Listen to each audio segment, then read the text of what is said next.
Human medical experimentation. From smallpox vaccines to secret government programs. Contents. Preface 11. Introduction 13. Era 1, Pre-19th Century 1. Introduction 1. Timeline 2. Reference entries 3. Galen of Pergamon 3. Harvey, William 4. Hippocrates of Cos 6. Hunter, John 7. Jenner, Edward 9. Lind, James 11. Pear, Ambroise 13. Santorio Sanctorius 14. Smallpox inoculation 15. Transfusion 18. Documents 19. Ambroise Pear and the treatment of gunshot wounds 19. William Harvey and the circulation of blood 20. James Lind's scurvy experiment 21. Edward Jenner's inoculation experiment 22. Further reading 24. Era 2, 19th century 25. Introduction 25. Timeline 27. Reference entries 29. Anesthesiology 29. Beaumont, William, and Alexa St. Martin 30. Beriberi experiments in Japan 32. Freud, Sigmund 33. Hafkine, Waldemar Mordecai Wolff 35. Haldane, John Scott 37. Halsted, William Stewart 40. Hansen, Gerhard Armauer 42. Hookworm 43. Neisser, Albert 44. Pasteur, Louis 46. Sanarelli, Giuseppe 49. Sims, J. Marion 50. Venereal disease experiments 52. Von Pettenkofer, Max 54. Documents 55. Inhumane experimentation on African American slaves 55. Louis Pasteur and rabies 57. Further reading 63. Era 3, 20th century to World War II 65. Introduction 65. Timeline 66. Reference entries 69. Amoebic dysentery experiments at Bilibid prison 69. Beriberi experiments in Malaya 70. Carrel, Alexa 72. Castle, William 73. Elgin State Hospital experiments 74. Eugenics 75. Forsman, Werner 77. German Medical Research Ethics 79. Contents 7. Goldberger, Joseph 80. Haldane, John Burton Sanderson 82. Insulin 84. Insulin coma therapy 86. Lobotomy 87. Malaria therapy 90. Rhodes, Cornelius 93. Rockefeller, John D 94. San Quentin State Prison experiments 95. Seizure therapy 97. Strong, Richard Pearson 98. Studies of rickets and scurvy 100. Tuskegee study of untreated syphilis 101. Yellow Fever Commission 106. Documents 110. William Osler and the Importance of Informed Consent 110. Albert Leffingwell and the Cruelty of Vivisection 112. The Tuskegee Experiments 115. Further reading 116. Era 4, World War II 119. Introduction 119. Timeline 123. Reference entries 124. American experiments with malaria 124. Auschwitz 128. Becker Friesen, Herman 129. Blom, Kurt 130. Brandt, Karl 131. Buchenwald 132. Dachau 133. Doctors Trial 134. Hoffman, Albert 136. 8. Contents. Menschel, Joseph 137. Minnesota Starvation Experiment 138. Nuremberg Code 141.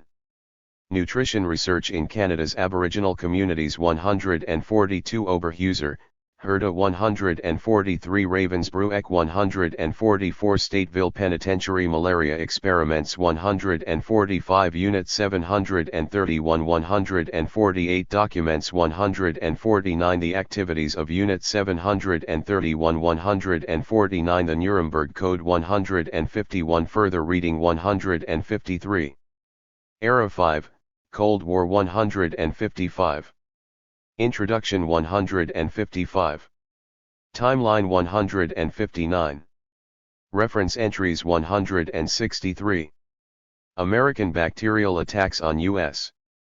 cities 163. Atomic veterans 164. Aversion therapy in South Africa 167. Beecher, Henry 169. Belmont Report 172. Boston Project 173. Cameron, Donald Ewan 175. Cardiopulmonary resuscitation 179. CIA and mind control 183. Declaration of Helsinki 185. Development of chlorpromazine 187. Fernald State School 188. Heart surgery and transplantation 190. Irradiation of prisoners' testicles 193. Katz, J. 195.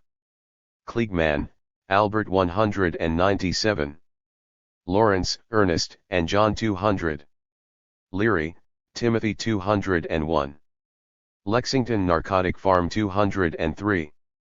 Marshall, Barry 205. Marshall Islands 206. Operation Whitecoat 209. Papworth, Maurice 210. Plutonium experiments 212. Polio vaccine trials 216. Porton Down 221. Project Coast 223. Senger, Eugene 224. Sexually transmitted disease experiments in Guatemala 226. Southam, Chester 229. Stanley, James 232. Streptomycin clinical trial 233. Thalidomide 235. Uranium miners 237. Vanderbilt University nutrition experiments 239. Vipalm Hospital experiment 241. Willowbrook hepatitis experiments 242. Documents 247. Venereal disease experimentation in Guatemala 247. Parental notification of nutrition experiments at the Fernald State School 248. Willowbrook vaccination experiment letter for parental consent 249. Further reading 250. Eras 6, Post, Cold War to the present 255. Introduction 255. Timeline 256. X contents. Reference entries 258. Advisory Committee on Human Radiation Experiments 258. Asthma experiments at Johns Hopkins 260. AZT trials in the Third World 262. Clinical trials 264. Commissions to review ethical issues in research 270. Common Rule 271. Gelsinger, Jesse 272. Informed Consent 275. Institutional Review Boards 281. Professional Guinea Pigs 286. Trovan in Nigeria 288. Documents 289. Radiation Experimentation Victims Act 289. Problems facing Institutional Review Boards 294. Further reading 297. Conclusion 299. About the editor and contributors 303. Index 305. Preface. This encyclopedia covers some of the key events and people involved in the history of experimentation on humans. The goal is to provide a readable reference for those wanting to learn more about the experiments themselves as well as the researchers who explore health and illness by carrying out tests on human subjects. The descriptions of the Nazi experimentation on concentration camp victims have been seared into the minds of many. Yet human experimentation is more than that, it is part of the history of improvements in medicine. The book is divided into 6 sections, or eras: pre-1800s, 1800s, 1900s, pre-World War II, World War II, Cold War, and post-Cold War. 4 of the 6 eras are denoted by their relationship to wars. This designation reflects the disconcerting fact that military conflict and new weaponry often spur on medical research. Each section begins with an introduction and a timeline. The entries are arranged alphabetically. Entries in the last era cover some general subjects to do with the modern practice of human experimentation, such as institutional review boards, the evolving understanding of informed consent, and the increase in regulation. For each era, Documents that describe some incidents in vivid and direct language are included. A bibliography ends each time period. The encyclopedia is not comprehensive and does not have to be read from cover to cover. Rather, it is designed to be an accessible reference that can be consulted according to the reader's interests. Experimentation on humans can be unethical, but when performed properly, the investigation of physiology and illness carried out directly on humans illustrates the ingenuity and determination of researchers who are driven to make discoveries and to help others. Introduction. People experiment on others so that they can understand human bodies or learn how better to treat illnesses. Medical experiments can prove or refute theories about the body, illness, or cures, thereby advancing science and improving our lives. Sometimes, however, experimentation can lead the researcher to place the value of the research above the comfort or safety of the experimental subject. While an experiment may promise to increase medical knowledge, it may not offer any immediate benefit to the subject and may also put that person at risk of discomfort or harm. Human experimentation is thus marked by tension between three competing values: scientific inquiry, the drive to help people, and respect for the subject. Experimentation has led to much progress in medicine, but it has also resulted in abuses at times troubling, at times lethal and even criminal when respect for the subject has been disregarded. Human experimentation has a brief history. In the ancient past, people who wanted to control their health and avoid illness resorted to rituals, superstitions, and incantations.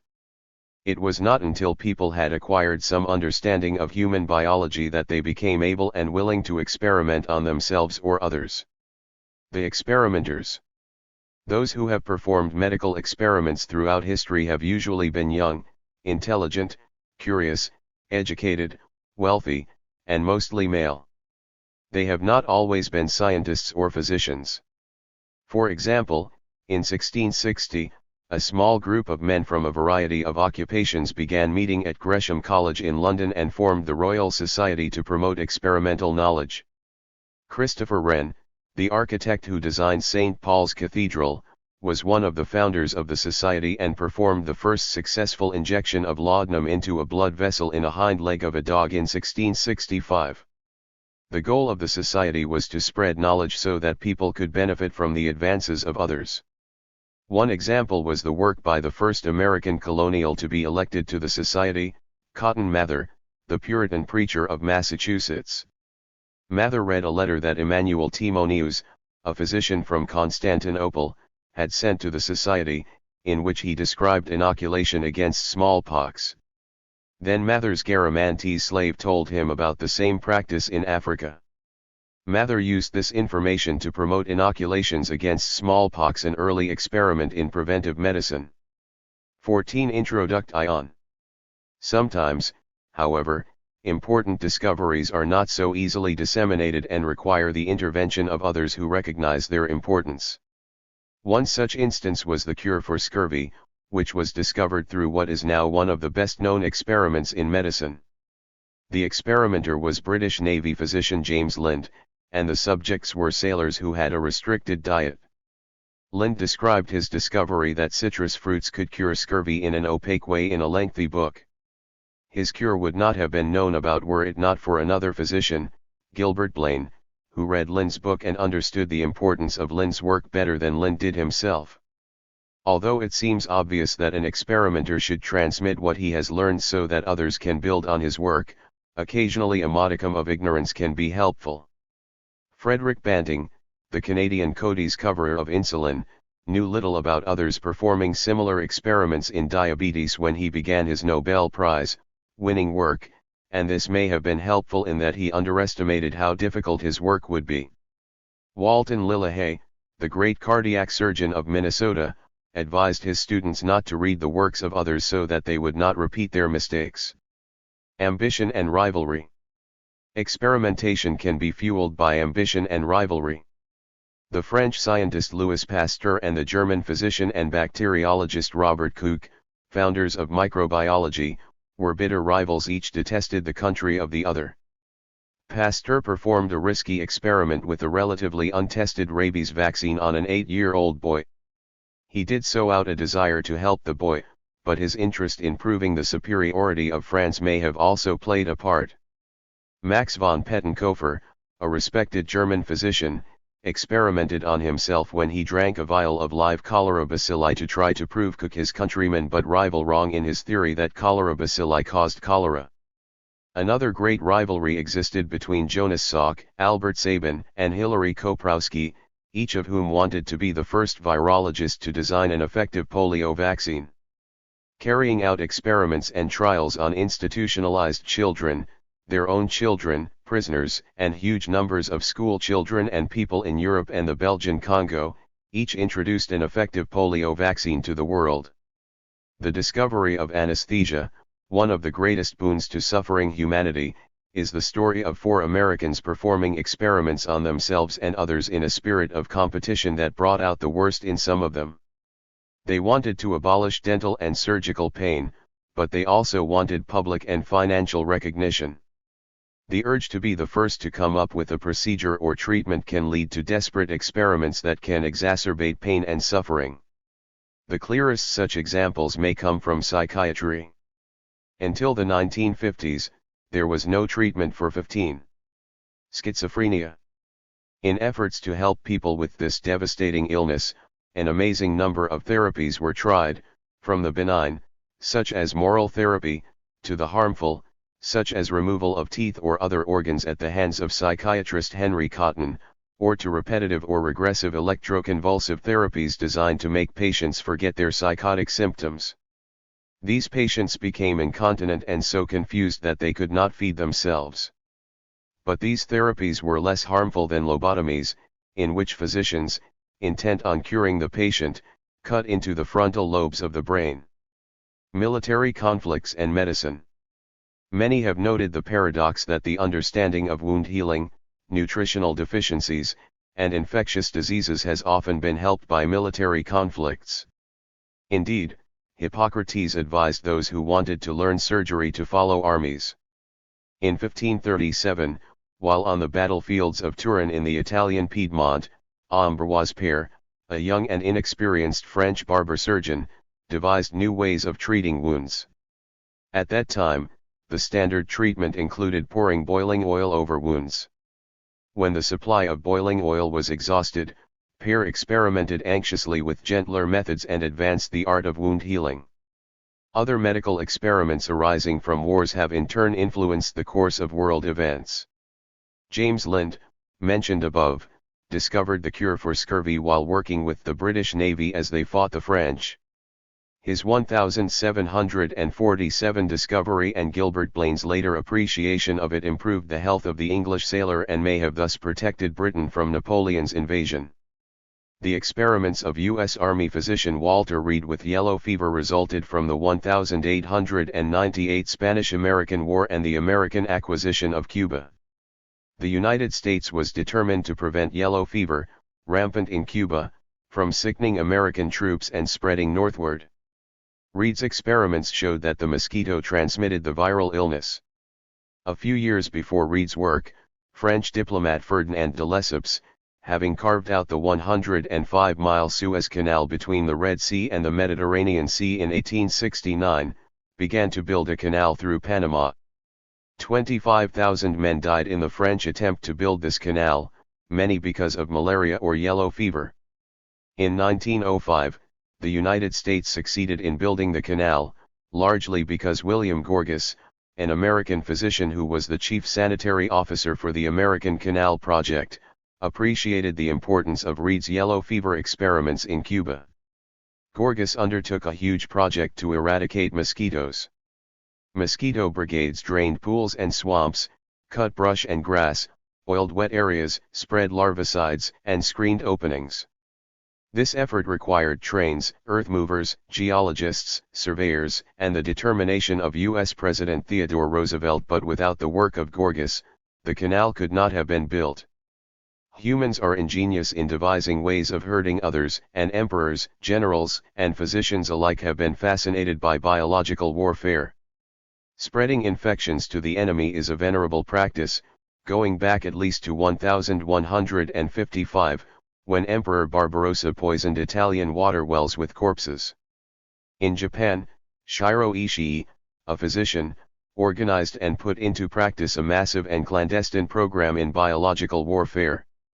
Ishii studied bacteriology in the West and then masterminded terrible experiments in biological warfare as director of the infamous Unit 731, where experiments on Chinese and prisoners of war were performed.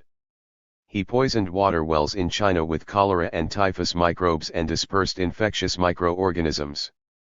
Altogether, he was responsible for the deaths of as many as 400,000 people in China. During the Cold War, the American Central Intelligence Agency was also concerned with biological warfare.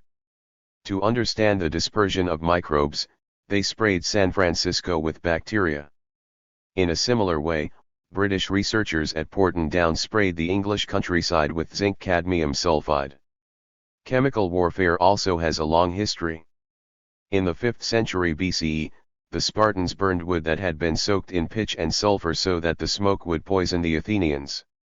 Defying the Hague Conventions of 1899 and 1907 prohibiting the use of poison gases, the Germans, using their industrial and chemical prowess, began to use lethal gases against the Allied troops in the trenches in France in 1915.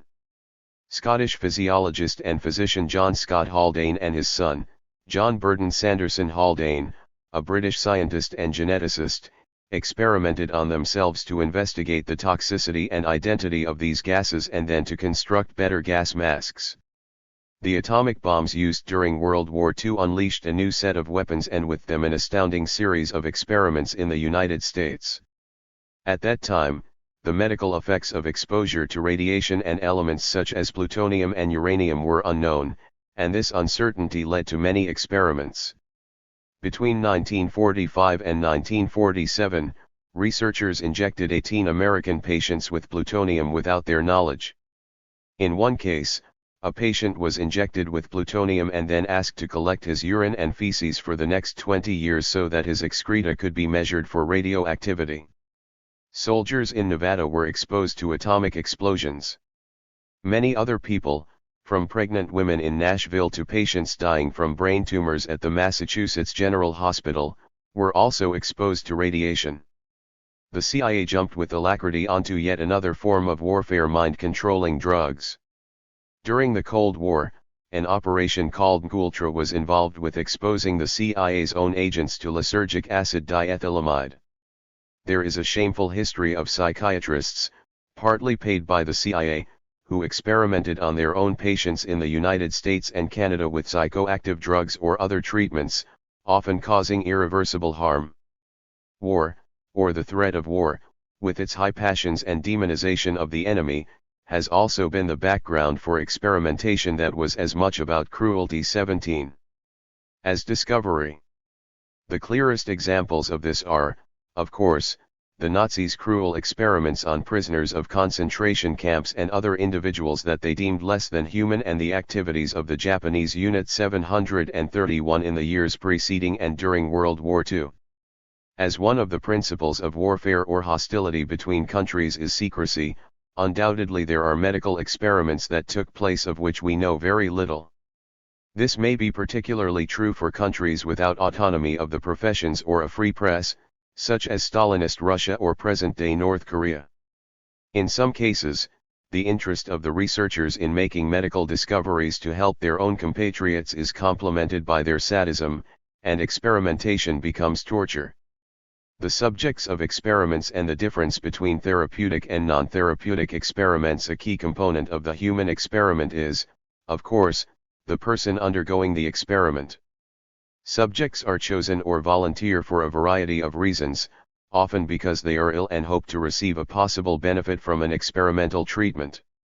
For example, the first people who received insulin or heart transplants, experimental procedures at the time, were looking for effective new treatments for themselves. The distinction between therapeutic experiments, those intended to help the person involved, but also to yield information, and other experiments, where the intention is not to help the subject but to gain knowledge, is sometimes difficult to find. This division can be particularly blurred with respect to surgical or technological innovation. The patients who are the first to be treated with a new procedure are subjects to an experiment of sorts, and they do not always do well. For example, the construction of the first dialyzer, or artificial kidney, began with impressive ingenuity but no clinical success. Dialysis is the artificial removal of waste products from the blood, a process usually carried out by kidneys. During the German occupation of the Netherlands in World War II, Dutch physician Willem Kolff filled cellophane sausage casings with blood, added a kidney waste product called urea, and agitated the contraption in a bath of salt water. In 5 minutes, all the urea had moved into the salt water. He used a water pump coupling from Ford motor engines, orange juice cans, and a clothes washing machine. The first 15 patients with kidney disease who were connected to Kolff's dialyzer died. Yet, after that agonizing beginning, dialysis has turned out to be a successful procedure that prolongs the lives of those without functioning kidneys. Kolff also worked on the membrane oxygenator for the heart bypass machines and, with Robert Jarvik, an American physician, scientist, and entrepreneur, on the first artificial heart. The first person who received a heart transplant lived only 18 days after surgery. American physician and researcher Thomas Starzl attempted the first liver transplant in 1963, but the first successful one was not performed until 1967. 18 Introduction. Liver transplants were not considered to be a clinically accepted treatment until 1983, meaning that all of the liver transplants carried out in those 20 years were experimental. The issue of informed consent in these therapeutic experiments is complex. Some of the patients thought that they were getting the most up-to-date treatment, others agreed to be the subjects of experiments, and others were too ill to have any understanding of what they were undergoing. A researcher who decides to experiment on himself finds a convenient, willing, informed, and perhaps accurate observer who does not need to be paid and who can give informed consent. Moreover, the experimenter can then tell other subjects that he too has undergone the experiment. Koprowski, mentioned above in reference to polio vaccines, administered Colorado tick fever, polio, and rabies vaccines to himself.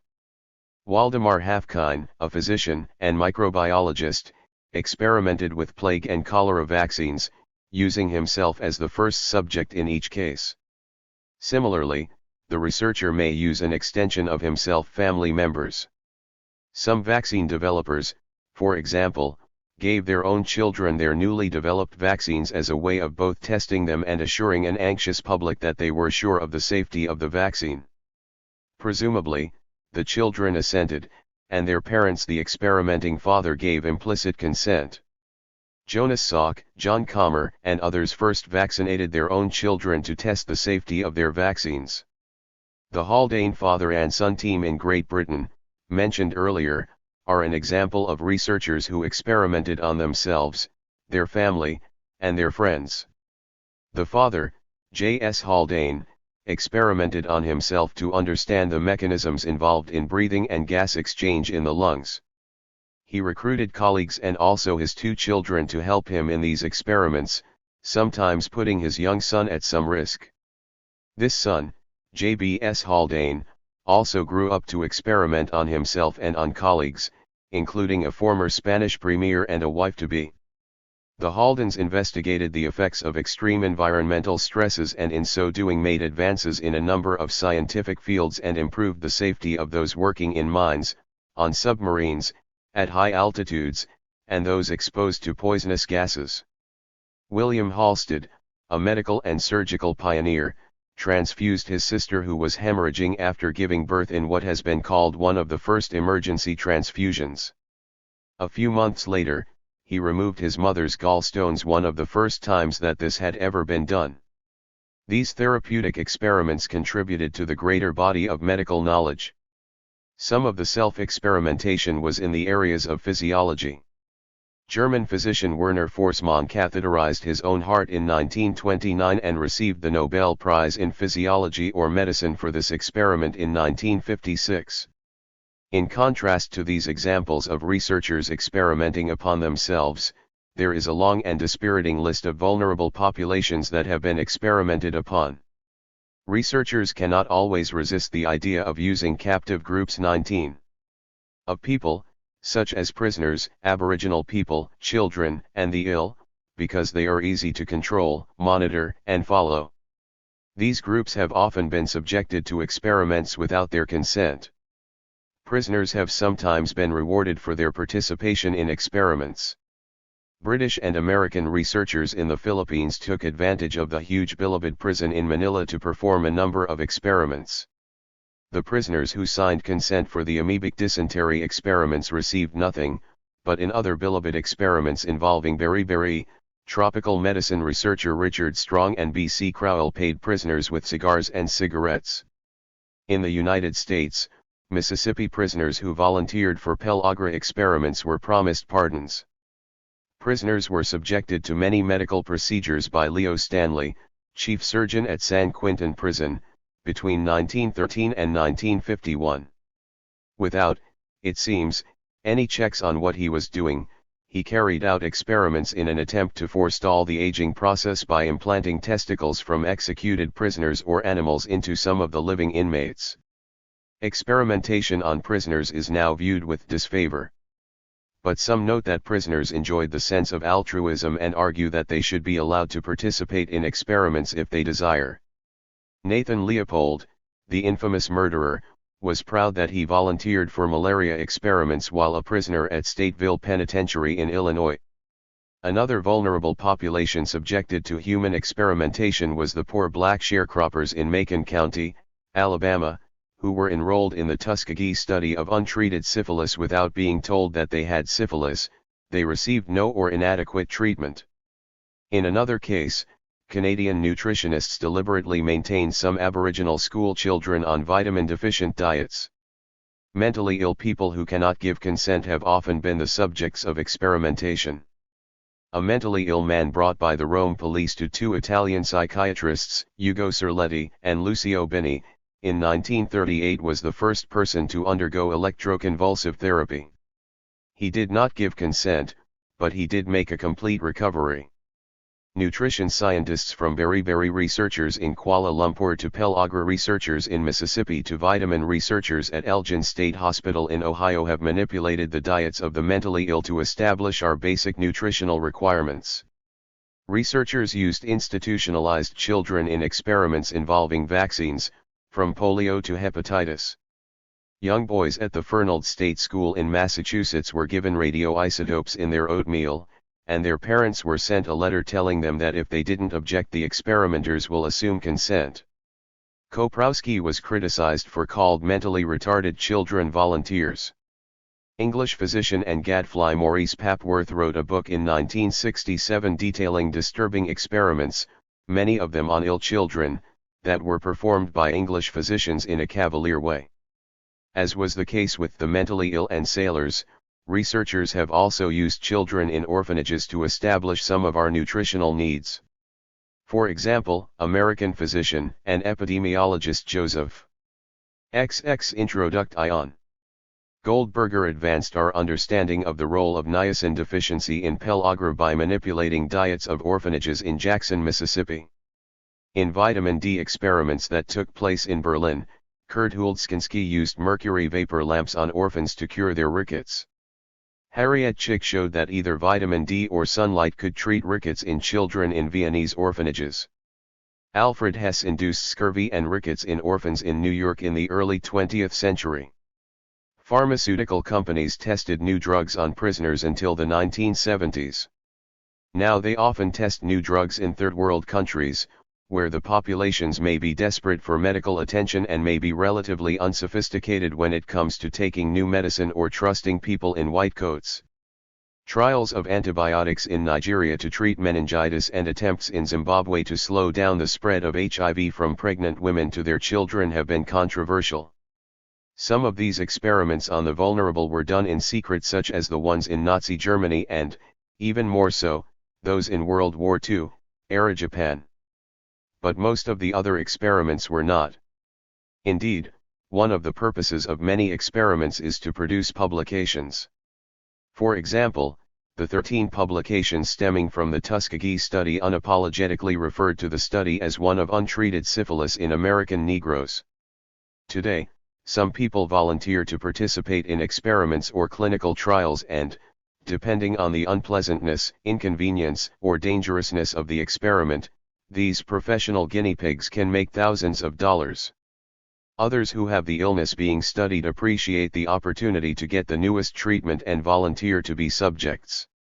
Even if subjects do not benefit from the new treatment, at least they can benefit from additional care and attention from the clinical trial staff. Others choose to be subjects in experiments or clinical trials for altruistic reasons. The young men who volunteered for starvation experiments in Minnesota during World War II, the British conscientious objectors who were exposed to scurvy and vitamin deficiencies at Sorby in Sheffield, England, and the Seventh-day Adventists who volunteered in the 1950s to be exposed to Q fever and tularemia as part of Operation Whitecoat in Fort Detrick, Maryland, all wanted to avoid military service, but they also wanted to help their country and advance the science of medicine. The experiments described in this encyclopedia offer moments in medical history that lend themselves to storytelling. The actual process of medical discovery is somewhat different, consisting of incremental steps and replication of the work of others, and is often lengthened by detours and dead ends. Yet, experimentation on humans remains one of the most fascinating parts of medical progress, involving fraught decisions and ethically complex situations. As the episodes detailed in the following pages show, while human experimentation is often based on altruistic motives, it sometimes illuminates the darker sides of the human psyche. Era 1, pre-19th century. Introduction. For much of human history, the workings of the body and illnesses were seen as mysterious or magical processes, or events were properly the subject of prayer or ritual. But beginning with Hippocrates, the father of scientific medicine, physicians instead began looking at the body, along with its illnesses, as something to be observed and understood. Later, the influential Greco-Roman physician Galen experimented on animals but not on humans. For the succeeding centuries, until the 1800s, human experimentation interfering with human bodies to try to understand how they work and help healing happened only occasionally and usually on a small scale. Galen believed in direct observation and experimentation, but for many hundreds of years, few actually made such independent observations. Galen's ideas and the concept of health as a balance of the humors finally began to be challenged during the Renaissance more than 1,400 years after his death. Theophrastus Bombastus von Hohenheim, now known as Paracelsus, was a German-Swiss alchemist who scorned the reverence paid to Galen's work. He burned Galen's books in the Basel town square and mocked his colleagues for following outmoded practices. Paracelsus thought that diseases were the result of either chemical imbalances or poisons. His interest in chemistry was part of the long tradition of alchemy and the search for the philosopher's stone that could transform base metals into gold and silver. Although he had beliefs that seemed to us to be unscientific, such as the belief in the supremacy of the trio of salt, sulfur, and mercury, he did help to pave the way for rejection of unproven dogma. Francis Bacon was another major influence on the development of modern medicine and experimentation. Not a physician, Bacon was a lawyer who encouraged others to observe nature closely. He emphasized the importance of the replication of scientific experiments and of sharing the results of observation and experimentation with others. This approach led to the establishment of the Royal Society in London in 1660, an early scientific society associated with many discoveries in medicine and science. For example, Anton van Leeuwenhoek, a draper and microscopist, began writing letters to the society in 1673 describing what he had seen with his handcrafted microscopes, and continued to do so for the next 50 years. At the end of the 18th century, letters published by the Royal Society helped to popularize smallpox variolation. French barber surgeon Ambroise Paré cured wounds by experimenting with gentler techniques when the usual boiling oil was not available. In 2. Padua, Italy, Andrés Vesalius, a Belgian physician, observed human anatomy himself and corrected some of Galen's errors. The British physician William Harvey also studied in Padua. Interested in the heart and blood, Harvey examined cold-blooded animals and humans and showed that the blood circulates rather than being used up, as Galen had incorrectly thought. Harvey's work marked the beginning of modern scientific medicine. By the 1700s, the first experiments with a semblance of scientific methodology took place in England. James Lind carried out one of the first controlled clinical trials and in so doing discovered the cure for scurvy, improving the health of the British Navy and thus allowing a prolonged and successful naval blockade of the French. Edward Jenner, an English doctor, listened to the accounts of English country dairymaids, and in 1796 vaccinated his gardener's young son, James Phipps, with cowpox from a dairymaid's pustule and then inoculated him 2 months later with smallpox, and James stayed well. Jenner was not the first to use cowpox to protect against smallpox, but he repeated his vaccination in many others and described his work at length and clearly. Jenner became a hero throughout the world, even to his country's archenemy, Napoleon. His small experiment had far-reaching effects. Timeline ca 460, ca 370 BCE Life of Hippocrates, the father of scientific medicine.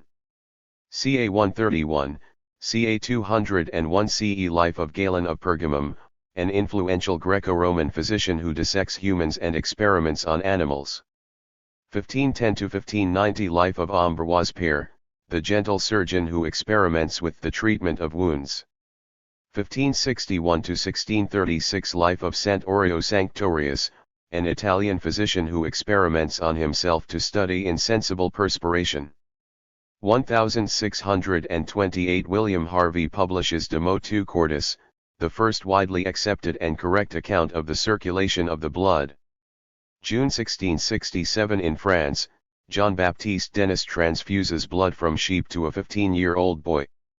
November 1667 in England, Richard Lower transfuses blood from sheep into Arthur Kaga. 1718 Lady Mary Wortley Montagu arranges for her 5-year-old son to be inoculated against smallpox in Turkey. 1721 During a smallpox epidemic in Boston, Cotton Mather and Zabdiel Boylston. 3. Introduce inoculation against smallpox to America and meet with opposition. 1728–1793 Life of John Hunter, a British surgeon who advances the science of medicine by many experiments on animals and himself. 1747 James Lind performs the first controlled clinical trial and finds the cure for scurvy on HMS Salisbury. 1796 Edward Jenner vaccinates his gardener's son against smallpox using the relatively benign cowpox. Reference entries. Galen of Pergamon. Galen was the most influential Greco-Roman physician, and his work became medical dogma for 15 centuries in the Western world. As surgeon to the gladiators, he became familiar with the human body. He also worked with animals, dissecting Barbary apes, dogs, pigs, goats, and stags and experimenting on live animals. From both his animal experiments and his encounters with wounded gladiators, Galen extrapolated to describe human anatomy and physiology. Yet, because he was not allowed to dissect human bodies, let alone perform experiments on them, much of his work was later shown to be mistaken. Galen was born in the Anatolian city of Pergamon, which boasted the finest library in the world after Alexandria's. Galen's father was a successful architect who paid for his son's extensive education and left him with enough money to lead a comfortable life of study and writing. In addition to its library, Pergamon had one of the world's finest Asclepiad medical schools, and Galen began studying there at an early age, finishing his first medical studies by the age of 20. He then went to Alexandria, where he trained for an additional 12 years, concentrating on anatomy. After travels to Smyrna and Corinth, Galen returned to Pergamon, where he practiced and was surgeon to the gladiatorial school for several years. He moved to Rome in 164 CE and remained there for more than 20 years, earning a reputation as the most successful practitioner of his time. Galen published many books, only a few of which survive. He wrote 9 books on anatomy, 17 on physiology, 6 on pathology, 14 on therapeutics, and 30 on pharmacy. All were written in Greek. Unlike Hippocrates, who was primarily an observer, Galen was an avid dissector and experimenter. He dissected thousands of animals, concentrating on apes for post-mortem studies and pigs and dogs for live dissections, but applying himself to whatever species came his way, even camels and elephants. He was one of the first to experiment on living organisms and disproved Aristotle's contention that the brain served only to cool the blood and that the heart was the seat of emotion and thought. 4. Galen's experiments and discoveries were wide-ranging and innovative for his time. He cut the spinal cord in a variety of places to produce different forms of paralysis. He stopped vocalization by cutting the recurrent laryngeal nerve in a live pig. He demonstrated that an excised heart would continue to beat and an excised muscle would contract. He proved that if one severed an optic nerve, blindness resulted. Galen served as a military surgeon with Marcus Aurelius. He identified and differentiated degenerative and traumatic aneurysms. He controlled bleeding by finding the end of the severed vessel and twisting or tying it on itself or by suturing it with silk. Galen combined his experimental findings with the philosophy of Hippocrates and Pythagoras into a fanciful physiological system. Because he dissected animals and not humans, he made a number of anatomic errors, which persisted in the medical literature for 15 centuries after his death. Although he wrote that the student should always confirm what is taught, for the next 1,400 years, many people preferred to believe what Galen had written without making their own observations or performing their own experiments. Jack E. McCallum. Harvey, William.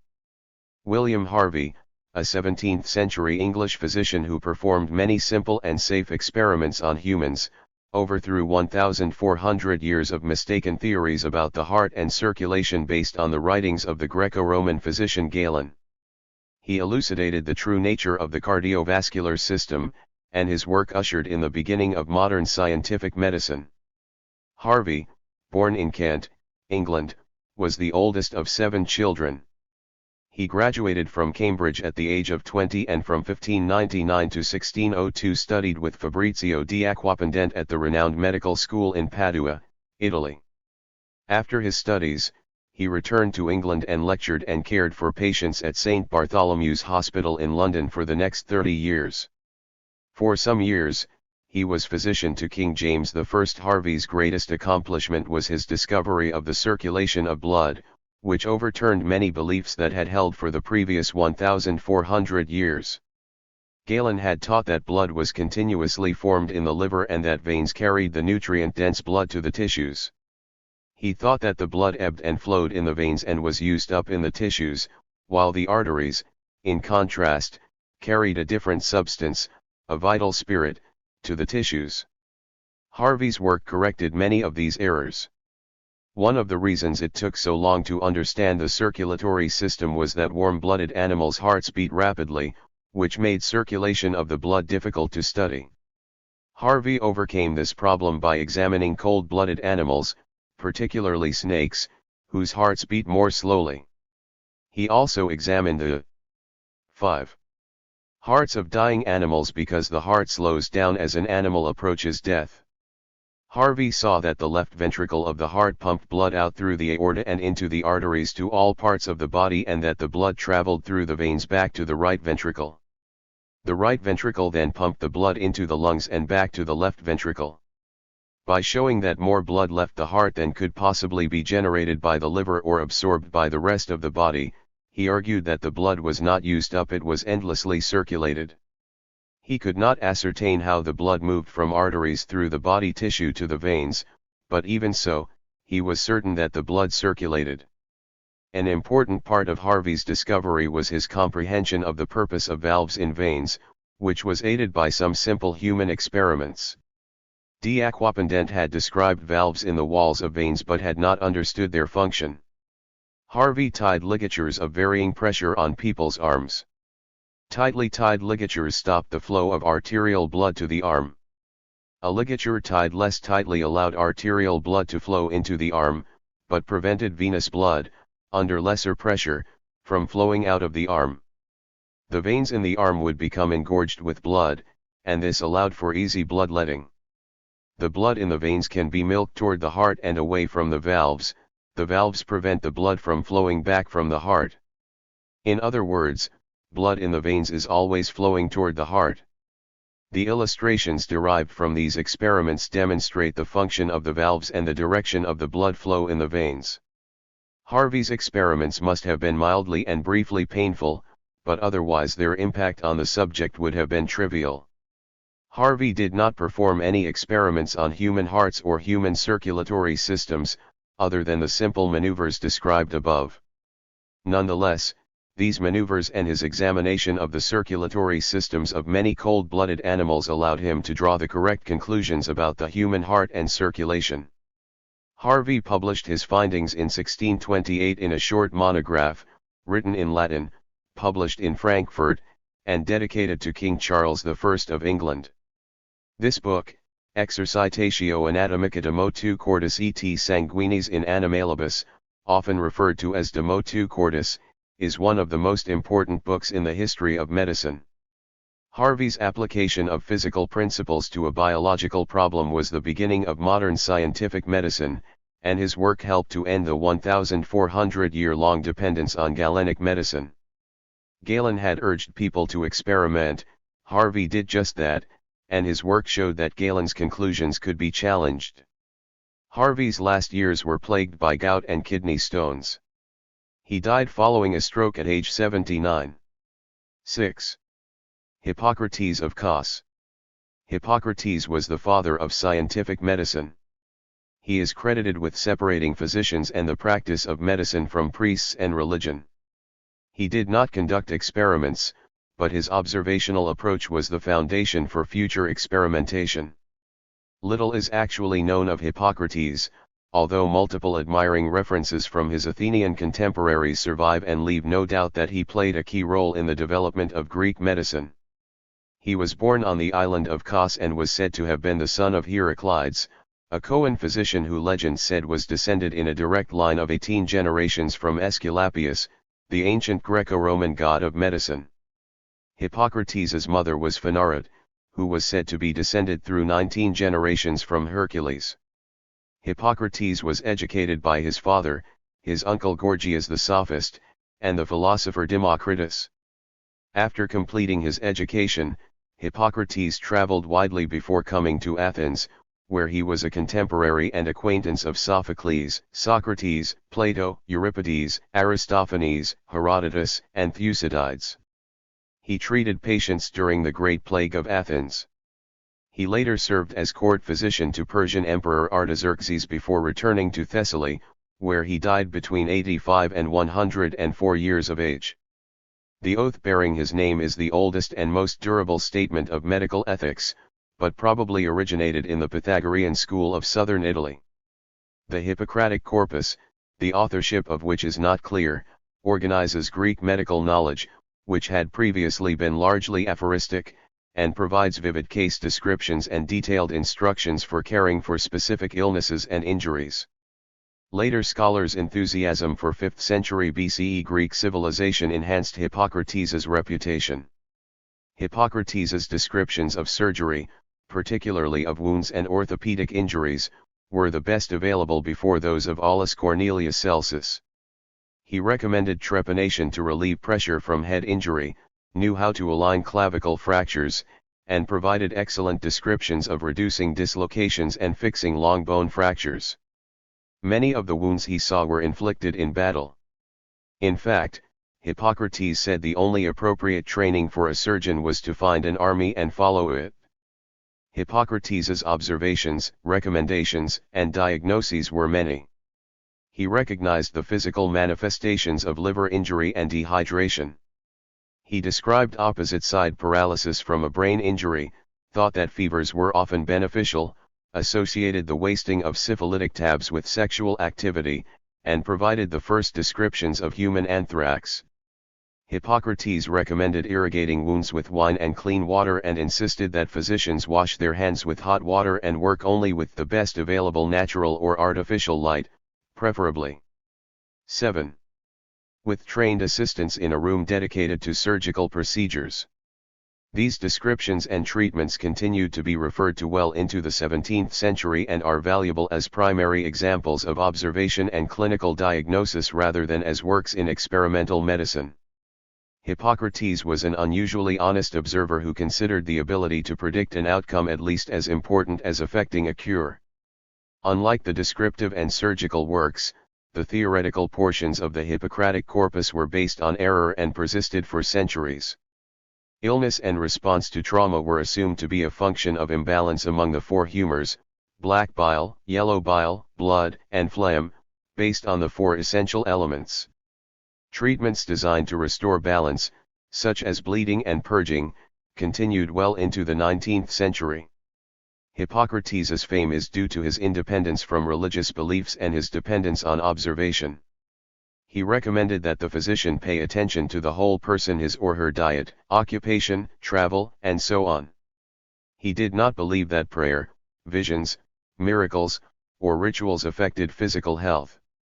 He rejected the theory that epilepsy was a sacred disease. His emphasis on gathering information and making observations was essential for future experimenters. Jack E. McCallum. Hunter, John. John Hunter was a British surgeon and polymath who took surgery from a technical exercise to a science. He gave a subject both syphilis and gonorrhea while investigating venereal diseases, and it is possible that the subject in this experiment was himself. John Hunter was born in the village of East Kilbride, near Glasgow, Scotland. His father was a moderately successful farmer, and John was the youngest of 10 children, including William 10 years John Sr., who became London's premier anatomist and was the father of obstetrics as a medical specialty. Unlike his older brother, John Hunter did not attend university. In 1748, he moved to London and took a job helping his brother prepare anatomical specimens, a job he kept for the next 11 years.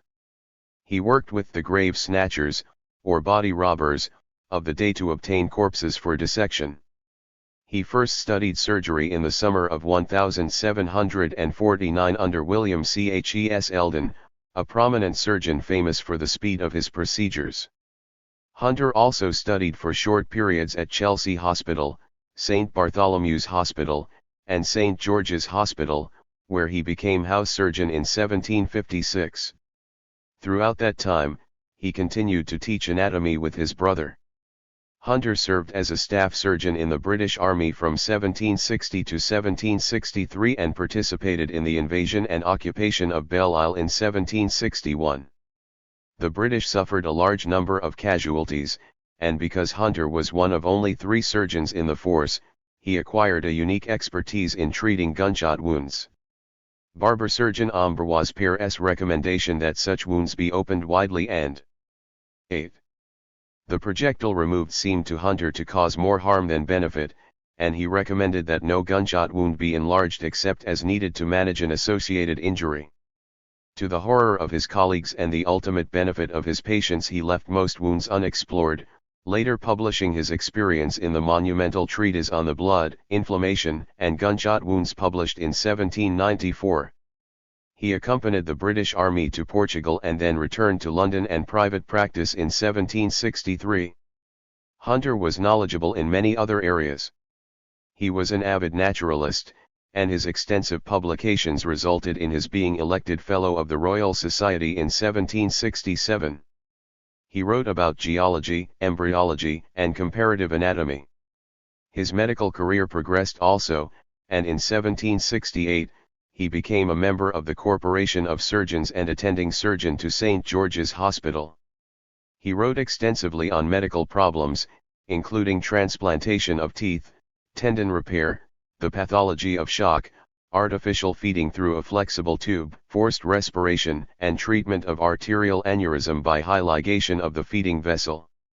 He continued to teach surgery, and his pupils included Edward Jenner, who would go on to pioneer the smallpox vaccine.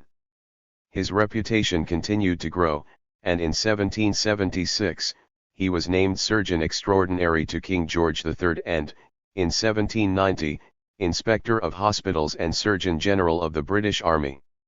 Hunter collected anatomical curiosities, both animal and human. His collection survives as the basis of London's Hunterian Museum, and it secured Hunter's reputation as the founder of experimental and surgical pathology. In addition to his surgical advancements, Hunter is also remembered for an experiment, possibly involving himself as the subject. While investigating venereal diseases, he inoculated a subject with material discharged from a patient with gonorrhea to test the theory that gonorrhea and syphilis were different forms of the same illness. Many assume that the subject was John Hunter himself, although there is no definitive proof. The assumption is due to the fact that he made detailed descriptions of the subject's penile sores and then rashes typical of a syphilitic illness. Hunter cured the subject or himself with mercury. He then married. This timing of the marriage was significant because he had been engaged for some time, and the delay of his marriage was another hint that he was the experiment's subject and had not wanted to marry until he was no longer actively ill. In any event, Hunter's deduction, that gonorrhea and syphilis were the same illness, was mistaken. He seems not to have realized that the original patient from whom the discharge was acquired could have been infected with both illnesses. From the age of 45, Hunter suffered from bouts of severe chest and back pain, often accompanied by the loss of pulses in his arms. The episodes were often brought on by his bad temper. During a board meeting in which he was vigorously advocating the admission of 2 questionably qualified students to St. George's, he abruptly died. Although it has been widely stated that his chest pains were angina pectoris from coronary artery disease, his autopsy and symptoms were most compatible with a syphilitic aortic aneurysm. 9. After Hunter's death, his brother-in-law, Sir Everard Home, assumed the role of successor and plagiarized a number of his unpublished papers. Home ultimately burned all of Hunter's surviving manuscripts in an evident attempt to hide the theft. Virtually all that was left of Hunter's legacy were his published works and his museum. Jack E. McCallum. Jenner, Edward. The pioneer of the smallpox vaccine, Edward Jenner, practiced medicine in the English countryside. He inoculated his gardener's son with cowpox and then smallpox, and his experiments led to the disappearance of this feared disease. Cowpox is a mild illness that can affect cows or humans, and in the 18th century, it was not unusual for English dairy workers and farmers to contract it. There was a widely held belief in those rural areas that people who developed cowpox would not subsequently become ill from smallpox. Indeed, those who had been ill with cowpox cared for those with smallpox, knowing that they put themselves in no danger. The idea of deliberately giving people cowpox to protect them from smallpox had occurred to several people before Edward Jenner tried it. The first person might have been Benjamin Jesty, a farmer who scratched cowpox material into his wife and 2 children in 1774. Jesty's 2 children were later inoculated with smallpox and did not become ill. In Europe, Peter Plett, a tutor in Holstein, administered cowpox lymph to 3 of his students. In a later smallpox epidemic, they also did not become ill. He reported his findings to the University of Kiel but was not taken seriously. Edward Jenner was an English physician and a student of John Hunter, an eminent English surgeon. Jenner was born in Berkeley, Gloucestershire, and was brought up by his older brother after being orphaned at the age of 5. He showed an early interest in science and was apprenticed to a country surgeon at the age of 13. 8 years later, he went to London and studied with Hunter. After 2 years, he returned to Berkeley to practice medicine. Jenner was aware of the theory that cowpox protected people from smallpox, and in May 1796, during an outbreak of cowpox, he decided to test this theory. He transferred lymph from a cowpox pustule on the arm of dairymaid Sarah Nelmes, who had caught the illness from a cow named Blossom, into the arm of an 8-year-old boy, James Phipps, the son of his gardener.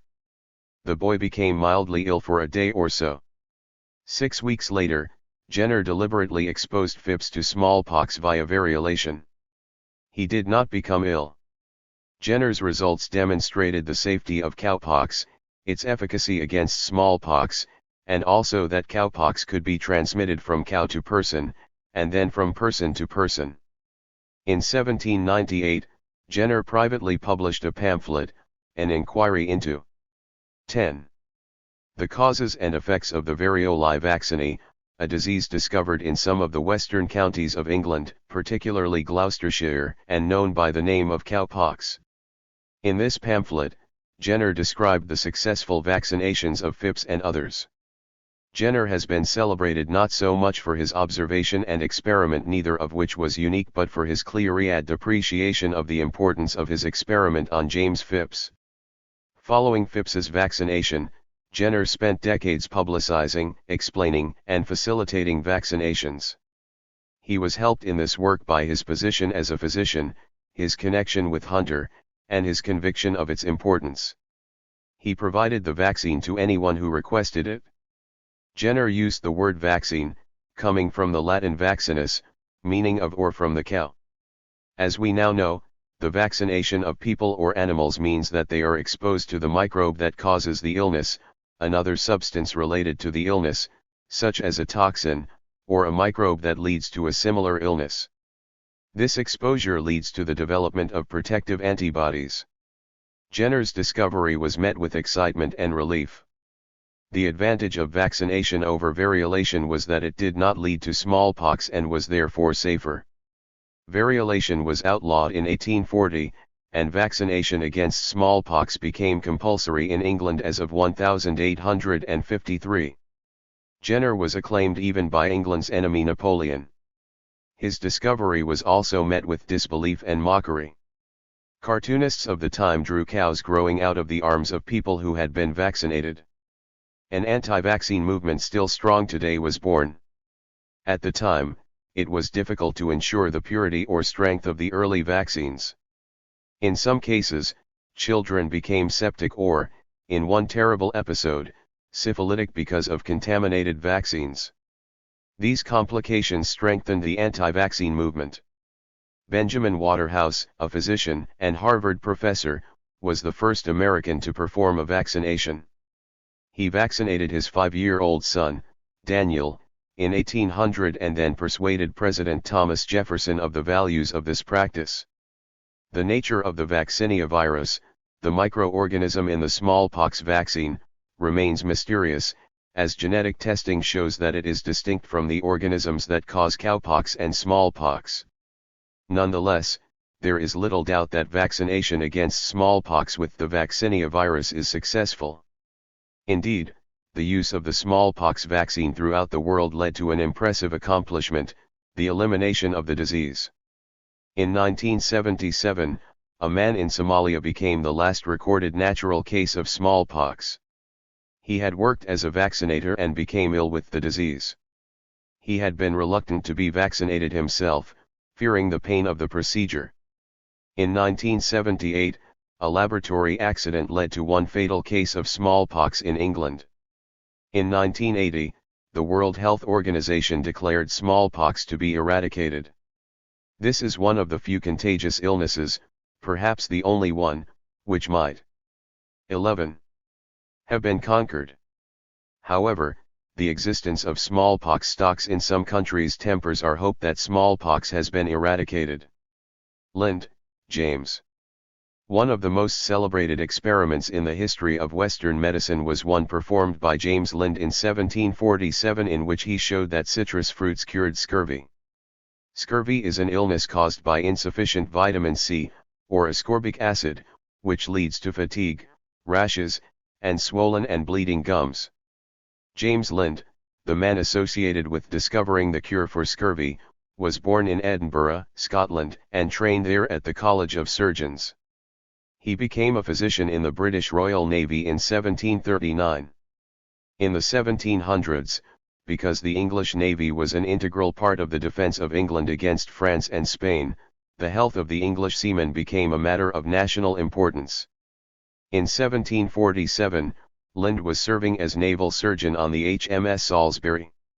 He saw many cases of scurvy and became interested in the illness, aware that many theories existed about its cause and treatment. He had no strong beliefs about these theories himself, so he decided to test 6 current ones. Lind took 12 sailors with scurvy, moved them into the sick bay of the Salisbury, and fed them the diet provided to all sailors: gruel for breakfast, mutton broth and pudding for lunch, and barley with sage for supper. Lind supplemented this diet in 6 different ways, each of which had been described as an effective cure for scurvy, and gave each supplement to 2 ill sailors. The 6 different treatments were 1 quart of cider, 25 drops of elixir of vitriol 3 times a day, 2 spoonfuls of vinegar 3 times a day, half a pint of seawater, 2 oranges and 1 lemon for 6 days, and an electuary the size of a nutmeg made up of garlic, mustard seed, balsam of Peru, dried radish root, and gum myrrh, along with barley water treated with tamarinds and creamer tartaro. The men eating the citrus fruit became well within 6 days and actually helped to care for the other men who remained ill. Lind's findings advanced medical science in 2 important ways. First, he performed one of the first controlled clinical trials. The word controlled means that Lind, without perhaps realizing how important this was, treated all of the sailors in the same way, except for the experimental variable. Thus, it was clear that whichever pair of sailors did best did so because of their particular treatment. Later researchers came to believe that it was also important that trials be randomized and double-blind. In randomized trials, the subjects are assigned to a particular treatment by chance, making bias less likely. As far as we know, Lind had no particular reason for assigning each treatment to each sailor and no particular reason to assume that any of the particular treatments 12 was more likely to work than the others, so one could argue that Lind's study was randomized, although perhaps not in the sense that studies are randomized today, in which subjects are assigned treatments based on numbers picked randomly by computer programs. However, Lind's study, although a majestic feat, was not double-blind. Both he and the sailors knew what the assigned treatment was for each pair of soldiers. Second, he demonstrated that the cure for scurvy was citrus fruit. Lind's careful experiment proved that a plentiful supply of fresh citrus fruit would help to keep sailors, and others on restricted diets, free from scurvy. In 1748, Lind retired from the Navy and wrote the 400-page treatise on the scurvy, published in 1753, in which he reviewed the previous literature on scurvy and described his own powerful and convincing trial. It should have been a landmark work, but, famously, nothing happened.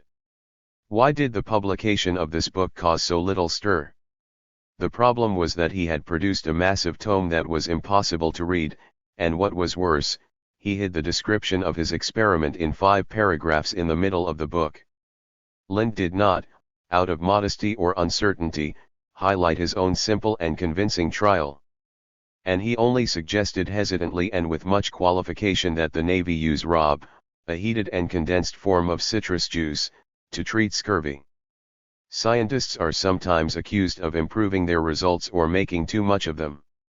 If there is any scientist innocent of this, it must be James Lind. A task of any researcher is to doubt his or her own findings, and to look for alternative explanations.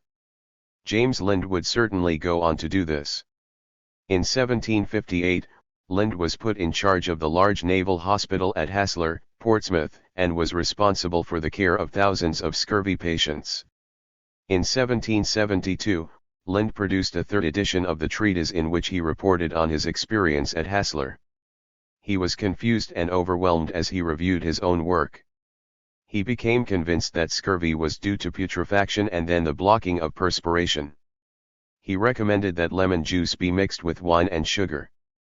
He did continue to use lemons, and sometimes with success, but lost his conviction that citrus fruits were the cure.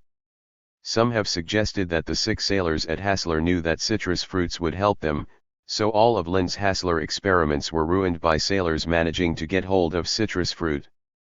This would mean that comparisons between different treatment groups would be misleading. Additionally, perhaps some sailors were ill with other diseases. Another possibility is that the lemon juice at Haslar was adulterated or spoiled. On the HMS Salisbury, Lind used actual fruit. The change from fruit to fruit juice was sometimes accompanied by a loss of the active vitamin. Regardless of these doubts and confusions, Lind continues to be credited with the discovery of the cure for scurvy thanks to his original 1747 experiment. The person who discerned the importance of this experiment was Gilbert Blaine, not an experimenter but a physician, who persuaded the Navy to improve. 13. The diet of its sailors. The British Navy, then scurvy-free, was able to defeat the French Navy and thus save Britain from a Napoleonic invasion. Père Ambroise Père, known as the Gentle Surgeon, experimented with ways of treating wounds that did not involve boiling oil, a common practice in his day. He also wrote in French, instead of Latin, so that his fellow barber surgeons could learn from his experiences. Ambroise Père was born in France in the village of Bourg-en-Hersent, near Laval, and went to Paris at the age of 19 as a barber surgeon's apprentice. He served as a wound dresser at the Parisian hospital, the Hôtel Dieu, before becoming an army surgeon in 1536, and later, surgeon to 4 kings. Citing the Hippocratic doctrine that diseases caused by iron are best cured by fire, compounded by the belief that gunpowder was itself a poison, 16th century military surgeons treated gunshot wounds with a combination of red-hot cauteries and boiling elder oil. In 1537, after a battle during the French campaign in the Piedmont, Père ran out of oil and was forced to substitute a mixture of egg yolks, oil of roses, and turpentine to irrigate wounds. Unable to use the entire standard treatment, he also elected to forego the cautery. The following morning, he found that wounds treated with the new mixture lacked the typical inflammation and, in subsequent days, went on to heal better than those given the usual treatment. With this evidence, Père had the audacity to question papal physician Giovanni de Vigo's assertion that gunshot wounds contained an innate poison that had to be burned out. Père had experimented out of necessity, not to test a theory, but nonetheless stumbled on an important finding. His fame lies in his willingness to use his consequent observation. At the time of Père's battlefield experiment, he was a young barber surgeon who had not yet passed his exams. He was brave enough to publish his evidence, which contradicted the beliefs of the time. Père also reintroduced the use of ligatures, described centuries before by Aulus Cornelius Celsus. Ligatures are ties around blood vessels that made it possible to control vessels too large to cauterize, which, in turn, made it possible to amputate well above the necrotic areas of a gangrenous limb and thereby significantly improve the patient's chances of survival. 14. He had other accomplishments. He created a series of surgical instruments adorned with such decorations as a carving of a beautiful woman languishing on the handle of his amputation knife. Père was probably one of the first clinicians of that time to recognize that flies carry infectious disease, and he was one of the first to successfully reimplant avulsed teeth. In 1552, he became surgeon in ordinary to the French King Henry II and continued in that capacity through the reigns of 3 more monarchs. He became particularly close to Charles IX, for whom he held the rank of principal surgeon. Père's works include a 1,545 treatise on gunshot wounds and a 10-volume treatise on surgery. Père was ridiculed by his colleagues for writing in vernacular French rather than Latin, including having the temerity to translate Andreas Vesalius's work on anatomy from Latin into French.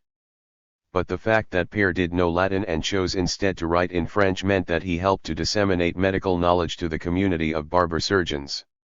He was also adored by French soldiers for his skill in treating battlefield injuries and his compassion. He wrote Gele Pensée, Duel Egarit. Père died in 1590 and was buried at Saint-André d'Arcs in Paris. Jack E. McCallum. Sant'Oreo Sanctorius. Sant'Oreo Sanctorius was an Italian physician interested in metabolism. He is best known for carrying out a 30-year-long experiment on himself in which he weighed everything that he ate and excreted, attributing the difference between the two amounts to what the Greco-Roman physician Galen called insensible perspiration. Sant'Oreo Sanctorius, also known as Sant'Oreo Sant'Oreo, Sanctrio Sanctrio, Sant'Oreo Santorii and other combinations, was born in Capodistria, then a Venetian town on the Adriatic. He studied medicine at the famed University of Padua, one of the birthplaces of measurement and quantification, from which he obtained his medical degree in 1582. For the next several years, Sanctorius worked in Croatia and thereabouts before setting up a medical practice in Venice in 1599. In 1611, Sanctorius turned his attentions to teaching and research, returning to the University of Padua as a professor of medical theory. He formed friendships with his colleagues at Padua, including the astronomer Galileo Galilei and the anatomist Fabrizio di Aquapendente. In 1624, he moved to the University of Venice, where he remained until his death in 1636. Sanctorius studied metabolism and invented instruments. In 1614, he published De Statica Medicina, possibly the first systematic study of basal metabolism. He modified the pendulum, the motion of which had been described by Galileo, and created a device to measure the pulse, the pulsologium. 15. In another modification of Galileo's work, he attached a numerical scale to Galileo's thermoscope which indicated differences in temperature, thereby creating a forerunner to today's thermometer. Sanctorius, however, is perhaps best known for a 30-year-long study of his own metabolism. He designed a large scale on which he could eat and study while being weighed continually. The difference between the weight of what he ate and any stool or urine was the weight of his insensible perspiration. The concept of insensible or undetectable perspiration had been proposed by Galen more than 1,000 years before, but Sanctorius was the first person, as far we know, to measure this phenomenon. When we perspire, if the moisture evaporates before we feel it on our skin, we are not aware of it, and it is thus known as insensible. Sanctorius recorded how the amounts of his insensible perspiration changed with age, activity, and environmental conditions. He concluded that insensible perspiration was vital to our health and more important than the more easily understood excreta, that it mostly happened after a meal, and that it was a sign of robustness. Sanctorius had thus measured something we do not always feel. The water loss may be insensible, but that did not mean it could not be measured. The experiment of Sanctorius is an example of self-experimentation without intervention, just decades of observation. His ability to tolerate the tedium and the unpleasantness of the work was remarkable, and his experiment has not been repeated. Smallpox inoculation. Early attempts to prevent smallpox in the Western world include experiments by an English aristocrat on her own children and then by others on royal and orphaned children and prisoners. Physicians disapproved of some of the early champions of inoculation against smallpox. Smallpox, known as the scourge of mankind, is caused by the varioli major virus. The illness has no animal reservoirs, affecting only humans. It has an incubation period of 7 to 10 days, and the first symptoms are chills, fevers, headaches, and backaches. 2 or 3 days later, small red spots appear on the face and extremities, and lesions develop in the mouth and throat. The spots become pustules, which last for several weeks before scabbing over and leaving deep scars. It has no treatment and a fatality rate of about 30%. Those who survive are often left with disfiguring scars or blindness. The disease was epidemic in Europe and Asia for centuries and was particularly devastating when introduced to the native populations of the Americas at the time of the European conquests. These conquests were helped by the spread of infectious illnesses, among them smallpox, which had higher fatality rates than in other areas of the world. 16. While there is no treatment for smallpox, for many centuries there was at least a way of preventing it for most people. In areas where smallpox was endemic, some people practiced a type of early vaccination known as inoculation. The word comes from the Latin inoculare, meaning to graft. Inoculation, also known as variolation, involved scratching or rubbing the material from one person's smallpox pustules into the skin of an uninfected person to cause a milder case of the illness and thus immunity to its severer forms. Variolation was practiced in parts of Africa and Asia and became known to Europeans, thanks to Lady Mary Wortley Montagu, the wife of the English ambassador to the Ottoman Empire. While in Turkey, she became aware of the beauty of the women of the harems. One story, popularized by Voltaire, is that their beauty was due to inoculation. He wrote that Circassians were poor and wanted to sell their children to rich men, some of them owners of harems. To get a good price, they were careful to inoculate their children so that they would not later become scarred by smallpox. Whether or not this is true, Lady Montagu recognized that smallpox was less serious in Turkey than it was in England. She had been ill with smallpox herself and as a result had disfiguring scars on her face. Not wanting her own children to suffer the same fate, in 1718, she arranged for the inoculation of her 5-year-old son. A Turkish woman inoculated him awkwardly with a rusty needle. The family's Scottish surgeon, Charles Maitland, who was traveling with them, inoculated him again in the other arm. The Montagu family and Maitland returned to England, enthusiastic about this practice. An unexpected consequence of the boys' variolation followed upon their arrival in England. Lady Montagu's son was enrolled in English boarding schools, which he disliked. Perhaps showing some of his mother's indomitable spirit, he often ran away from the schools, but he was easily recognized by his 2 distinctive variolation scars and brought back. In 1721, Maitland inoculated Lady Montagu's 4-year-old daughter, as well as 6 prisoners, all of whom survived. One prisoner, a woman, was deliberately exposed to smallpox and proved to be immune. Maitland then inoculated 10 orphaned children. The next year, he inoculated 2 daughters of the Princess of Wales. Following the inoculations of both the vulnerable and the royal, variolation spread throughout England and then Europe. At the same time, variolation was beginning in America. One of the people involved in the American story was Cotton Mather, a Puritan minister better known for his fiery sermons and involvement in the 1692–1693 Salem witchcraft affair. He was given a gift of an African man to serve as his slave, and this man told him about inoculations.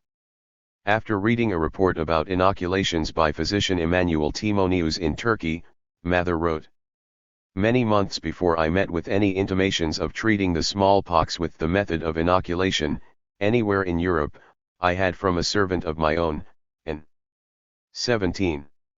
account of its being practiced in Africa. Inquiring of my Negro man Ones Imus, who is a pretty intelligent fellow, whether he ever had the smallpox, he answered, both yes and no, and then told me that he had undergone an operation, which had given him something of the smallpox, and would forever preserve him from it, adding that it was often used among the Garamantes and whoever had the courage to use it was forever free from the fear of the contagion. He described the operation to me, and showed me in his arm the scar which it had left upon him, and his description of it made it the same that afterwards I found related unto you by your Timonius. 1. A smallpox epidemic began in Boston in 1721. Mather urged the 10 physicians of Boston to inoculate the population, all but one scoffed, Zabdiel Boylston. Boylston inoculated his son and 2 of his own slaves. This experiment was greeted with outrage. Boylston had to hide for a couple of weeks, and a grenade was thrown into Mather's house. He welcomed the possibility of becoming a martyr. To some, Boylston's experiment seemed risky, not to mention an interference with divine providence. In addition, the idea that Mather could have learned something from a slave offended many. Mather replied, "Here we have a clear evidence, that in Africa, where the poor creatures die of the smallpox in the common way like rotten sheep, a merciful God has taught them a wonderful preservative. It is a common practice, and is attended with success. I have as full evidence of this, as I have that there are lions in Africa. And I don't know why 'tis more unlawful to learn of Africans, how to help against the poison of the smallpox, than it is to learn of our Indians, how to help against the poison of a rattlesnake." 2. Mather has been called the first physician of the United States and the inoculations in Boston the earliest important experiment in preventive medicine in America.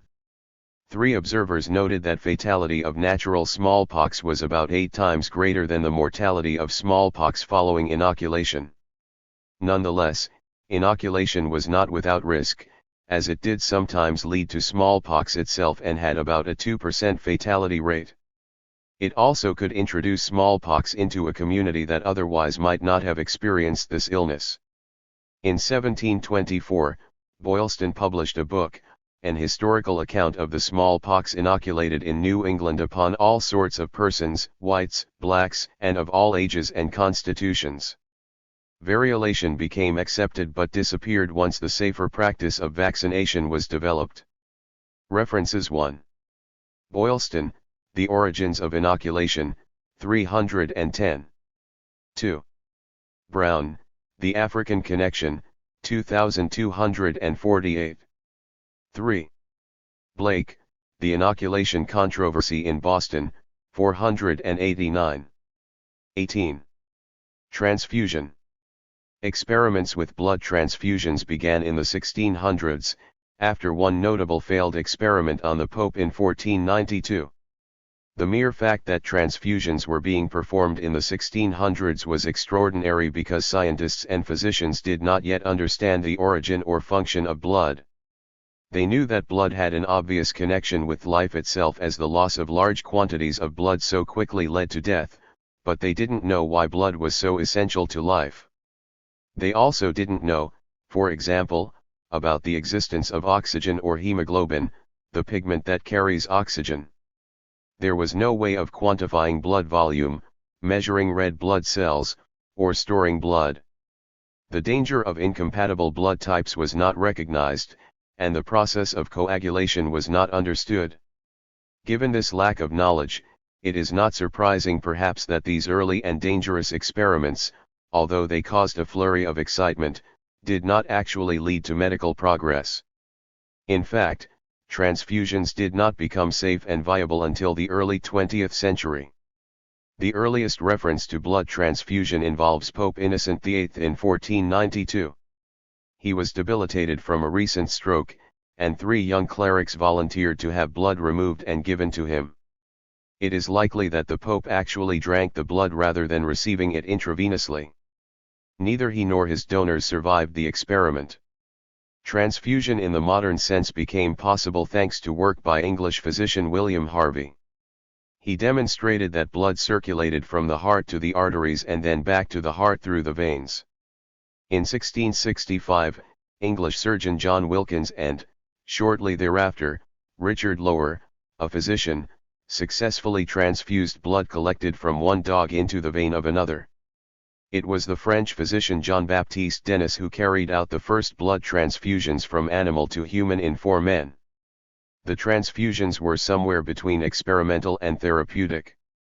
The first, of about 12 ounces of blood, was on June 15, 1667, from the carotid artery of a sheep to a 15-year-old boy. The boy had been ill for a couple of months and, as was the custom of the time, had been bled repeatedly. He seemed to benefit from the transfusion. The second recipient was a healthy 45-year-old man who also survived the transfusion. The third person was less fortunate. Swedish statesman Baron Gustav Bond was very ill. He received 2 transfusions and died shortly afterward. In the winter of 1667, Denis performed his last animal-to-human transfusion. The subject was a highly agitated and mentally ill young man, Antoine Moroy. This time, Denis used calf's blood. At first, Moroy seemed to improve and he disappeared for a few weeks, but then he once again became mentally ill. Moroy's wife insisted that he receive another transfusion. Whether he did is not clear. In any event, he died a few days later. Moroy's wife blamed Denis for her husband's death, and Denis was charged with murder. He was acquitted, and Moroy's wife was accused of causing his death. But, as a result, the judge forbade more blood transfusions in France. 19. Later that same year, Lower transfused about 8 or 9 ounces of blood from a sheep into a 22-year-old man, Arthur Kaga, a man described as eccentric but healthy and able to understand the procedure. He tolerated the procedure well and was paid. These early transfusions were the subject of much publicity and competition between the English and the French. Publications sprang up within weeks of the events but did not lead to much progress. In 1795, Philadelphia physician Philip Syng Physic successfully transfused blood from one person to another, but he did not publish the results of his experiment, and the practice did not become general. The next documented transfusion was in 1818, when English obstetrician James Blundell saved an exsanguinating patient by giving her blood collected from her husband. 22 years later, he and an assistant, Samuel Armstrong Lane, repeated the experiment on a patient bleeding to death from hemophilia. Transfusion remained impractical throughout the 19th century because of difficulties with clotting and the deterioration of collected blood as well as lack of knowledge of blood typing. Milk was even tried as a substitute for blood but had a high rate of unacceptable complications, and that practice was replaced with the first saline transfusion in 1884. The modern era of transfusion began in 1901 when Karl Landsteiner discovered the three major blood groups A, B, and O, for which he was awarded the 1930 Nobel Prize in Physiology or Medicine. In 1908, Alexis Carrel successfully transfused blood directly from the artery of a donor to the recipient's vein, thus avoiding the problem of clotting. The clotting problem was partially solved in 1915 when Richard Louison of New York's Mount Sinai Hospital discovered that the addition of sodium citrate to whole blood kept it from clotting. The following year, Francis Rouse and J.R. Turner developed a citrate-glucose combination that allowed blood to be stored for several days. Transfusions are now an accepted part of medical practice and usually consist of selected blood components rather than whole blood. Jack E. McCallum. Documents. Ambroise Paré and the treatment of gunshot wounds. Ambroise Paré, the gentle surgeon, knew that the standard teaching of how to treat gunshot wounds was boiling oil. He confirmed this with his colleagues. While serving with the French army in Piedmont as a young barber surgeon in 1537, the supply of oil was exhausted, and so Paré devised an alternative treatment that turned out to be successful. He had the courage and appreciation of the importance of what he had done to publish. 20. His observations, which contradicted the received wisdom. He wrote about his experiment in vernacular French rather than the usual academic Latin. Now I was at this time a freshwater soldier, I had not yet seen wounds made by gunshot at the first dressing. It is true I had read in John de Vigo, first book, of wounds in general, 8th chapter, that wounds made by firearms partake of venenosity, by reason of the powder, and for their cure he bids you cauterize them with oil of elders scalding hot, mixed with a little treacle. And to make no mistake, before I would use the said oil, knowing this was to bring great pain to the patient, I asked first before I applied it, what the other surgeons did for the first dressing, which was to put the said oil, boiling well, into the wounds, with tents and setons, wherefore I took courage to do as they did. At last my oil ran short, and I was forced instead thereof to apply a digestive made of the yolks of eggs, oil of roses, and turpentine.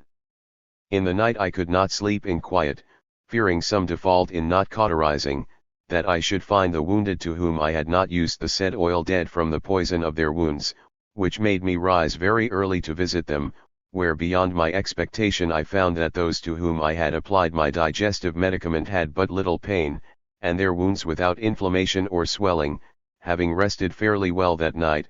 The others, to whom the boiling oil was used, I found feverish, with great pain and swelling about the edges of their wounds.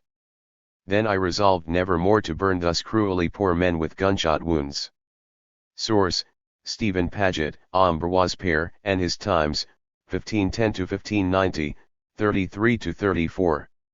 William Harvey and the Circulation of Blood. William Harvey, an English physician who studied with Fabrizio di Aquapendente at the University of Padua, a leading medical school, wrote De Motu Cordis, from which this passage comes, in Latin in 1628.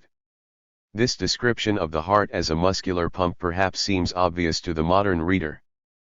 But before Harvey's work, people spoke about vague and immeasurable vital spirits and were unaware that the heart circulated blood through the lungs and the rest of the body. Through the observation of cold-blooded animals, a quantitative approach to the volume of blood, a simple experiment with ligatures tied around the arm, and a correct interpretation of the valves described by D'Aquapendent, Harvey freed medicine from the chains of Galenic authority. Chapter 14, Conclusion of the demonstration of the circulation. And now I may be allowed to give in brief my view of the circulation of the blood, and to propose it for general adoption.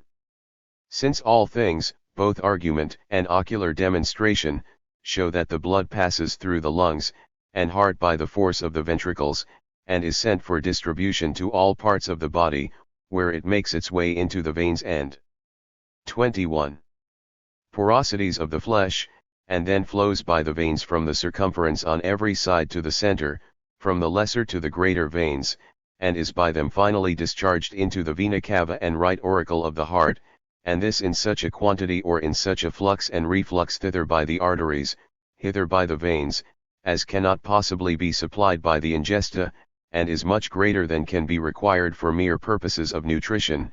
It is absolutely necessary to conclude that the blood in the animal body is impelled in a circle, and is in a state of ceaseless motion, that this is the act or function which the heart performs by means of its pulse, and that it is the sole and only end of the motion and contraction of the heart.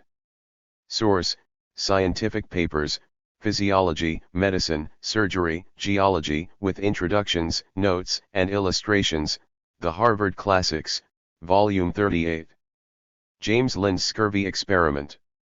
James Lind, a physician who worked as a surgeon in the English Navy, was preoccupied with scurvy, a debilitating disease that was prevalent among sailors. In one of the most famous experiments in the history of medicine, he took 12 sailors, all ill to a similar degree with scurvy, and managed them in the same way, with one exception.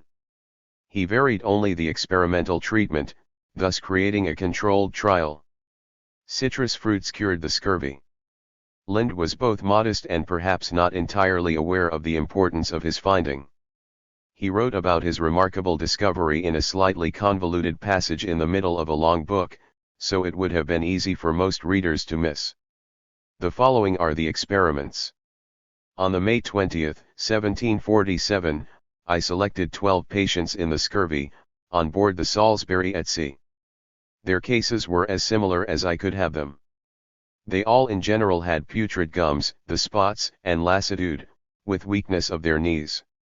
They lay together in one place, being a proper apartment for the sick in the forehold, and had one diet in common to all, viz., water gruel sweetened with sugar in the morning, fresh mutton broth oftentimes for dinner, at other times light puddings, boiled biscuit with sugar etc., and for supper barley and raisins, rice and currants, sago and wine, or the like. 2 of these were ordered each a quart of cider a day. 2 others took 25 drops of elixir vitriol 3 times a day upon an empty stomach, using a gargle of it for their mouths. 2 others took 2 spoonfuls of vinegar 3 times a day upon an empty stomach, having their gruels and their other food sharpened with vinegar, as also the gargle for their mouth. 2 of the worst patients, with the tendons in the ham quite rigid, were put under a course of sea water. Of this they drank half a pint every day, and sometimes more or less, as it operated, by way of gentle physic. 2 others had each 2 oranges and 1 lemon given them every day. These they eat with greediness, at different times, upon an empty stomach. They continued but 6 days under this course, having consumed the quantity that could be spared. The 22. 2 remaining patients took the bigness of a nutmeg 3 times a day of an electuary recommended by an hospital surgeon, made of garlic, mustard seed, horseradish, balsam of Peru and gum myrrh, using for common drink, barley water boiled with tamarinds, by which, with the addition of cream of tartar, they were gently purged 3 or 4 times during the course. The consequence was, that the most sudden and visible good effects were perceived from the use of oranges and lemons, one of those who had taken them being at the end of 6 days fit for duty. The spots were not indeed at that time quite off his body, nor his gums sound, but without any other medicine than a gargle for his mouth, he became quite healthy before we came into Plymouth, which was on the 16th of June. The other was the best recovered of any in his condition, and being now deemed pretty well, was appointed to attend the rest of the sick. Next to the oranges, though the cider had the best effects. It was indeed not very sound. However, those who had taken it, were in a fairer way of recovery than the others at the end of the fortnight, which was the length of time all these different courses were continued, except the oranges. The putrefaction of their gums, but especially their lassitude and weakness, were somewhat abated, and their appetite increased by it. As to the elixir of vitriol, I observed that the mouths of those who had used it by way of gargle, were in a much cleaner and better condition than many of the rest, especially those who used the vinegar, but perceived otherwise no good effects from its internal use upon the other symptoms.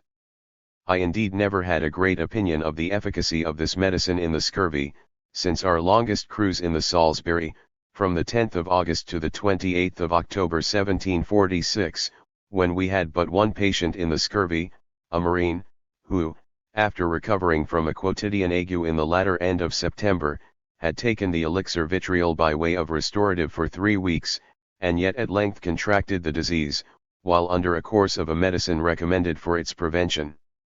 There was no remarkable alteration upon those who took the electuary and tamarind decoction, the sea water, or vinegar, upon comparing their condition, at the end of the fortnight, with others who had taken nothing but a little lenitive electuary and cream of tartar occasionally, in order to keep their body lax, or some gentle remedies in the evening, for relief of the breast.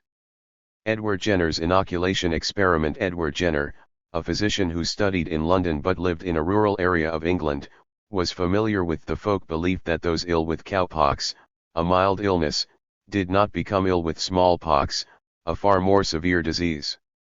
In this detailed account of his work, he describes how he inoculated 8-year-old James Phipps with cowpox and then with variolaus mater from a young woman ill with smallpox. 23. The boy became slightly ill after the cowpox inoculation but not at all after the smallpox inoculation. Jenner had succeeded in making Phipps immune to smallpox, and he had done so safely. As well as being a brilliant observer and daring experimenter, Jenner then became a tireless advocate for vaccination. Vaccinations against smallpox are one of the greatest triumphs in medicine. Case 16. Sarah Nelmas, a dairymaid at a farmer's near this place, was infected with the cowpox from her master's cows in May, 1796. She received the infection on a part of her hand which had been previously in a slight degree injured by a scratch from a thorn. A large pustula sore and the usual symptoms accompanying the disease were produced in consequence. The pustule was so expressive of the true character of the cowpox, as it commonly appears upon the hand, that I have given a representation of it in the annexed plate. The 2 small pustules on the wrists arose also from the application of the virus to some minute abrasions of the cuticle, but the livid tint, if they ever had any, was not conspicuous at the time I saw the patient. The pustule on the forefinger shews the disease in an earlier stage. It did not actually appear on the hand of this young woman, but was taken from that of another, and is annexed for the purpose of representing the malady after it has newly appeared. Case 17. The more accurately to observe the progress of the infection, I selected a healthy boy, about 8 years old, for the purpose of inoculation for the cowpox. The matter was taken from a sore on the hand of a dairymaid, who was infected by her master's cows, and it was inserted, on the 14th of May, 1796, into the arm of the boy by means of 2 superficial incisions, barely penetrating the cutis, each about half an inch long. On the 7th day he complained of uneasiness in the axilla, and on the 9th he became a little chilly, lost his appetite, and had a slight headache. During the whole of this day he was perceptibly indisposed, and spent the night with some degree of restlessness, but on the day following he was perfectly well. The appearance of the incisions in their progress to a state of maturation were much the same as when produced in a similar manner by variolaus mater. The only difference which I perceived was in the state of the limpid fluid arising from the action of the virus, which assumed rather a darker hue, and in that of the efflorescence spreading round the incisions, which had more of an erysipelatous look than we commonly perceive when variolaus mater has been made use of in the same manner, but the whole died away without giving me or my patient the least trouble. In order to ascertain whether the boy, after feeling so slight an affection of the system from the cowpox virus, was secure from the contagion of the smallpox, he was inoculated the 1st of July following with variolaus matter, immediately taken from a pustule. Several slight punctures and incisions were made on both his arms, and the matter was carefully inserted, but no disease followed. The same appearances were observable on the arms as we commonly see when a patient has had variolaus matter applied, after having either the cowpox or smallpox. Several 24 months afterwards he was again inoculated with variolaus matter, but no sensible effect was produced on the constitution. Here my researches were interrupted till the spring of the year 1798, when, from the wetness of the early part of the season, many of the farmers' horses in this neighborhood were affected with sore heels, in consequence of which the cowpox broke out among several of our dairies, which afforded me an opportunity of making further observations upon this curious disease. Era 2, 19th century. Introduction. The 1800s were marked by medical discoveries that made surgery easier, safer, and less painful. The discoveries also clarified the nature of nutrition and a number of common infections, including sexually transmitted diseases. Researchers worked on vaccines against lethal diseases, such as rabies, the bubonic plague, and cholera. Researchers did not think that the subjects of experiments had to understand or consent to the procedures. One of the major advances was the discovery of surgical anesthesia. Experiments with ether, cocaine, chloroform, and nitrous oxide, some first performed by the experimenters on themselves, led to pain-free surgery. Cleanliness was also deemed important for safe surgery, but this concept was surprisingly difficult for doctors to comprehend. Oliver Wendell Holmes in Boston and Ignaz Semmelweis in Vienna tried to convince those who delivered babies to wash their hands, but both physicians were ignored or ridiculed. However, Joseph Lister in Great Britain was more successful in promoting a clean operating room. Advances in hygiene combined with the use of anesthetics paved the way for surgical experiments. Louis Pasteur and Robert Koch, two great rivals and scientists, made discoveries that changed medicine. Pasteur identified the causes of animal illnesses, such as anthrax. Koch identified the cause of tuberculosis and formulated postulates that organized future experimentation. He explained that to be certain that a bacterium caused a specific illness, that bacterium always had to be present in a case of the illness and then be grown in a pure culture. When re-administered to an animal, it must then cause the original disease and once again be found in that animal. With the development of the microscope and the invention of stains by Koch, Paul Ehrlich, and Hans Christian Graham, microorganisms invisible to the naked eye could be seen for the first time, and physicians began to understand that these microorganisms caused illnesses. The laboratory thus became an inseparable part of medicine. Diagnosis was no longer just clinical, and the importance of cleanliness a way of eliminating, or at least decreasing, the possibility of transmitting these microorganisms finally became accepted. The earlier admonitions of Holmes and Semmelweis had been correct. Medical researchers began to form hypotheses, weigh evidence, quantify findings, and understand the importance of replication of the experiment. The idea 26. That medical experiments could be performed to increase our knowledge and expertise took hold. Much of human experimentation in the 1800s was related to the development of vaccines. Vaccines can be developed in animals, but at some point, they have to be tested in humans. Toward the end of the previous century, in 1796, English Dr. Edward Jenner had successfully vaccinated his gardener's young son with cowpox, which led to the boy's immunity against the deadly smallpox and the eventual elimination of the disease. Almost a century later, in 1885, Pasteur tried out a relatively untested treatment on a 9-year-old boy, Joseph Meister, who had been bitten by a rabid dog. The child survived, and Pasteur became an international hero. He named his treatment vaccination in honor of Jenner's earlier discovery and established the Institut Pasteur in Paris, where many went on to conduct important experiments, including Waldemar Hafkine, who studied there with one of Pasteur's students, Elie Metchnikoff, and who created vaccines for cholera and plague. Other experiments were more exploratory and perhaps exploitative.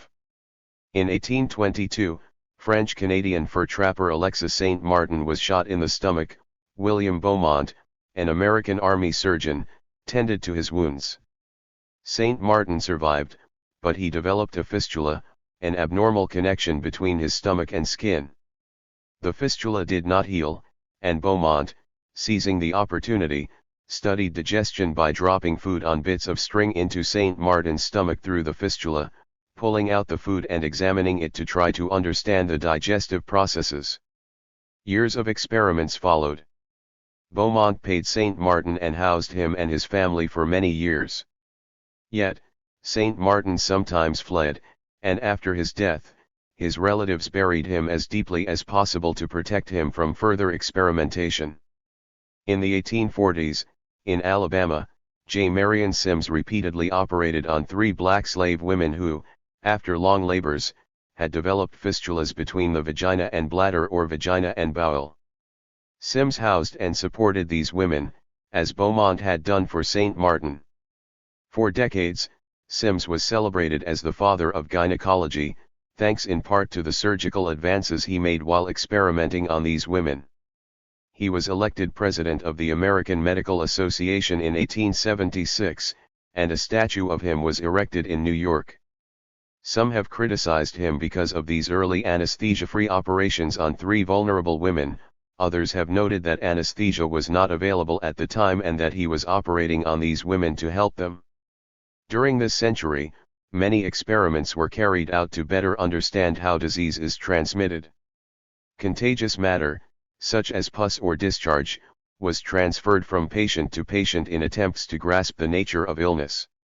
Researchers studied venereal diseases, using blind or mentally retarded children, beggars, prostitutes, or the terminally ill, considering these individuals as already damaged and therefore suitable for medical experimentation. The best known of these experiments was carried out by German venereologist Albert Neisser, who discovered gonococcus, the bacterium that causes gonorrhea. Neisser infected 19th century 27 prostitutes with syphilis while trying to invent a vaccine against the illness. The case led to the Prussian government later issuing a directive to researchers about the importance of consent. He was fined but continued his illustrious career. His Norwegian colleague and rival Gerhard Armauer Hansen lost his job because of somewhat similar experimentation with leprosy. Some individuals used themselves as subjects. Daniel Carrion, a Peruvian medical student, had been studying the illness Verruga peruana for 3 years.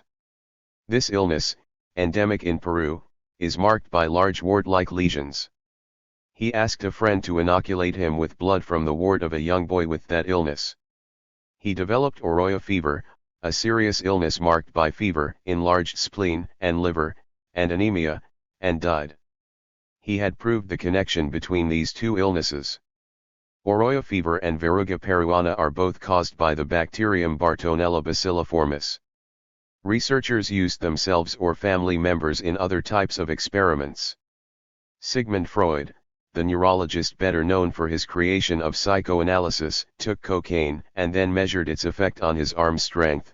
He also subjected his daughter to psychoanalysis, then an experimental psychological procedure.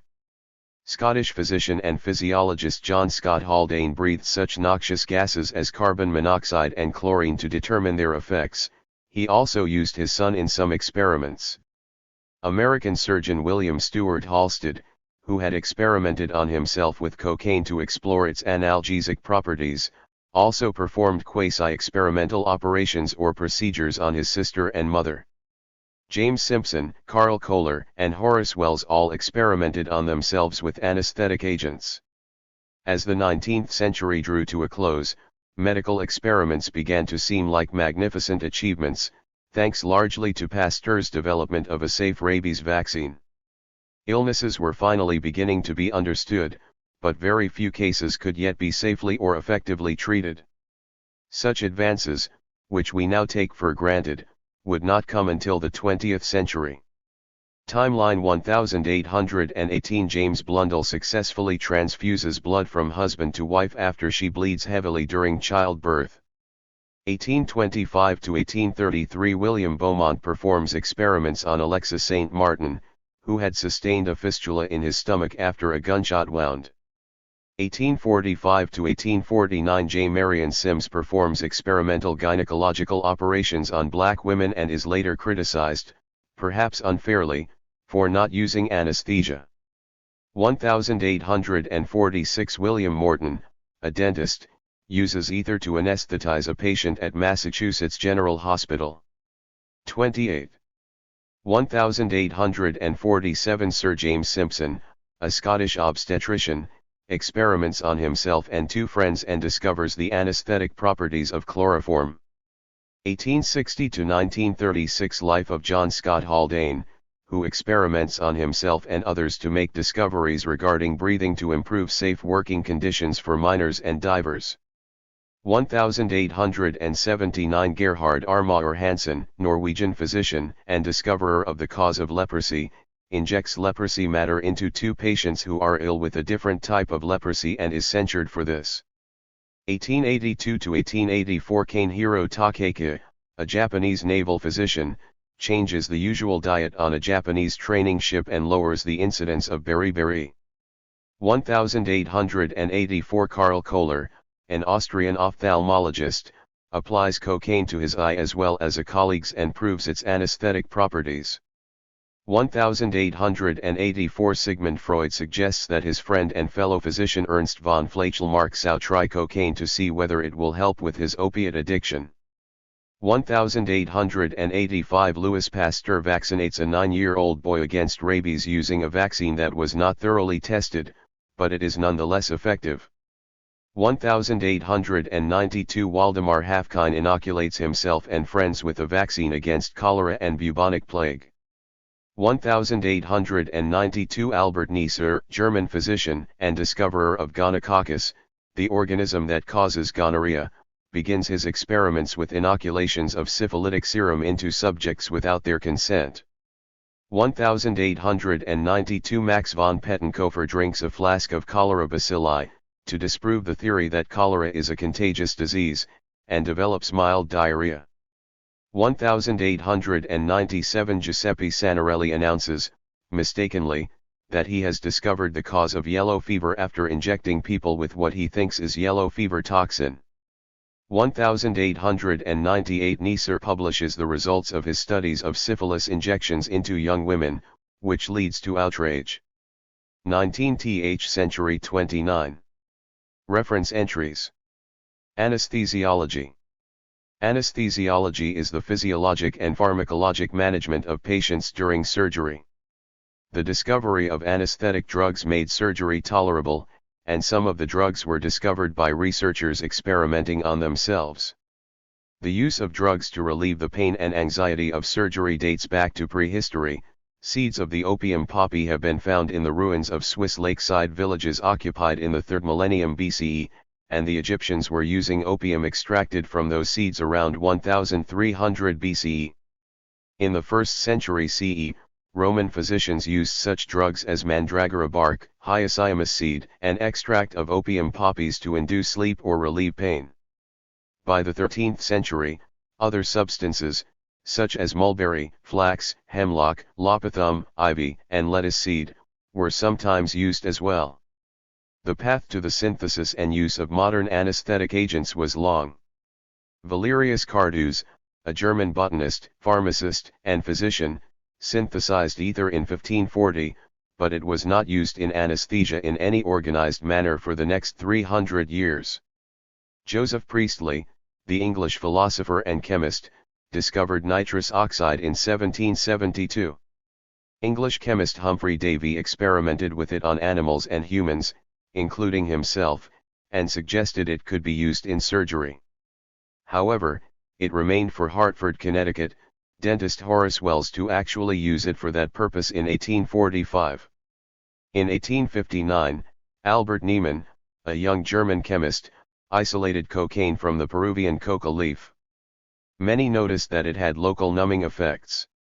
Neurologist and father of psychoanalysis Sigmund Freud, fascinated with cocaine, mainly because of its stimulant effects, talked about it with one of his colleagues, Karl Kohler, a young ophthalmologist who was looking for a way to make cataract surgery less painful.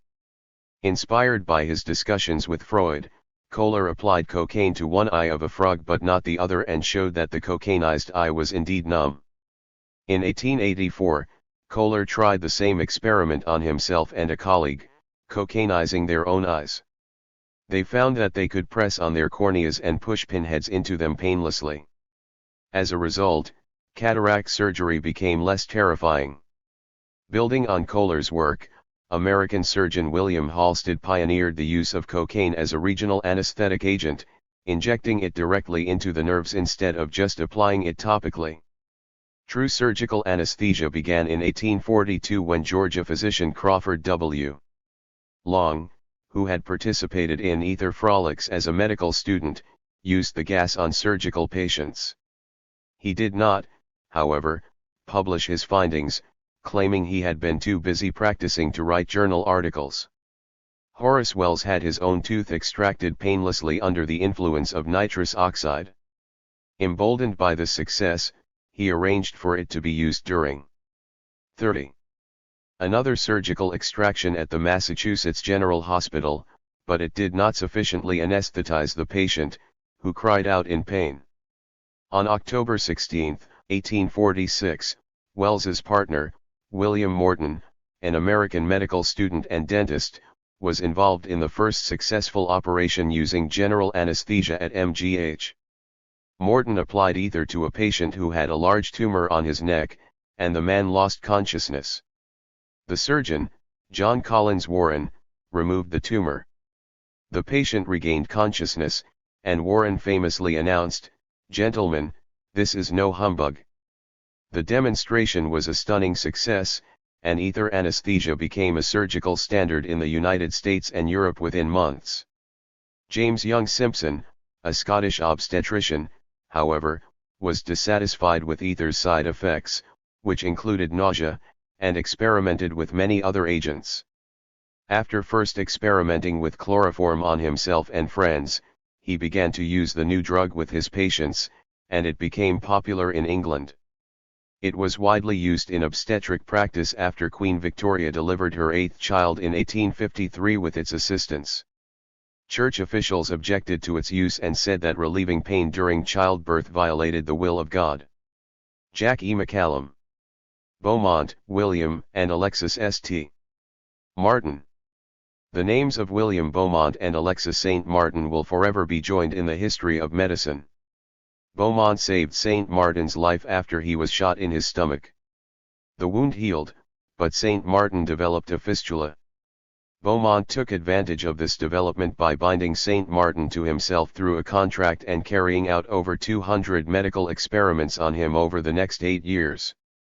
A military physician and clinical physiologist, William Beaumont was born into a farming family in Lebanon, Connecticut, on November 21, 1785. As a young man, he refused his father's offer of an adjoining farm and moved to upstate New York, where he worked briefly as a teacher before beginning an apprenticeship with a physician in St. Albans, Vermont. When the War of 1812 began, Beaumont, then 27 years of age, enlisted as a surgeon's mate. He participated in both the Battle of Niagara and the Siege of Plattsburgh, where he took a particular interest in pleurisy and other pulmonary infections that plagued the American forces. After the war, Beaumont entered private practice in Plattsburgh, New York, but he found civilian medicine boring. So, in 1820, he convinced his friend and Army Surgeon General Joseph Lovell to appoint him physician to the military base on Mackinac Island in the territory that later became Michigan. While working on Mackinac Island in 1822, he was called on to treat a young fur trapper or voyageur, Alexis St. Martin, who had been shot in the stomach. Beaumont dressed the wound expecting the trapper. 19th century 31. To die, but over the course of several months, St. Martin surprisingly recovered, although with a fistula, or passage, between his stomach and skin that never healed. Beaumont saw the opportunity to study digestion in a way that had not been done before. He took St. Martin into his home and began a series of over 200 experiments on him over the next 8 years. When Beaumont was transferred to Fort Niagara in 1825, he took St. Martin with him, employed him as an orderly and personal servant, and continued his experiments. The experiments were uncomfortable and intrusive. St. Martin would lie down, and Beaumont would tie some food to a string, insert it into St. Martin's stomach through the fistula, and then retrieve it and document the resulting gastric movements and secretions. Beaumont showed for the first time that gastric secretions only occurred after the stomach was presented with food. He collected this gastric liquor, measured it, and even tasted it. He showed that digestion was affected by emotions and general health and was due to chemical processes, not fermentation or mechanical activities of the stomach. Beaumont also witnessed peristalsis, the rhythmic contractions of the gastrointestinal tract, through the fistula. The relationship between the two men was fraught. St. Martin was grateful that Beaumont had saved his life, but he tired of the experiments and disliked being displayed to others. Beaumont and St. Martin had signed a contract that was similar to labor contracts of the time. According to the contract, St. Martin had to comply with Beaumont's requests, while Beaumont had to support him. At one point, St. Martin, although a French-Canadian, enlisted in the American Army as an orderly, thus further formalizing their relationship, as Beaumont was an officer. St. Martin eventually ran away back home to Canada. While in Canada, he married and fathered 2 children. Beaumont paid for St. Martin's whole family to move to live with him and his wife in Fort Crawford, on the upper Mississippi. Experiments resumed for the next 2 years. In 1831, St. Martin and his wife and 4 children returned to Canada. A year and a half later, St. Martin rejoined Beaumont in Washington, D.C., where Beaumont then lived. St. Martin once again returned to Canada in 1834, this time not to return. Beaumont carried out his experiments on St. Martin in his own home, with little help or support from others. For most of them, he had little or no laboratory equipment. He published his results in the epical book Experiments and Observations on the Gastric Juice and the Physiology of Digestion in 1833. That same year, he also wrote what has been called the first American document about the ethics of experimenting on humans, stating that the experiment is to be discontinued when it causes distress to the subject and that there must be voluntary consent. Beaumont left the Army soon after his book was published and practiced medicine privately in St. Louis until his death in 1853. St. Martin lived with his fistula to age 83 and died in 1880. His family is said to have delayed the burial so that his body would decompose and then buried him so deeply that no one could ever experiment on him again. Jack E. McCallum. 32. Reference 1. The quotation from Beaumont about ethical research can be found in George J. Onnes and Michael A. Grodin, The Nazi Doctors and the Nuremberg Code, Human Rights in Human Experimentation, 125. Beriberi experiments in Japan. Long present in Southeast Asia, the illness beriberi became more common when mechanical grain milling was developed in the 1800s, leading to a decrease in the nutritional value of rice. One of the first people to carry out experiments to discover the cause of beriberi was a Japanese medical officer, Kanehiro Takeki. Beriberi is a complex illness that results from a lack of thiamine. It has 2 forms. In wet beriberi, the person suffers from heart problems and swelling of the legs. In dry beriberi, the legs become painful and weak, and walking is difficult.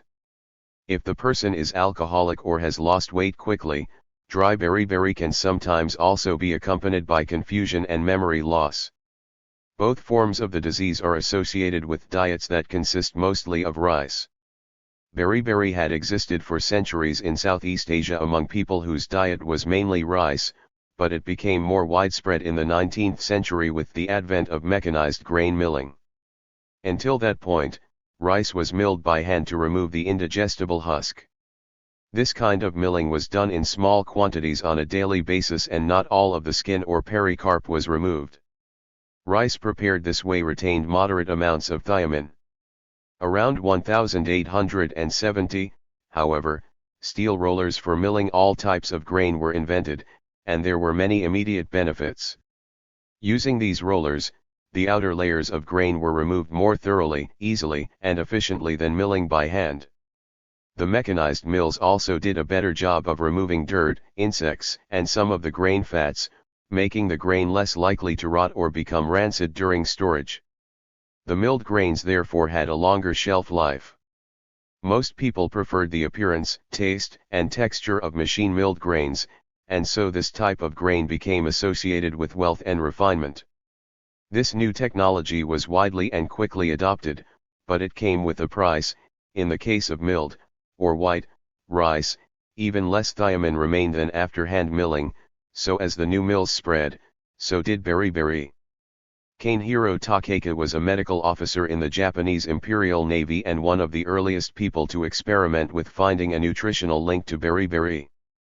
Beriberi, known as kak, had existed in Japan for centuries, just as in the rest of Southeast Asia, and the Japanese Navy, in particular, had been hard hit. One-third of enlisted men between 1878 and 1882 developed it. The Japanese assumed that bacteria caused the illness, so they sent Takeka to St. Thomas's Medical Hospital in London for further medical education that might help him to address the problem. He mastered bacteriology in England, but he also learned that few men on English. 19th century 33. Ships developed beriberi. Takeka thought that the relatively protein-rich diet was protective against the disease. Takeka returned to Japan and convinced the authorities, as an experiment, to add protein to the diet supplied to the crew of a Japanese training ship. They added meat, milk, and vegetables to supplement the usually white rice, heavy fare. In 1882, this ship sailed from Japan to New Zealand and along the western coast of South America to Honolulu, and then returned to Japan in 1884. Beriberi was less common among the crew than was usual on trips of this sort. As a result of this experiment, Takeka concluded that lack of protein was the cause of beriberi. Although his theory was not quite correct, it did lead to diet changes that prevented beriberi. In addition, as the Japanese Navy increased the variety of food to the diet of the seamen, the men's overall health improved. Takeka was made a baron in recognition of his achievement. However, his experiment had little influence on the rest of the world or even other branches of the Japanese military.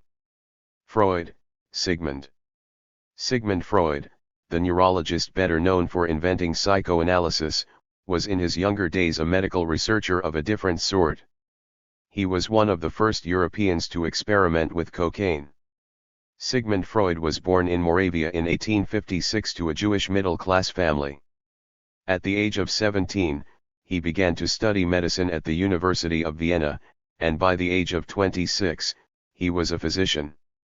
Although this sober intellectual is better known now for his theories of the unconscious and the development of psychoanalysis, for a short time, he experimented with cocaine. His enthusiasm for it played an important part in an ophthalmologist's discovery of cocaine's anesthetic properties and in Freud's own perception of the importance of dreams, which led to another experiment of sorts. In the spring of 1884, the 28-year-old Dr. Freud was concerned about the health of his friend Ernst von Flachelmarksau, another physician. While performing an autopsy, Flachelmarksau's right thumb became infected, and it subsequently had to be amputated. Following the surgery, he developed painful nerve growths, known as traumatic neuromas, at the site of the amputation. He began to use morphine to control the pain and became addicted to the drug. At the same time, Freud was reading about the work of a German army physician, Dr. Theodor Aschenbrand, who gave cocaine provided by the German pharmaceutical company Merck to soldiers. Aschenbrand noticed that cocaine improved the soldiers' endurance. Freud also read reports from other physicians suggesting that cocaine cured morphine addiction.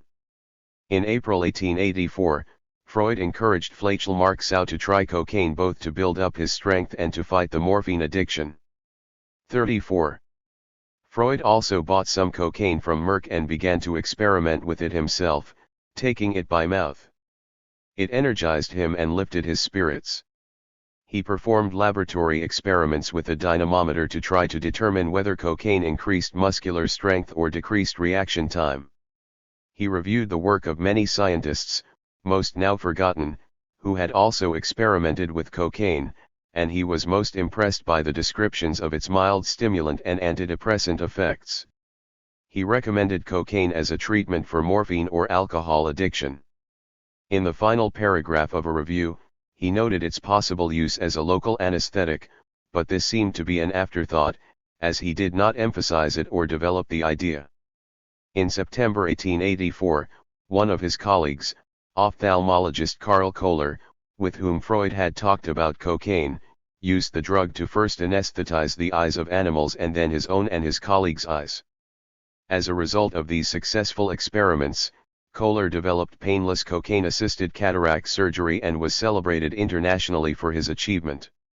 In 1885, with a better understanding of the analgesic properties of cocaine, Freud tried to treat trigeminal neuralgia, a painful condition affecting a facial nerve, with injected cocaine but was unsuccessful, perhaps because of his lack of surgical expertise and skill. He continued to take cocaine by mouth, mainly as a stimulant when depressed or anxious, for the next few years.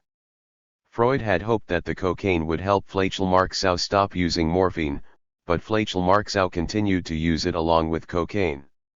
He died in 1891, addicted to both drugs. Meanwhile, Freud and a colleague, Wilhelm Fliess, an ear, nose, and throat surgeon, were collaborating in approaches to psychological problems. Fliess had a number of theories, one of which posited a connection between the nose and the genitals. Freud was fascinated by this theory. Freud himself had nasal surgery and often used cocaine to relieve his bothersome nasal congestion.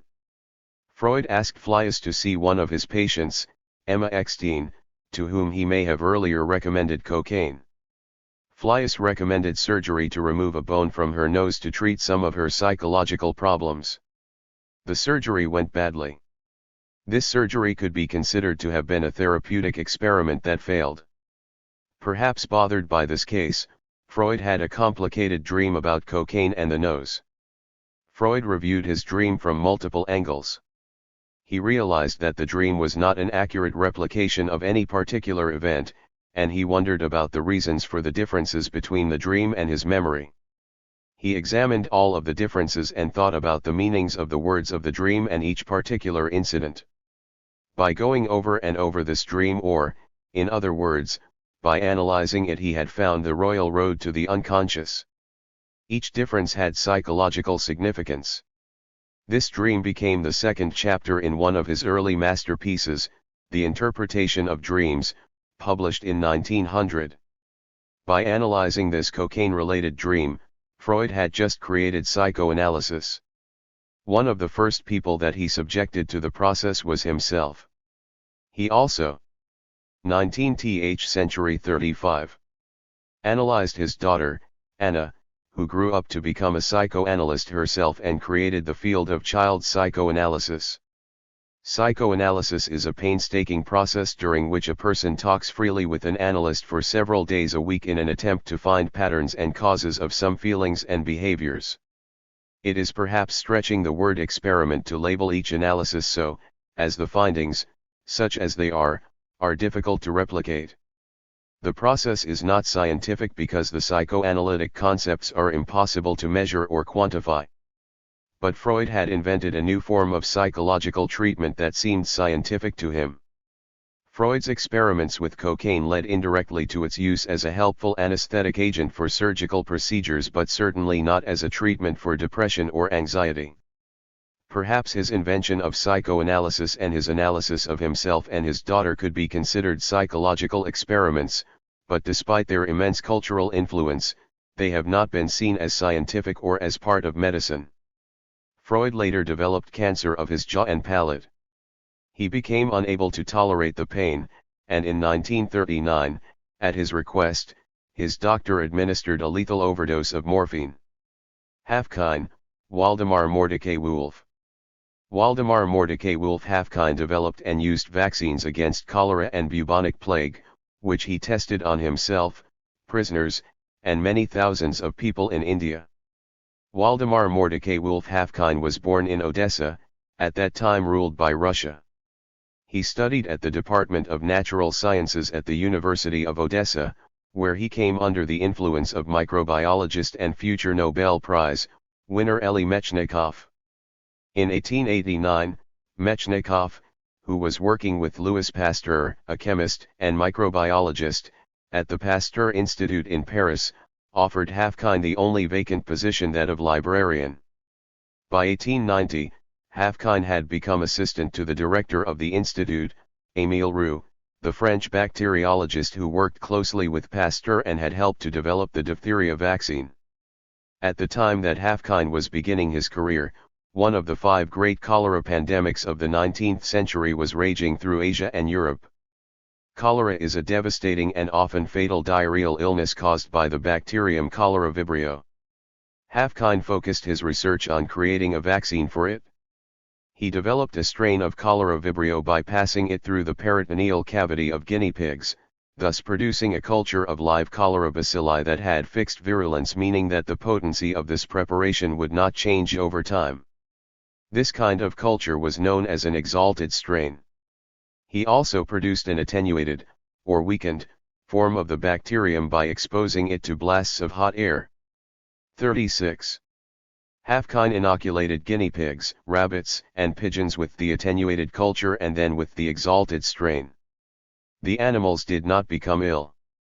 In July 1892, building on these initial positive results, Haffkine inoculated himself with the weakened culture and then 6 days later with the exalted culture. He then inoculated 3 Russian friends. All survived, and Haffkine looked for a further opportunity to test his vaccine. His senior colleagues, including both Mechnikov and Pasteur, were not interested, nor were authorities in Germany, France, or Russia. Haffkine's work was appreciated by others, however, and he was persuaded by Lord Dufferin, the former Viceroy of India, to go to India, where cholera was killing hundreds of thousands. He arrived in India in 1893 and was met with suspicion. On one occasion, a crowd of villagers threw stones at him and broke some of his equipment. To show them that his vaccine was safe, Haffkine asked an assistant to revaccinate him in front of the villagers. This demonstration went smoothly, and many present allowed themselves to also be vaccinated. He went on to vaccinate people in Calcutta, 20,000 laborers in the tea gardens of Assam, and inmates in the jail. As a result of these vaccinations, the mortality rate from cholera in the tea gardens dropped from between 22 to 45% to 2%. Haffkine had to stop his work, however, when he became ill with malaria in August 1895 and returned to France. In December 1895, while lecturing in London, Haffkine reported that between April 1893 and the end of July 1895, he and his colleagues had inoculated over 42,000 people. In some cases, only the first injection had been given. Later statisticians examined his data and concluded that 3 of the 8 trials reported by Haffkine showed that Haffkine's inoculation might have been effective. In March 1896, against his doctor's advice, Haffkine returned to India and performed another 30,000 vaccinations in 7 months. In October 1896, an epidemic of the deadly bubonic plague struck Bombay, and the Indian government asked Haffkine for assistance. Also known as the Black Death, the plague is caused by the bacterium Yersinia pestis and is marked by large and painful lymph nodes, fever, and chills. It had been absent from India for many years but returned in 1896, probably brought in from Hong Kong. Haffkine embarked upon the development of a vaccine in a small laboratory in a corridor of Bombay's Grant Medical College. He used goat flesh as a medium for growing his cultures. Within 3 months, a form of the vaccine was ready for human trials, and on January 10, 1897, Haffkine tested it on himself. He developed a fever and malaise but recovered within 2 days. In early 1897, bubonic plague struck the Bikola jail in Bombay, and some of the prisoners volunteered to be inoculated. 2 of the 154 volunteers developed plague and survived. Of the 170 controls, 12 caught the plague, and 6 died. Although the numbers vary slightly in different accounts, the lesson was clear: vaccination against the plague was successful. At the end of 1897, plague broke out in the Umarkoti Common Jail in Bombay, and 401. 19th century 37. Prisoners volunteered to be inoculated. The prisoners were lined up in the jail yard, and every other prisoner was inoculated. Of the 127 not inoculated, there were 10 cases of plague and 6 deaths. Of the 147 inoculated, there were 3 very mild cases of plague. One of Hafkine's supporters was Sir Sultan Shah, Aga Khan III, KCIE, head of the Khoja Muslim community. The Aga Khan was vaccinated and paid for Hafkine's laboratory to be moved and established in his own lodge. He also encouraged the Muslim community to be inoculated. In 1898, Hafkine organized a trial of the vaccine in the village of Undhira. Half of the population was vaccinated while the other half, the control group, was not. 6 weeks later, he found that among the 71 inoculated, there were 8 cases of plague and 3 deaths.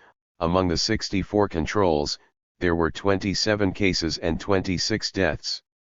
In recognition of his work, Hafkine was appointed the director of the plague laboratory in Bombay. In 1902, 19 Indian villagers who had been inoculated against plague from a single bottle of vaccine died of tetanus. An inquiry indicted Hafkine, and he was relieved of his position and returned to England. The report was unofficially known as the Little Dreyfus Affair, referencing Hafkine's Judaism. The Lister Institute of London re-investigated the claim and overruled the verdict. It was discovered that an assistant had failed to sterilize a bottle cap. By experimenting both on himself and many others, including prisoners, Hafkine had discovered moderately effective vaccines against 2 bacterial diseases that were responsible for killing millions of people: cholera and Black Plague. Not well known in the Western world today, he is honored in India, where an institute, the Hafkine Institute in Mumbai, has been named after him. Work against infectious diseases continues there today. Haldane, John Scott. John Scott Haldane was a Scottish physiologist and physician who experimented on himself to determine the safety of conditions in mines and the effects of various gases. John Scott Haldane was born in Edinburgh and studied at the University of Jena in Germany. He received his medical degree from Edinburgh University in 1884 but did not go into practice as a physician, being more interested in physiology. One of his first projects as a young doctor was to measure the excretion of certain substances in people ill with scarlet fever. Then he examined the excreta of smallpox victims and of himself. His career of self-experimentation had started. 38. Another early project, beginning his lifelong interest in respiration and social issues, was the study of the air in the slums of Dundee. He visited these neighborhoods and took samples of the air in small bottles, finding that homes and schoolrooms contained high concentrations of carbon dioxide, molds, hydrogen sulfide, and bacteria. He also studied sewer gases, which could cause explosions, and explored the sewers that ran under the Parliament buildings in London. He lowered himself into sewers to smell the gases and later invented the practice of lowering rodents into sewers to test air quality. To more fully investigate and understand the effects of various gases on breathing, he built small airproof lead-lined chambers in which the concentration of these gases could be manipulated and measured. One such early chamber was in his own home in Oxford. He would often shut himself up to expose himself to different gases and monitor his responses, at times relying on his children to see if he was still breathing. He discovered that increasing concentrations of carbon dioxide led to rapid breathing and a sensation of panic, and that lower concentrations of oxygen led to unconsciousness. He often exposed himself to high concentrations of carbon monoxide, a poisonous gas produced by burning coal or other fuel, and then tested his physical endurance. One of his major areas of research and concern was the safety of miners in southwest Britain. In the 19th century, Wales, Cornwall, and Devon were among the richest mining areas in the world, producing coal, tin, lead, copper, and iron. Mining was dangerous work, however, in part because of the occasionally poor air quality. Haldane often descended underground to examine the air and test it with small rodents and birds. Because of their rapid metabolism, small animals are more sensitive to changes in the air they breathe than humans. The idea of using canaries in mines to measure air quality was Haldane's. If the bird died, the miners would know of the presence of toxic gases and have time to escape. These birds were used to protect miners until the 1980s, when a variety of chemical or electrical carbon monoxide detectors and sensors were developed. Indeed, the use of canaries in mines became so well known that the expression canary in the coal mine has evolved to refer to something that serves as a warning or early indicator of danger. Another mining problem was that coal dust explosions and fires led to accidents and deaths from injuries, burns, exposure to poisonous gases, or lack of oxygen. Haldane raced to mine disasters to sample the air and again climbed down into the mines. He took blood from dead miners. He performed autopsies on the miners and also on pit ponies, the horses that hauled coal underground. This work was, of course, hazardous, and he would reassure his wife that he was safe by sending her telegrams. If the gases had affected him, he would sometimes become confused and send multiple telegrams, having forgotten the ones that he had already sent. In 1905, the British Navy asked Haldane to investigate decompression sickness, a problem that bedeviled divers working underwater. When divers breathe pressurized air, some of it dissolves into the tissues. If the diver comes up too quickly. 19th century 39. Nitrogen rediffuses out of the tissues as bubbles that can cause pain, depending on where they lodge. Sometimes the person bends over in agony, hence, the sickness became known as the bends. Decompression sickness is also associated with work in caissons, large structures underwater on which bridges are placed, so it became known as caisson disease as well. To investigate this problem, Haldane built a pressure chamber, which resembled a 7-foot-long boiler turned on its side. There were two 6-inch-long windows and one entrance that looked like a manhole. He would go into the chamber for hours at a time, experimenting with different pressures, rates of ascent, and gas compositions. He also put goats into the chamber because of their sensitivity to decompression sickness. He donned a diving suit himself and went underwater, which was all the more remarkable as he did not know how to swim. At the time that he began his work, it was considered safe for divers to come up slowly at first, but then more rapidly. Haldane showed that divers had to come up very slowly for the entire duration of the ascent to avoid the bends, particularly as they neared the surface. In addition, the rate of ascent needed to be adjusted according to the length of time underwater. He devised dive tables to help people understand how fast they could safely come up. These tables, or versions of them, were used for decades. In 1911, Haldane traveled to Pikes Peak in Colorado, 14,000 feet high, to study the effects of high altitudes on breathing, again using himself as a subject. During his time on Pikes Peak, he concluded that people acclimatize to high altitudes as their lung alveoli begin to secrete oxygen into the blood. This is no longer thought to be the case. During World War I, Haldane's expertise was particularly useful. When the Germans used poison gases at Ypres, Haldane went to the front and identified the gases as chlorine and bromine. Haldane was already familiar with chlorine poisoning because, in his earlier work with sewers, he had encountered chlorine disinfecting agents, which released chlorine gas. At the front, he took blood samples and performed autopsies.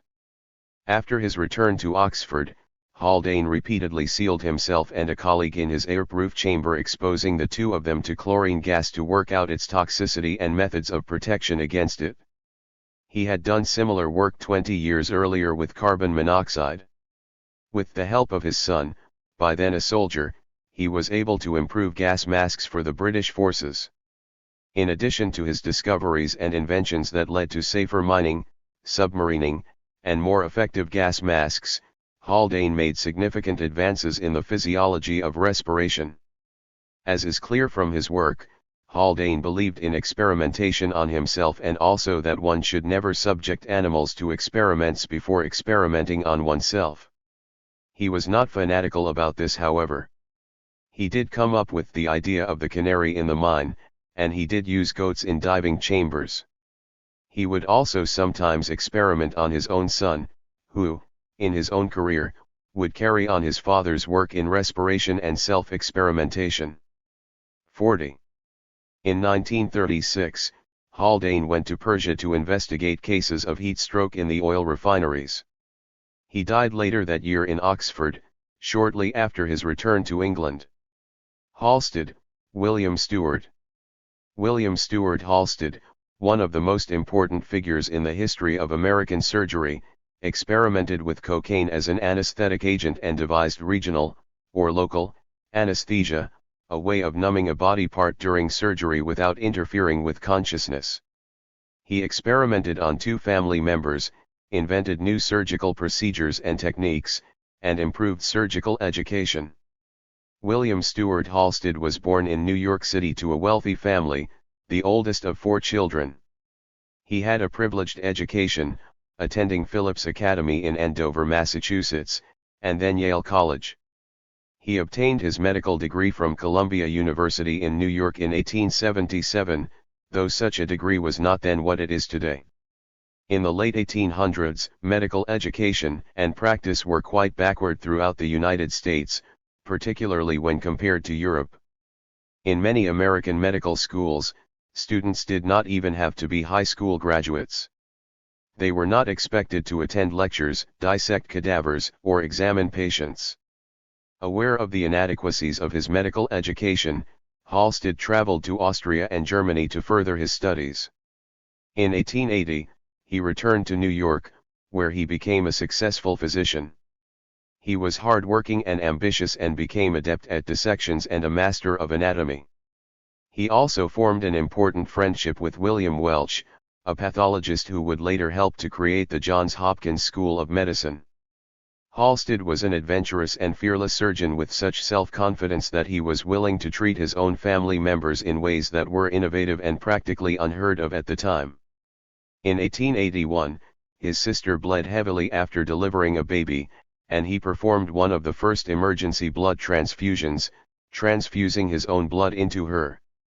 Almost unbelievably, he operated on his own mother in 1882, she became ill, and he removed stones from her gallbladder on her kitchen table in the middle of the night.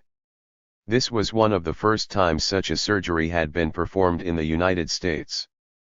Halsted's career course changed trajectory after he learned of the work done by ophthalmologist Carl Kohler in 1884, in which he used cocaine as a topical anesthetic agent for cataract surgery. Dentists and eye surgeons, those men who inflicted great pain on their patients, began to apply cocaine directly to teeth and eyes to numb them. Halsted took the next step and injected cocaine directly into the nerves that carried sensations from the area about to be operated on. This was the beginning of regional, or local, anesthesia. For example, he injected 19th century 41 cocaine into an area in the face just under the eye. Cocaine applied here numbs the nerves carrying sensation from the upper jaw and makes dental extract ions less painful. Halsted would use cocaine deftly and successfully in multiple other procedures. Together with his New York medical students, he expanded the uses of the drug.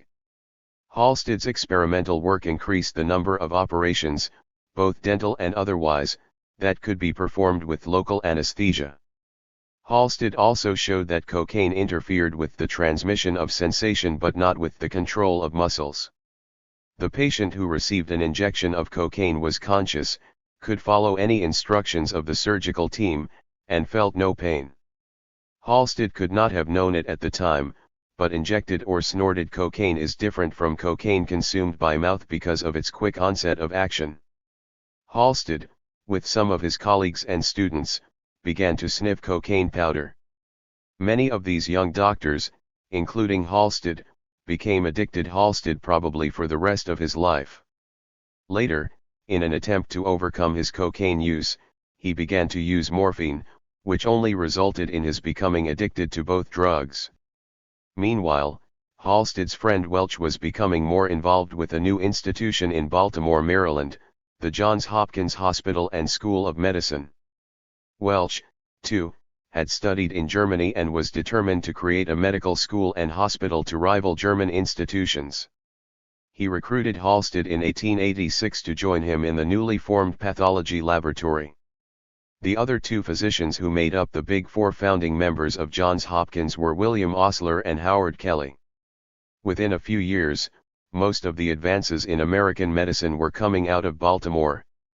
In 1889, Halsted became temporary chief of the Department of Surgery, a year later, surgeon-in-chief, and then, 2 years later, professor of surgery. Halsted developed the technique of radical mastectomy, in which the entire breast and surrounding tissue, including part of the armpit, were removed to treat breast cancer. Until Halsted's work, there was no treatment for or management of breast cancer.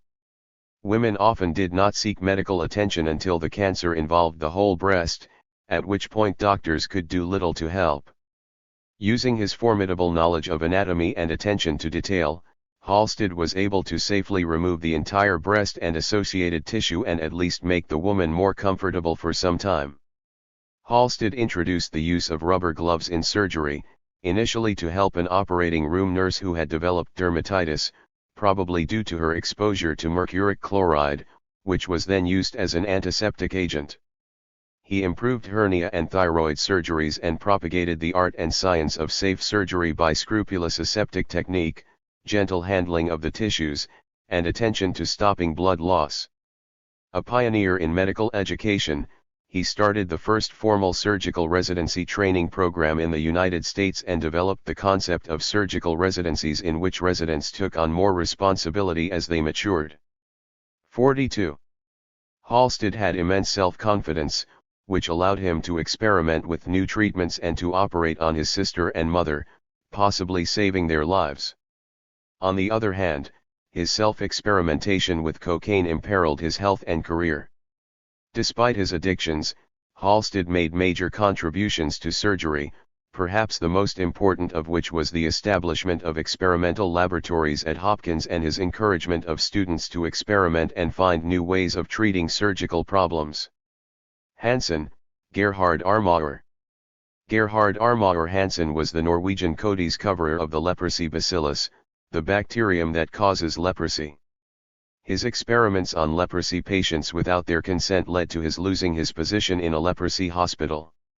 Leprosy is a chronic infection caused by the bacterium Mycobacterium leprae, which leads to nodules, or granulomas. Because the bacterium grows best at cooler temperatures, it damages the exterior parts of the body, such as the nose and toes, but rarely the warmer internal organs. In the past, if leprosy only affected the skin, it was known as cutaneous, or nodular, leprosy. If it also led to patches of skin discoloration and damaged the peripheral nerves, leading to loss of sensation, it was known as maculoanesthetic leprosy. Although primarily thought of as a tropical illness, leprosy was common in Norway in the 1800s. In an attempt to find out whether the illness was contagious, researchers, including Daniel Cornelius Danielsen, a physician and leading leprosy researcher, inoculated themselves and others with material from leprous nodules, which sometimes led to skin ulcers but never to leprosy itself. The work of Gerhard Armauer Hansen and Albert Neisser finally established the infectious nature of the illness. Hansen was born and educated in Norway. After he completed his medical training, he worked as a clinician in a research center at a hospital for leprosy patients. Danielsen was his mentor. In 1873, Hansen discovered rod-shaped microorganisms in nodules taken from these patients. He could not prove that these microorganisms caused the illness, however, because the leprosy bacillus is difficult to grow in culture or to transfer to animals. In 1879, in yet another attempt to show its contagiousness, Hansen injected matter from a patient with cutaneous leprosy into the arm of a man with maculoanesthetic leprosy to see if he could transmit the cutaneous type of leprosy into a patient with the other type. No untoward consequences resulted from this experiment. He then injected similar matter into the eye of a female patient with maculoanesthetic leprosy. The patient had not given consent in either experiment.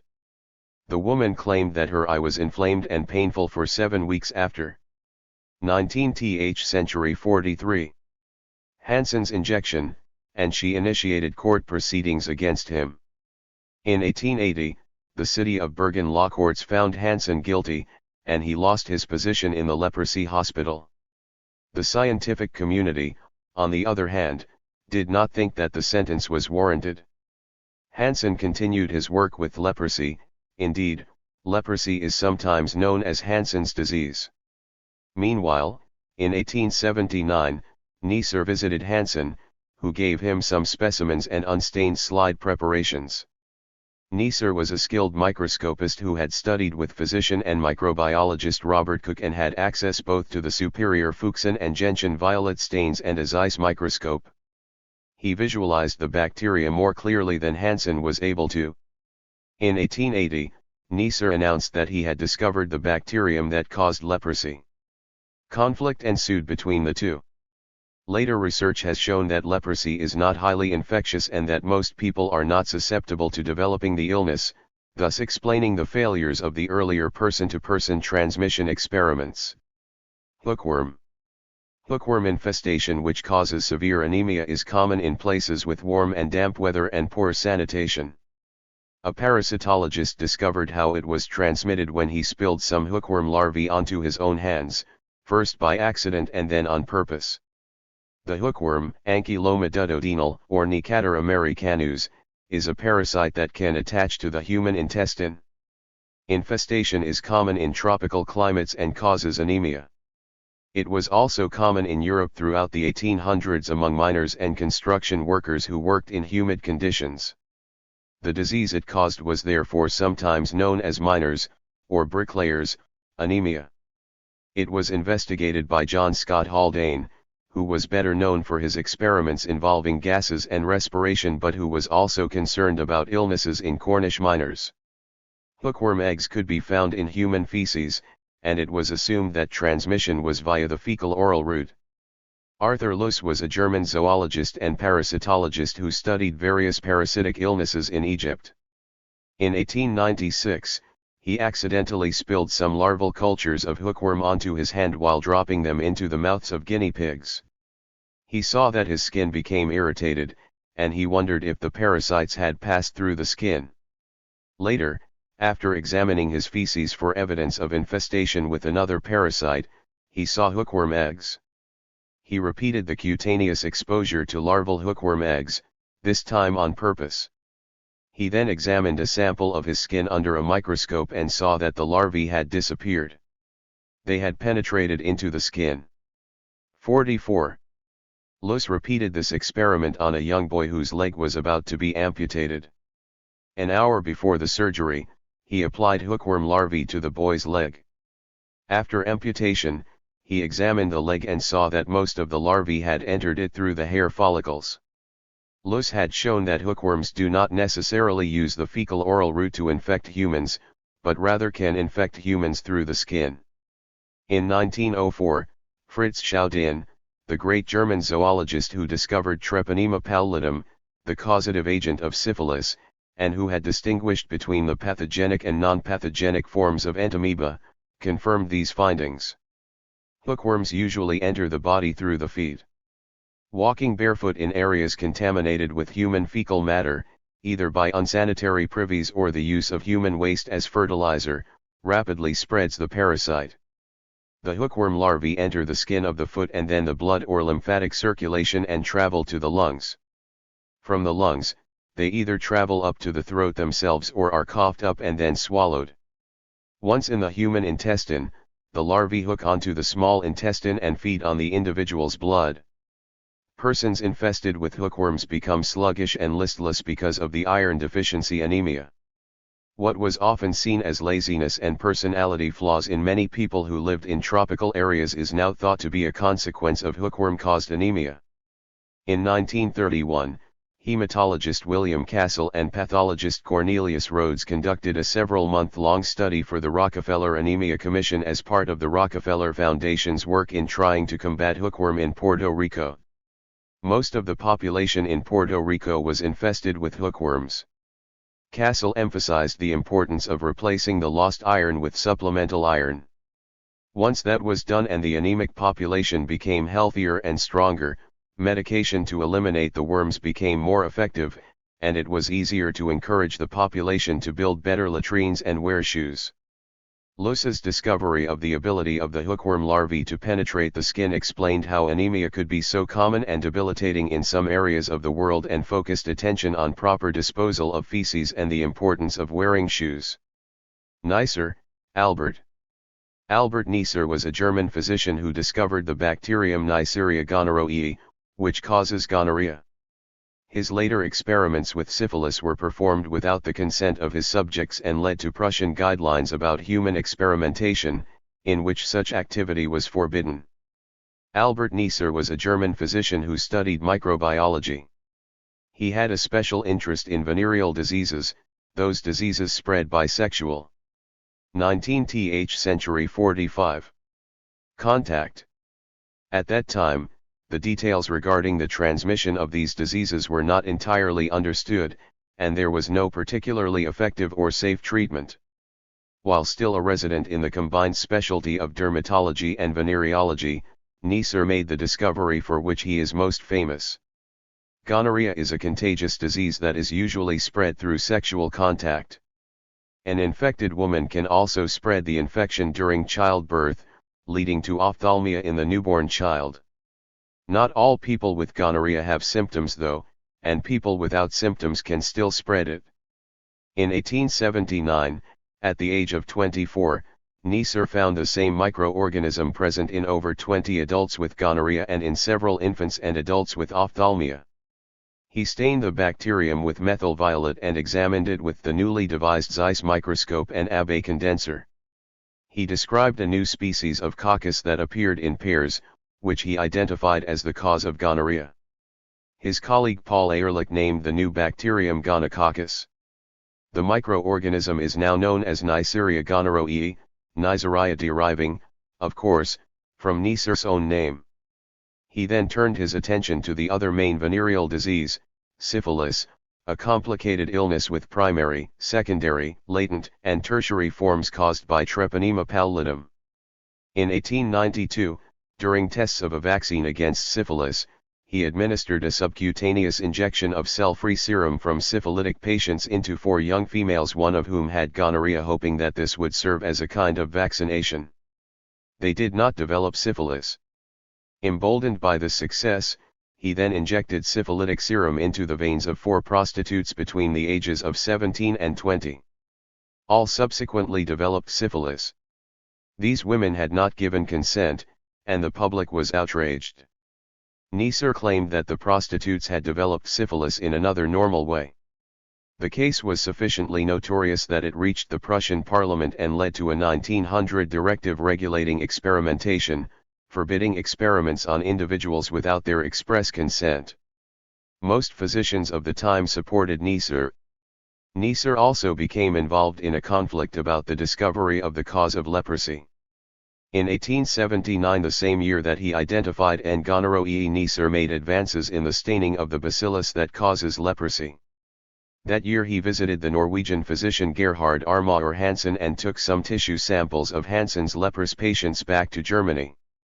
Neisser successfully stained the bacteria with fuchsin and gentian violet and announced his findings in 1880, claiming to have discovered the pathogenesis of leprosy. Hansen had discovered the bacterium in 1873 but had never been able to culture the organism and prove its link to leprosy, so the two men now share credit for the discovery. 46. Pasteur, Louis. The rabies vaccination that French scientist Louis Pasteur administered to 90-year-old Joseph Meister in 1885 is one of the most famous experiments in medical history. Rabies, although rare, is a terrifying and fatal disease that has always struck fear into people. Pasteur's ability to prevent what seemed likely to be a horrible death for the boy made medicine appear to be a life-saving science in the 19th century. We now know that Pasteur was perhaps taking a greater risk with this experiment than was appreciated at the time. Rabies is a viral disease that animals transmit to humans, usually through a bite or a scratch. In large parts of the world, the animal most often responsible for transmitting the virus to humans is a dog. In America, it's usually a bat. Once in the body, rabies travels along the nerves at a rate of 1 to 2 centimeters a day until it reaches the brain, where it causes inflammation. 1 to 3 months after the bite, the person becomes violently agitated, hydrophobic, and produces excessive saliva. In almost all cases, once the illness is diagnosed, the outcome is lethal. In a less common form of rabies, paralysis begins at the site of the bite and slowly progresses and worsens until the person becomes comatose. Chemist and microbiologist Louis Pasteur made a number of discoveries that influenced many areas of science and medicine, his work with rabies being his last major achievement.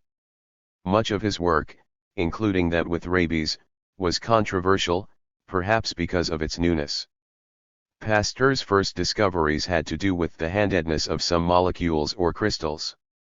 Molecules that are identical in structure but not superimposable, similar to a left hand and a right hand, possess chirality, or handedness.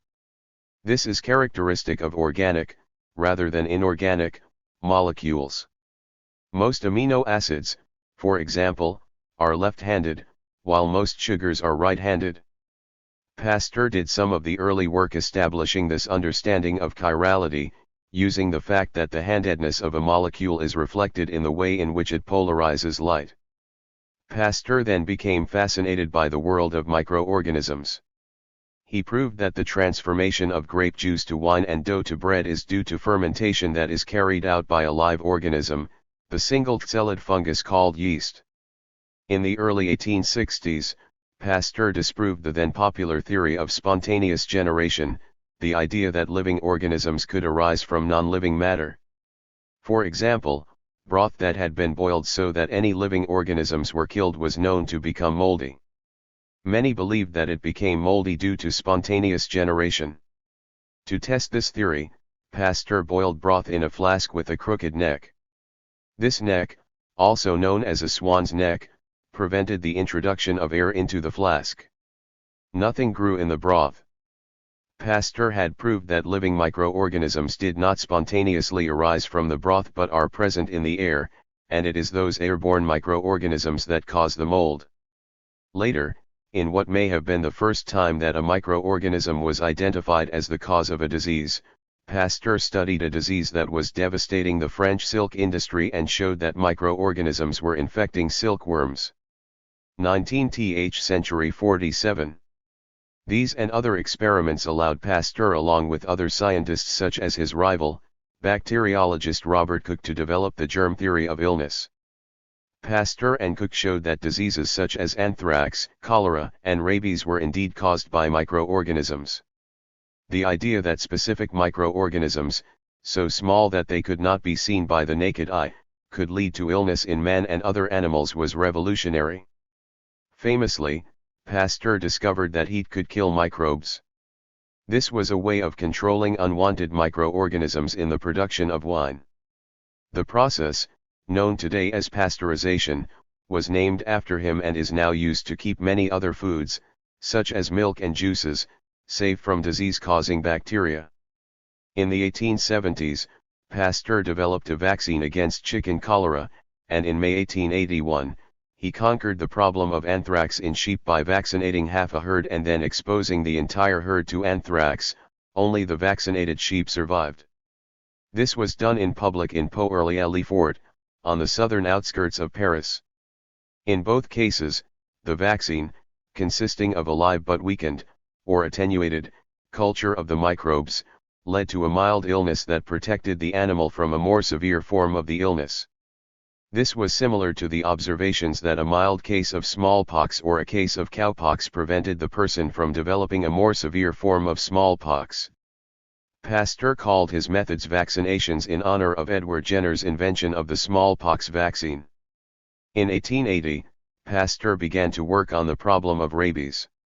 Optical microscopes, the technology of the time, allowed bacteria but not the much smaller viruses to be seen. Because rabies is caused by a virus, Pasteur was never able to see the microbe responsible for rabies. Nor was he able to grow cultures of it, as he had done with chicken cholera and anthrax. Nevertheless, he was convinced that a microbe caused the illness. In 1879, French veterinarian Pierre-Victoire Gaultier reported that he had transmitted rabies from dogs to rabbits. Gaultier noted the lengthy incubation period and suggested that a possible remedy could be put in place after a bite, but he did not proceed further than this prescient suggestion. To determine how to prevent rabies, Pasteur first had to learn how to spread it. Rather than waiting for rabid animals to bite others, he inoculated healthy animals by injecting saliva or brain tissue from rabid animals into the healthy animals' brains. As Gaultier had done, Pasteur passed the rabies virus from one animal to another, from dog to rabbit and then on to other rabbits. The incubation period became shorter, eventually less than 8 days. At the same time, the material also became more virulent. Pasteur's goal was to make a vaccine that was both weaker than the rabies virus, so that a person given the vaccine would not develop the illness, and also faster acting. If given to a person bitten by a rabid animal, the vaccine had to create antibodies before the slow-moving rabies virus could get into that person's central nervous system. Pasteur tried his vaccine on dogs. The number of animals is not clear. In August 1884, he reported that he was passing rabies through large numbers of monkeys. 48. And that this process caused the virus to lose its virulence but maintain its ability to lead to immunity. He reported that after exposure to rabies, 2 out of 3 control dogs became ill, but not a single dog out of 23 vaccinated dogs developed the illness. In a therapeutic experiment and a transition to working with human subjects, Pasteur used a vaccine on 2 hospitalized people ill with probable rabies. One person recovered, but the other person died. These trials were not publicized. His first trial involving a healthy person occurred after a 9-year-old Alsatian boy, Joseph Meister, was bitten 14 times on July 4, 1885, by a dog that was clearly rabid.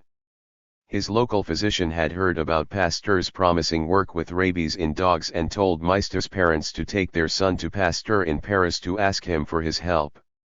Pasteur conferred with Alfred Vulpian and Jacques-Joseph Grancher, 2 respected Parisian physicians, and then decided to vaccinate Meister.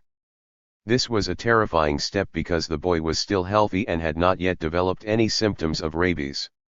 If he had developed and died from rabies, then his death could have been attributed to the original dog bite or perhaps to rabies caused by the vaccine. His critics could have argued that the boy might never have even developed rabies because not everyone bitten by a rabid dog develops the illness. It was also possible that Meister could have had a bad reaction to the vaccine. Émile Roux, a physician working with Pasteur, chose not to participate, fearing adverse consequences. Grancher, supervised by Pasteur, began the injections on July 6, 1885. Meister received 13 injections of dried spinal tissue of a rabid rabbit over the next 10 days. Each injection was stronger than the previous one, that is, it came from fresher or younger spinal tissue. The boy did not develop rabies or any adverse reactions to the injections. Pasteur was celebrated internationally as the hero who had defeated rabies. In October 1885, Jean-Baptiste Jupil, a shepherd boy, was bitten repeatedly by a rabid dog as he tried to defend other boys. He was the second boy Pasteur treated, and he too survived. Many physicians of the time soon raised questions about these experiments. They saw the vaccinations as foolhardy and improper, in part because Pasteur was not a physician, and he had never worked with human illnesses prior to his work with rabies. Another issue that raised safety concerns was the fact that he changed his account of the material he had used for the vaccinations. At first, he had reported that the use of monkey spinal cords had been successful in work with dogs. But in a later description of the experiment on Meister, Pasteur said that he no longer was using monkey spinal cords. He said that he and Émile Roux had discovered that rabbit spinal cords, once aged and dried, were still able to transmit the virus, but in a less virulent form. The implication was that monkey spinal cords had been effective but that rabbit spinal cords were safer. A later review of Pasteur's laboratory notebooks by the contemporary historian Gerald Guyson suggests that his vaccination of dogs with monkey spinal cords was not successful after all. Beginning in May 1885, just 2 months before Meister's vaccination, Pasteur made the switch to using rabbit spinal cords to vaccinate. 19th century 49. Dogs. This was likely not sufficient time to see if there would be any adverse effects from these injections before he directed the treatment of Meister. What's more, he had never used the rabbit spinal cords on dogs that had been bitten by rabid animals, only healthy dogs. In other words, Guyson argued, Pasteur had used a preparation on Meister that had not been thoroughly tested on animals. Pasteur's vaccination was used on others, with mostly successful results. Some of the vaccinated people did become ill as a consequence of the inoculations. This illness was probably due to an autoimmune reaction to the nervous tissue in the vaccine and was manifested as an ascending paralysis in which paralysis began in the legs and moved up the body. Pasteur's co-workers covered up at least one vaccination-caused death. Over time, post-exposure rabies vaccinations have become safer, and now rabies immune globulin is used as well. People at high risk for developing rabies, such as spelunkers who are exposed to bats or laboratory workers exposed to live rabies virus, can receive effective preemptive vaccinations. The most important development in the control of rabies has been the widespread prophylactic vaccination of dogs. None of the subsequent developments, however, have taken away from the drama of the vaccination of the young Joseph Meister. Because of this initial triumph, enough money flowed from all parts of the world to allow for the establishment of the Institut Pasteur in Paris in 1887, which continues to conduct biomedical research. Joseph Meister worked there as a guard for many years, and Pasteur is entombed there. In front of the institute is a statue of the shepherd boy being bitten by a rabid dog. Sanarelli, Giuseppe. Giuseppe Sanarelli was an Italian physician who believed that yellow fever was transmitted by Bacillus istoioides. In 1897, in Montevideo, Uruguay, he injected several people without their consent with a solution of a toxin from that bacterium and caused an international uproar. Giuseppe Sanarelli, born in Monte San Savino, Italy, had studied at the prestigious Institut Pasteur in Paris, and in 1895, he was invited to head the new Instituto de Higiene Experimental at the University of Montevideo in Uruguay. Yellow fever was prevalent in that area of South America, and in 1897, Sanarelli announced that he had found that a toxin excreted by the bacterium Bacillus istoioides was the cause of the disease. He injected an inactivated and filtered solution, containing the toxin and not the actual bacillus, into some hospitalized patients who had not given consent.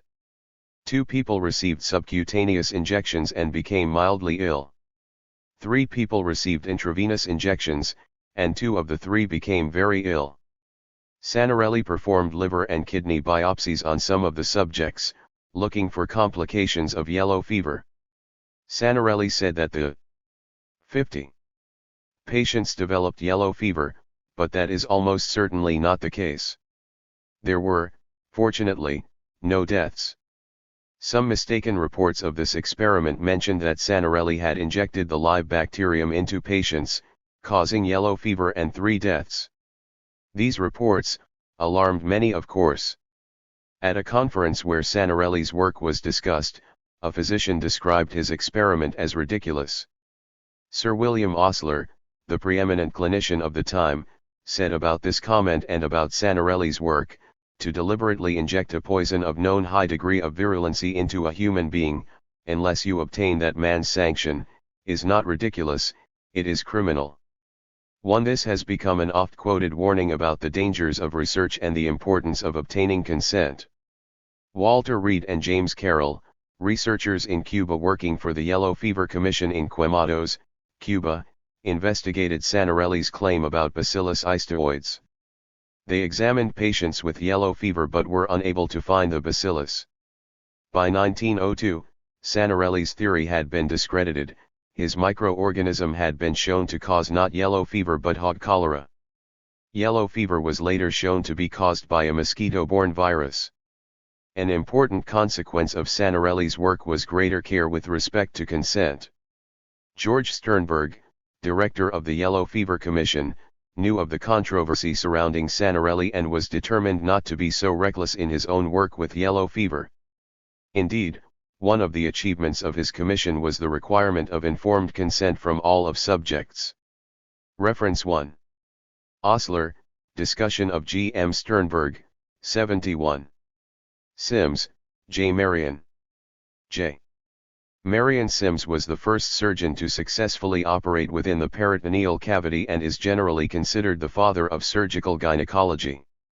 However, his work is controversial because his early work in surgical gynecology was done without anesthesia on slaves who may not have been able to give informed consent. James Marion Sims was born in the Lancaster district of South Carolina. He graduated from the South Carolina College at Charleston in 1832 and enrolled in the Charleston Medical School the following year. His performance at both institutions was, by his own admission, singularly undistinguished. He received his doctorate in 1835 from Jefferson Medical College of Philadelphia.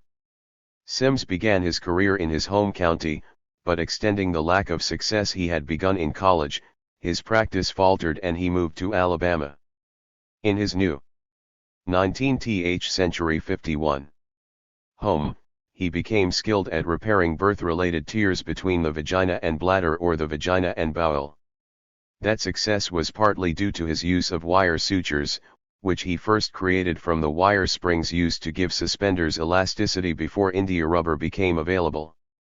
The wires were easier to clean and less prone to infection than either the fiber or gut material in general use at the time. Another reason for his surgical success was his access to subjects. Between 1845 and 1849, J. Marion Sims repeatedly operated on 3 black slave women who had fistulas. He housed and supported these women. He has been criticized because he did not use anesthetic agents when operating on the black women, but he did later when operating on white women. As well, because of their status as slaves, they were what is now called vulnerable subjects and perhaps not able to give voluntary consent to these procedures. Sims was an inveterate innovator. He was the first to operate successfully on an abscess of the liver. He managed to remove a lower jaw from an incision inside the mouth to avoid an external scar, and he devised an operation to drain an obstructed gallbladder. In 1853, he moved to New York City and founded the Women's Hospital of the State of New York and is credited with having started the specialty of gynecology in the United States. In 1861, he moved to Europe for health reasons, where he visited Napoleon III at St. Cloud and treated the Empress Eugenie. While in Paris, he demonstrated his surgical technique to French surgeons and started a successful referral practice with patients from across the continent seeking his help. He briefly returned to the United States in 1865 but went back to France when the war with Prussia started in 1870. During the Franco-Prussian War, Sims accepted a position as surgeon-in-chief to the Anglo-American Ambulance Corps, a volunteer medical unit that initially served with the French and then with the Prussian army. His experience in France led to his landmark paper The Careful Aseptic Invasion of the Peritoneal Cavity for the Arrest of Hemorrhage, the Suture of Intestinal Wounds, and the Cleansing of the Peritoneal Cavity, and for all intraperitoneal conditions, which he presented to the New York Academy of Medicine on October 6, 1881, and which is credited with initiating the practice of surgery of the abdominal cavity. After the war, Sims divided his time between Europe and New York City and continued an active surgical practice in both. He died in New York City in 1883 and was honored with a statue in Bryant Park in that city. Jack E. McCallum. 52. Venereal disease experiments. Throughout Europe and the United States, venereal diseases were studied in numerous experiments in the 1800s, many of them on patients without their consent, to determine the details of their transmission from person to person. A few physicians experimented on themselves. There was also an interest in syphilization, or inoculating people with weaker forms of syphilis, to protect against the disease. Venereal diseases are those illnesses that are spread by sexual intercourse. The two most important are gonorrhea and syphilis. Men with gonorrhea usually have a brief, itchy genital discharge. In contrast, women may have no symptoms, although they can have a vaginal discharge and some can develop pelvic inflammatory disease, a serious condition that can lead to trouble becoming pregnant and/or chronic pain. Pregnant women with gonorrhea can infect their children at birth. The babies typically develop severe eye infections, or gonococcal ophthalmia, which can lead to blindness. Sometimes people with gonorrhea also have eye or joint infections. Syphilis has protean manifestations. For these reasons, it was referred to as the Great Imitator by William Osler, the distinguished clinician and one of the four founders of the Johns Hopkins Hospital. It was also known as the pox because of the skin lesions it produces. Syphilis has three active stages: primary, secondary, and tertiary. A patient may experience a long period without symptoms, known as latent syphilis, between the secondary and tertiary stages. In the 1800s, physicians were unsure of how to classify the venereal illnesses, nor did they know which stages of the illnesses were infectious, and whether there were systemic complications. In 1767, John Hunter, a mid-18th century Scottish physician, to test whether syphilis and gonorrhea were the same or different diseases, had inoculated a person, possibly himself, with pus from a person who, unbeknownst to him, probably had both illnesses.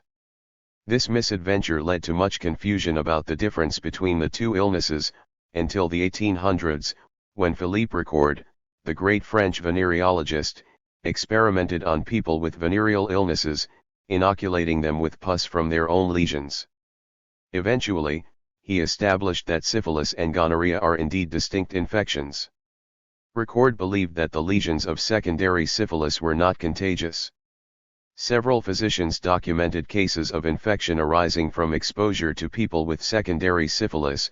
One physician is said to have infected himself with pus from a lesion of secondary syphilis, and physicians in Prague and France deliberately inoculated others with matter from these lesions. But the experiments that drew the most attention, and notoriety, were those conducted by two physicians who reported their experiments to the French Academy of Medicine. 19th century 53. In 1859, French physicians Joseph-Alexandre Ozias-Thurin and Camille Melchior Guibert, rivals of Ricord, injected the contents of the syphilitic lesions of people with secondary syphilis into 4 patients at the Hôpital St. Louis in Paris, all of whom developed syphilis. These 4 patients already had lupus, a chronic autoimmune disease that can damage many parts of the body. Ozias-Thurin and Guibert announced the results of their experiment at a meeting of the French Academy of Medicine and were harshly criticized by their colleagues. Most doctors argued that what Ozias-Thurin and Guibert had done was wrong and that their actions had embarrassed both the Academy of Medicine and French hospitals. Guibert said that he had hoped that the syphilitic infection and a mercury treatment that the patients were given might treat the lupus. No one, however, seems to have taken the therapeutic intent of the experiment seriously. The experiment did confirm the general belief that secondary syphilis was contagious. Physicians were unsure of the relationship between gonorrheal urethritis, gonorrheal ophthalmia, and non-gonorrheal ophthalmia.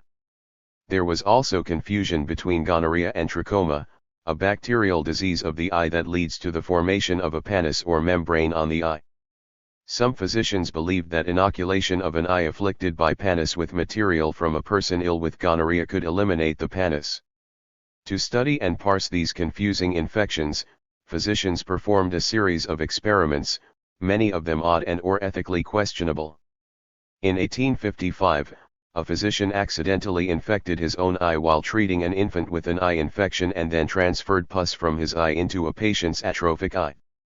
The patient's eye developed a discharge that the physician inoculated into the urethra of a mentally retarded man who then developed gonorrhea.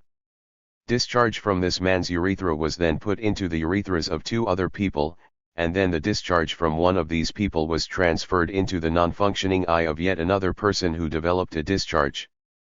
After German venereologist Albert Neisser identified the gonococcus as the cause of gonorrhea in 1879, experimentation with gonorrhea perhaps increased, as the gonococcus bacterium could now be identified. In 1883, George Sternberg, America's leading microbiologist of the time, attempted to infect himself and 2 colleagues by inserting cotton soaked in gonococci into each other's urethras.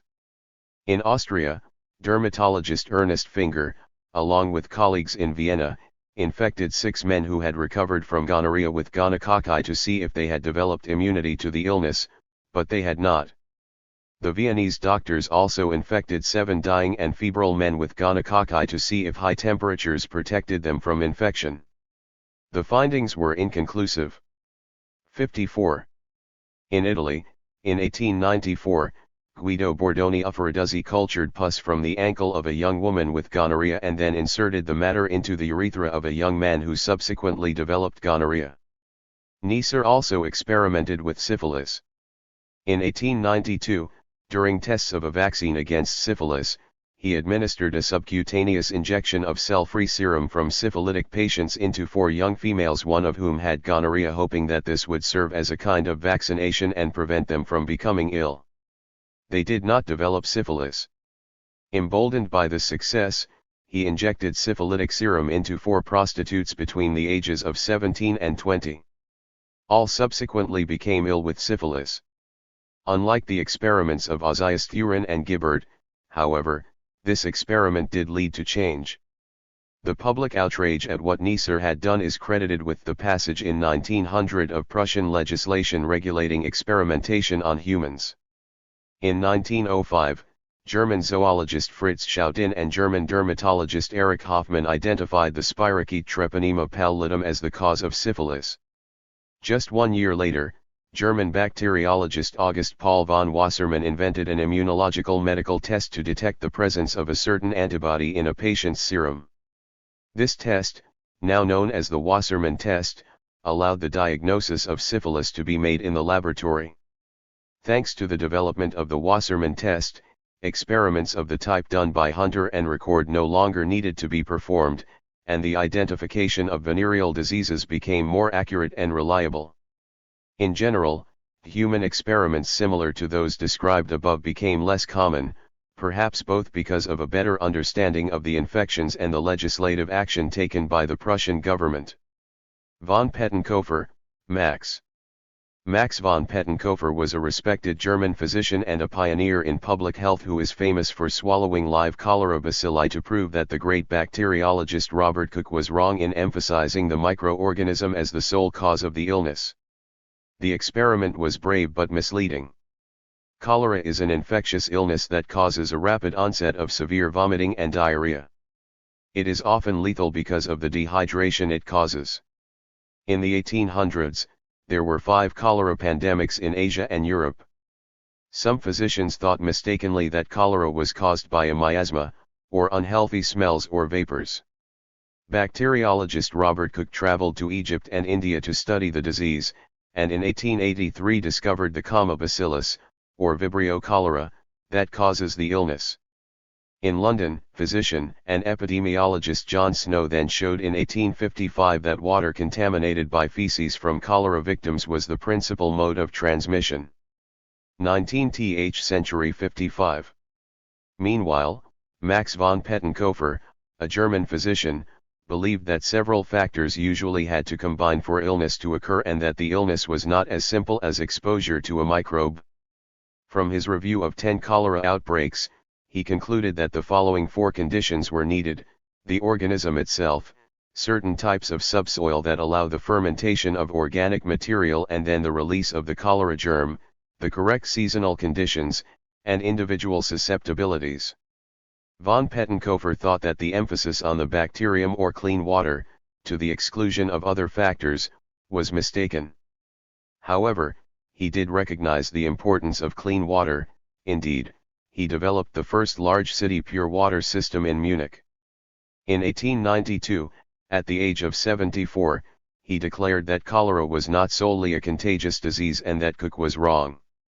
To prove his point, he obtained access to Koch's bacillus and drank 1 milliliter of broth, containing 1 billion live cholera bacilli. Before drinking it, he took sodium bicarbonate so that no one could say that his stomach acidity had killed the bacteria. He developed mild diarrhea but not full-blown cholera. Elie Mechnikov, who would later win a Nobel Prize for his work with immunology, and bacteriologist Rudolf Emmerich repeated von Pettenkofer's experiment with similar results. Von Pettenkofer declared that Koch was mistaken. Von Pettenkofer was an intelligent scientist and physician, and his argument that disease is often multifactorial was reasonable. He had the courage to test his own theory on himself. In retrospect, he was prescient in thinking that there must be, as we now call it, a host-microbe relationship that is important to the understanding of infectious diseases. But his experiment was misleading. Not all people exposed to the cholera bacteria will become ill, but the bacillus is the cause of the illness. In his later years, he became depressed and committed suicide by shooting himself. In English-speaking countries, he is now remembered for his brave self-experiment, which led to the wrong conclusions. In Germany, he is honored for his contributions to public health. Documents. Inhumane experimentation on African American slaves. This excerpt from the autobiography of John Brown shows how inhumane human experimentation can be. Dr. Hamilton, who had a great name, takes advantage of a vulnerable person, a slave, and experiments on him to make money, not advances in medicine. There is of course no question here of informed consent. The experiment is just one element of the ongoing exploitation of Brown. This episode, which seems more like torture than anything else, is not an isolated case. Harriet Washington describes in detail the history of experimentation on Black Americans in medical apartheid, the Dark. 56. History of medical experimentation on Black Americans from colonial times to the present. I had been 14 years with Stevens, suffering all the time very much from his ill treatment of me, when he fell ill. I do not know what his malady was. It must have been serious, for they called in to treat him one Dr. Hamilton, who lived in Jones County, and who had a great name. He cured Stevens, who was so pleased, that he told the doctor to ask him any favor, and it should be granted. Now it so happened that this Dr. Hamilton had been trying a great number of experiments, for the purpose of finding out the best remedies for sunstroke. I was, it seems, a strong and likely subject to be experimented upon, and the doctor, having fixed the thing in his mind, asked Stevens to lend me to him. This he did at once, never caring to inquire what was going to be done with me. I myself did not know. Even if I had been made aware of the nature of the trials I was about to undergo, I could not have helped myself. There was nothing for it but passive resignation, and I gave myself up in ignorance and in much fear. Yet, it was not without curiosity I watched the progress of the preparations the doctor caused to be made. He ordered a hole to be dug in the ground, 3 feet and a half deep by 3 feet long, and 2 feet and a half wide. Into this pit a quantity of dried red oak bark was cast, and fire set to it. It was allowed to burn until the pit became heated like an oven, when the embers were taken out. A plank was then put across the bottom of the pit, and on that a stool. Having tested, with the thermometer, the degree to which the pit was heated, the doctor bade me strip, and get in, which I did, only my head being above the ground. He then gave me some medicine which he had prepared, and as soon as I was on the stool, a number of wet blankets were fastened over the hole, and scantlings laid across them. This was to keep in the heat. It soon began to tell upon me, but though I tried hard to keep up against its effects, in about half an hour I fainted. I was then lifted out and revived, the doctor taking a note of the degree of heat when I left the pit. I used to be put in between daylight and dark, after I had done my day's work, for Stevens was not a man to lose more of the labor of his slaves than he could help. 3 or 4 days afterwards, the experiment was repeated, and so on for 5 or 6 times, the doctor allowing me a few days' rest between each trial. His object was to ascertain which of the medicines he administered to me on these occasions, enabled me to withstand the greatest degree of heat. He found that cayenne pepper tea accomplished this object, and a very nice thing he made of it. As soon as he got back home, he advertised that he had discovered a remedy for sunstroke. It consisted of pills, which were to be dissolved in a dose of cayenne pepper tea, without which, he said, the pills would not produce any effect. Nor do I see how they should have done so, for they were only made of common flour. However, he succeeded in getting them into general use, and as he asked a good price, he soon realized a large fortune. Having completed his series of experiment upon me, in the heated pit, and allowed me some days' rest, I was put on a diet, and then, during a period of about 3 weeks, he bled me every other day. At the end of that time he found 19th century 57. I was failing, so he left off, and I got a month's rest, to regain a little strength. At the expiration of that time, he set to work to ascertain how deep my black skin went. This he did by applying blisters to my hands, legs and feet, which bear the scars to this day. He continued until he drew up the dark skin from between the upper and the under one. He used to blister me at intervals of about 2 weeks. He also tried other experiments upon me, which I cannot dwell upon. Altogether, and from first to last, I was in his hands, under treatment, for about 9 months, at the end of which period I had become so weak, that I was no longer able to work in the fields. I had never been allowed to knock off, I ought to say, during the whole of this time, though my bodily strength failed daily. Stevens always kept me employed, at hard work as long as I could do it, and at lighter labor, as my strength went away. At last, finding that the doctor's experiments had so reduced me that I was useless in the field, he put me to his old trade of carpentering and joinery, which I took to very readily, and soon got a liking for. Source: John Brown, Slave Life in Georgia, a narrative of the life, sufferings, and escape of John Brown, a fugitive slave, now in England, ed. L.A. Camarafzo.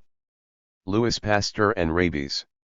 Louis Pasteur, a French chemist and microbiologist, made a series of discoveries about microorganisms and found ways to protect animals from some illnesses. His work with rabies, perhaps his most famous, was controversial at the time because he was not a physician. A later historian has documented discrepancies between his original laboratory notebooks and his publications. Nonetheless, Pasteur did prevent a 9-year-old boy from developing rabies after being bitten by a rabid animal. Pasteur's physician colleagues injected the boy with a series of increasingly virulent inoculations of rabid rabbit marrow that made him immune to rabies.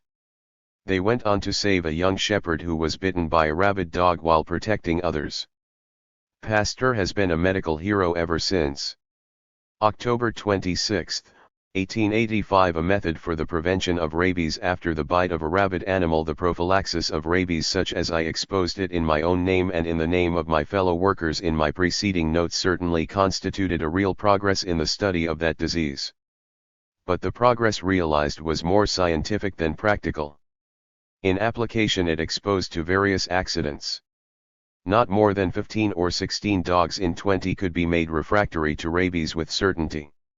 It was advisable, on the other hand, to end the treatment with a last and very virulent inoculation, a control inoculation, in order both to confirm and to strengthen the refractory state. Furthermore, simple prudence required that one should keep the dogs inside for a longer period than that of the incubation of the disease as produced by the direct and isolated inoculation of this last virus, so that it was occasionally necessary to wait 3 or 4 months before gaining the assurance of having produced a refractory state. 58. Such serious exigencies would considerably limit the scope of the method in practice. Finally, it would have been difficult to put the method to emergency uses at a moment's notice, a condition required of it nevertheless, if we consider how casual and unforeseen are the bites of mad animals. It was necessary, therefore, if possible, to discover a more rapid method, and one capable of giving, if I may so speak, a state of perfect security in the dog. And it was impossible, too, before that desideratum was realized, to think of making any trial of the method on man. After, I might say, innumerable experiments, I have at last found a method of prophylaxis both practical and rapid, and one which has proved successful in the dog with so much constancy in such a considerable number of cases already, that I feel confident of its general applicability to all animals and to man himself. This new method rests essentially on the following facts: the rabbit, inoculated under the dura mater, after trephining, with the spinal marrow of an ordinary mad dog, is always affected with rabies. It takes the disease after a length of incubation averaging about 15 days. If a second rabbit be inoculated from that first one, a third from the second, and so on, always by the same mode of inoculation, there is soon manifested in the succeeding rabbits a growing tendency towards a shorter incubation. After a number of passages through rabbits, varying from the 20th to the 25th, the incubation falls down to 8 days, which remains the normal incubation time for the next 20 or 25 passages. Then it reached an incubation of 7 days only, and recurring with striking regularity up to at least the 90th passage, which is the point we have reached at present, and there is barely as yet a slight tendency towards a shorter period of incubation than 7 days. The series was begun in November 1882, and has now lasted 3 years already.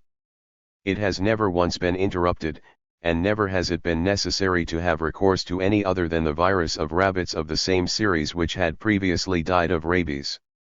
Nothing is easier, therefore, than to have constantly at one's disposal, for considerable lengths of time, a virus of perfect purity and always identical with itself or as nearly so as possible. Therein lies practically the whole secret of the method. The spinal marrows of the rabbits are virulent throughout the whole of their substance, with constancy of the virulence. If from those marrows we take portions a few centimeters long, using all possible precautions to keep them pure, and then suspend them in a dry atmosphere, their virulence diminishes slowly until at last it is all lost.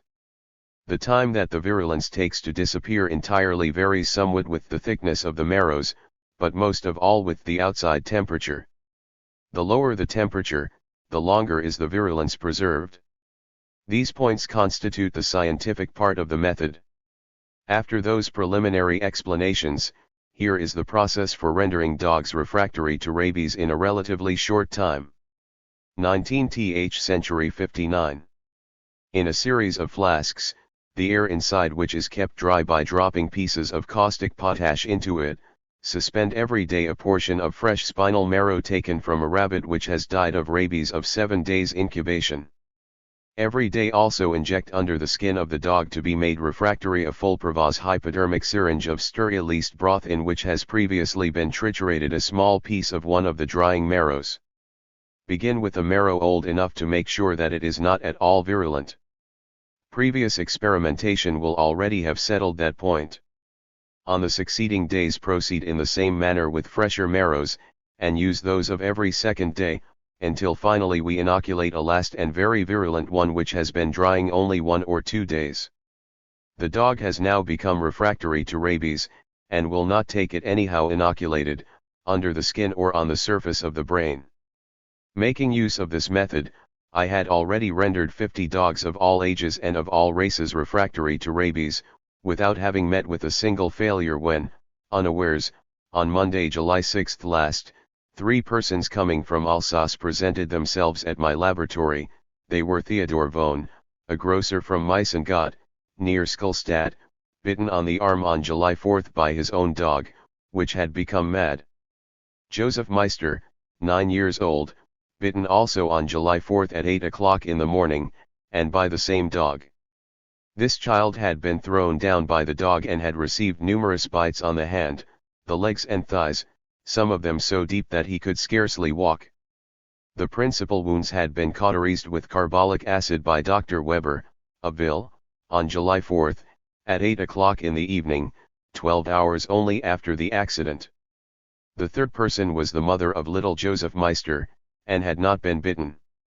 The dog had been killed by his own master, and on opening his stomach it had been found stuffed with hay, straw, and chips of wood. The animal was certainly mad. Joseph Meister had been rescued from him all covered with saliva and blood.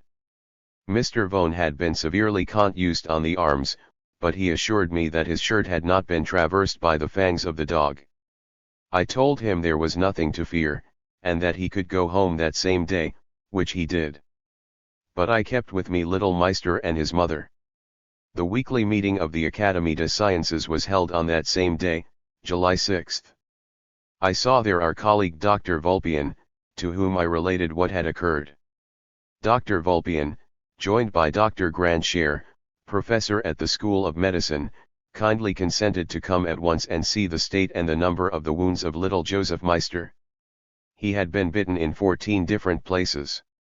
The advice of our learned colleague and of Dr. Grandshare was, that owing to the depth and number of his wounds, Joseph Meister was exposed to almost certain death from hydrophobia.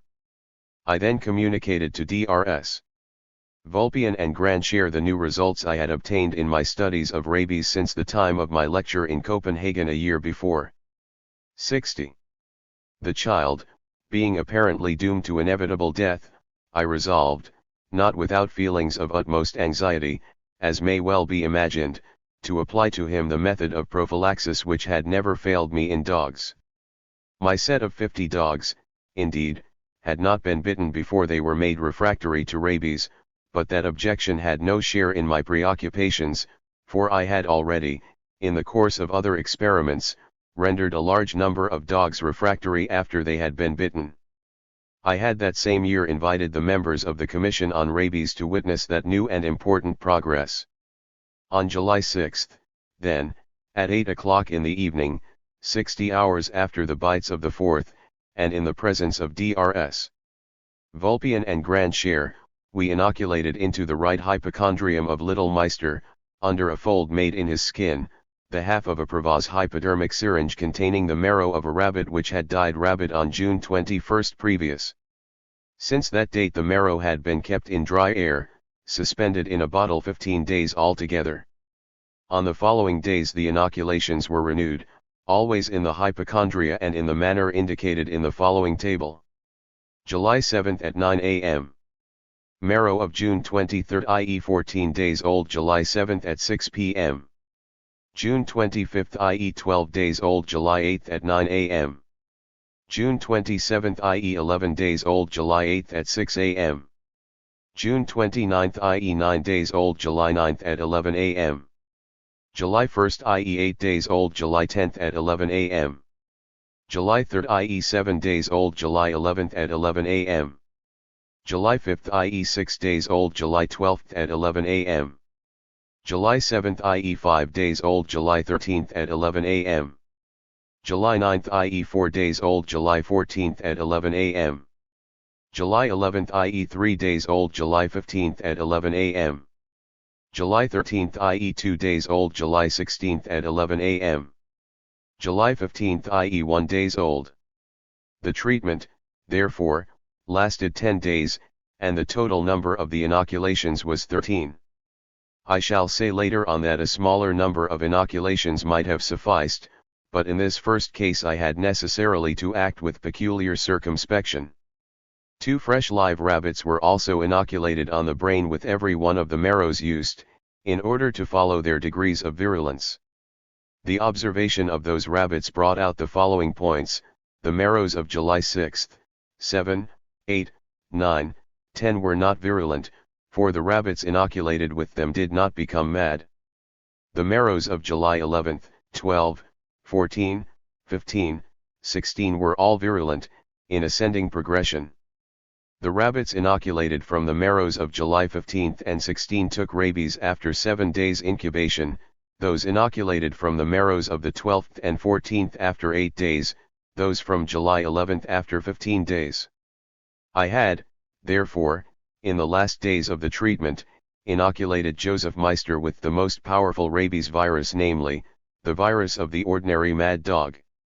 19th century 61. Strengthened by a large number of passages through rabbits, a virus giving rabies to rabbits after 7 days incubation, to dogs after 8 or 10 days only. My action was justified by what I had observed in the 50 dogs of which I have spoken before. When once the state of immunity has been reached, there is no danger attaching to the inoculation in any quantities of the most powerful virus. It has always appeared to me that the only consequence of such inoculations was to consolidate the refractory state. Joseph Meister has, therefore, escaped from the hydrophobia which he might have developed in consequence of the bites he had received, and also from the hydrophobia, more powerful than the one resulting from ordinary canine madness, which I inoculated into him to test the immunity imparted by the treatment. This last highly virulent inoculation has one more advantage: it limits the period of time during which fears may be entertained as to the results of the bites. If rabies could come on at all, it would undoubtedly do so quicker after this most virulent inoculation than after the bites. As early as the middle of the month of August I looked forward with confidence to the future health of Joseph Meister. Today, 3 months and 3 weeks after the accident, his health is still perfect. What is the mode of action of the new method, just given, of the prophylaxis of rabies after bites?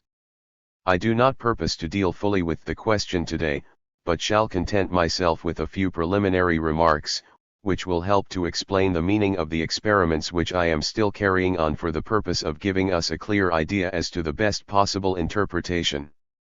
If we consider, on the one hand, the methods of progressive attenuation of mortal viruses and the prophylaxis which can be derived from them, and, on the other hand, the influence of atmospheric air on that attenuation, the first explanation which offers itself to the mind is that the continuous contact of the rabbit marrows with dry air progressively diminishes their virulence until it is finally all lost. It would hence appear that our prophylactic method rested on the use, first of all, of a virus without any appreciable degree of virulence, and then of viruses progressively virulent, from the lowest up to the highest. I shall show later on that the facts do not agree with that hypothesis. I shall also give proof that the delays in the incubative periods of the rabies inoculated from day to day into fresh live rabbits, as just indicated, and for the purpose of testing the state of the virulence of our desiccated marrows, are due not to a diminution in the degree of virulence of those marrows, but to a diminution in the quantity of rabies virus contained in them. Might it be, then, that the inoculation of a virus, the virulence of which should always remain identically the same, could bring on a state of refractoriness to rabies on condition that we proceeded in the use of it by very small but daily increasing quantities? That would be one way of interpreting the facts of the new method, and a way which I am occupied in verifying experimentally. Yet one hypothesis suggests itself in explanation of the new method, a hypothesis which at first sight seems very strange, assuredly, but one nevertheless worthy of all. 62.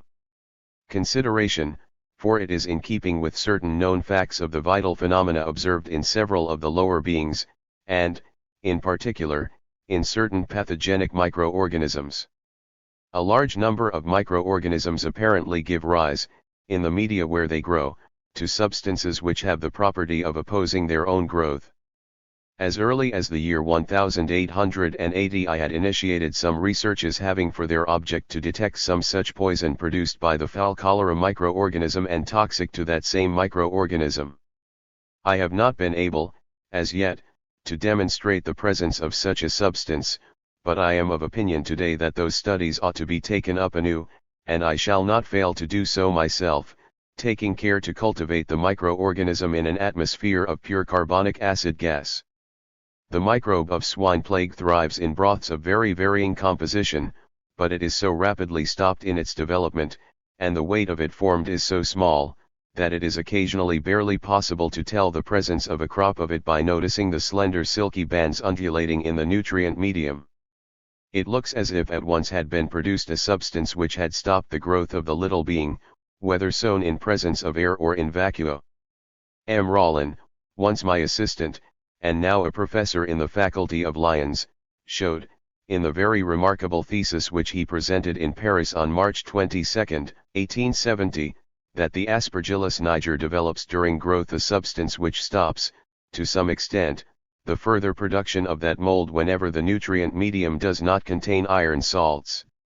Might it be, then, that rabies virus was made up of two distinct substances, the one living and capable of multiplying in the nervous system, the other not living, but capable still, when in suitable proportions, of arresting the development of the first? In an early communication I shall give the experimental and critical results arrived at with regard to this third hypothesis concerning the mode of action of the prophylactic method. It is scarcely necessary in closing to remark that probably the most anxious question for the present is that of the time which may be allowed to elapse between the bite and the application of the treatment. That interval was, in the case of Joseph Meister, 2 days and a half, but it will certainly be considerably longer in a large number of cases. On Tuesday last, October 20th, obligingly assisted by M.M. Vulpian and Grandshare, I had to begin the treatment of a young man of 15 who had been bitten 6 full days previously on both hands and in circumstances of peculiar gravity. The Academy will not listen without some emotion to the story of the deed of bravery and of cool-mindedness done by the boy whose treatment I took in hand last Tuesday. John Baptiste Jupil is a shepherd boy belonging to Villers-Farley, in the department of Jura. Seeing a powerful dog with suspicious gait throwing himself upon a group of 6 of his comrades, all younger than himself, he seized his whip and rushed forward to meet the animal. The dog at once caught hold of Jupil by the left hand. Then followed a hand-to-hand fight, so to speak, the boy. 19th century 63. Finally throwing down the animal and pinning him to the ground under his knee. Next, with his right hand he forced open the jaws of the beast, disengaged his left hand all the while receiving new bites, and taking the thong of his whip he tied the muzzle of his enemy and with one of his wooden shoes beat him dead. I shall make it a point to acquaint the Academy with the results of this new trial. Source: Renaud Souzier, Hydrophobia, an account of M. Pasteur's system, 88-101. Further reading: Allen, Arthur. 2007. Vaccine, The Controversial Story of Medicine's Greatest Lifesaver. New York, W. W. Norton. Altman, Lawrence K. 1987. Who Goes First? The Story of Self-Experimentation in Medicine. New York, Random House. Onnes, George J. and Michael A. Grodin. 1992. The Nazi Doctors and the Nuremberg Code, Human Rights in Human Experimentation. New York, Oxford University Press. Benedict, Thomas G. 2005. Gonorrhea and the Beginnings of Clinical Research Ethics. Perspectives in Biology and Medicine 48, 54-73. Dracobley, Alex. 2003. Ethics and Experimentation on Human Subjects in Mid-19th Century France, The Story of the 1859 Syphilis Experiments. Bulletin of the History of Medicine 77, 332-366. doi 10.1353/bhm.2003.0059. Evans, Alfred S. 1973. Pettenkofer Revisited, The Life and Contributions of Max von Pettenkofer. Yale Journal of Biology and Medicine 46, 161-176. Frankenberg, Francis Rachel. 2009. Vitamin Discoveries and Disasters, History, Science, and Controversies. Santa Barbara CA, Praeger/ABC Clio. Frankenberg, Francis R. 2014. Brain Robbers, How Alcohol, Cocaine, Nicotine, and Opiates Have Changed Human History. Santa Barbara CA, Prager/ABC Clio. Gawande, Atul. 2012. 200 Years of Surgery. New England Journal of Medicine 366, 1716 to 1723. Geisen, Gerald L. 1995. The Private Science of Louis Pasteur. Princeton, New Jersey, Princeton University Press. Gelfand, Toby. 2002. 11 January 1887, the day medicine changed, Joseph Granger's defense of Pasteur's treatment for rabies. Bulletin of the History of Medicine 76, 698 to 718. Goodman, Martin. 2007. Suffer and Survive, The Extreme Life of J.S. Haldane. London, Simon & Schuster. Grzyboski, Sake, J. Polakowski, and G. Iwanoas Paulus. 2013. Gerhard Henrik Armauer Hansen, the 100th anniversary of the death of the discoverer of Mycobacterium leprae. Clinics in Dermatology 31, 653 to 655. Hafkine, Waldemar M. 1900. On Preventive Inoculation. Proceedings of the Royal Society of London 65, 252 to 271. Hoggood, Barbara J. 2007. Waldemar Mordecai Hafkine, CIE, Prophylactic Vaccination Against Cholera and Bubonic Plague in British India. Journal of Medical Biography 15, 9-19. Ligon, B.L. 2005. Albert Ludwig Sigismund Neisser, discoverer of the cause of gonorrhea. Seminars in Pediatric Infectious Diseases 16, 336 to 341. 64. Lutzker, Edith, and Carol Jochnowitz. 1987. Waldemar Hafkine, pioneer of cholera vaccine. American Society of Microbiology News 53, 366 to 369. Newland, Sherwin B. 1988. Doctors, The Biography of Medicine. New York, Knopf. Osler, William. 1898. Discussion of G. M. Sternberg, The Bacillus Istoioides and Bacillus X. Transactions of the Association of American Physicians 13, 71. Porter, Roy. 1997. The Greatest Benefit to Mankind, A Medical History of Humanity. New York, W. W. Norton. Sardin, Jeffrey S. 2004. J. Marion Sims, The Father of Gynecology, Hero or Villain. Southern Medical Journal 97, 427 to 429. Vogelsang, T.M. 1963. A serious sentence passed against the discoverer of the leprosy bacillus, in 1880. Medical History 7, 182 to 186. Wall, L.L. 2006. The Medical Ethics of Dr. J. Marion Sims, A Fresh Look at the Historical. Journal of Medical Ethics 32, 346 to 350. Wasik, Bill, and Monica Murphy. 2012. Rabid, A Cultural History of the World's Most Diabolical Virus. New York, Viking. Era 3, 20th Century to World War II. Introduction. In the early 20th century, human experimentation became more common as medicine became increasingly scientific and illnesses better understood. Scientists in the young fields of microbiology and nutrition debated about the causes of illness. A few causes, such as microorganisms, could be understood and manipulated. Nutrition advanced rapidly as specific nutritional deficiencies were linked to specific illnesses, in particular pellagra and beriberi. On the other hand, psychiatric illnesses still remained incomprehensible. Finally, the growing and seemingly benign interest in eugenics would turn malignant and begin to serve as justification for shocking acts of human experimentation and genocide in the years to come.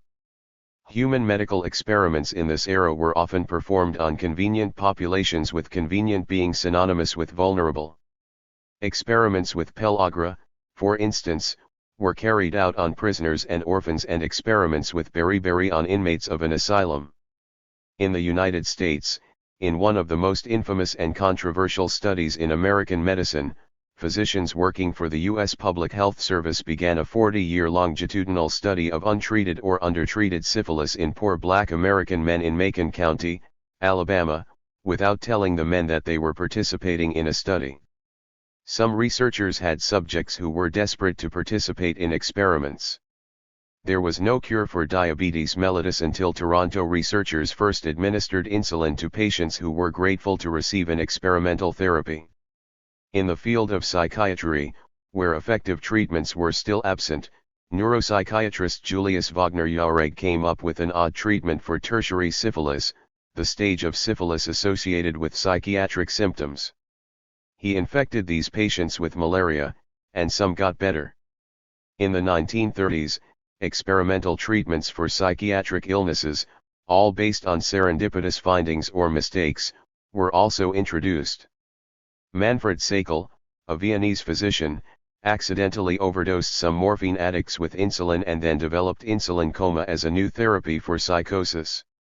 László Meduna, a Hungarian neuropathologist, thought, incorrectly, that epilepsy and schizophrenia could not coexist. Therefore, to treat schizophrenia, he induced seizures in some schizophrenia patients by injecting them with camphor. Ugo Cerletti and Lucio Bini, two Italian physicians, modified Meduna's practice and applied an electric current across a mentally ill person's brain and cured him. Electrically induced seizures, despite the incorrect basis for their use, became a helpful treatment in psychiatry and are still used today, albeit in a modified form. 66. Antonio Egas Moniz, a Portuguese neurologist, came up with perhaps the most radical treatment of all for serious medical illness: lobotomy, a surgical procedure in which nerve tracts traveling from the frontal lobe to other parts of the brain are severed.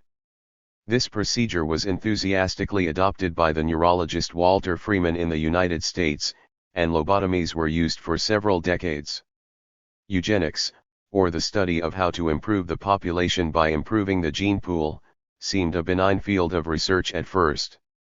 But eugenics became the background for atrocious experimentation in Nazi Germany as doctors and politicians attempted to create a healthier and more Aryan nation by eliminating unwanted members of the population. Interestingly, concern about experimentation on the disadvantaged and the ill effects of medical practices had been expressed most clearly by guidelines and regulations issued in Germany in 1900 and 1933, but these regulations would be disregarded by the Nazi physicians. As is often the case, wars influenced medicine and also experimentation. Following the brief Spanish-American War of 1898, the United States had become a colonial power, governing or controlling the previously Spanish colonies, Cuba, Puerto Rico, Guam, and the Philippines. The American presence in Cuba led to the early 20th century yellow fever experiments conducted by physician Walter Reed. American medical scientists also conducted cholera, beriberi, and amoebic dysentery experiments on inmates of the huge Bilibid prison in the Philippine Islands. During World War I, poison gas was a new and terrifying way of inflicting damage on the enemy. The Haldane father and son team in Great Britain explored the effects of poison gases on themselves so that they could identify the type used by the German army and devise better gas masks. After the war ended, Europe remained devastated. Viennese physicians worked with English doctors to address the problem of malnutrition in Viennese infants. This collaboration provided Harriet Chick the opportunity to perform a series of experiments in Viennese foundlings, elucidating the cause, prevention, and treatment of rickets. These studies were similar to those done by Alfred Hess in New York in his investigation of scurvy and rickets in orphanages.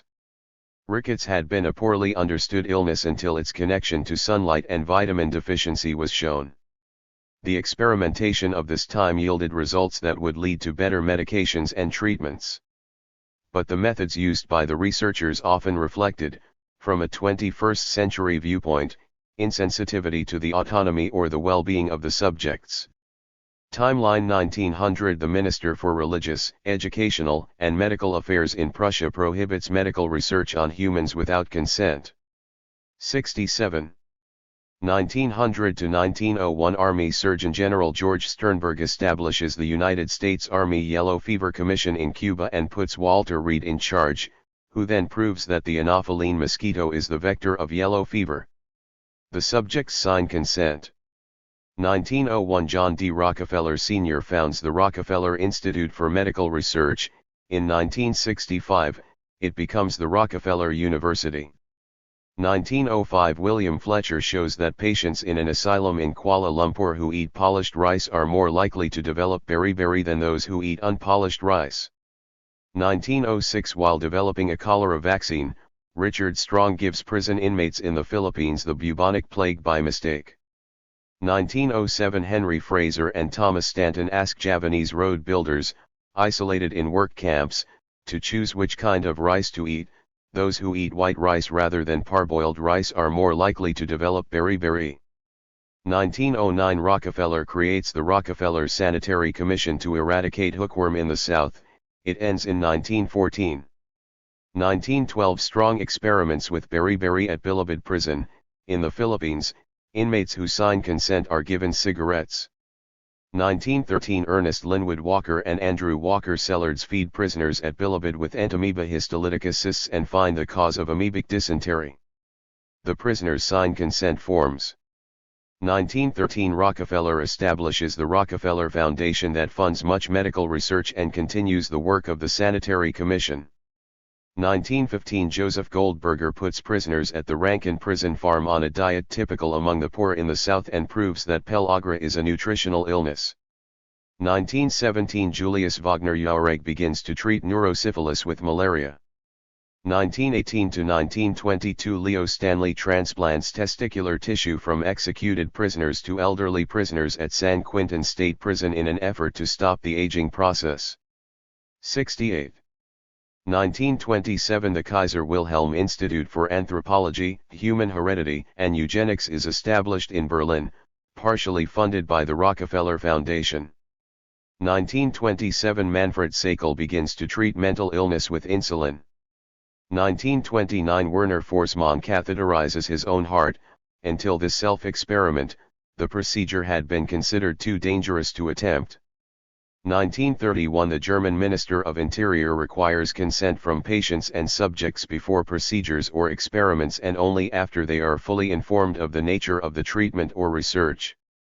1931. A laboratory technician finds a letter from Cornelius Dusty Rhodes in which Rhodes makes offensive comments about various ethnic groups. The letter tarnishes his otherwise exceptional career. 1932 to 1972. The Tuskegee study of untreated syphilis lasts for 4 decades, during which black Americans with syphilis are not told that they have syphilis or that they are subjects of a study. 1922. Researchers at the University of Toronto inject insulin into diabetic patients and develop the first effective treatment for diabetes mellitus. 1927. William Castle begins to use his own gastric juices to solve the riddle of pernicious anemia and distinguishes between intrinsic and extrinsic factors. 1934. Lottie Sla's Meduna, a Hungarian physician, induces seizures in a mentally ill man, who subsequently improves. 1935. Egas Moniz performs lobotomies in Portugal. He subsequently wins a Nobel Prize in Physiology or Medicine. 1936. Walter Freeman begins to perform lobotomies in the United States and goes on to perform over 3,000 of these procedures. 1938. Ugo Cerletti and Lucio Beni treat a mentally ill man with electroconvulsive therapy. He improves. 69. Reference entries. Amoebic dysentery experiments at Bilibid Prison in the early 1900s. Ernest Linwood Walker and Andrew Sellards investigated dysentery at Bilibid Prison in the Philippines. After describing their project to the prisoners and obtaining their written informed consent, they fed the prisoners different kinds of amoebic organisms to see which, if any, would make them sick. This work was notable for the early use of written informed consent and the contributions it made to the understanding of amoebic dysentery. The human bowel is full of microorganisms living in a complicated web of relationships. Amoebae are one-celled protozoa that live in the crevices or crypts of the large intestine, where they feed on the abundant bacteria. Usually, they cause no illness in their host. In the active feeding stage of their life cycle, they are known as trophozoites. Sometimes these trophozoites encapsulate and form long-lived cysts that are excreted in the stool. If a person then ingests these cysts orally, the capsule of the cyst is digested in the small intestine, releasing trophozoites. Amoebic dysentery, an intestinal infection caused by the organism Entamoeba histolytica, is common in the tropics and is spread through food or water contaminated with feces containing these amoebic cysts. Symptoms include severe and sometimes bloody diarrhea, abdominal pain, and weight loss. The cause of dysentery had been difficult to determine for several reasons. First, there are no animal models, and the incubation period can vary widely from a few weeks to years. In addition, several types of amoebae live in the human intestines and can be difficult to distinguish from each other. In 1903, the protozoologist Fritz Schaudin was the first to distinguish Entamoeba histolytica from its harmless counterpart Entamoeba coli. E. histolytica sometimes stops feeding on bacteria and instead penetrates into the intestinal mucosa and consumes red blood cells, kills the cells of the gut, and leads to inflammation of the gut, which in turn leads to the symptoms of dysentery. The work that established the pathogenicity of E. histolytica was performed on prisoners in the Philippines by Ernest Linwood Walker and Andrew Sellards. Walker was born in Maine and studied at Harvard. He worked as a bacteriologist for the Massachusetts Board of Health for 14 years while continuing to study medical parasitology and tropical medicine at Harvard, where he obtained a doctoral degree. Then he spent 4 years working at the Bureau of Science in the Philippine Islands. He was a protozoologist for 3 years and then chief of the biological laboratory. 70. In 1913, Walker and Andrew Sellards, a physician working at the Bilibid prison, organized a number of experiments with the prisoners there. The advantage of the prisoners was, as is often the case with prisoners, their captivity. For example, their exposure to other organisms could be controlled, and it was easier to collect their feces than it would have been working with non-confined subjects. Walker and Sellards informed subjects about the nature of their experiments and told them that there was a risk of becoming ill with dysentery. The subjects signed consent forms that had been written in their own dialect. Walker and Sellards administered amoebic cysts in gelatin capsules to the subjects. In one experiment, they fed 20 men Entamoeba coli organisms, 17 were infected, but none became ill. In another experiment, they fed 20 volunteers E. histolytica cysts, or trophozoites, 4 of the 18 who were infected with the parasite became ill. The work of Walker and Sellards increased our understanding of dysentery and was groundbreaking in some ways. First, they definitively established that E. histolytica causes amoebic dysentery. They also showed that not all infected people became ill and that asymptomatic people could transmit the parasite to others through the fecal-oral route by passing cysts in their feces. Finally, they were some of the first researchers to have their subjects sign informed consent. The issue of the subjects being prisoners has been problematic. Whether the prisoners understood what they were being asked to do, were promised something in return for their participation, or feared consequences if they refused to participate is not known. Beriberi experiments in Malaya. In Malaya in the early 1900s, British physicians investigated the cause of beriberi, a debilitating tropical illness. We now know that beriberi is caused by lack of thiamine, but this was difficult to prove. The physicians carried out experiments in large groups of people who were either in psychiatric hospitals or employed as road builders. British investigators became interested in beriberi at the beginning of the 20th century because it was prevalent in Malaya, then a British-controlled territory. It was not clear then if beriberi was an infectious illness or somehow related to diet. William Fletcher, a British bacteriologist who had trained at the University of Cambridge, investigated beriberi in an experiment in a psychiatric hospital in Kuala Lumpur, Malaya. Psychiatric hospitals in those days were large institutions somewhat like prisons, in that the patients stayed for months or years and their diet was tightly controlled.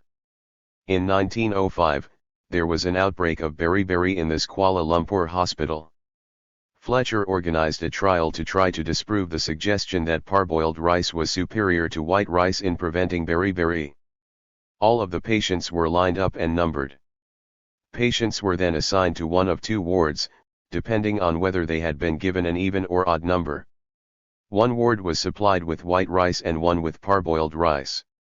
In all other ways, the patients were treated identically. Beriberi was more common in the white rice ward. This experiment led Fletcher to decide that beriberi was connected somehow with white rice and that it was not infectious, as many had thought.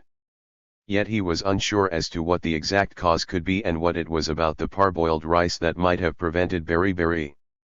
2 years later, in 1907, Scottish physician Henry Fraser and Canadian physician Thomas Stanton experimented with the diets of Javanese road builders living in 2 work camps in remote areas of Malaya. The laborers were healthy and located far from other populations and were thus unlikely to be infected by any organisms that might cause beriberi. Until their work was finished, the laborers could not easily leave the camps. Fraser and Stanton informed the men that parboiled rice was suspected to be healthier than white rice. The laborers preferred the white rice. They were good subjects, healthy, isolated, informed, in a fashion and trapped. Half of the men were given white rice, the better tasting diet, and half were given parboiled rice, the rice thought to be healthier. This experiment seems less exploitative than Fletcher's work with the mentally ill in Kuala Lumpur, in that the laborers were warned of the dangers of white rice. Fraser and Stanton found that laborers fed parboiled rice were indeed less likely to develop beriberi. In separate experiments, they also found that alcohol extracts of parboiled rice cured beriberi in chickens fed white rice. Fraser and Stanton suggested that the polished white rice lacks something necessary for metabolism of nerves. More definitive work proving that beriberi was indeed a dietary disease was done by Dutch physician Christian Eijkman in experiments with chickens, although he never quite realized the importance of his work. He established that chickens eating unpolished rice did not become ill, but he thought that there was a toxin involved and that a substance in unpolished rice, an anti-beriberi factor, somehow neutralized this toxin. Gerrit Greyens, another Dutch physician, continued Eijkman's work and showed that beriberi was not a toxic disease, as Eijkman had suggested, but a disease caused by the absence of a crucial substance in the outer layers of the rice grain. American Army physician Edward Vedder successfully treated infants ill with beriberi with rice Polish extract, and finally American chemist Robert Williams, in work with pigeons, identified the curative factor vitamin B. 1. Or thiamine. The experiments with psychiatric patients and laborers had provided the critical information that guided later researchers in pinpointing both the dietary nature of the illness and its relatively simple treatment. 72. Carrel, Alexis. French surgeon, physiologist, and Nobel Prize winner Alexis Carrel has been called the father of vascular surgery. He experimented with transplanting organs and was an innovator in the treatment of war wounds. Alexis Carrel was born in Saint-Foy-les-Lyons, a suburb of Lyons, France, the son of a textile merchant. Both his undergraduate and medical education were completed at the University of Lyons, which he joined as a faculty member after serving as a military surgeon to the Alpine Chasseurs. Carrel's interest in mysticism and his calls for a scientific study of the miracles at Lourdes led to conflict with the French medical establishment and resulted in his emigration to Montreal, Canada, and then to the United States, where he joined the faculty of the University of Chicago in 1904. Carrel's father had died when Alexis was still a child, and his mother earned money doing embroidery. The young physician was fascinated with the delicate needlework and paid a professional embroiderer to teach him to sew. In 1902, he published a paper demonstrating that careful suturing made possible end-to-end anastomosis, or surgical connection of severed blood vessels. Prior to that time, the only treatment for a wounded artery had been ligation of the blood vessel, followed by the probable amputation of the involved limb. He joined the Rockefeller Institute in New York in 1906, where he continued his work in vascular surgery. Most of his work was in animals, but he did perform some experimental work in humans. In one example, he joined an artery from a father to his infant who had had a severe intestinal bleed. His advances in vascular surgery earned him the 1912 Nobel Prize in Physiology or Medicine. His ability to repair blood vessels and his meticulous aseptic technique made organ transplantation seem possible for the first time. Carrel transplanted a kidney from one cat to another, but the problems of immunity and rejection prevented him from using the technique in humans. When World War I broke out, Carrel volunteered for the French army and became a major. He worked with chemist Henry Drysdale-Dakin to develop an antiseptic wound irrigation technique that saved hundreds of thousands of wounded limbs from infection and amputation. He summarized his experience in the book Treatment of Infected Wounds, which he wrote with Georges Debelly. After the war, Carrel returned to the United States, where he resumed his studies of organ transplantation and tissue culture.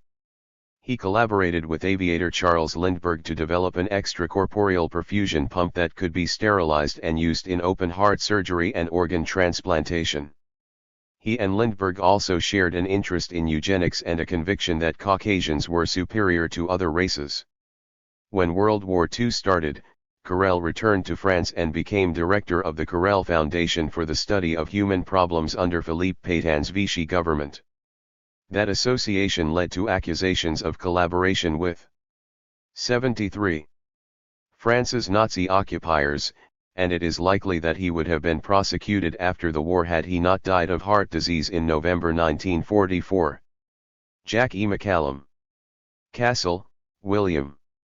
Hematologist William Castle performed a unique type of self-experimentation and therapeutic experimentation that elucidated the physiology of vitamin B12 and led to a treatment for pernicious anemia. He used the contents of his own stomach to repair the bone marrow of ill patients. William Bosworth Castle was born in Cambridge, Massachusetts, and graduated from Harvard Medical School. He is best known for his investigations and experiments with pernicious anemia.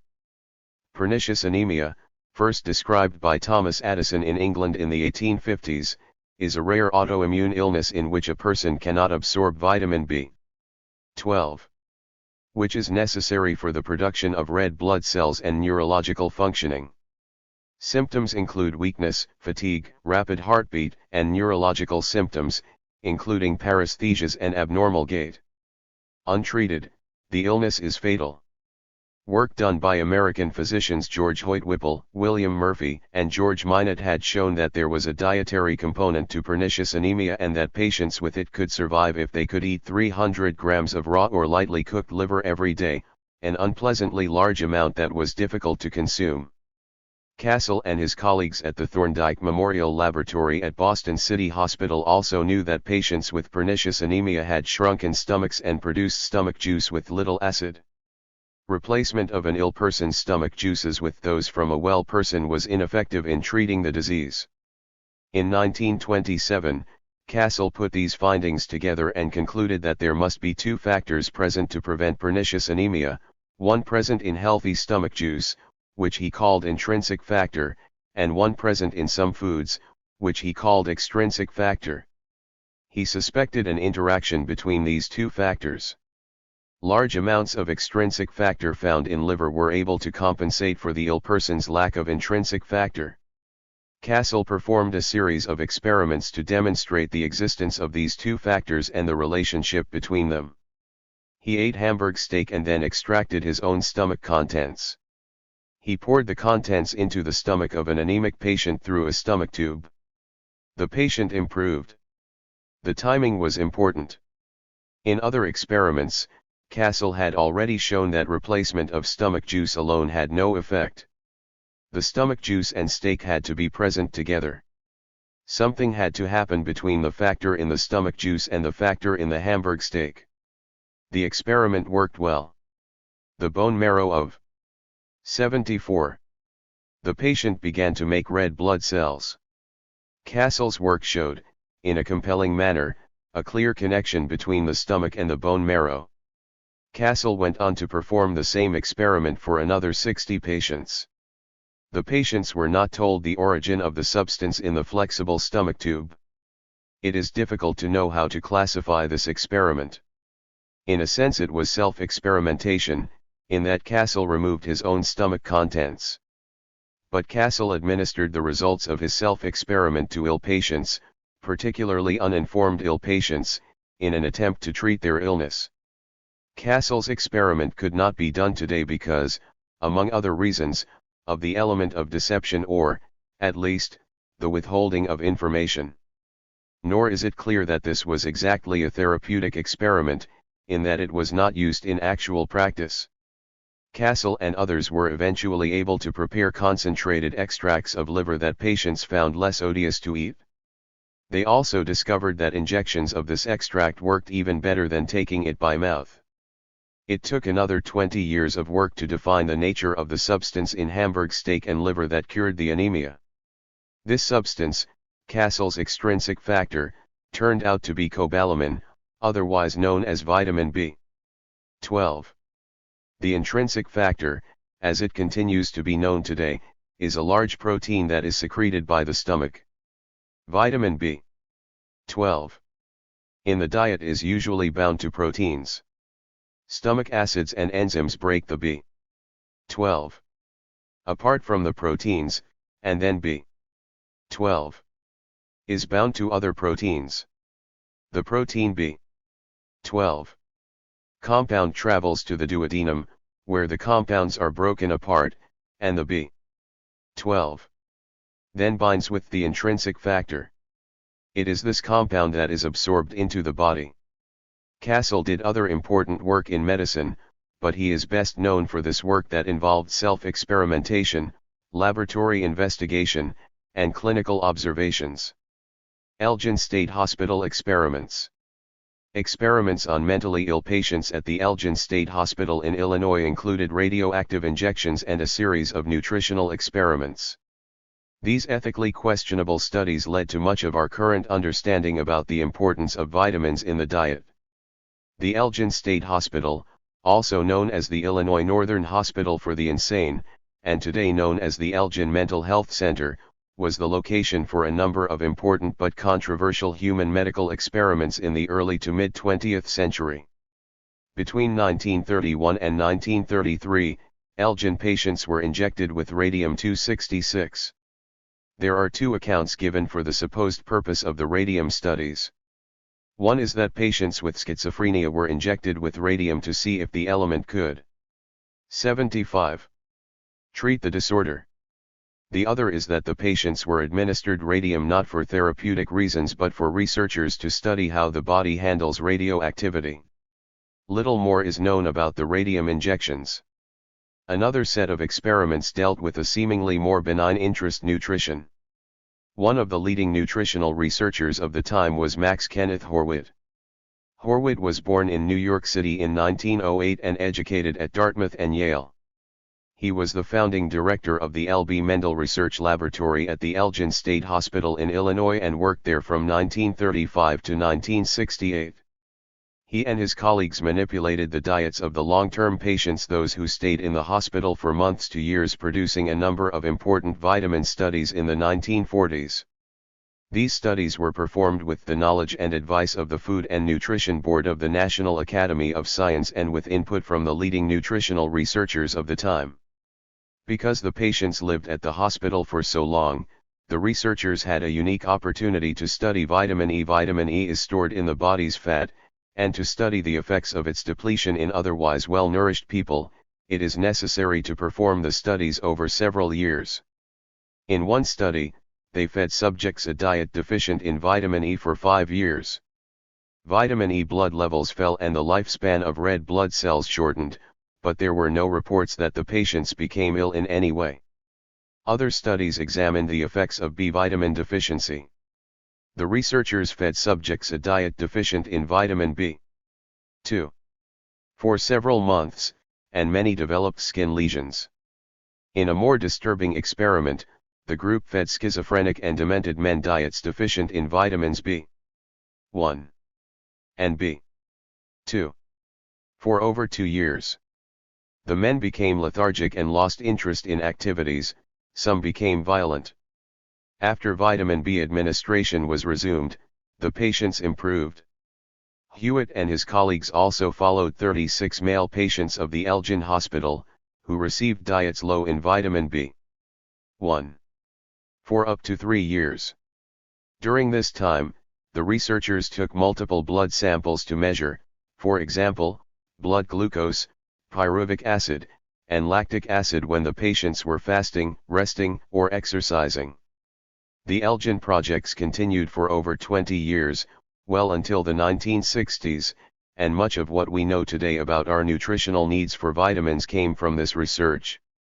Interestingly, in many of the publications arising from the experiments, careful acknowledgement is made of the hard work of the many scientists, technicians, physicians, and consultants, but no acknowledgement is made of the participation of the subjects, nor is there a mention of consent, or even an indication of whether the subjects were informed that they were participating in a study. Eugenics. Eugenics, the effort to prevent, control, or eliminate disease thought to be due to genes, was intended to diminish suffering and to lead to a healthier population. 76. But the idea became associated with racism, forced sterilizations, and some of the cruelest experiments in history. Eugenics in its modern form developed in the 19th century as a practical application of Charles Darwin's concept of natural selection. According to Darwin, some species of life forms have a natural advantage over others due to inherited traits. Francis Galton was a cousin of Darwin and shared some of his interests in the origin of life forms and their development over time. Galton coined the term eugenics in 1883 from the Greek words meaning good in birth or noble in heredity. He wanted to establish and develop a scientific field of inquiry dedicated to improving the human species. Eugenics became popular in the United States after an increase in immigrants from Southern Europe and the overcrowding of the nation's largest cities. Many politicians and writers sought an explanation and solution for the perceived cultural and physical inferiority of immigrants compared to white Protestant natives. Some resented the pollution of their society by foreigners and looked to eugenics as a way to purify the national bloodline. Many eugenicists agreed with Galton's interest in reducing the number of undesirables and increasing the number of desirables. Two forms of eugenics thus developed by the early 20th century, negative eugenics and positive eugenics. Between 1900 and 1930, scientists across Europe, Latin America, the Russian Empire, and the United States embraced eugenics as the solution for what was seen as an overpopulated and increasingly violent modern society. Both scientists and laymen convinced themselves that modern society should guide human evolution in the interest of world peace, public safety, and the health of the race. For example, a university chair in racial hygiene was established in Munich, Germany, and held by Fritz Lenz, an eminent evolutionary biologist of his day. He supported the elimination of inferior people. Charles B. Davenport headed the American Station for Experimental Evolution, which was funded by the Carnegie Institution of Washington. British, American, and German scientists established centers to research human heredity. The Kaiser Wilhelm Institute for Anthropology, Human Heredity, and Eugenics in Berlin, partially funded by the Rockefeller Foundation, was established in 1927 in Berlin, Germany, and gathered statistical data concerning human heredity found in medical records and oral family studies. Its first director was anthropologist Eugene Fischer, and its second director was Ottmar von Virchow, who was a mentor of Joseph Mengele, the infamous Nazi doctor who performed experiments in the concentration camps. Eugenicists associated ethnic and social differences with unalterable genetic traits, reflecting and reinforcing virulent ethnocentrism and racism. Criminality, prostitution, and other alleged signs of mental inferiority stemmed from bad genes, scientists thought. Margaret Sanger, a major proponent of birth control in the 1920s, believed that the unfit and undeniably feeble-minded should not have children. 77. By the 1920s, new laws passed in American society reflected the influence of the eugenics movement. For example, the Immigration Act cut the quota of immigrants allowed to enter from such Eastern and Southern European nations as Italy, Poland, and Greece. Some American scientists and social planners in the 1930s suggested sterilizing undesirables to stem the reproduction of supposedly genetically inferior people. Even as recently as the 1960s and 1970s, some doctors working for the federal government sterilized Native American women without their consent or knowledge at rural health clinics. By 1930, more than 24 states had passed pro-sterilization laws. A revealing case of the influence of eugenics was Buck v. Bell, in which the U.S. Supreme Court affirmed the constitutionality of sterilization laws. Justice Oliver Wendell Holmes delivered the majority opinion, in which he stated, referring to a family in which the grandmother and mother were allegedly feeble-minded, that 3 generations of imbeciles are enough. California, which experienced a heightened state of nativism between 1860 and 1940 due to its large population of Chinese and Japanese Americans, led the way in eugenics legislation and sterilization campaigns. By 1933, the state had forcibly sterilized more people in the name of eugenics than all other states combined. Criticism of the social policies and the scientific basis of eugenics research increased during the 1930s. Scientists and social scientists, ranging from biologists to anthropologists, began to view social deviancy as a product of a poor environment rather than being due to inherited genetic traits. In 1930, the Catholic Church officially came out against eugenics and birth control. British and American biologists attempted to rescue the field of eugenics in the 1940s. They rejected the social prejudice that accompanied the scientific theory and instead emphasized its connection to the study of genetics. Genetics as a scientific school of inquiry grew rapidly from the reorientation of eugenics research during this time. Germany continued to propound the eugenics movement, however. Manifested in the Nazi Party's attempt to eliminate world Jewry through the final solution, eugenics embodied the core of German social scientific research until 1945. The Nazis put eugenics into practice throughout German society, forcing mentally challenged and damaged individuals, as well as homosexuals and other perceived social deviants, to undergo sterilization to maintain the purity of the fatherland. Mengele, for example, carried out cruel, inhumane, and immoral experiments on twins. With the horror of the Holocaust revealed, eugenics acquired a repugnant connotation during the post-World War II period that it is unlikely ever to lose. Jason Newman. Forssmann, Werner. In 1929, Werner Forssmann was the first person to catheterize the human heart, a procedure seen as so dangerous at the time that he had to do it on himself, in 78.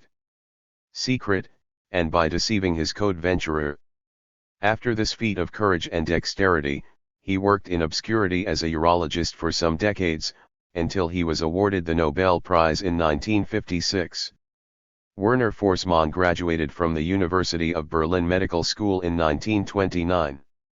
At that time, physicians did not think that it was possible to safely insert any tubes into the human heart. Forssmann, however, had been impressed by a drawing of French physiologists passing a thin tube through the jugular vein of a horse into its heart to measure the pressure in the heart's chambers, and he saw other potential uses of this procedure.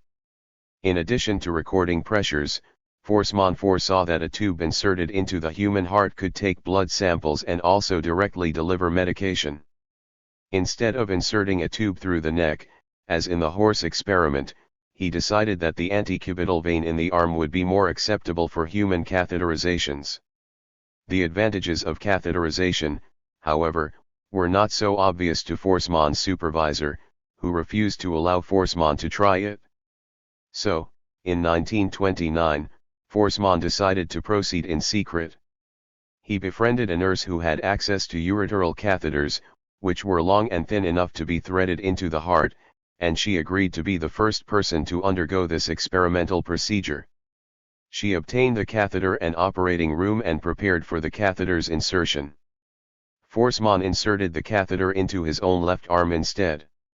Once the catheter was threaded up to his shoulder, he told the nurse what he had done, and together they walked down a flight of stairs to the radiology room so that he could continue the insertion under fluoroscopic guidance. He pushed the catheter into his right atrium. He repeated the procedure another 5 times over the next 4 weeks and then published an article describing the catheterization. Later, he was the first person to inject radiopaque material through the catheter directly into the heart. He experimented first on rabbits, but they died during the procedure. He experienced greater success with catheterizations of the hearts of dogs. Then, he tried the experiment on himself, inserting a catheter into his heart using his femoral vein, a large vein in the groin, and then injecting sodium iodide into his own heart.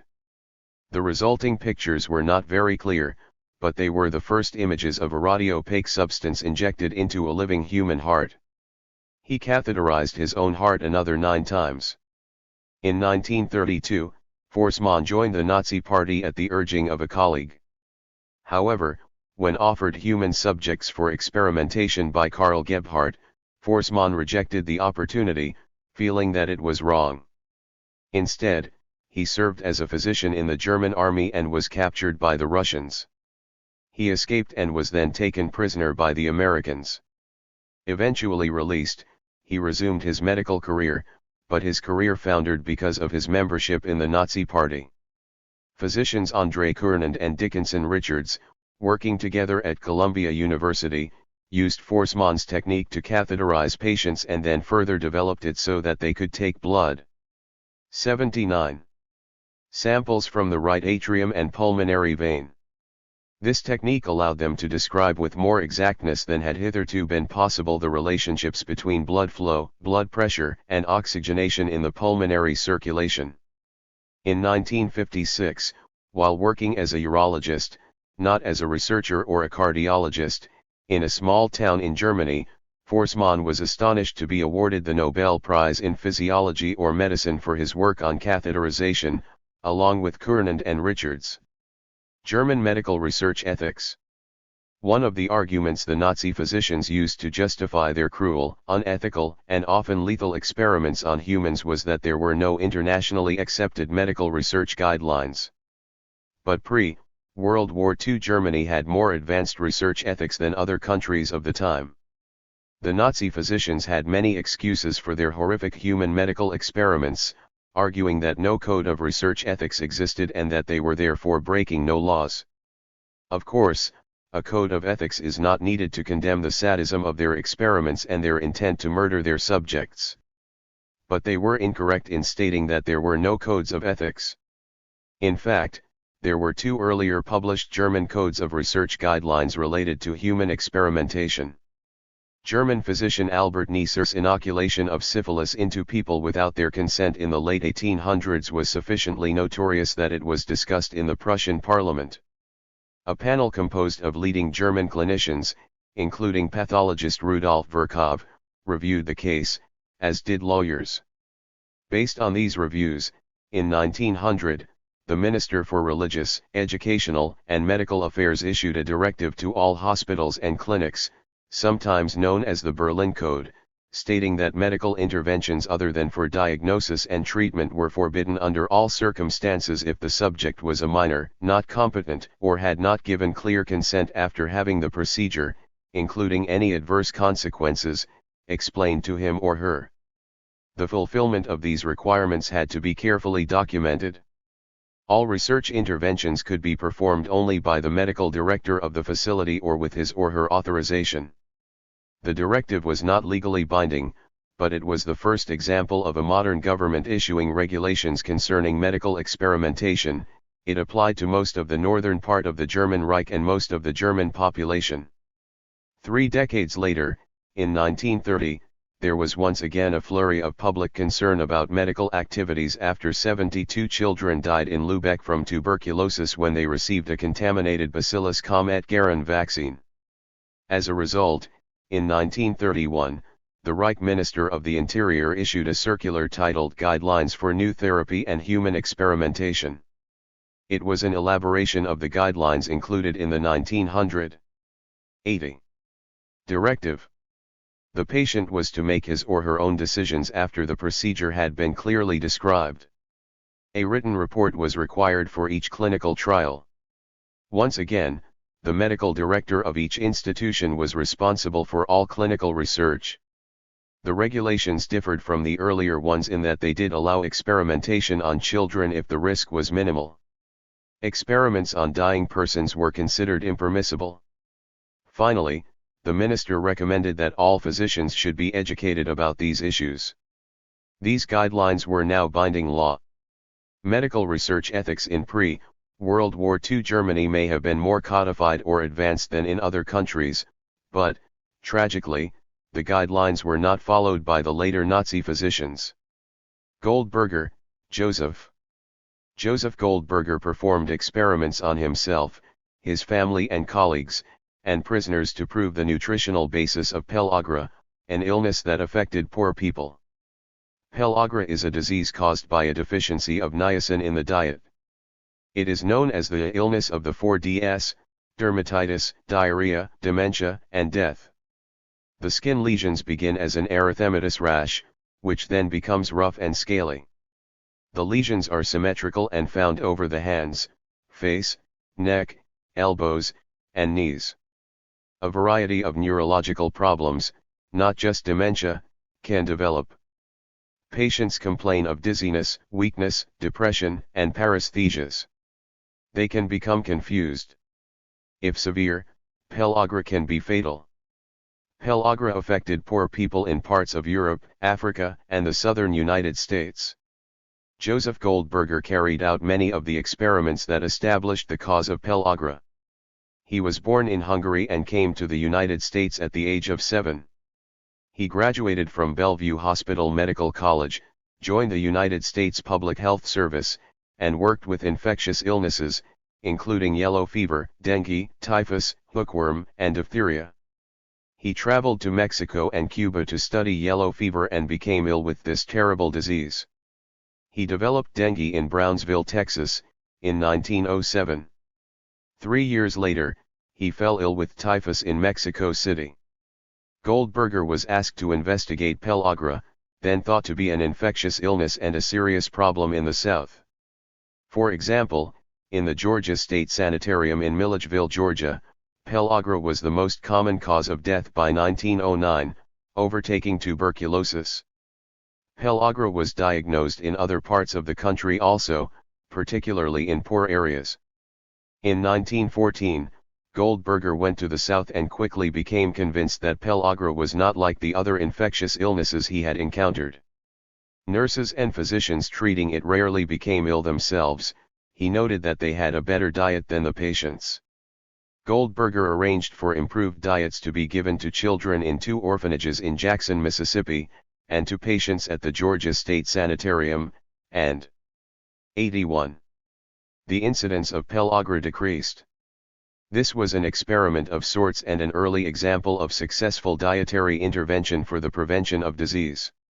Goldberger continued his investigations of pellagra by arranging for an experiment at the Rankin State Prison Farm near Jackson. Although Mississippi was the state worst hit by pellagra, there were no reports of pellagra in any of Mississippi's prisons. Indeed, the prisoners seemed to have a better diet than other poor or institutionalized Southerners. Goldberger chose to do an experiment on the Rankin Farm prisoners, in part because he had a good working relationship with Earl Brewer, the governor of Mississippi. Brewer and Goldberger told about 80 Rankin inmates that if they volunteered to eat a traditional Southern diet for about 6 months, and therefore run the risk of developing pellagra, they would get full pardons. Brewer and Goldberger selected 12 volunteers. Of this group, 7 were convicted murderers serving life terms. 2 were wealthy brothers, serving time for embezzlement after their bank had failed. The brothers were friends of the governor. In April 1915, the convict volunteers were moved to a scrupulously clean building separated from the other prisoners. Their diet was limited. Breakfast consisted of biscuits, fried mush, grits, brown gravy, cane syrup, and coffee. Lunch included cornbread, collards, sweet potatoes, grits, and syrup. Supper was similar to lunch. The usual Rankin prison diet was better than what the volunteers or research subjects received, in that it contained meat of some sort at all meals, buttermilk, peas, and beans. Prisoners on the experimental diet became ill and weak within 2 weeks. Plus, they hated the diet. Yet this was standard fare for the Southern poor at that time. By the 5th month of the study, in September of 1915, 6 of the volunteers had developed dermatitis and other vague symptoms. Other physicians confirmed that in 5 of these prisoners these changes were consistent with the diagnosis of pellagra. The experiment had succeeded in establishing the nutritional basis of the disease. Goldberger had induced pellagra by feeding otherwise healthy men a diet lacking meat, fresh milk, and vegetables. This experiment was criticized at the time from every angle. Its secrecy was deplored. Some thought that the prisoners were being treated too harshly, and others claimed they were being treated too leniently. Governor Brewer was accused of arranging the whole experiment to spring his 2 friends from prison. Skeptical physicians pointed out that the convicts might have been weakened by the poor diet, making them more susceptible to the real cause of pellagra, which was probably infectious. Goldberger carried out more experiments to determine whether infection or diet caused pellagra. He arranged filth parties to test the contagion theory of pellagra. He attempted to transmit the illness to healthy volunteers by administering secretions or actual excreta of pellagrins or injections of pellagra's blood. The volunteers included other physicians, himself, and his wife. The experiments went on for 2 months, and although some of the volunteers developed unpleasant side effects, such as diarrhea and pain at the site of blood injections, no one developed pellagra. 82. Goldberger was a member of every experimental group.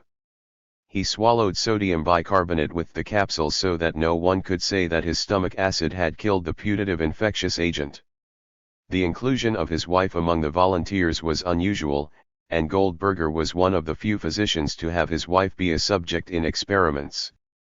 In an account that she wrote years later, she explained she had insisted on being a volunteer. The men would not let her swallow the pills but instead allowed injections into her abdomen of the blood of a woman dying from pellagra. The injection of 7 cubic centimeters of blood into her stomach was so upsetting that one nurse who watched fled from the room crying. It is not clear why the experimenters gave her an injection instead of a pill. Did they think it more proper to inject a woman with the blood of another woman? Why was swallowing a pill thought to be worse than receiving an injection? The injection was in fact more dangerous than swallowing, but somehow the investigators found it less objectionable. The filth parties showed that pellagra was probably not an infectious illness. These so-called parties and the Rankin prison studies would probably have had trouble being approved today because of the risks to the subjects. Because of Goldberger's past experience with infectious disease, however, he must have seen this risk of illness as just part of the quotidian nature of his work. Goldberger's experiments had clearly shown that pellagra was caused by the poor diet common in the South. An animal model of pellagra was found in dogs. This allowed more experimentation and the determination that a diet lacking the vitamin niacin causes pellagra. Many researchers contributed to working out the cause and cure of pellagra, but perhaps because of the variety and, at times, disgusting nature of his experiments, Goldberger usually gets the credit. Haldane, John Burton Sanderson. As a young boy, John Burton Sanderson Haldane, the son of physiologist John Scott Haldane, helped his father with his experiments and also at times was a subject of his experimentation. In his own career, the younger Haldane later experimented on himself and his colleagues. He was a brilliant man who made substantial contributions to the disciplines of mathematics, biology, and genetics.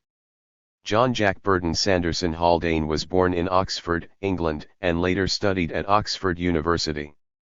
As a young boy, he went with his father, the well-known physiologist and researcher John Scott Haldane, into a mine that was filled with fire damp, more technically known as methane gas.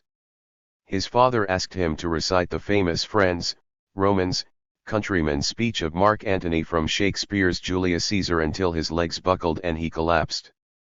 Once on the ground, Jack recovered, thus showing that methane gas 83 was lighter than air. The Haldane's finding meant that miners could escape fire damp by crawling on the ground of tunnels in the mines. When he was 13 and his father was experimenting with caisson disease, Jack dove underwater. His diving suit was too large, but he had the presence of mind to adjust the valves to keep the air pressure in the suit high enough to keep the water out. During World War I, when he was fighting in the trenches, he also worked with his father to improve the gas mask to better protect soldiers against the toxic gases, such as chlorine and bromine, that the Germans had started to use. Like his father, he was fascinated by the physiology of respiration. His father had shown that elevated carbon dioxide levels increased respiration. To find out whether that was due to an increased acidity in the blood resulting from carbonic acid, Haldane drank various acidic compounds, including diluted hydrochloric acid.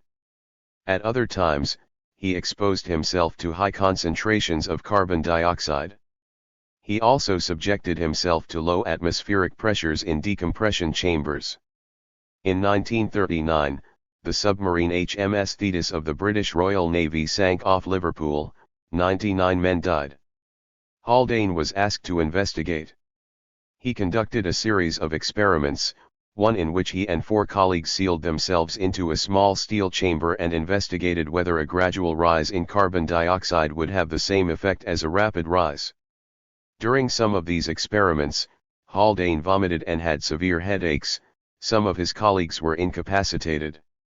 Nevertheless, he continued his investigations, increasing the risk by exposing himself to the increased pressure and cold that submariners would experience. As a result, one of his colleagues ruptured a lung, 6 colleagues, and Haldane lost consciousness at varying times, and 1 colleague had a seizure. During these experiments, Haldane also suffered from the bends and sustained a spinal injury that would cause him pain for the rest of his life. Haldane recruited a number of people to participate in similar experiments. Among these were Elizabeth German, his secretary, Dr. Juan Negrin, the former Prime Minister of Spain, also a physician and physiologist, and Helen Spurway, whom he later married. A man of prodigious intelligence and interests, Haldane made contributions to the science of enzymes by doing work that led to a formula known as the Briggs-Haldane equation. He wrote books for children and popular books about science. He brought his mathematical genius to bear on many problems in biology and genetics and made significant contributions to evolutionary theory, writing about such topics as mutation rates, gene frequencies, genetic linkage, and population genetics. In his later years, he became more concerned about the ethics of experimenting on animals and believed, as did his father, that one should experiment on oneself first, if possible, before subjecting animals to medical experiments. Haldane was also an irascible man who had little patience for convention.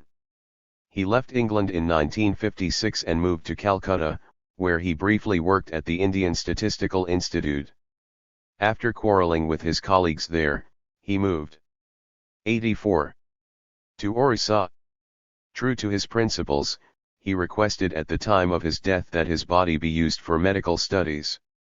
This request was not granted. Insulin. Until the 1920s, there was no effective treatment for diabetes. In 1922, a group of researchers in Toronto, Frederick Banting, Charles Best, James Calip, and J.J.R. MacLeod isolated insulin from beef pancreas. 2 Toronto General Hospital clinicians then injected this insulin into a 14-year-old boy.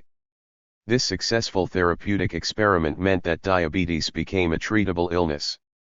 Diabetes mellitus type 1 is an autoimmune disease in which the beta cells of the pancreas no longer produce insulin, the hormone that allows sugar to enter cells of the body. Without insulin, sugar levels in the blood become elevated, the person loses weight, and organs throughout the body are damaged. The functions and structures of the pancreas were not well understood until the 19th century.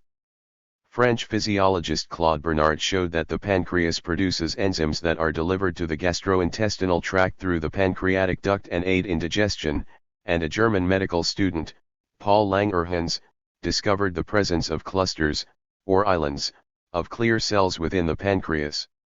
He did not understand their function but noted that these cells seemed different from those in the rest of the pancreas. In 1889, Lithuanian-German physician Oskar Minkowski and German physician Joseph von Mering removed the pancreas from a dog. The dog survived this difficult operation, but it developed diabetes as a result.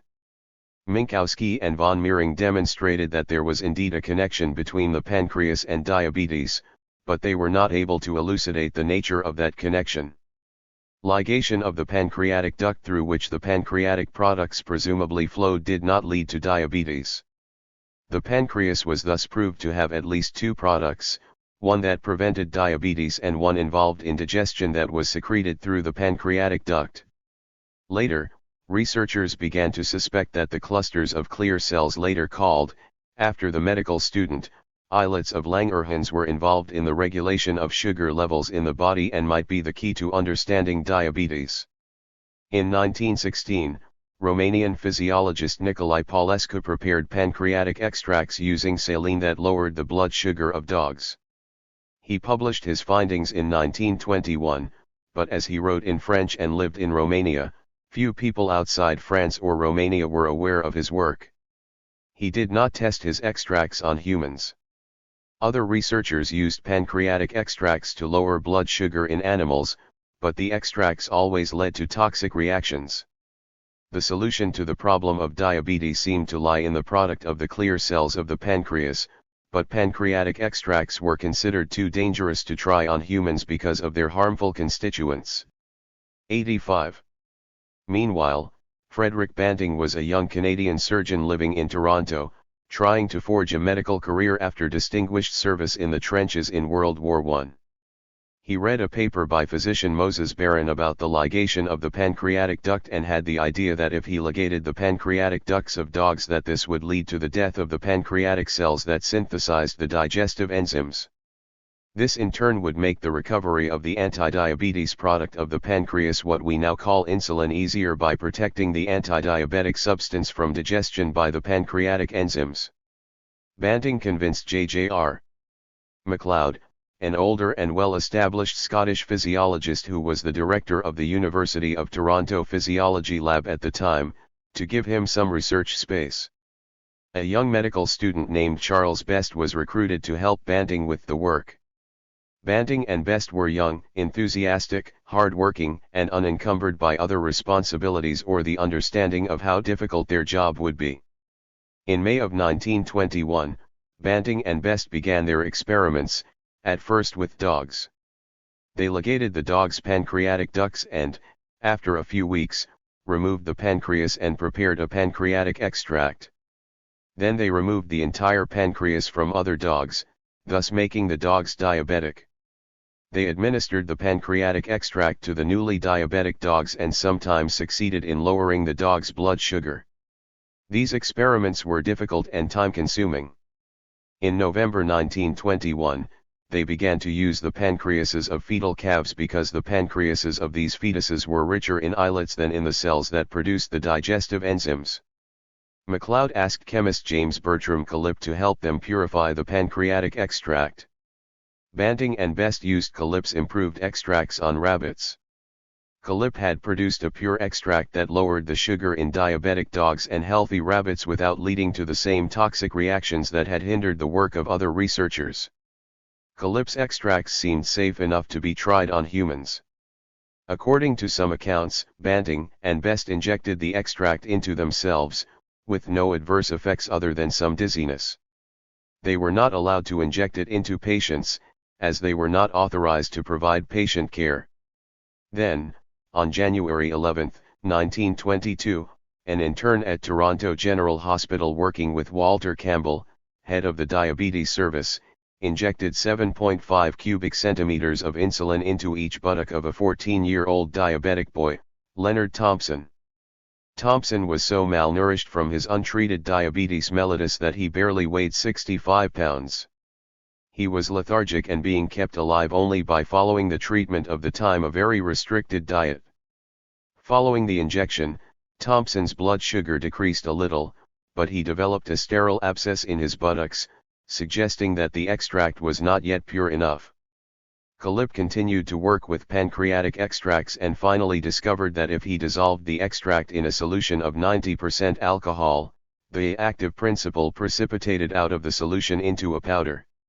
Campbell repeated the injection on 86. January 23, 1922. Thompson began to feel better and to gain weight. Thompson had been the subject of a therapeutic experiment that proved to be successful. In February, the team treated 6 more diabetic patients. Although some difficulty in preparing insulin in adequate amounts continued, the researchers had successfully shown that animal-derived insulin could lower the blood sugar of diabetic humans. Banting and Best were lucky in that they had not been fully aware of the failures other scientists experienced doing similar work. If they had known of the problems the others had encountered, they might have been discouraged from making their own attempts. They also were aided by the use of new technology to measure blood glucose in small amounts. They chose their animal subjects well, using dogs and rabbits as test animals and dogs and calves for pancreatic extracts. The insulin in these animals is similar to that in humans, allowing an easy transfer from experimental laboratory work to the clinic. Banting's original ideas of ligating the pancreatic ducts and using fetal calf pancreas, as it later turned out, were not needed. But these ideas gave Banting the conviction that he could do something that others could not and the confidence to proceed and to persevere. The researchers, clinicians, and patients were also lucky that the first injections worked well but not too well. Insulin injections carry with them the risk of lowering the blood sugar too much, and thus, in extreme cases, can lead to death. The Nobel Prize Committee awarded the Nobel Prize in Physiology or Medicine in 1923 to Banting and MacLeod for the discovery of insulin. The selection of these two was controversial because Best's and Kalip's contributions were not recognized, and some others thought that Paulescu should have received the prize for his earlier work. Banting immediately shared his prize money with Best, MacLeod shared his with Kalip. Insulin coma therapy. In 1927, psychiatrist Manfred Sakel caused a coma in a psychotic patient by injecting him with insulin and thus causing low blood sugar. The patient's psychotic symptoms disappeared, and insulin coma became, for a number of years, a widely used treatment in psychiatry. Manfred Sakel graduated from the University of Vienna Medical School in 1925 and trained as a psychiatrist. He then worked as an internist at a facility treating drug addicts in Berlin. In 1927, while treating a diabetic morphine addict, he gave her the newly discovered insulin, lowering her blood sugar so much that she became comatose. When she recovered, she had lost her craving for morphine. Perhaps inspired by this result, he began to treat non-diabetic addicts with insulin, including one man who had a psychotic disorder as well as an addiction. In this case, 87. When the patient recovered from the coma, he was no longer psychotic. In some accounts, these events are described as accidental and caused by Sakel's misjudgment of the insulin dose. In others, they are described as purposeful experiments based on his biological theories of psychosis. Whether Sakel's work was experimental or serendipitous, he was, in any event, the first to recognize improvement in psychosis after insulin-induced hypoglycemia and the first to promote insulin coma as a treatment for schizophrenia, an illness with no effective treatment at that time. It was not clear, though, whether the coma was necessary for the improvement to occur. Sakel's insulin treatment was elaborate. He prescribed a complicated series of insulin injections that lowered the person's blood sugar for 2 to 3 hours. At low levels of blood sugar, the person became unconscious and sometimes had a seizure. Nurses revived the patient with sweetened orange juice or, if the person was still comatose, glucose through a feeding tube. The safety of the treatments depended on excellent nursing care. Insulin therapy became widely practiced until the 1950s. Because insulin coma therapy was occasionally accompanied by a seizure, it was sometimes known as insulin shock therapy. Perhaps the effectiveness of the insulin treatments was due to the quality of the medical attention received by these patients. Eventually, other ways of causing seizures, such as metrazole or electroconvulsive therapy, and new psychotropic medications replaced insulin treatment. For a few years, psychiatric institutions offered all three forms of shock therapy: metrazole, insulin, and ECT, and some patients were treated with a combination of the three. Lobotomy. Lobotomy, or prefrontal leucotomy, is a type of neurosurgery in which the fibers connecting the frontal lobes, or prefrontal cortex, with other parts of the brain, are cut.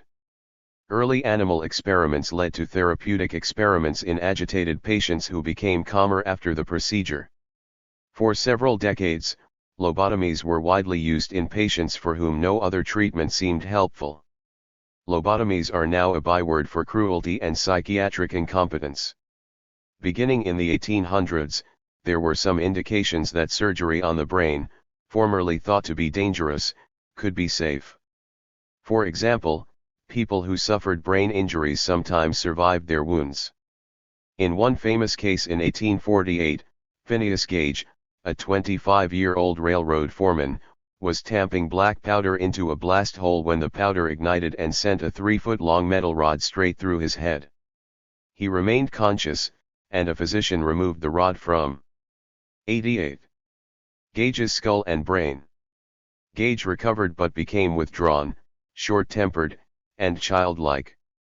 In this natural experiment, or experiment of nature, it seemed that damage to his frontal lobes had led to changes in his personality and impulse control. In 1888, the Swiss psychiatrist Gottlieb Burckhardt initiated the first systematic attempt at modern human psychosurgery. He was the director of a small Swiss asylum, where some of his patients were desperately ill.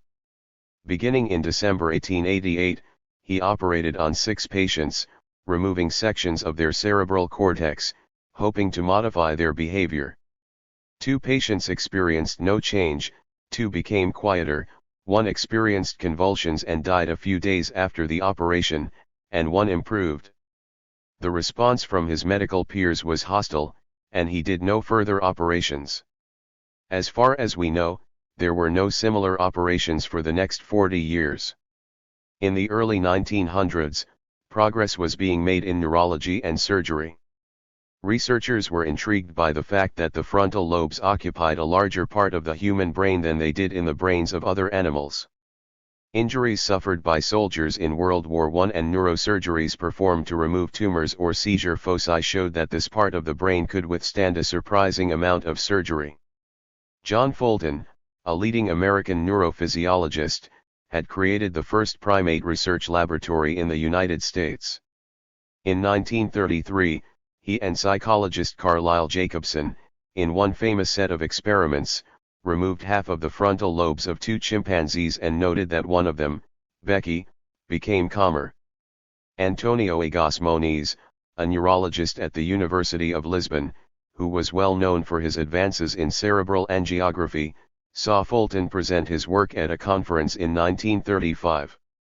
Whether Fulton's chimpanzee work influenced Moniz's subsequent work has been debated, but in any event, Moniz decided to perform a similar operation on mentally ill people to separate their emotions from their thoughts while retaining their intelligence.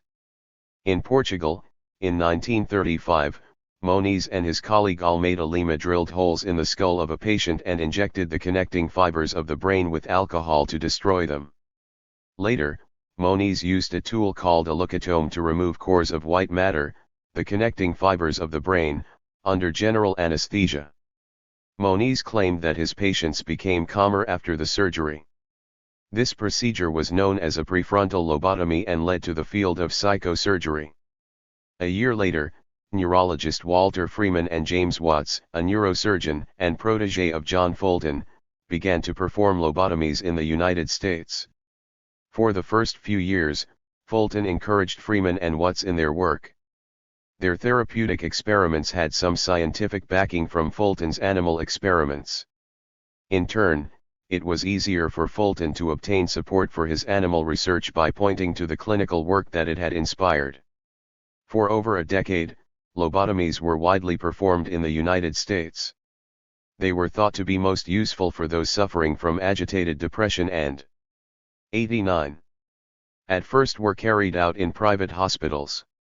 They were also of some although limited use in the treatment of people with schizophrenia and were carried out on many patients in state hospitals and the newly established Veterans Administration hospitals.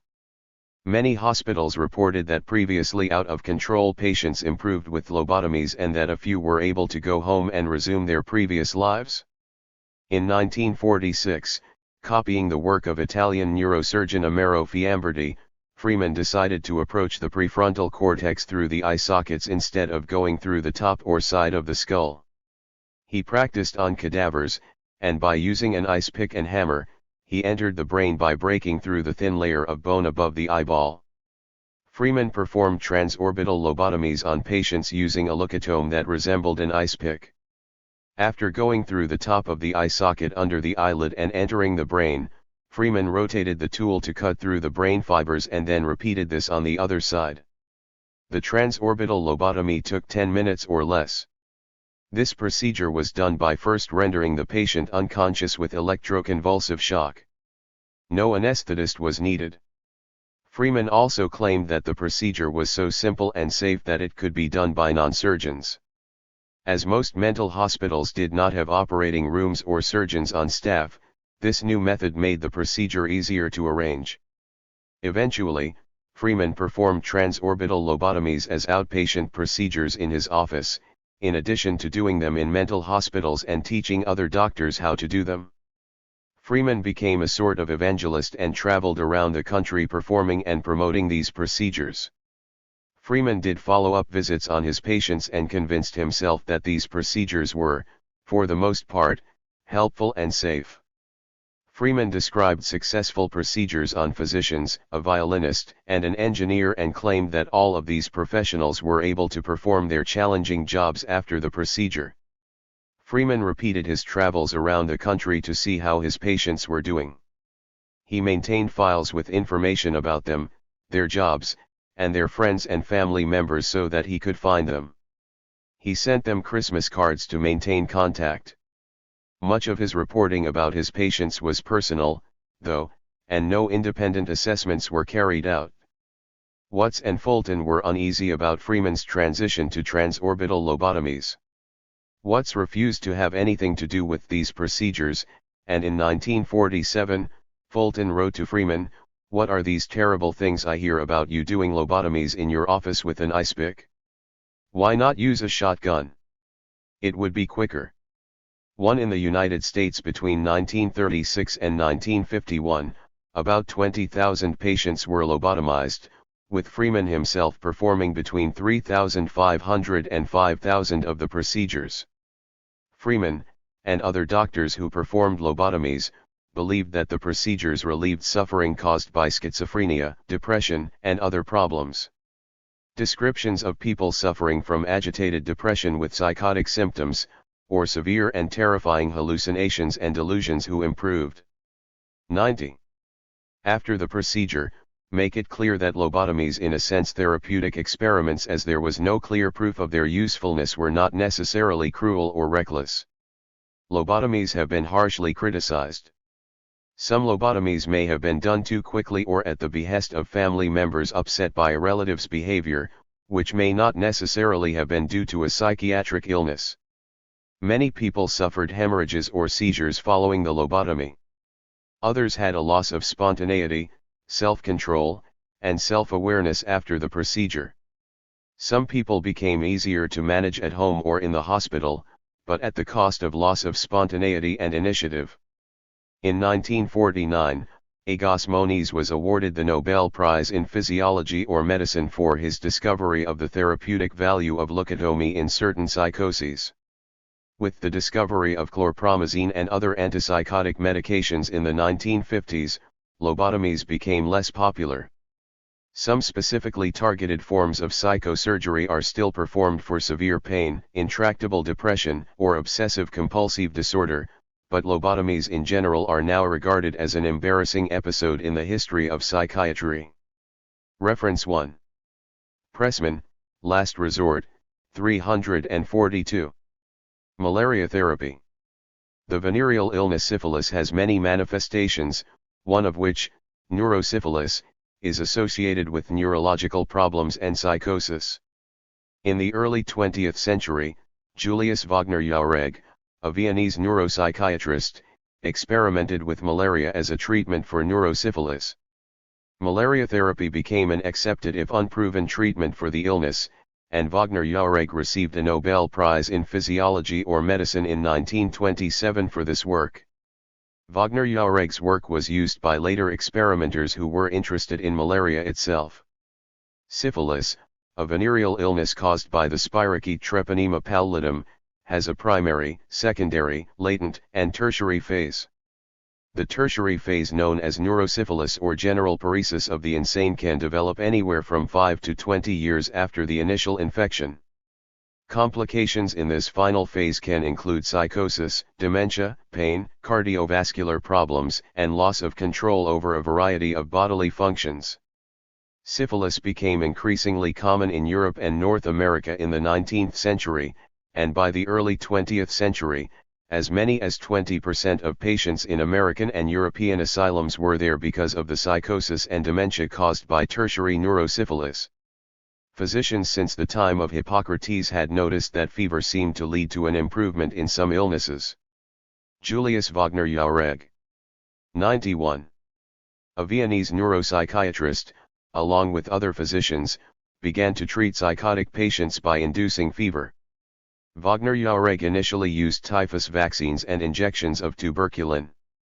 By German physician and microbiologist Robert Koch to be an effective treatment for tuberculosis.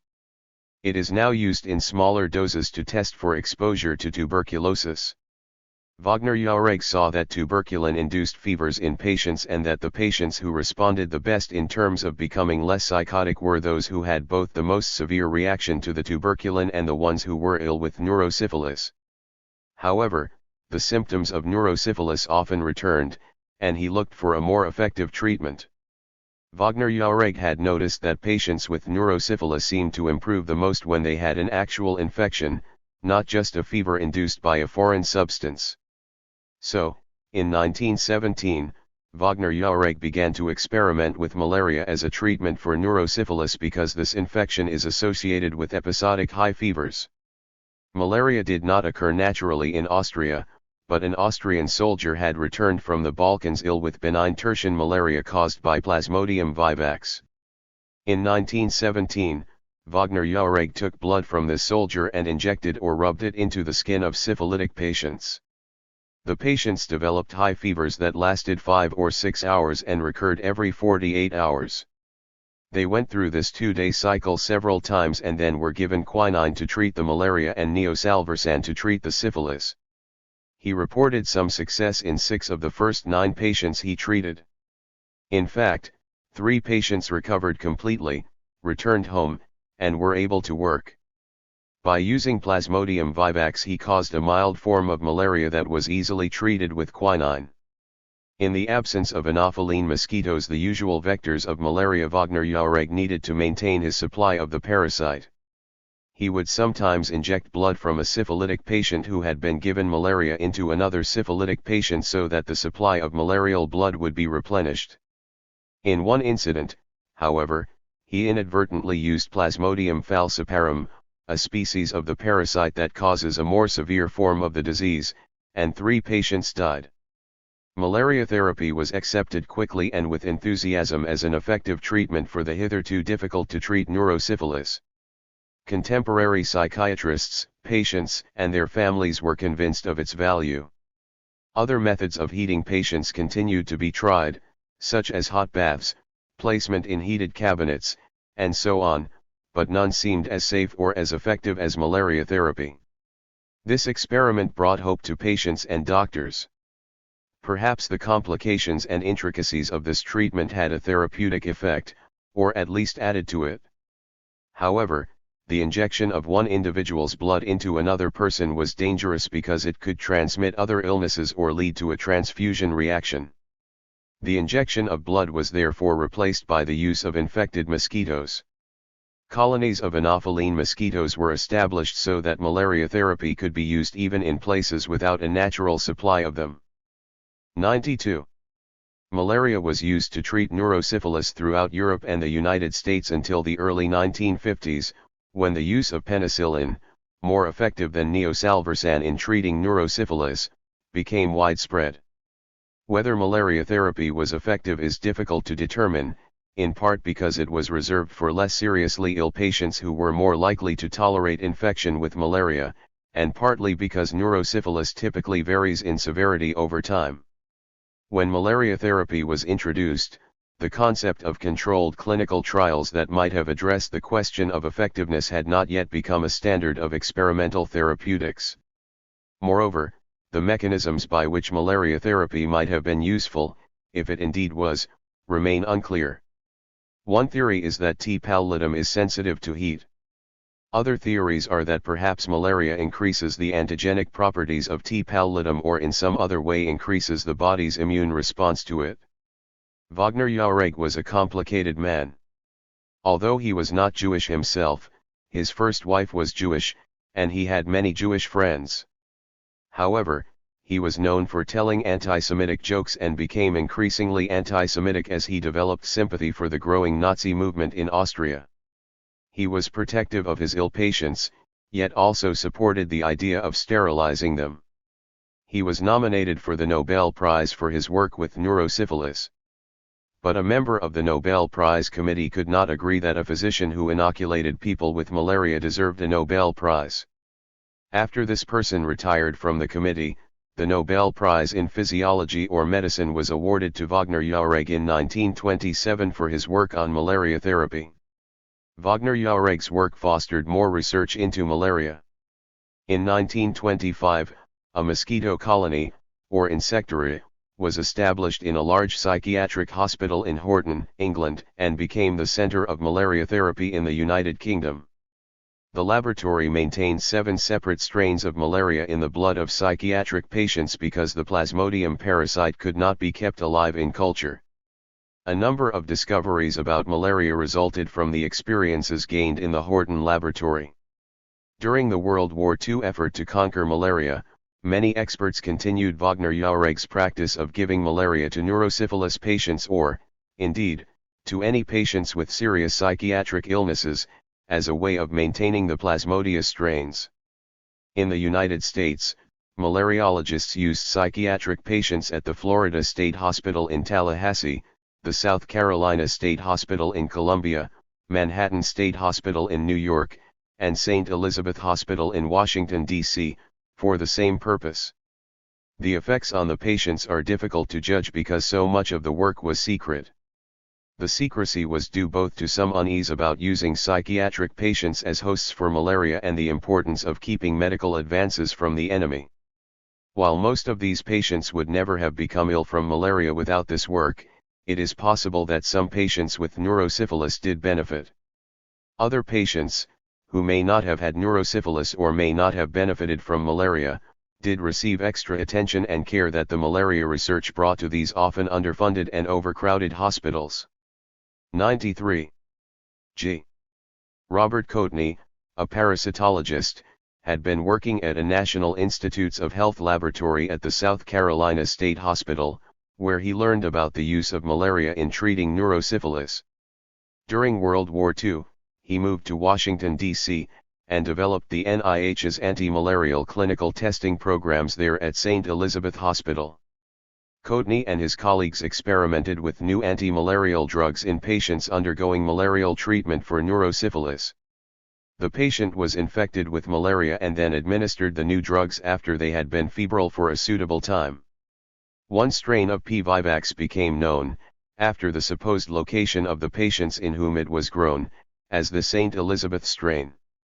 Recent work suggests, however, that the person with this strain of malaria had actually been a patient at the South Carolina State Hospital. Rhodes, Cornelius. Cornelius Rhodes was a distinguished scientist who made significant advances in hematology. His career was almost derailed by a letter he wrote about killing Puerto Ricans and experimenting with transplantation of cancer cells. Cornelius Packard Dusty Rhodes was born in Massachusetts and obtained his medical degree from Harvard Medical School in 1924. In 1931, Rhodes went to Puerto Rico to investigate hookworm and tropical sprue with hematologist William Castle, both working for the Rockefeller Foundation. That same year, a lab technician found a letter on his desk in which Rhodes described Puerto Ricans as the dirtiest, laziest, most degenerate, and thievish race of men ever to inhabit this sphere. What the island needs is not public health work but a tidal wave or something to totally exterminate the population. I have done my best to further the process of extermination by killing off 8 and transplanting cancer in several more. The letter was publicized and caused an uproar. Rhodes said that this letter was intended as a parody, and others have seen it as typical medical gallows humor. He wrote a letter of apology. Several investigations, including one headed by Puerto Rican Attorney General Ramon Quiñones and one performed by the Rockefeller Foundation, cleared him of any misdoings, but Rhodes, who had already left Puerto Rico, never returned. He went on to serve as the chief of the medical department of the American Army's Chemical Warfare Division during World War II. A wartime incident involving chemical warfare led, unexpectedly, to medical discoveries in the fight against cancer, in which Rhodes took part. On December 3, 1943, German bombers hit American ships in the harbor of Bari in Italy. One ship, the John Harvey, exploded. It contained munitions and airplane bombs with mustard gas, and many people died. Autopsies showed that the victims had depletion of their bone marrow due to the mustard gas exposure. Such 94. A finding was not entirely new. Mustard gas had been used in World War I and was known to cause resulting bone marrow depression. The John Harvey incident was kept secret at the time, as the Allies did not want their readiness to use mustard gas known. While looking for antidotes for mustard gas, Alfred Goodman and Louis Gilman, 2 Yale pharmacologists, realized that the bone marrow toxicity of mustard gas or its derivatives could be of use in the treatment of bone marrow cancers. Rhodes played a major role in the development of nitrogen mustards as chemotherapeutic agents. After the war, Rhodes became director of Memorial Hospital in New York and directed research into the use of mustard gas derivatives and other molecules in the treatment of malignancies. He was awarded many honors for his research. Despite Rhodes's accolades and accomplishments, the letter he wrote in Puerto Rico cast a lasting shadow on his career. Many in Puerto Rico never accepted Rhodes's explanation or apology and considered the investigation to have been a whitewash. To this day, they continue to see his letter as racist and as evidence of his true beliefs and actions. In 1979, an anonymous donor established the Cornelius P. Rhodes Memorial Award to be presented by the American Association of Cancer Research to a young investigator each year. In 2003, Rhodes's name was removed from the award after protests about his earlier letter. Reference 1. Star, Ethics, 573. Rockefeller, John D. The enormously wealthy co-founder of Standard Oil, John D. Rockefeller Sr., was also a philanthropist who established a number of institutes and foundations that supported human experimentation, not always without controversy. John D. Rockefeller Sr., co-founder of Standard Oil, was reported to be the richest man in the world during his lifetime. He began giving money to charities as a teenager, and his donations increased in size as his wealth grew. As a young man, he was a major donor to Baptist causes. Later, the focus of Rockefeller's charitable giving changed as a result of a suggestion from his advisor, Frederick Taylor Gates. Gates had read Principles and Practices of Medicine, the authoritative book on medicine written in 1891 by William Osler, the great clinician. He described it as the most interesting book he had ever read, but he noted the absence of cures and realized how little was known about medicine. Gates wrote a memorandum to Rockefeller in which he mentioned the absence of any American researchers who could compare to chemist and microbiologist Louis Pasteur or bacteriologist Robert Koch in Europe. At the time, Rockefeller did not particularly believe in scientific medicine, trusting in homeopathy instead. However, Gates was persuasive and convinced Rockefeller. 95. To set up an institution for medical research that would have benefits for others and also for Rockefeller himself. The institution would improve his image, stained by the exposures of his unethical business practices by the muckraker Ida Tarbell, and it would deal with the problem of leaving too much money to his heirs. It might also lead to tax relief. In 1901, Rockefeller founded the Rockefeller Institute for Medical Research, the first American institution whose sole purpose was experimental medicine. Then, in 1909, he created the Rockefeller Sanitary Commission to eradicate hookworm in the South. In 1913, he established the Rockefeller Foundation that continued the work of the commission.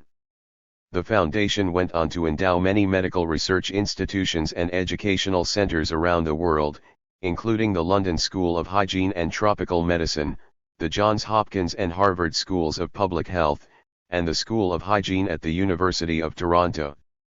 Unfortunately, the foundation has also been associated with some research abuses.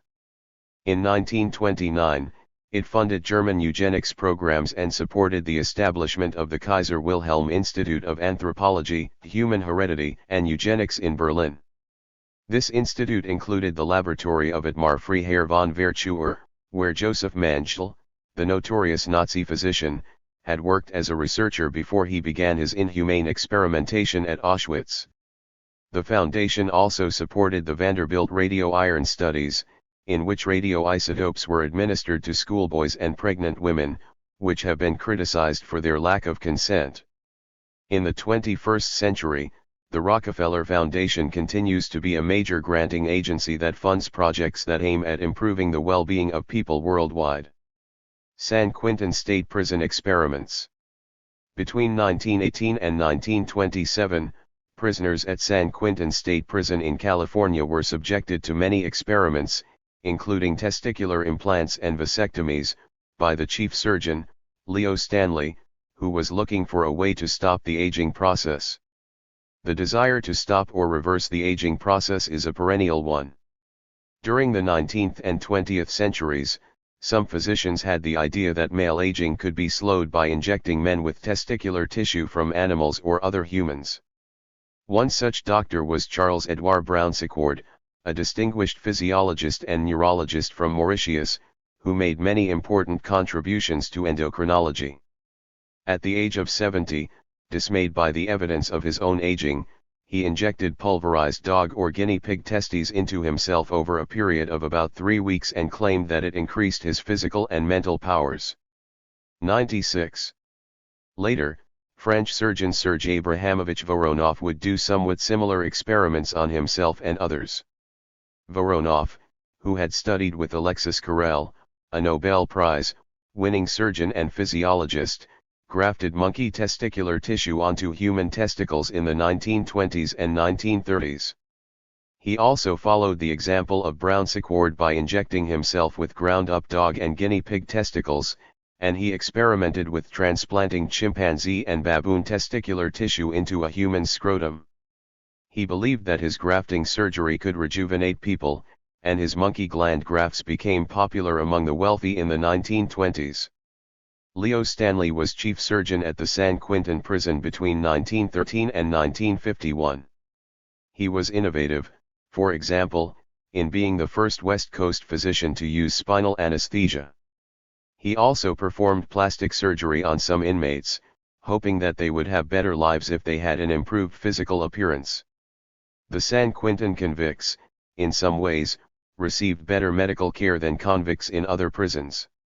Stanley was also interested in reproductive issues, and he carried over this interest to his work at the prison. Eugenics, the effort to prevent, control, or eliminate disease thought to be due to genes, was a respectable idea in the United States in the 1920s, particularly in California. Sterilizations of men and women commonly took place in mental hospitals and prisons.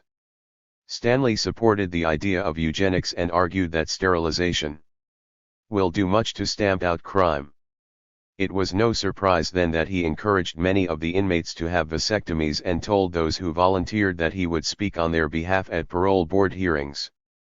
At the same time, he believed that transplanting testicles from younger men into older men could rejuvenate them. To test this theory, he removed the testicles of about 30 executed prisoners and implanted them into older prisoners. He published reports of this work in the Journal of the American Medical Association. Further confusing the situation, some researchers believed that vasectomy increased the blood supply to the testicles. Irish poet William Butler Yeats and Sigmund Freud were both vasectomized, hoping that they would become more vigorous as a result of the surgery. Stanley himself was vasectomized. Stanley also wondered if exhibitionism and child abuse, sometimes associated with dementia, could be due to the loss of male hormones. The thinking was that old men, rejuvenated by testicular implants or vasectomies, might behave better. Voronov has been ridiculed by the scientific community, but at least in terms of ethics, his experiments were on wealthy men who chose the surgery. Similarly, Brown-Sequard experimented on himself, thus freely choosing the injections. Stanley's work, on the other hand, was much more troubling.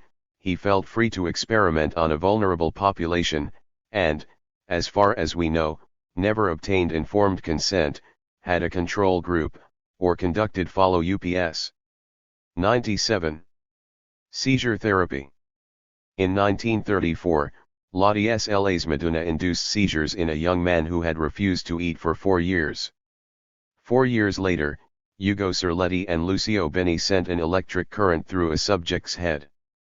In both cases, the patient improved, and the use of seizures, particularly in the form of electroconvulsive therapy, became widely accepted as medical treatment. These were some of the most successful experiments in the history of psychiatry. Until the early to mid-1900s there were no effective treatments for severe psychiatric illnesses. The first successful treatments were induced seizures. Seizures are caused by an episode of unusually excessive and coordinated electrical activity in the brain, leading to an alteration of consciousness or convulsions. Lottie Sla's Meduna was a Hungarian neurologist and neuropathologist who believed that there was an antagonism of sorts between epilepsy, an illness marked by recurrent seizures, and schizophrenia, and that these two illnesses could not coexist. In 1934, he tested this belief by inducing seizures in a 33-year-old man who had been catatonic for 4 years, during which time he needed to be tube-fed. Meduna injected the patient with camphor, and after 45 minutes, the patient had a seizure lasting 60 seconds. After the seizure ended, the patient showed no change in symptoms. Meduna repeated the injection a few more times, and the patient recovered from his psychiatric illness. He was able to return home and resume work. Meduna also induced seizures using metrazole. His techniques were adopted by others but never became popular because the injections were painful and the wait between the injection and seizure was terrifying and unpredictable. Nonetheless, some patients improved, their psychiatric symptoms lessened or disappeared entirely. This was the beginning of convulsive therapy for psychosis and catatonia. 2 Italian psychiatrists, Ugo Cerletti and Lucio Bini, took the next step. Cerletti had studied with the leading psychiatrists and neurologists of the day, Alois Alzheimer, Emile Krepelin, Pierre Marie, and Franz Nesslo. He was familiar with psychiatrist Manfred Sakel's insulin coma therapy and Meduna's metrazole shock therapy. Bini had a particular talent and interest in machinery and the induction of seizures. Both psychiatrists were interested in the effects of seizures, and together they began to induce seizures in dogs by using electric currents from mouth to rectum. Not surprisingly, the mortality rate was quite high, as it was already well known that electric shocks could be lethal.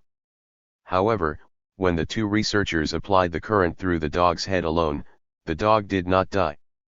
Cerletti and Bini realized that electric currents were relatively safe when applied only to the head. Still, the idea of deliberately passing electric currents through humans remained terrifying. 98. To further investigate the effects of electrically induced seizures, Serletti went to an abattoir, where electric shocks were used in the slaughter of pigs. He saw that the electric shocks administered to pigs' heads did not actually kill them. Instead, the shock immediately rendered the pig unconsciousness, which made it easier for the butcher to then cut the pig's throat. Serletti and Benny practiced applying electric currents across the heads of pigs. They adjusted the strength and duration of the current until they could assure themselves of its safety. They became convinced that if they could pass an electric shock across a human's head, they could safely produce a seizure that could be as therapeutic as the seizures produced by insulin or metrazole, but easier to induce. Serletti and Benny needed a subject on whom to try their new procedure.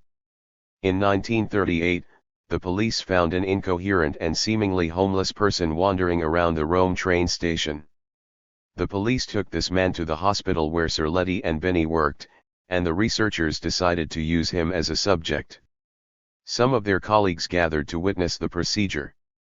There are several accounts of what happened next. According to Serletti, he and Benny administered a 70-volt electric shock for 0.2 of a second across the subject's head. He began to sing. Then he sat up and said, "Not a second. Deadly." All of the observers were nervous, and some disapproved. Serletti quickly administered another shock, this time with 110 volts for half a second. The patient had a grand mal seizure, recovered, and then spoke lucidly. The researchers administered more shocks over the next few days, and the patient made a full recovery. It also turned out that he was not homeless. He was a farmer in the countryside near Milan and had been treated successfully with metrazole the year before in Milan. He had recently traveled from Milan to Rome. This was the beginning of electroconvulsive therapy. The experiment also illustrated that both ways of inducing seizures were effective, but not long-lasting. Indeed, the patient from Milan became ill again 2 years later.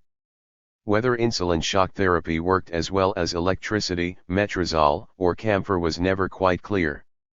Over time, the procedure for ECT has been modified.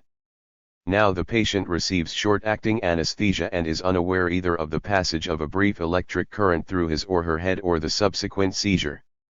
Muscle paralyzing agents are used to prevent any physical response or convulsion.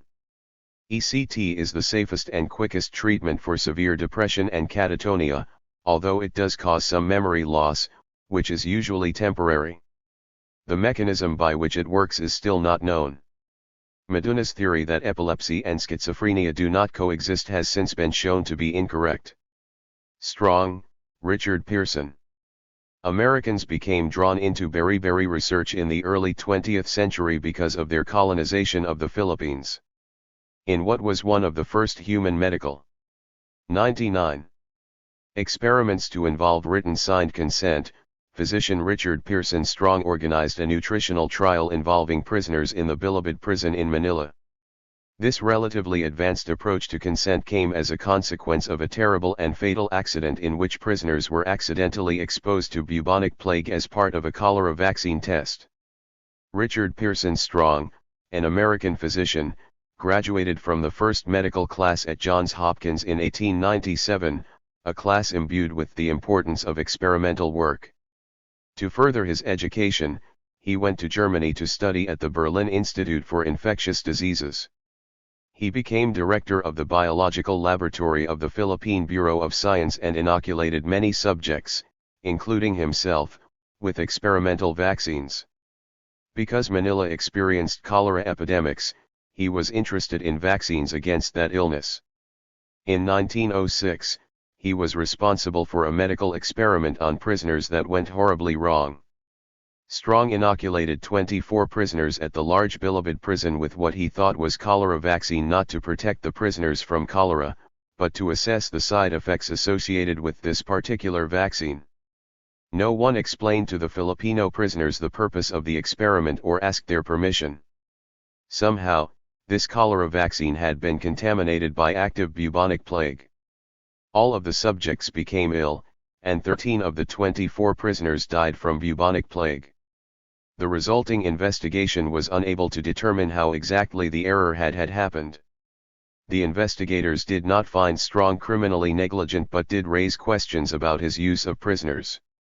They noted how difficult it would have been for prisoners to refuse to cooperate.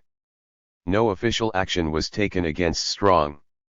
Strong continued his work with bilibid prisoners but never worked with cholera vaccine or bubonic plague again. Instead, he performed nutritional experiments with the prisoners to see whether he could advance the field of beriberi research. Beriberi is a complex illness that had existed for centuries in Southeast Asia among people whose diet was mainly rice. It results, as we now know, from lack of thiamine and has two forms. In wet beriberi, the person suffers from heart problems and swelling of the legs. In dry beriberi, the legs become painful and weak, and walking is difficult. If the person is alcoholic or has lost weight quickly, dry beriberi can sometimes also be accompanied by confusion and memory loss. Beriberi became more common with the advent of mechanized grain milling around 1870, which stripped the whole grain rice of essential nutrients, including thiamine. A number of earlier researchers had determined that beriberi was not an infectious disease and had correctly connected it to diet. To confirm this theory, Strong decided to compare the effects of feeding prisoners a diet of white rice with or without rice polishings. In 1912, 29 bilibid prisoners, all sentenced to death, agreed to participate in his new study. The prisoners who participated in this trial signed documents, written in their own dialects, that explained the experiment and its voluntary nature. In return for their participation, they were offered cigarettes and cigars. For about 103 months, some men were fed mostly polished white rice. The other men were fed polished white rice with the addition of rice polishings. One man in the polished white rice group died. His autopsy showed acute beriberi. 8 other men in that same group developed beriberi, but no one who was fed polished rice with rice polishings added became ill. This was an important study in the history of human experimentation for 2 reasons. First, the prisoners gave written consent. Strong's care in documenting their consent was probably due to the previous disastrous cholera vaccine study. Second, the study showed once again that beriberi was related to nutrition rather than to bacteria.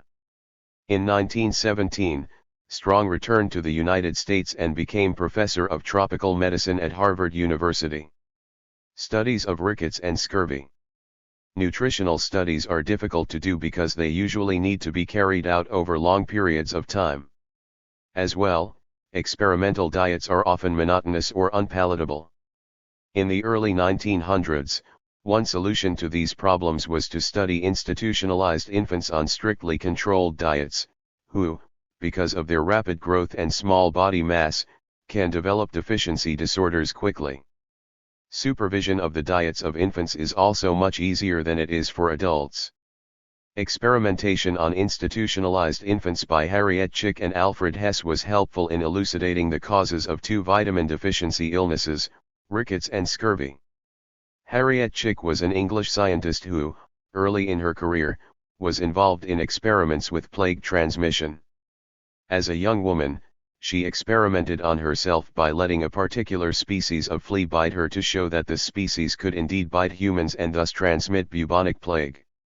In later laboratory work on proteins, she studied the method of action of disinfectants, showing the irreversibility of the coagulation of proteins.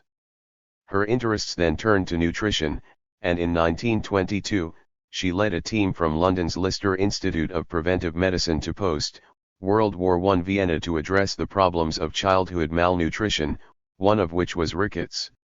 Rickets is caused by a deficiency of vitamin D, a strange vitamin that can be obtained by eating foods rich in vitamin D or by being exposed to sunshine. The bones of children with rickets do not form well, and, as a result, children with rickets have skeletal abnormalities and are usually quite short. Some researchers believed that this illness was due to poor hygiene, others that it was a nutritional deficiency. Exposure to sunlight seemed to prevent it. Chick worked with Viennese pediatricians at the University Kinderklinik, a hospital with about 100 infants.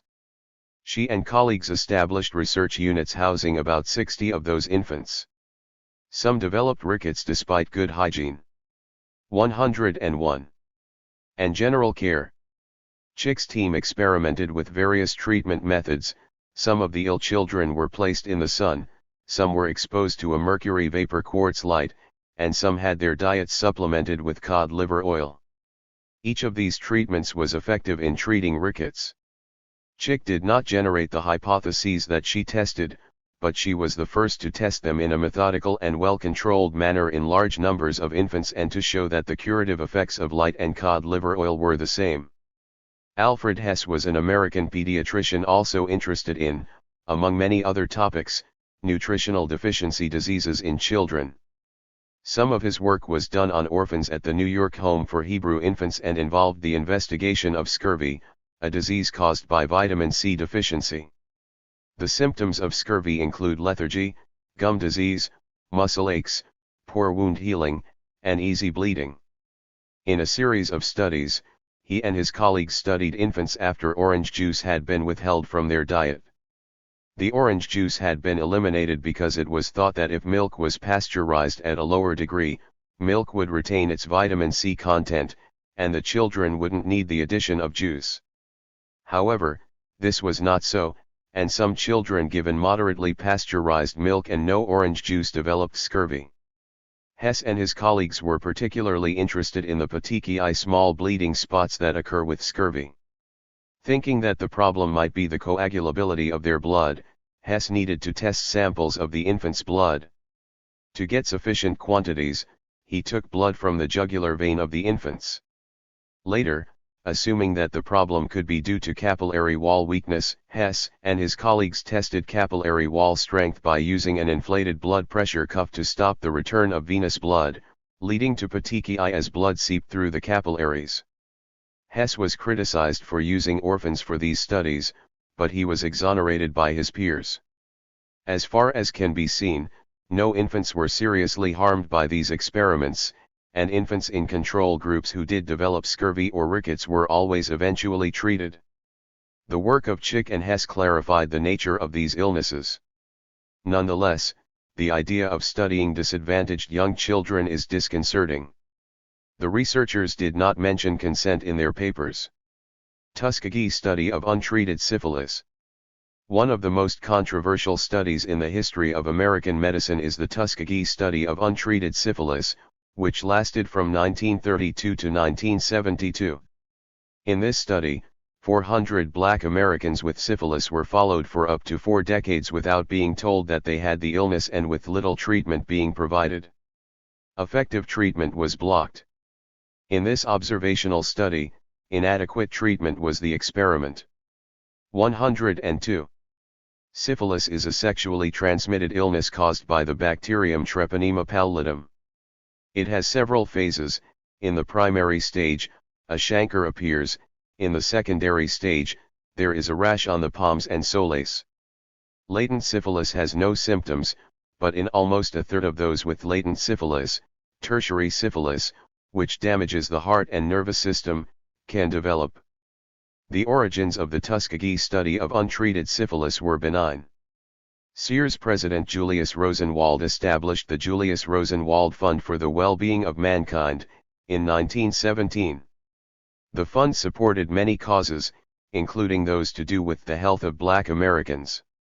In 1929, the fund, along with the United States Public Health Service, was studying the prevalence of syphilis in 6 counties in the American South. The study was a demonstration project with the ultimate aim of showing that treatment could be provided to these patients. Shortly thereafter, because of the Great Depression, the fund was no longer able to support the study. In 1932, the PHS decided to continue it on its own but changed the focus to study untreated syphilis for a brief period.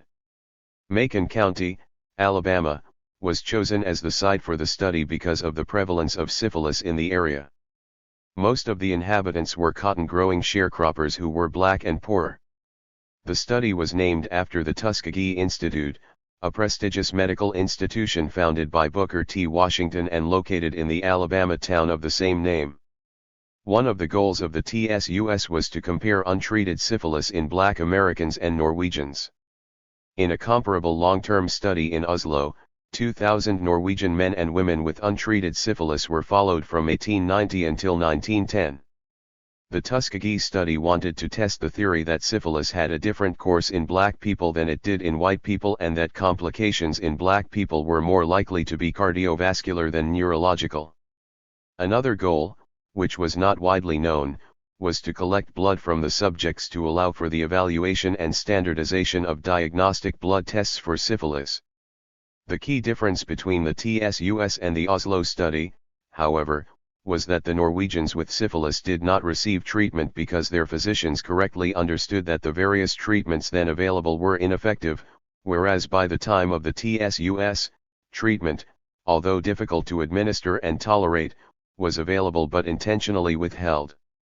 In 1910, Paul Ehrlich, a physician and scientist who worked in the fields of hematology, immunology, and chemotherapy, developed an arsenic-based medication, the first synthetic chemotherapeutic agent, called arsphenamine, also known as the magic bullet, which was effective against syphilis. 2 years later, he developed a slightly less toxic form of the drug, neo-arsphenamine. Once these arsenical drugs were available, Norwegians with syphilis were treated with them, and the Oslo study ended. The Tuskegee study recruited 399 black men between the ages of 25 and 60 who had latent syphilis and 201 men without the illness to serve as the control. 103. Group. The diagnosis was made by the Wassermann test, a blood test that detects the presence of antibodies to treponema.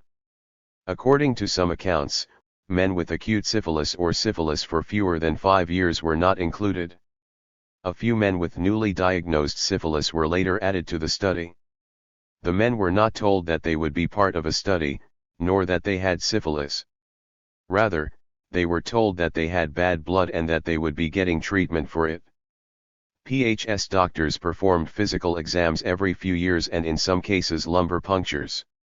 In a lumbar puncture, the physician inserts a needle between two lumbar vertebrae to remove a sample of cerebrospinal fluid, the fluid that surrounds the spinal cord and brain.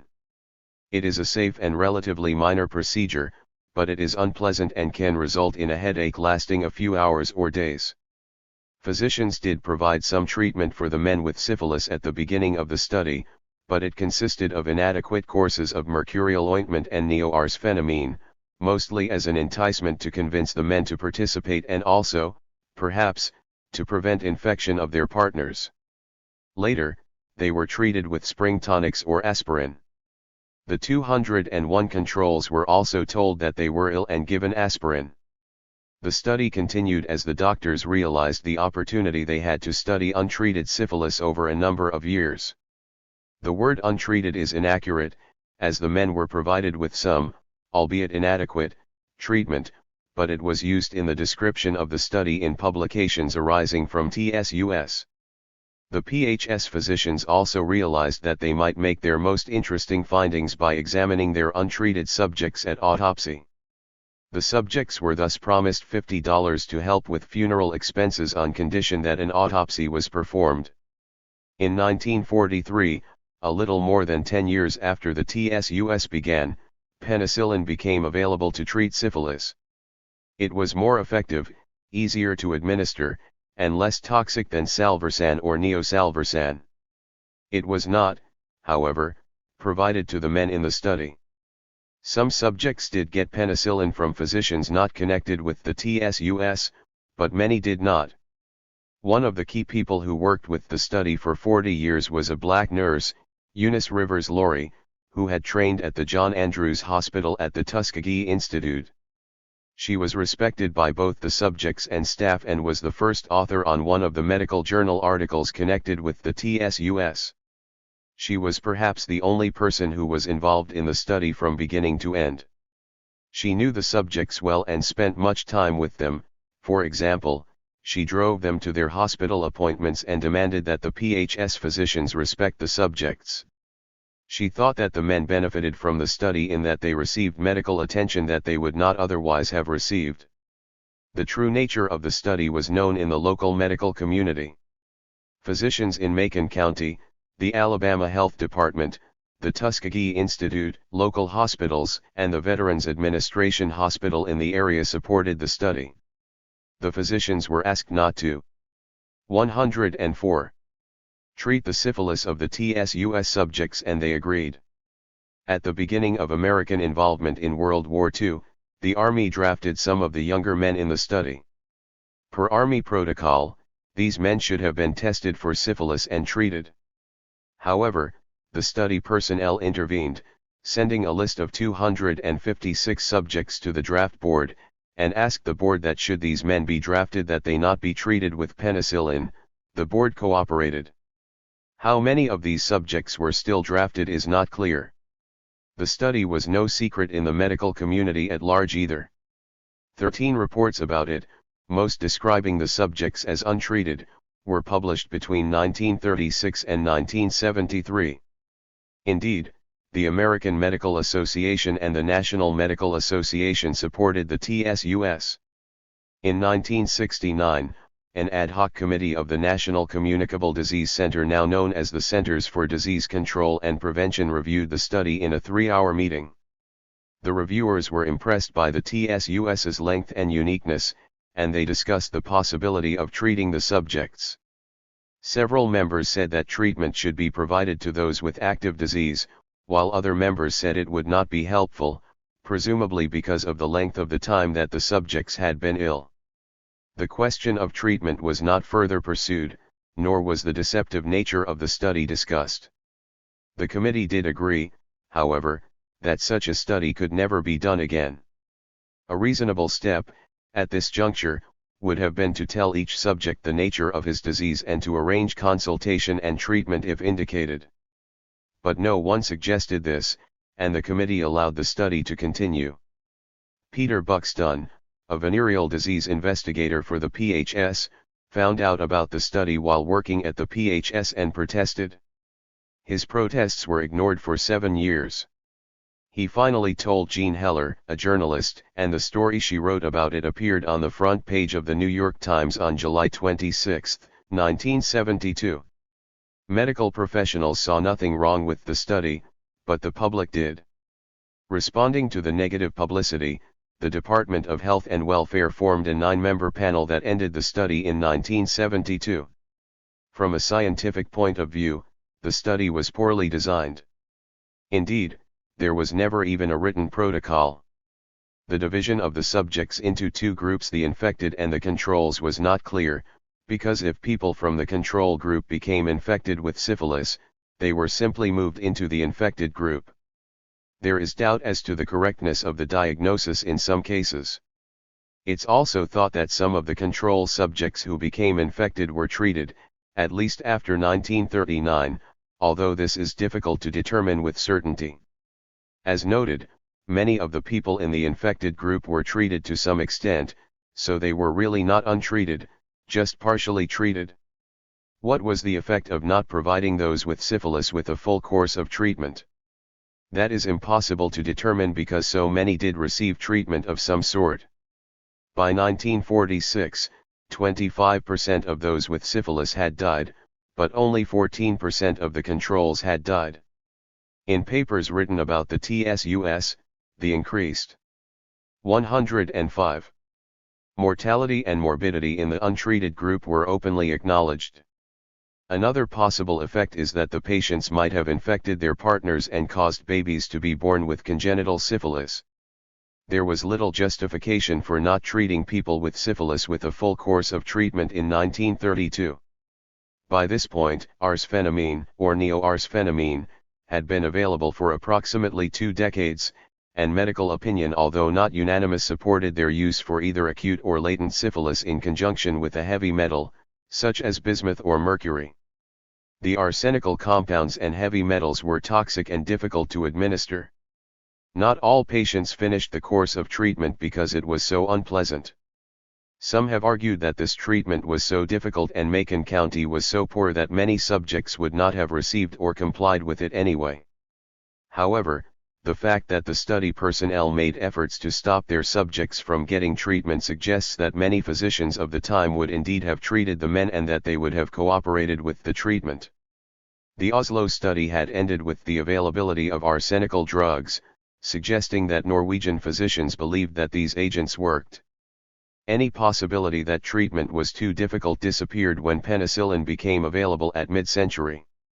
Apologists for the study have argued that penicillin at that time was not available in great supply, and there was some uncertainty about its value in treating latent syphilis. But the TSUS requested that army boards not treat their subjects with penicillin, suggesting that they thought that penicillin was available and possibly helpful.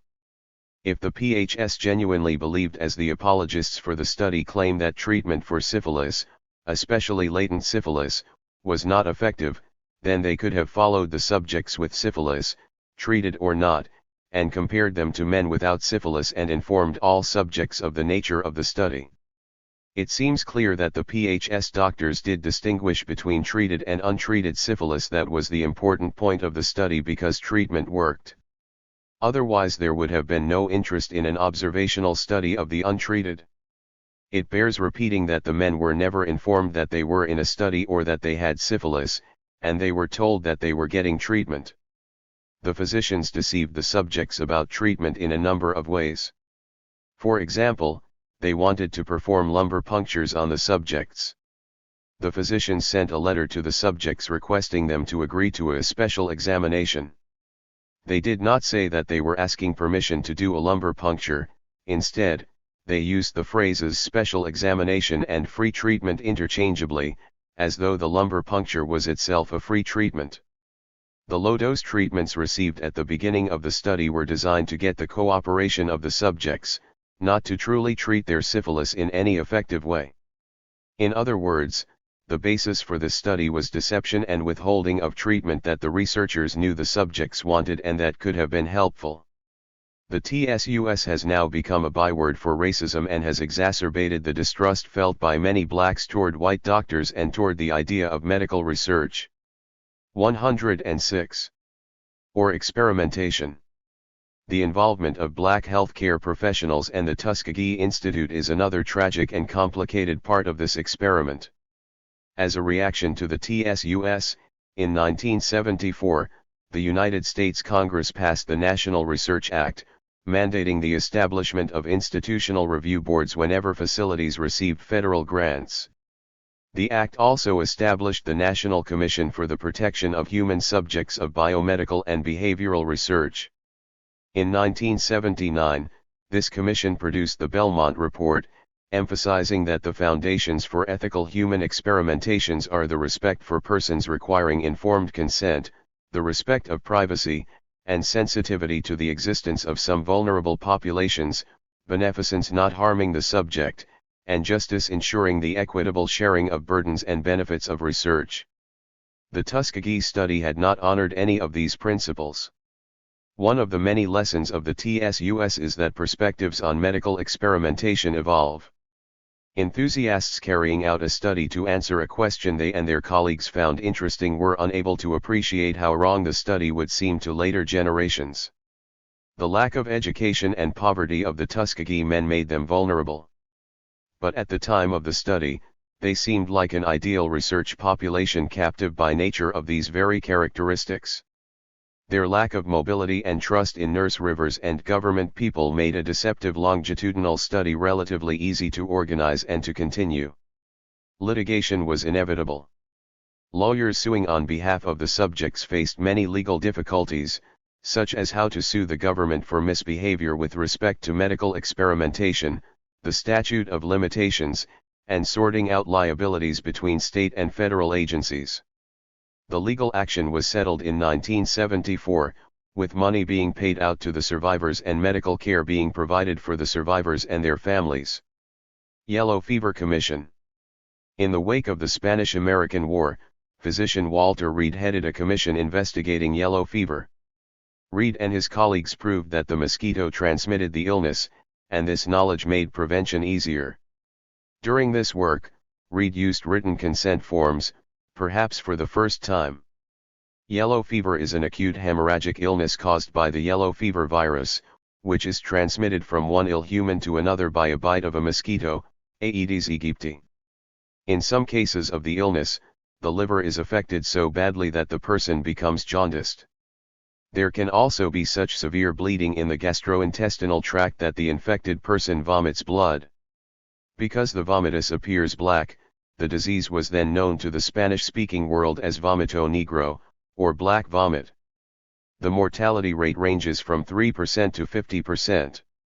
107. The disease is predominantly a tropical or warm weather illness and is now found mostly in jungles in South America and Africa. In the past, epidemics occurred in the United States, usually in coastal areas in the south, but yellow fever did reach inland to cause the Mississippi, or Memphis, epidemic of 1878 and as far north as Philadelphia, Portsmouth, and Halifax. Yellow fever also devastated Napoleon's troops fighting in Haiti from 1791 to 1804. France sold Louisiana to the United States in 1803 partly because it was unwilling to lose more troops to this American disease. Malaria and yellow fever contributed to the French failure to build the Panama Canal in the 1880s. After the Spanish-American War of 1898, the United States temporarily controlled Cuba. The island was beset by infectious diseases, and during the brief war, the U.S. Army lost more men to malaria, typhoid, and yellow fever than it did to actual combat. The Army was anxious to stop losing men to these illnesses during the post-war occupation and also to prevent yellow fever from spreading north from Cuba.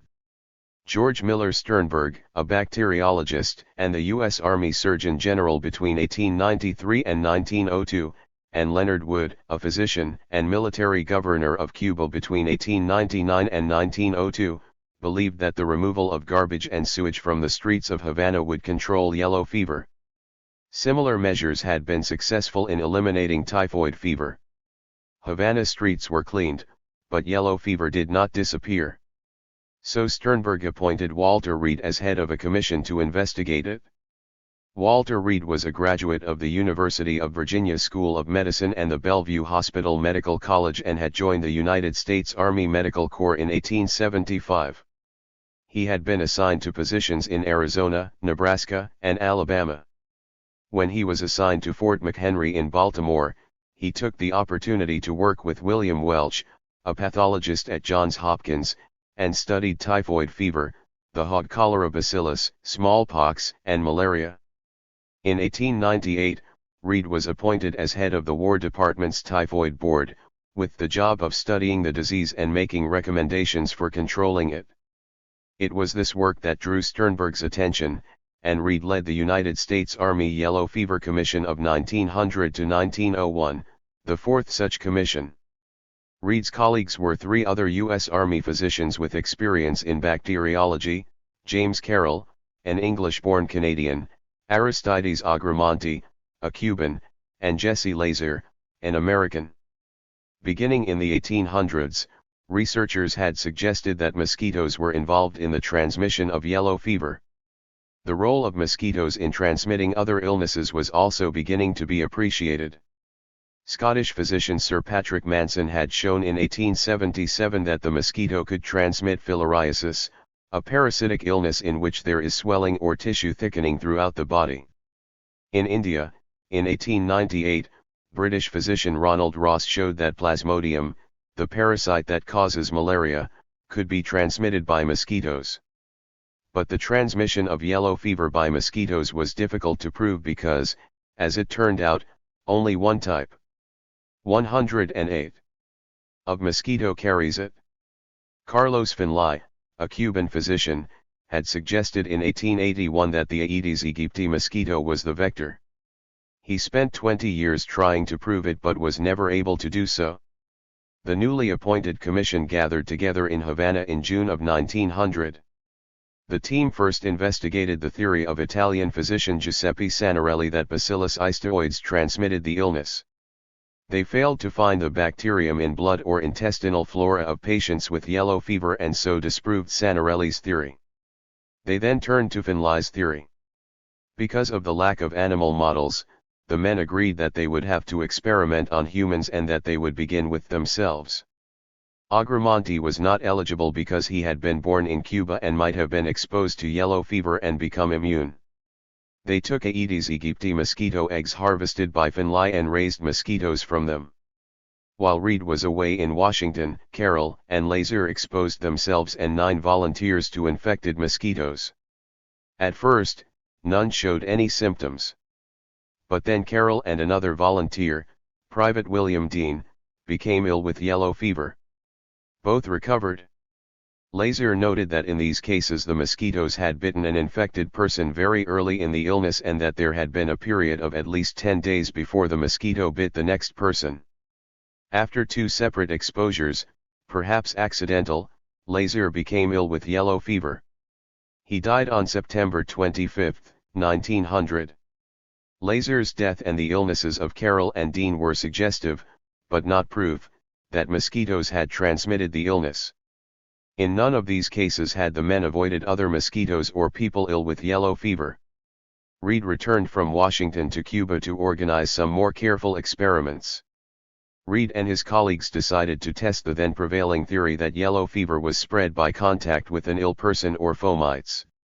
Despite evidence to the contrary from the earlier experiments of Stubbinsforth, a medical student who had exposed himself to yellow fever fomites, and the many observations that nurses and doctors working closely with patients with yellow fever did not become ill, the theory remained popular.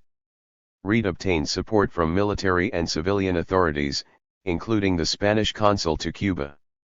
With funding from Leonard Wood, he established what he called Camp Lazier in the countryside, far from Havana, to make accidental exposures to yellow fever less likely. The camp consisted of 2 sheds for the experiments and 7 tents for the volunteers. On November 20, 1900, the experiments began with 18 American subjects, mostly military, and 15 Spanish immigrants. The Spanish immigrants were asked to sign a written document outlining the risks of contracting yellow fever and the fact that there was no treatment for the illness.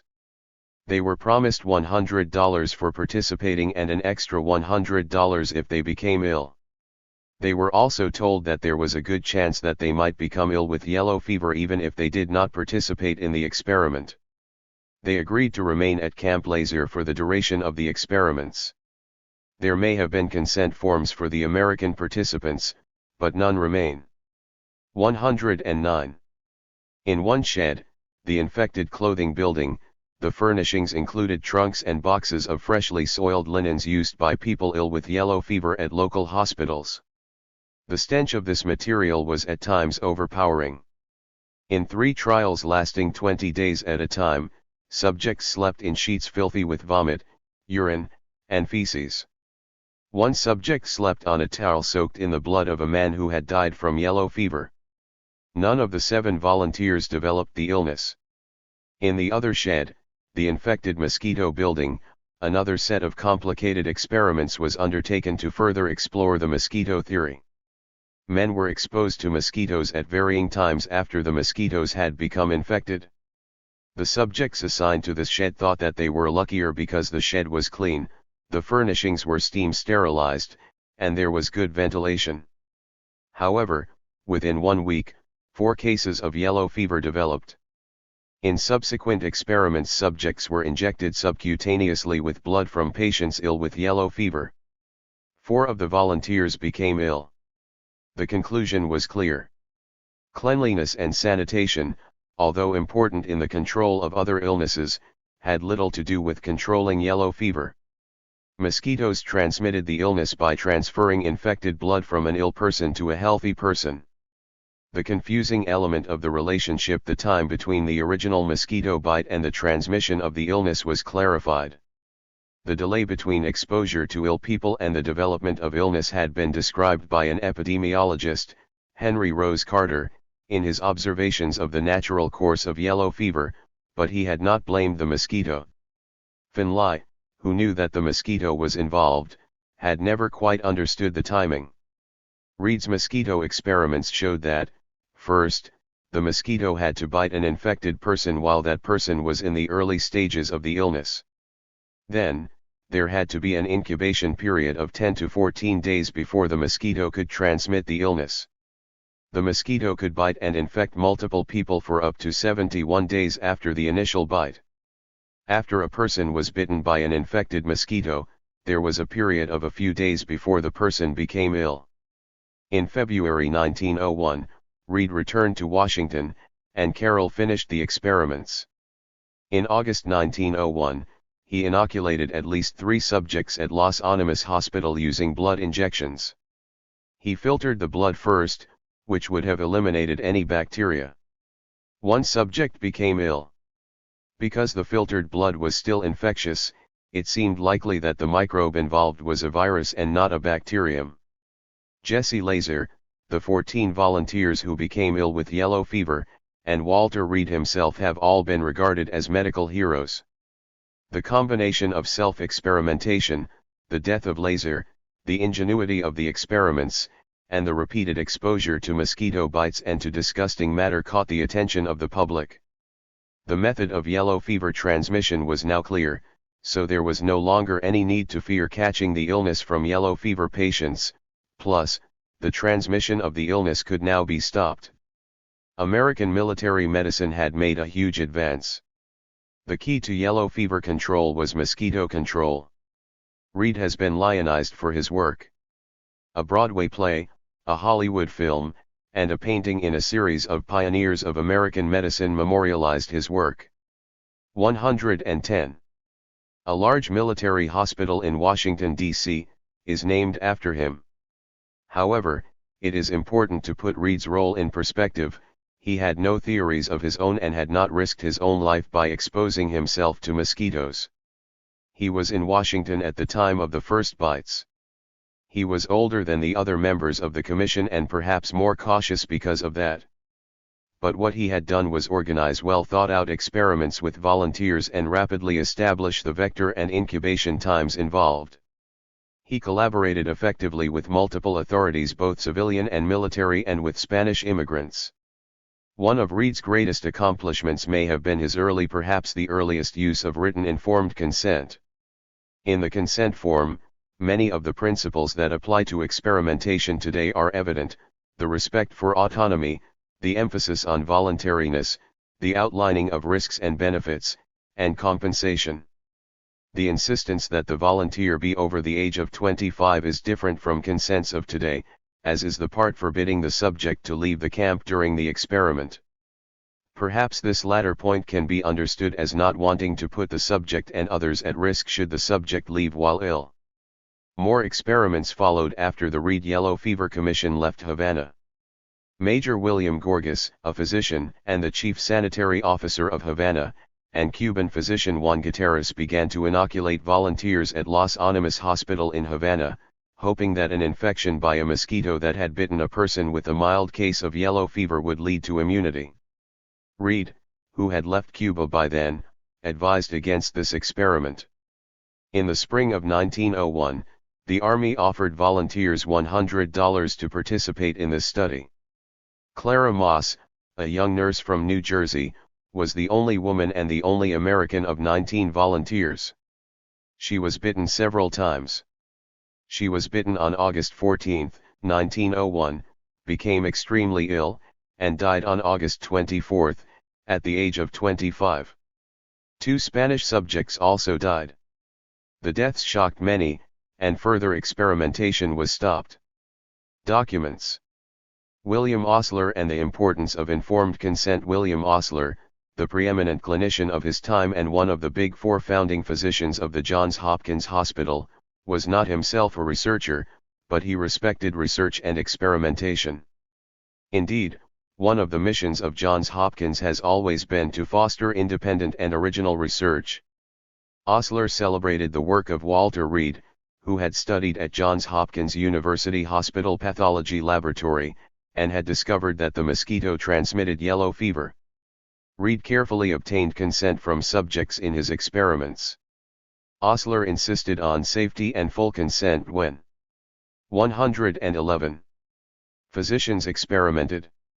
With those conditions in place, Osler thought that human experimentation was one of the brightest in the history of human effort.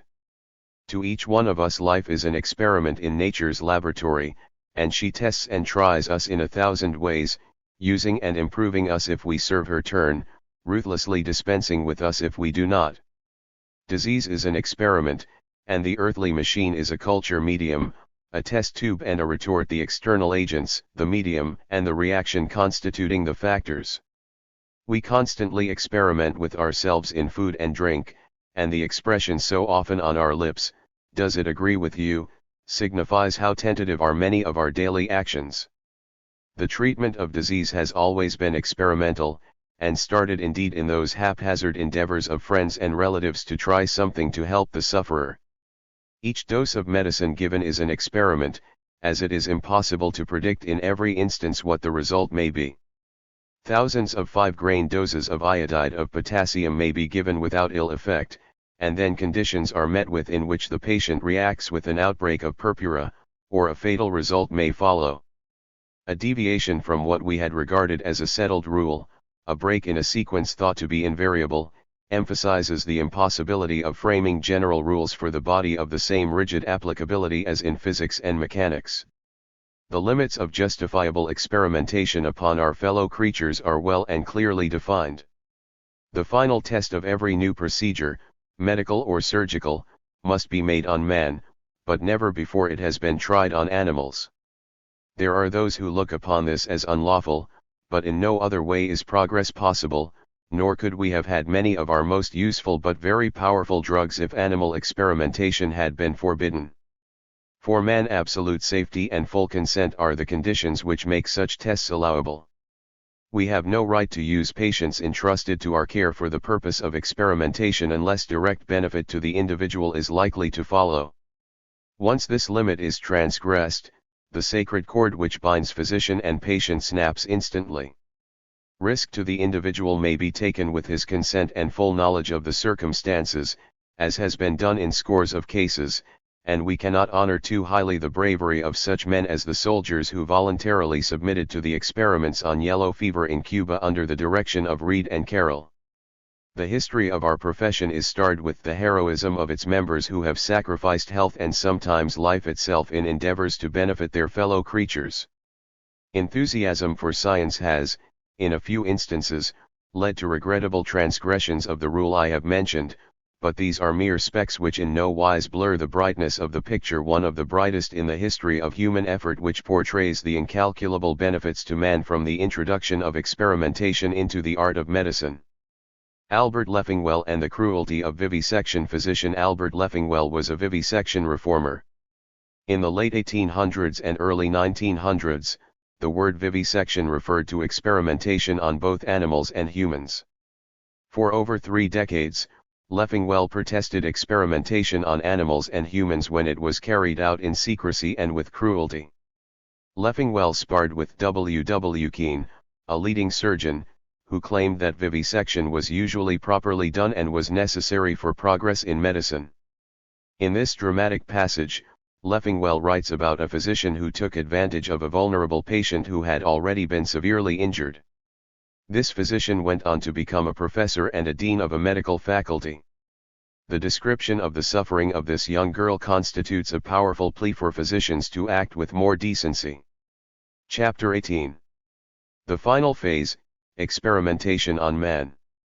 The case of Mary Rafferty, an instance of human vivisection which ended by the death of the victim, occurred some years ago in the Good Samaritan Hospital in Cincinnati.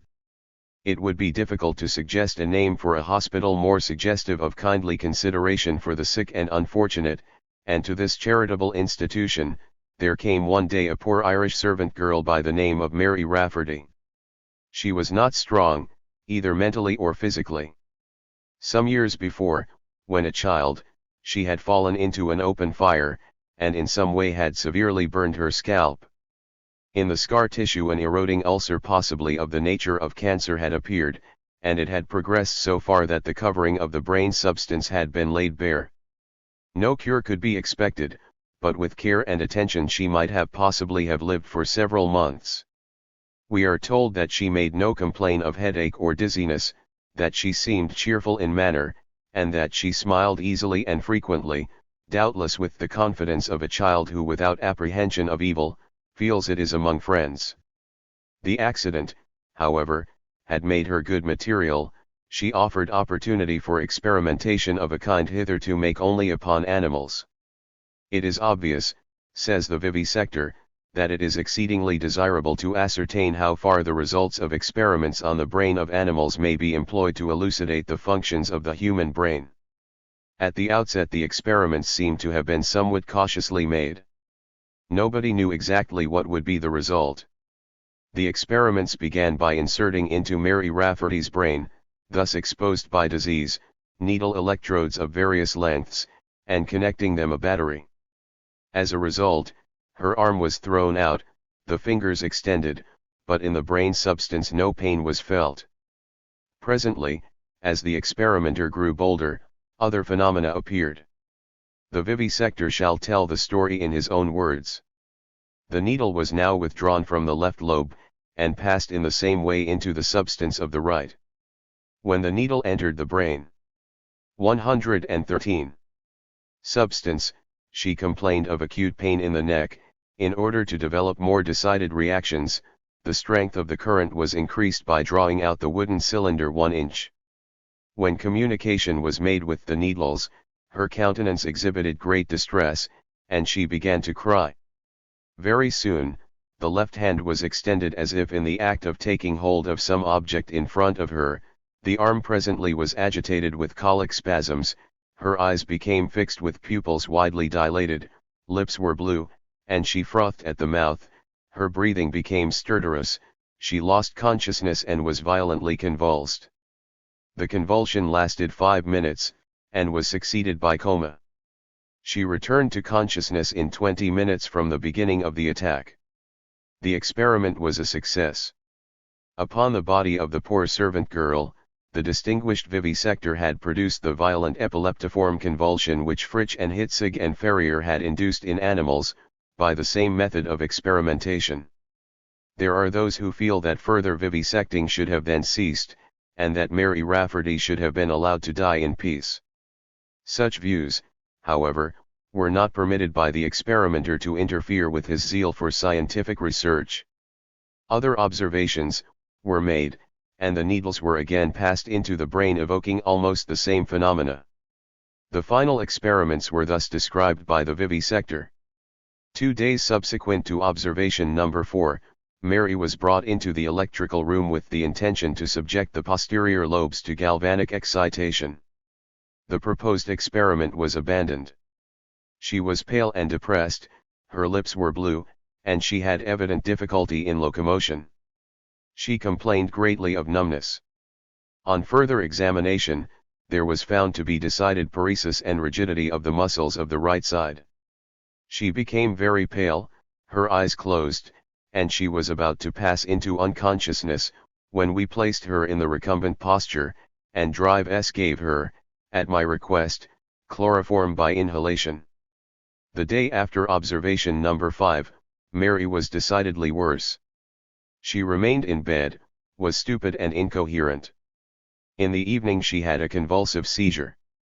After this, she lapsed into profound unconsciousness, and was found to be completely paralyzed on the right side.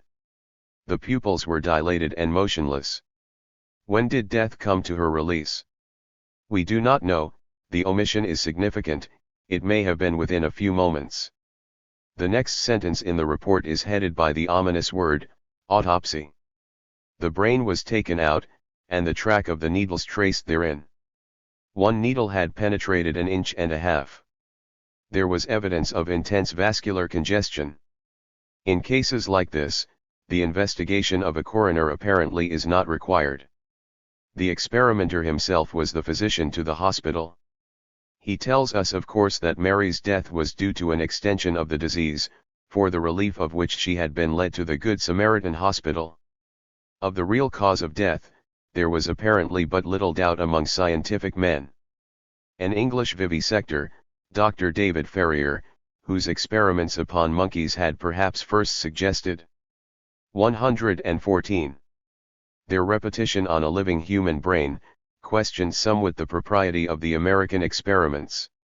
In a letter to the London Medical Record, he referred to the depth of penetration of the needles, the occurrence of epileptiform convulsions from the general diffusion of the irritation when the currents were intensified, and declared that the epileptic convulsions and ultimate paralysis are clearly accounted for by the inflammatory changes thus induced. That the experiments had been to some extent injurious to his victim, the vivisector himself, in a letter to the British Medical Journal, very cautiously admitted. He regretted, he said, that the new facts which he had hoped would further the progress of science were obtained of some injury to the patient. She was, however, hopelessly diseased, as if that fact tended to justify her martyrdom. The patient consented to have the experiments made. Is not this excuse the very height of hypocrisy? Twice, he had stated in his report of the case, that the young woman was rather feeble-minded.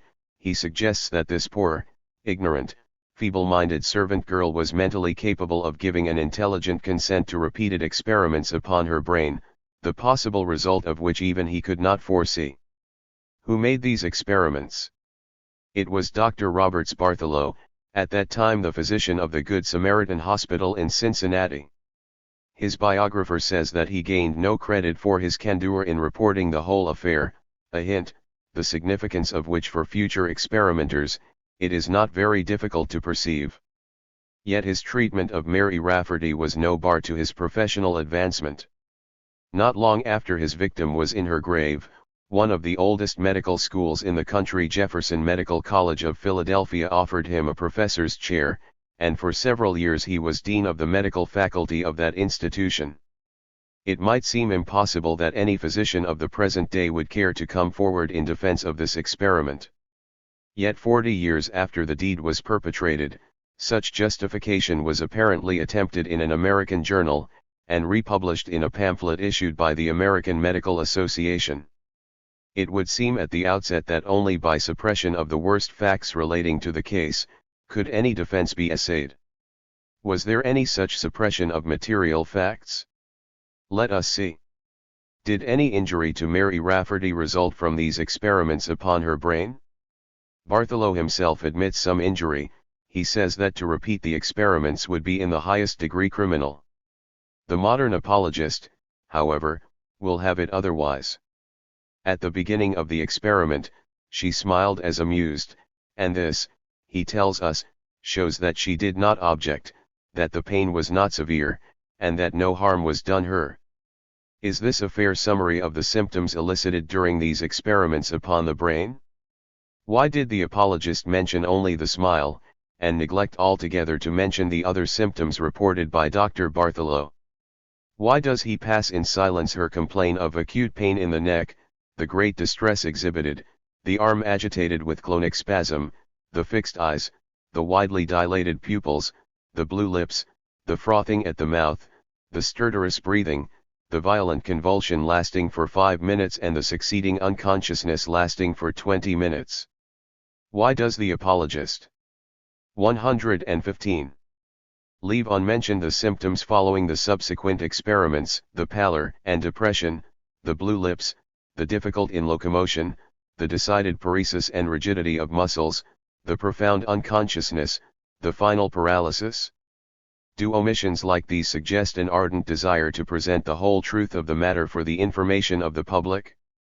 On the one side, stands a poor ignorant, feeble-minded Irish servant girl, full of faith and implicit trust in the benevolence of those about her, on the other a learned scientist, eager, as he says, to ascertain how far the results of experiments on the brains of animals may be employed to elucidate the functions of the human brain, and her consent to procedures the purpose and dangers of which she knows nothing, to experiments involving her life, are suggested as a justification of whatever was done, and as a matter with which society need have no concern.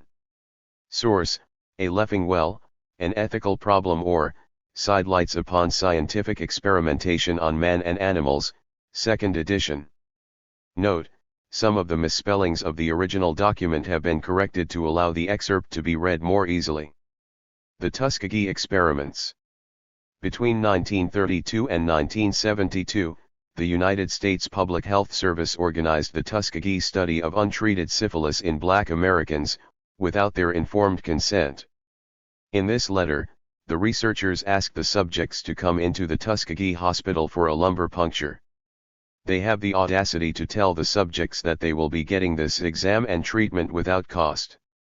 The researchers deceived the subjects by not telling them that they had syphilis, not telling them that they were subjects in a study, and not telling them that a lumbar puncture was for research only and had nothing to do with treatment. The researchers also actively prevented their subjects from getting treatment for their syphilis. Macon County Health Department, Alabama State Board of Health and U.S. Public Health Service cooperating with Tuskegee Institute.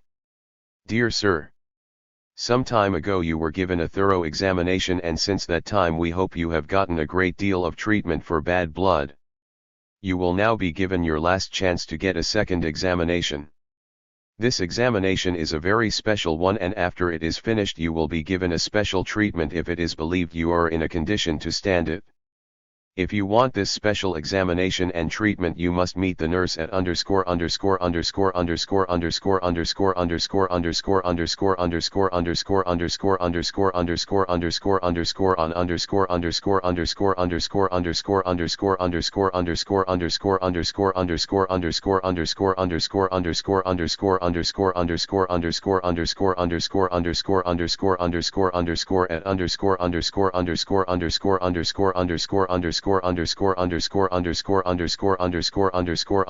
M.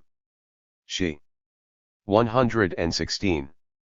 Will bring you to the Tuskegee Institute Hospital for this free treatment. We will be very busy when these examinations and treatments are being given, and will have lots of people to wait on. You will remember that you had to wait for some time when you had your last good examination, and we wish to let you know that because we expect to be so busy it may be necessary for you to remain in the hospital over one night.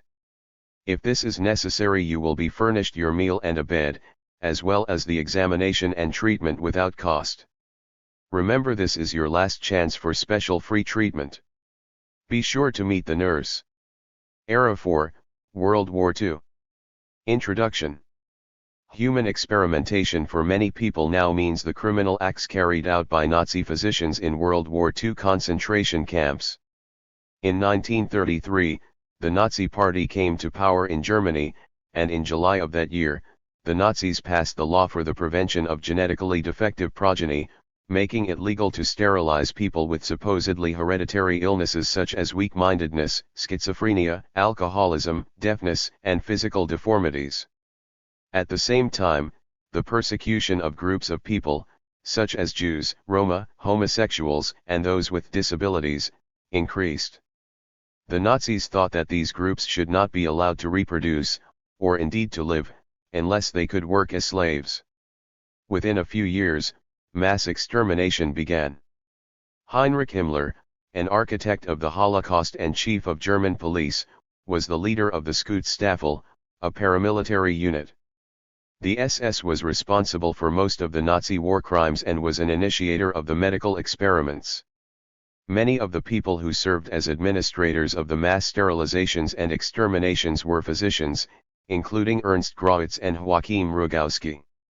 Experimentation in the German concentration camps was carried out on non-Aryan or defective people. Because these people were not considered to be deserving of life, the Nazis did not think that medical experimentation on them needed to be conducted in an ethical manner. Some experiments were designed to protect the health and fitness of the German military. For example, concentration camp prisoners were put into low-pressure chambers to determine at what altitudes a pilot and his crew could survive if forced to eject from a plane in parachutes. Some prisoners were exposed to freezing temperatures to discover treatments for hypothermia, and others were given only seawater to drink to test ways of making it potable. Prisoners were exposed to phosgene and mustard gases to test antidotes. Some Nazi doctors also worked with German pharmaceutical companies, including Bayer and various medical institutes, to discover treatments for such infectious diseases as malaria, typhus, and tuberculosis. One of the many horrifying aspects of the Nazi medical experiments was their personal nature. Some of the Nazi physicians personally supervised or directly caused the suffering of their subjects.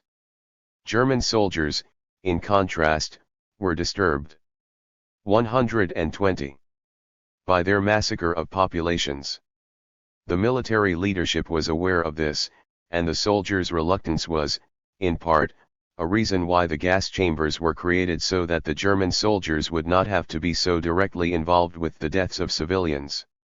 It is difficult to understand how some German physicians, who presumably became doctors to diminish suffering, could have behaved with such cruelty. Nazi physicians came from one of the most civilized countries in the Western world, the home of Goethe and Beethoven. German technology and science were the envy of the world, and German medicine, in particular, was highly respected. Wilhelm Röntgen had discovered X-rays. Robert Koch, along with the Frenchman Louis Pasteur, established the role of microbes in infections. Paul Ehrlich developed Salvarsan, the first treatment for syphilis. Medical students and physicians from the rest of the world came to Germany in the 1800s and early 1900s to study with these and other such renowned physicians.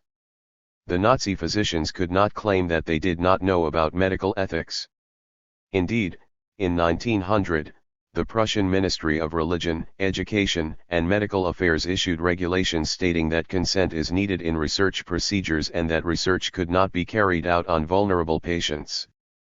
In 1931, Germany issued the most comprehensive research guidelines of the time, banning risky experiments on children or dying people.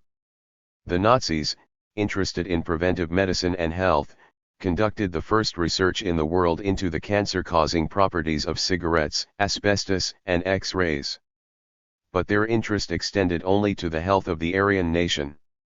The Nazi physicians may have believed what Hitler and Himmler preached, that Jewish, Roma, disabled, homosexual, and political prisoners were not truly human, but were more like cancers or infections that needed to be removed from the German Aryan nation. In addition, some of the Nazi physicians who participated in the experiments may have done so because of political ambition and anxiety to please their superiors. Some wanted to perform experiments that would lead to published papers that would further their careers. After the war, revulsion at what the Nazis had done led to the doctor's trial, the first of 12 war crimes trials held at Nuremberg. An abundance of carefully preserved documentation as well as testimony by witnesses led to the conviction of most of the defendants, not one of whom admitted to any wrongdoing. Another result of the trial was the writing of the Nuremberg Code, the basis for our current research ethics. Many German scientists and physicians, including those implicated in the medical experiments, were protected by the American military and brought to the United States by Operation Paperclip, which was designed in part to prevent such individuals from going to work for the Soviets during the early Cold War period. In some cases, the people were deported from the United States once their Nazi activities became known. Another shocking combination of medical expertise and sadism was found in a large group of Japanese physicians working during the Sino-Japanese War and WORLDWAR 121. Then during World War II. Microbiologist Shiro Ishii, of the Japanese Army, experimented on prisoners of war, mostly Chinese, at Unit 731 in Pingfen, near Harbin, then in the puppet state of Manchukuo, now in modern-day China.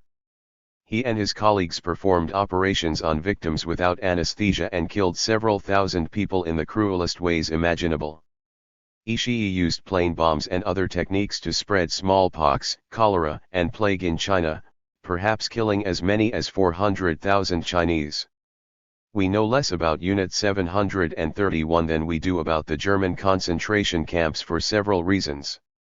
Harbin, although a large multi-ethnic city, was isolated from the rest of the world. At the end of the war, Ishii instructed his subordinates to kill any remaining prisoners. There were, as far as we know, no survivors.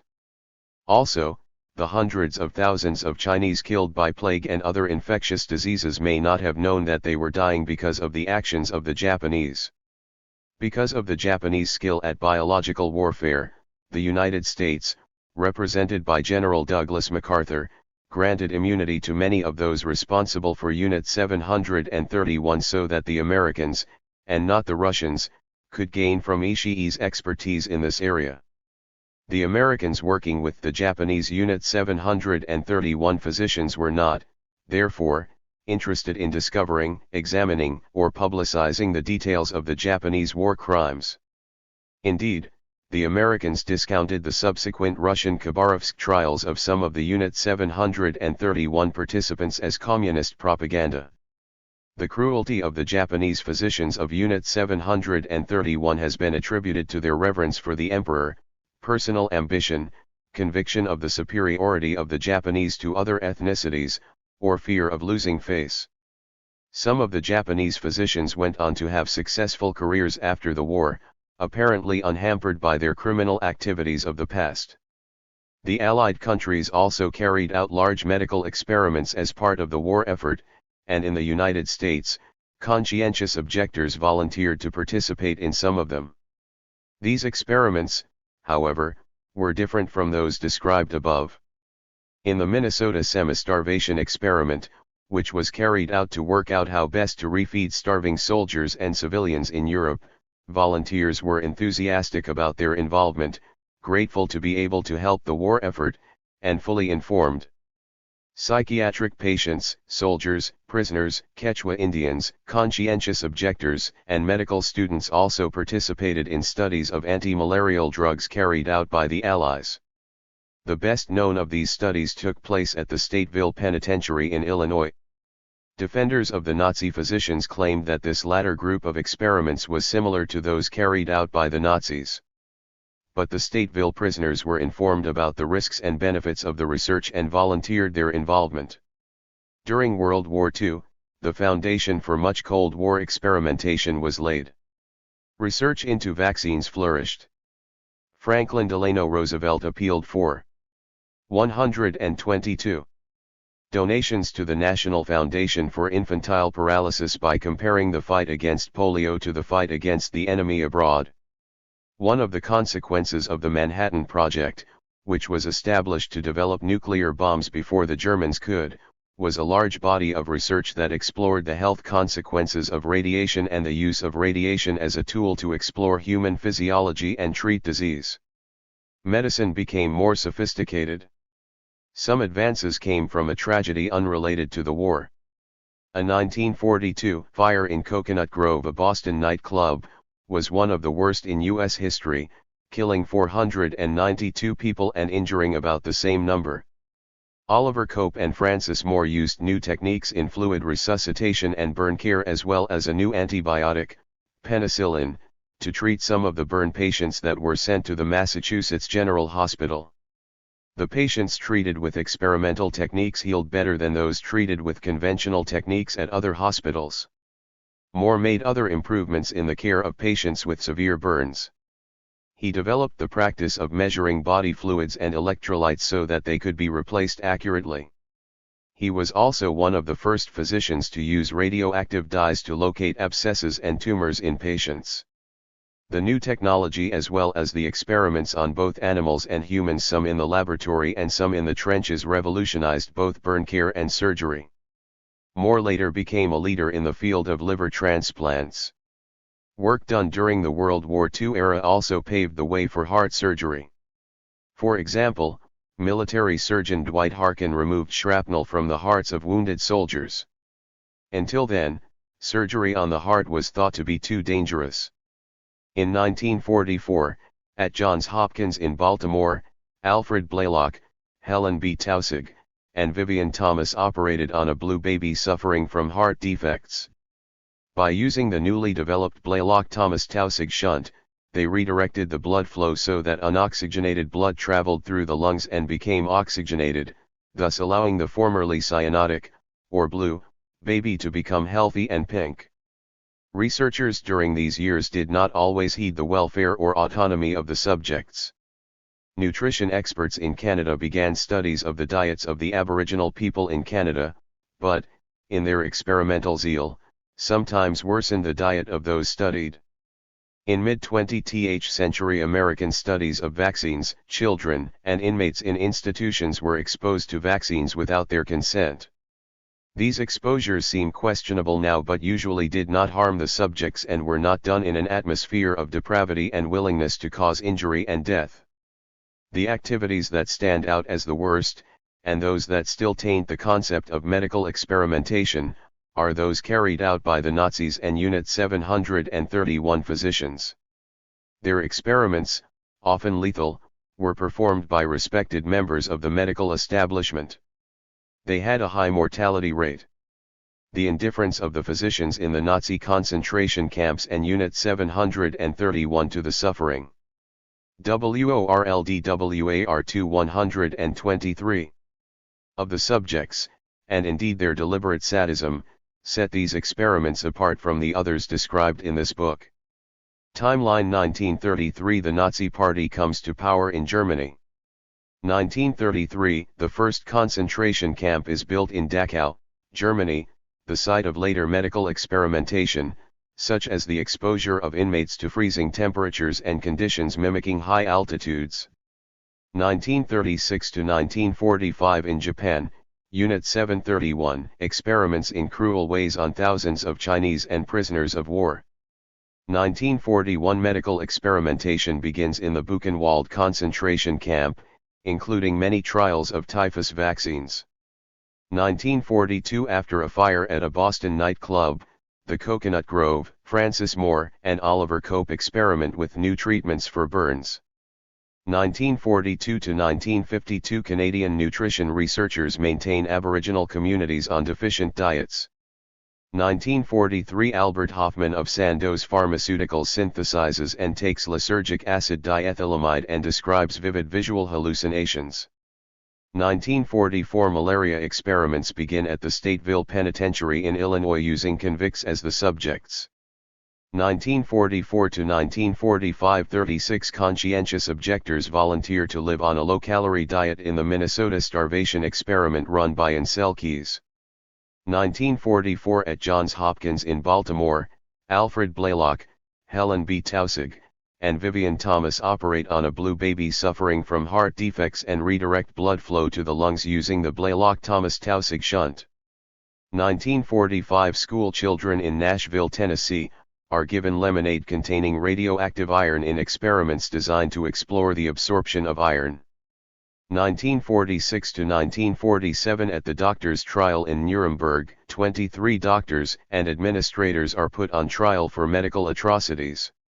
1947 The Nuremberg Code is written in response to the atrocities described in the doctors' trial. 124. Reference entries. American experiments with malaria. The mosquito-borne illness malaria was a serious problem for the American military in World War II.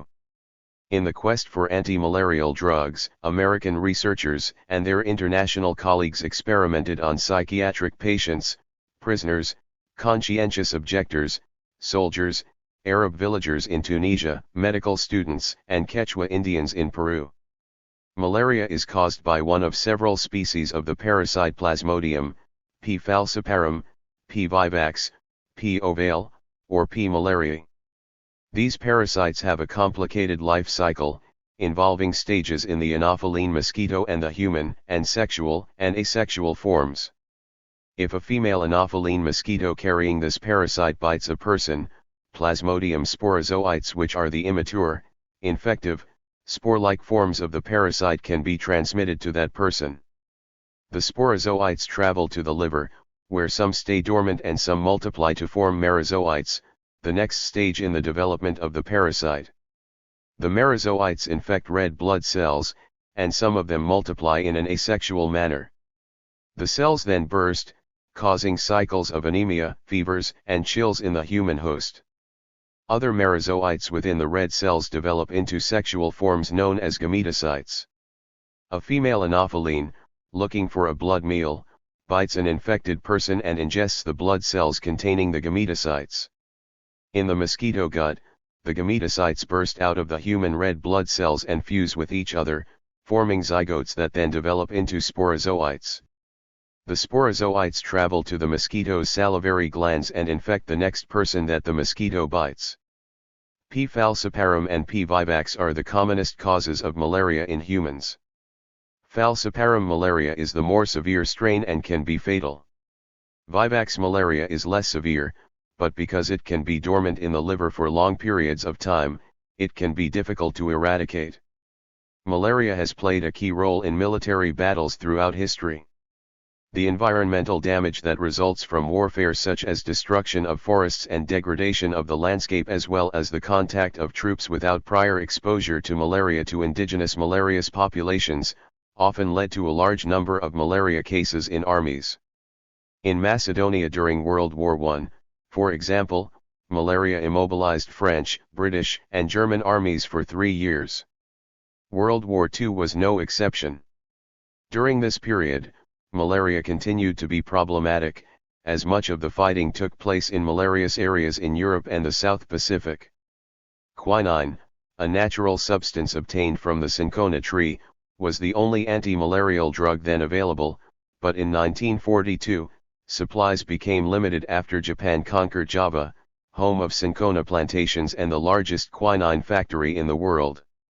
Other anti-malarial agents, such as atabrine, existed but were not very effective and had many side effects. In the Pacific Theater, malaria severely affected American and Filipino troops and contributed to General Douglas MacArthur's April 9, 1942, surrender of his army to the Japanese. It continued to afflict WORLDWAR 125. The troops in the campaigns that followed in New Guinea and Guadalcanal, with some Marines at Guadalcanal becoming ill with both falciparum and vivax malaria.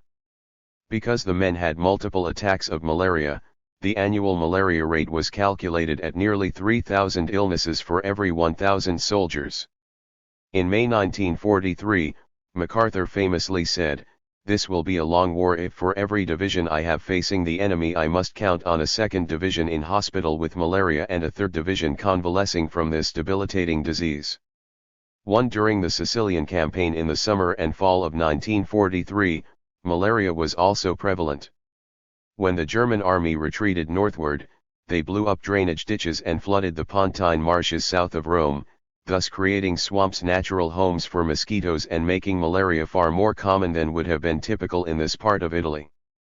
Given the crippling threat on so many fronts, the American army formed malaria control units to eradicate mosquitoes.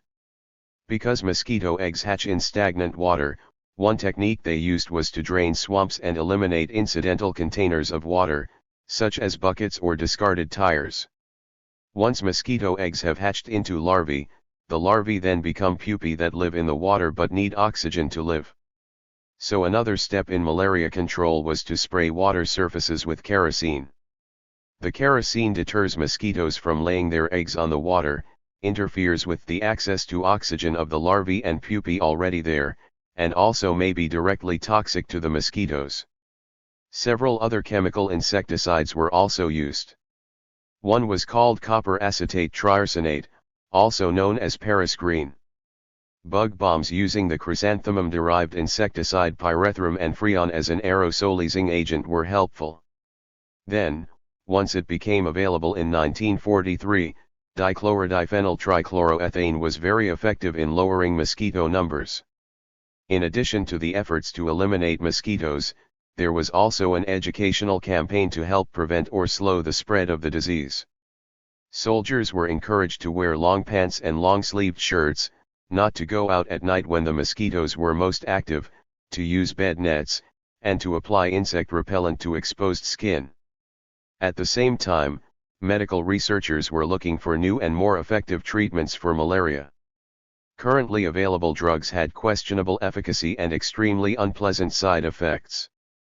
New drugs were tested on animals, particularly birds and dogs, but the effectiveness and toxicity of new drugs differed between malaria species and between hosts, so researchers were unsure how well the drugs would work in humans. Plus, Plasmodium could not be grown in culture. Testing therefore had to take place on humans. One anti-malarial drug, atabrine, was synthesized by Bayer in Germany in 1931. It had a number of problems. Not only had the correct dosing not yet been determined, but the side effects were terrible. It made the skin yellow and led to stomach cramping, vomiting, and diarrhea. Soldiers often refused to take it. Because Winthrop, the American pharmaceutical 126 company manufacturing atabrine, had links with Bayer, the German pharmaceutical company, there were also concerns about the quality of the Winthrop-made atabrine. The American military asked other companies to make bootleg versions of atabrine, but these pills too had a variety of puzzling side effects. In 1942, James Shannon, a nephrologist and future head of the National Institutes of Health, experimented with atabrine made by Winthrop, Abbott Laboratories, Imperial Chemical Industries in England, and Bayer's plant in Leverkusen, Germany. Shannon gave the pills from these four manufacturers to healthy adults, including 250 Ohio State University medical students, 241 New Jersey State reformatory prisoners, and 332 Sing Sing prisoners in New York. The research subjects reported side effects in confusing patterns. What was clear, though, was that no company made a purer or less toxic form of the drug. In an attempt to account for the differing reactions to atabrine, Shannon, along with scientists at the Goldwater Memorial Hospital on Roosevelt Island in New York, approached the problem from a new angle.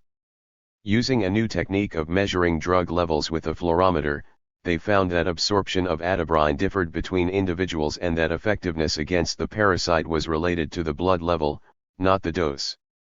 This work was some of the first showing the importance of blood levels of a drug. They performed these experiments on more than 1,100 psychiatric patients in New York State hospitals, prison volunteers, and conscientious objectors.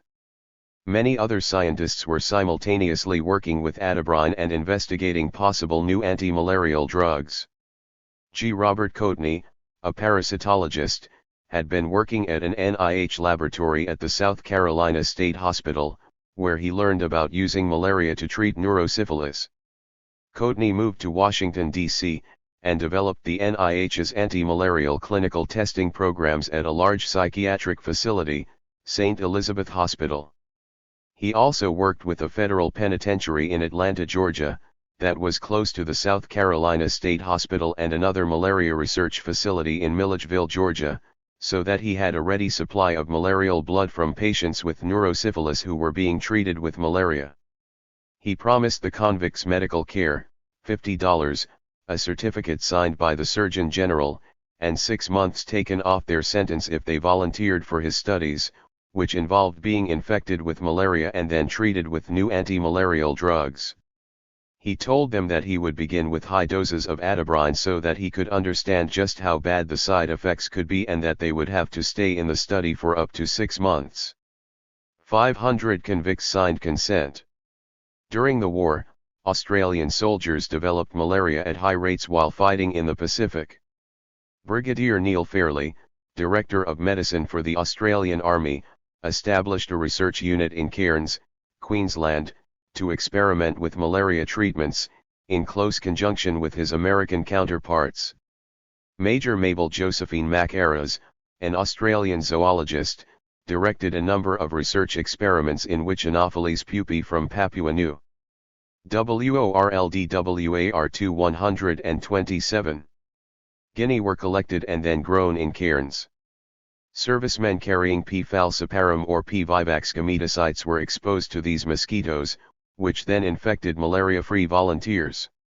Australian physicians tested the efficacy of atabrine under various conditions and showed that 1 tablet of atabrine a day would prevent acute attacks of malaria, cure those due to P. falciparum, and, while it was taken, postpone attacks of P. vivax.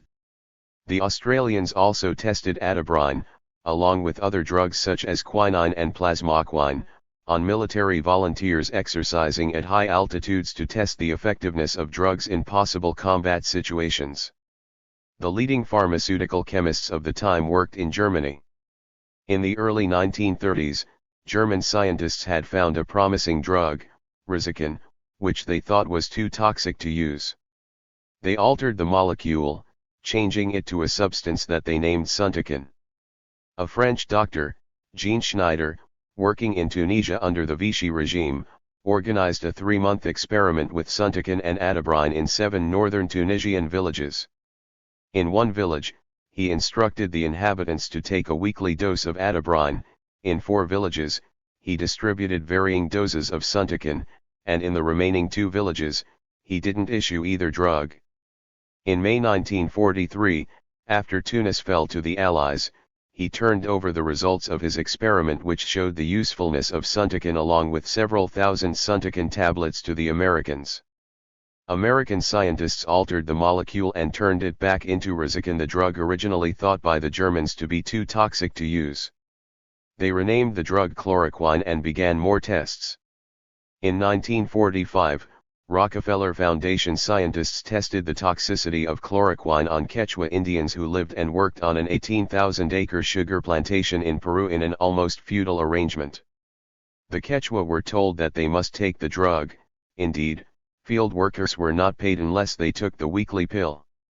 It was also given to school children as young as 6. The experiment was carried out from June to August, after the malaria season had already started, so that the effectiveness of chloroquine against malaria could not be tested.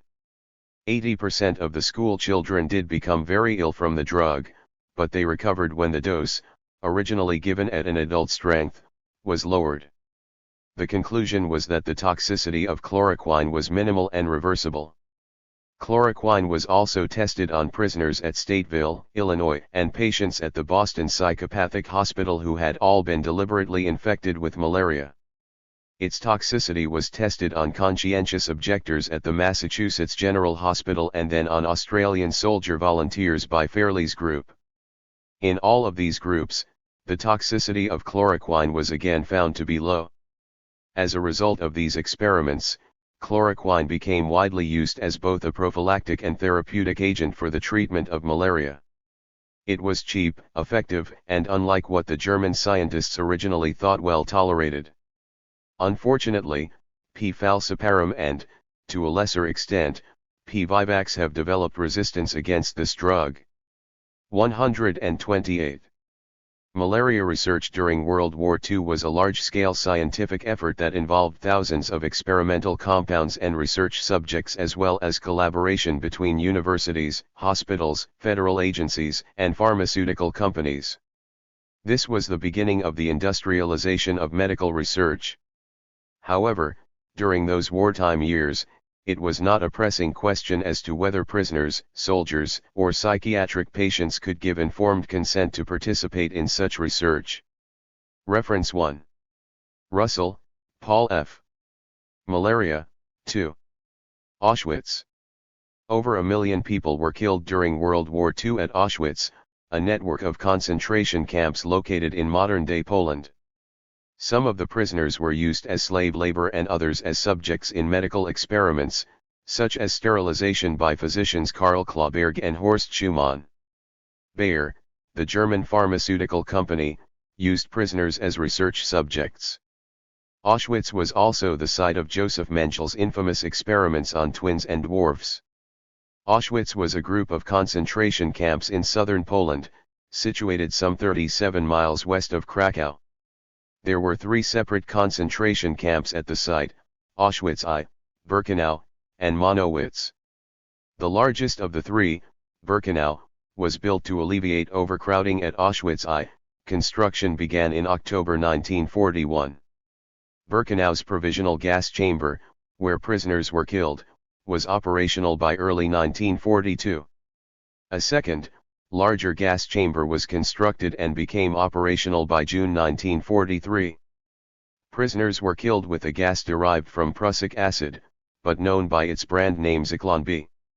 It was faster and more efficient than carbon monoxide, which had initially been used to murder prisoners in Nazi death camps. As many as 1 million people were exterminated at Birkenau between 1942 and late 1944, when the Germans suspended operations there. The process of mass killing at Birkenau was virtually identical to that in other extermination facilities. Prisoners typically arrived by rail in overcrowded boxcars and were separated by gender upon arrival. They were then ordered to surrender all personal possessions, disrobe, and move toward communal showers, a cruel euphemism for the gas chamber. Some people were selected by physician Joseph Mengele for experimentation, and some were selected to work. But most were killed. After the prisoners were killed by the poison gas, prison workers emptied the chamber of bodies and deposited them in large crematoria. By June 1943, Birkenau had 4 large crematoria that operated almost around the clock. The vast majority of prisoners were Jews from Central and Eastern Europe, although there were also a large number of Roma as well. WORLDWAR 2129. Like most of the Nazi death camps, Birkenau was staffed with Schutzstaffel officials along with locally recruited police forces. Prisoners also helped run the facility. Orderlies helped maintain order and discipline in the barracks, while crematoria personnel helped process newly arrived prisoners and ready them for the gas chambers.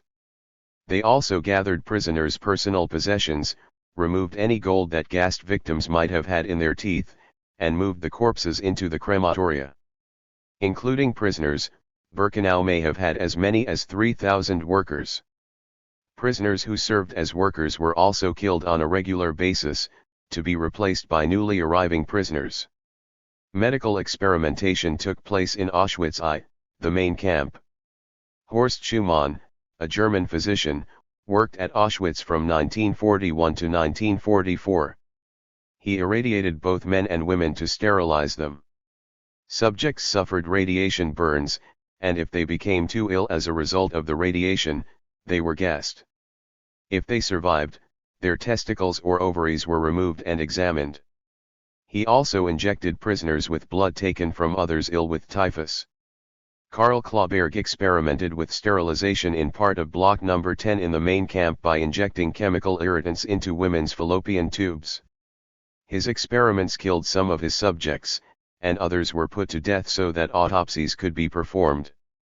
Organized by the Bayer Pharmaceutical Company, SS camp physicians experimented with new drugs on the inmates. Other experiments at Auschwitz included freezing experiments and the experiments done by Mengele on twins. The combination of mass murders and cruel experimentation makes Auschwitz a vivid symbol of humanity at its worst. The decision to send thousands of terrified people to the camp and then to select them for gassing, slave labor, or sadistic experimentation represents organized evil. Paul G. Pierre-Pauli Jr. Becker-Friesen, Hermann. Hermann Becker-Friesen was a German physician who participated in medical experiments on concentration camp inmates before and during World War II. Hermann Becker-Friesen was born in Ludwigshafen, Germany, in 1910, and received his medical degree from the University of Berlin in 1935. The following year, he was given the rank of captain in the medical service and was posted to the Department of Aviation Medicine, where he became an expert on the effects of high-altitude, low-pressure conditions on humans. In the meantime, he had become a member of the Nazi Party. Becker-Friesen conducted or supervised a number of experiments in the Nazi concentration camps. Through the use of various low-pressure chambers designed to mimic the effects of high altitudes on the human body, Becker-Friesen and his colleagues killed a number of prisoners at the Dachau camp. In other experiments, 130. He recorded the effects of extremely cold temperatures on the human body. He forced 40 prisoners to drink salt water to measure their body's reactions. Some also had salt water injected directly into their bloodstreams.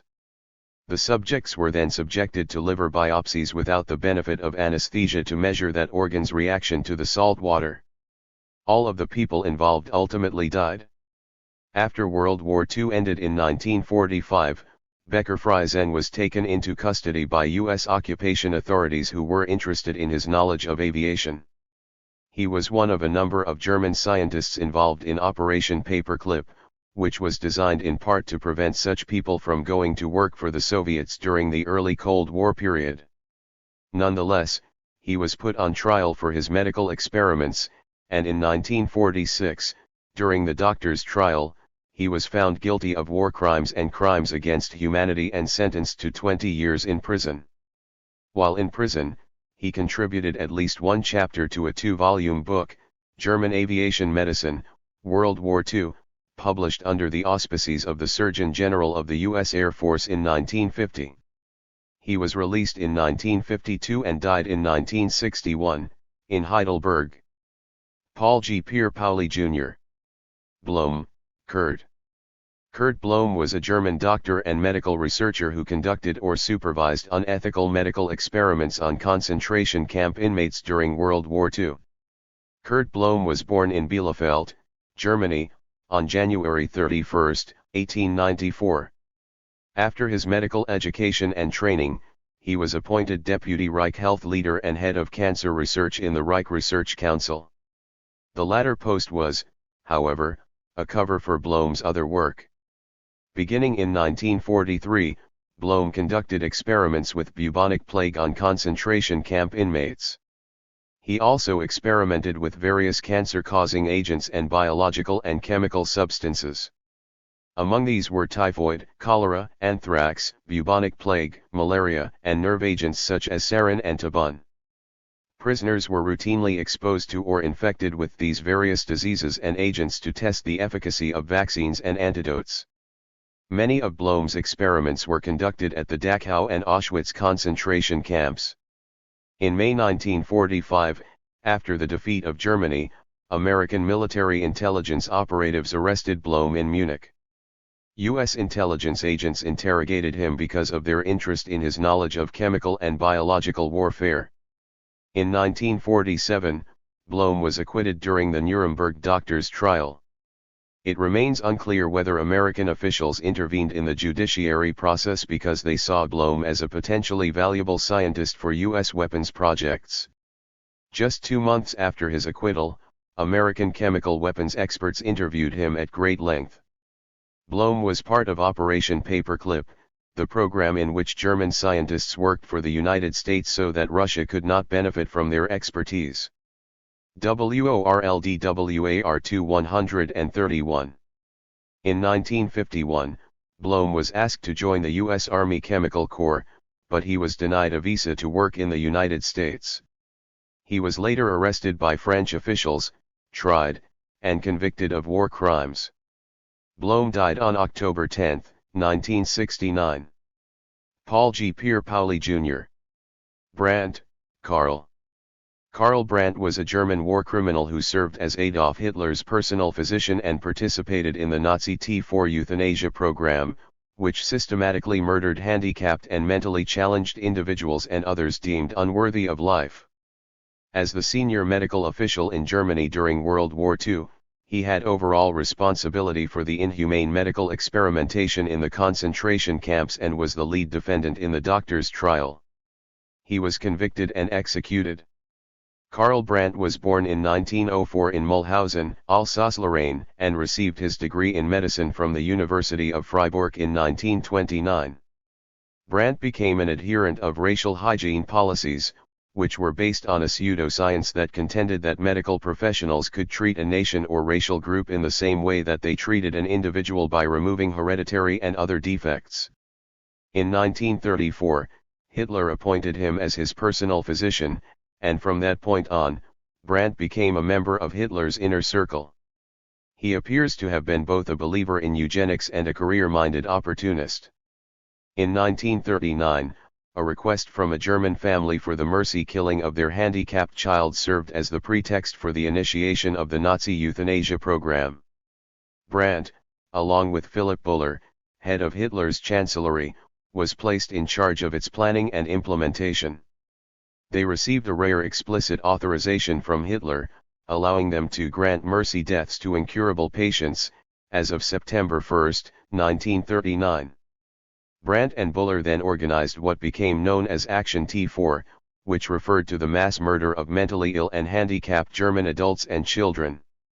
This program eventually expanded into the gassing of patients at 6 euthanasia centers throughout Germany. Patients were also murdered by starvation and lethal injection at other institutions. Public concern forced the program underground, but Brandt soon expanded it in 1941 to include other nationalities. As euthanasia slowed, its specialists brought their expertise in killing to the extermination of the Jews. By 1942, the ambitious Brandt became chief of medicine and health for the Third Reich and the most powerful medical doctor in Germany. As such, he now presided over not just the euthanasia program, but also other Nazi criminal enterprises, including a wide variety of human experimentation projects carried out on concentration camp prisoners. Brandt sought increasingly more control over the medical establishment and health-related industries before falling out of favor with Hitler in 1944. He was then arrested by the Gestapo for allegedly planning to 132. Surrender to the Allies. Although Brandt escaped his Nazi death sentence, he was arrested by the Allies on May 23, 1945. As the leading Nazi doctor and because of his involvement in a large number of medical criminal enterprises, Brandt was a main focus of prosecutors at the Nuremberg doctors' trial, which began in December 1946. Karl Brandt was found guilty of crimes against humanity and membership in a criminal organization and was executed on June 2, 1948, at Landsberg prison in Landsberg am Lech, Germany. Weidmann W. B. Orn. Buchenwald. Established in 1937, Buchenwald was a German concentration camp located near Weimar. Many of its prisoners worked as slave laborers. Physicians also used Buchenwald prisoners to test poisons, vaccines, and supposed cures for homosexuality. Buchenwald was a Nazi concentration camp built in 1937 about 5 miles northwest of Weimar, Germany.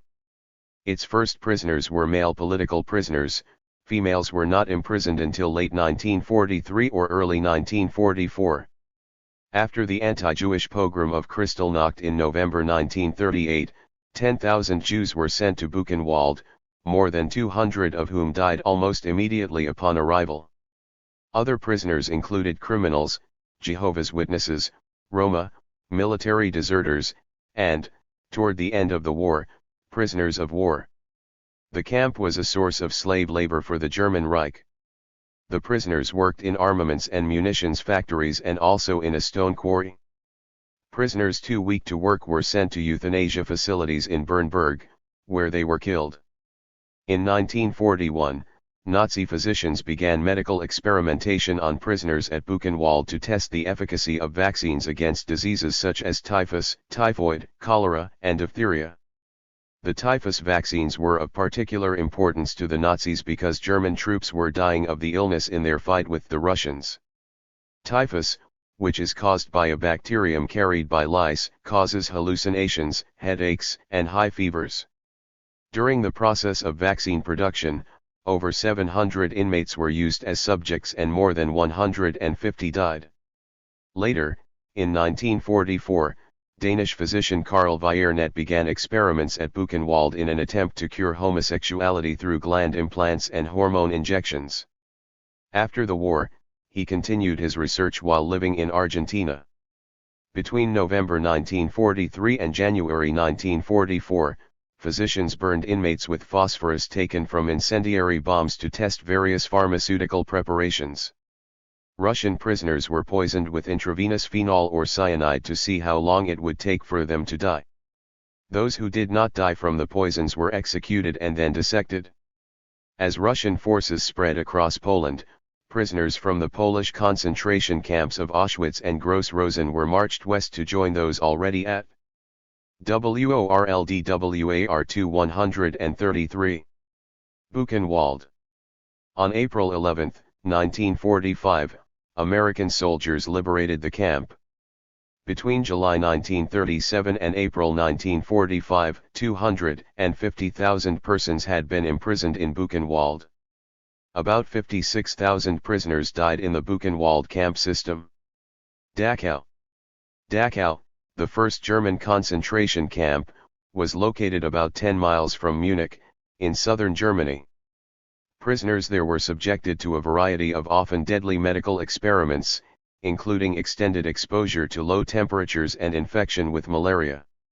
Some people were placed in low-pressure chambers to test the effects of high altitudes on German pilots, others were forced to drink seawater. In Dachau, a pleasant suburb outside Munich, Germany, the first Nazi concentration camp was built in 1933, 2 months after Adolf Hitler took power. Dachau was used as a training camp for the Schutzstaffel, who were instilled with the attitude that prisoners were Untermenschen, or subhumans.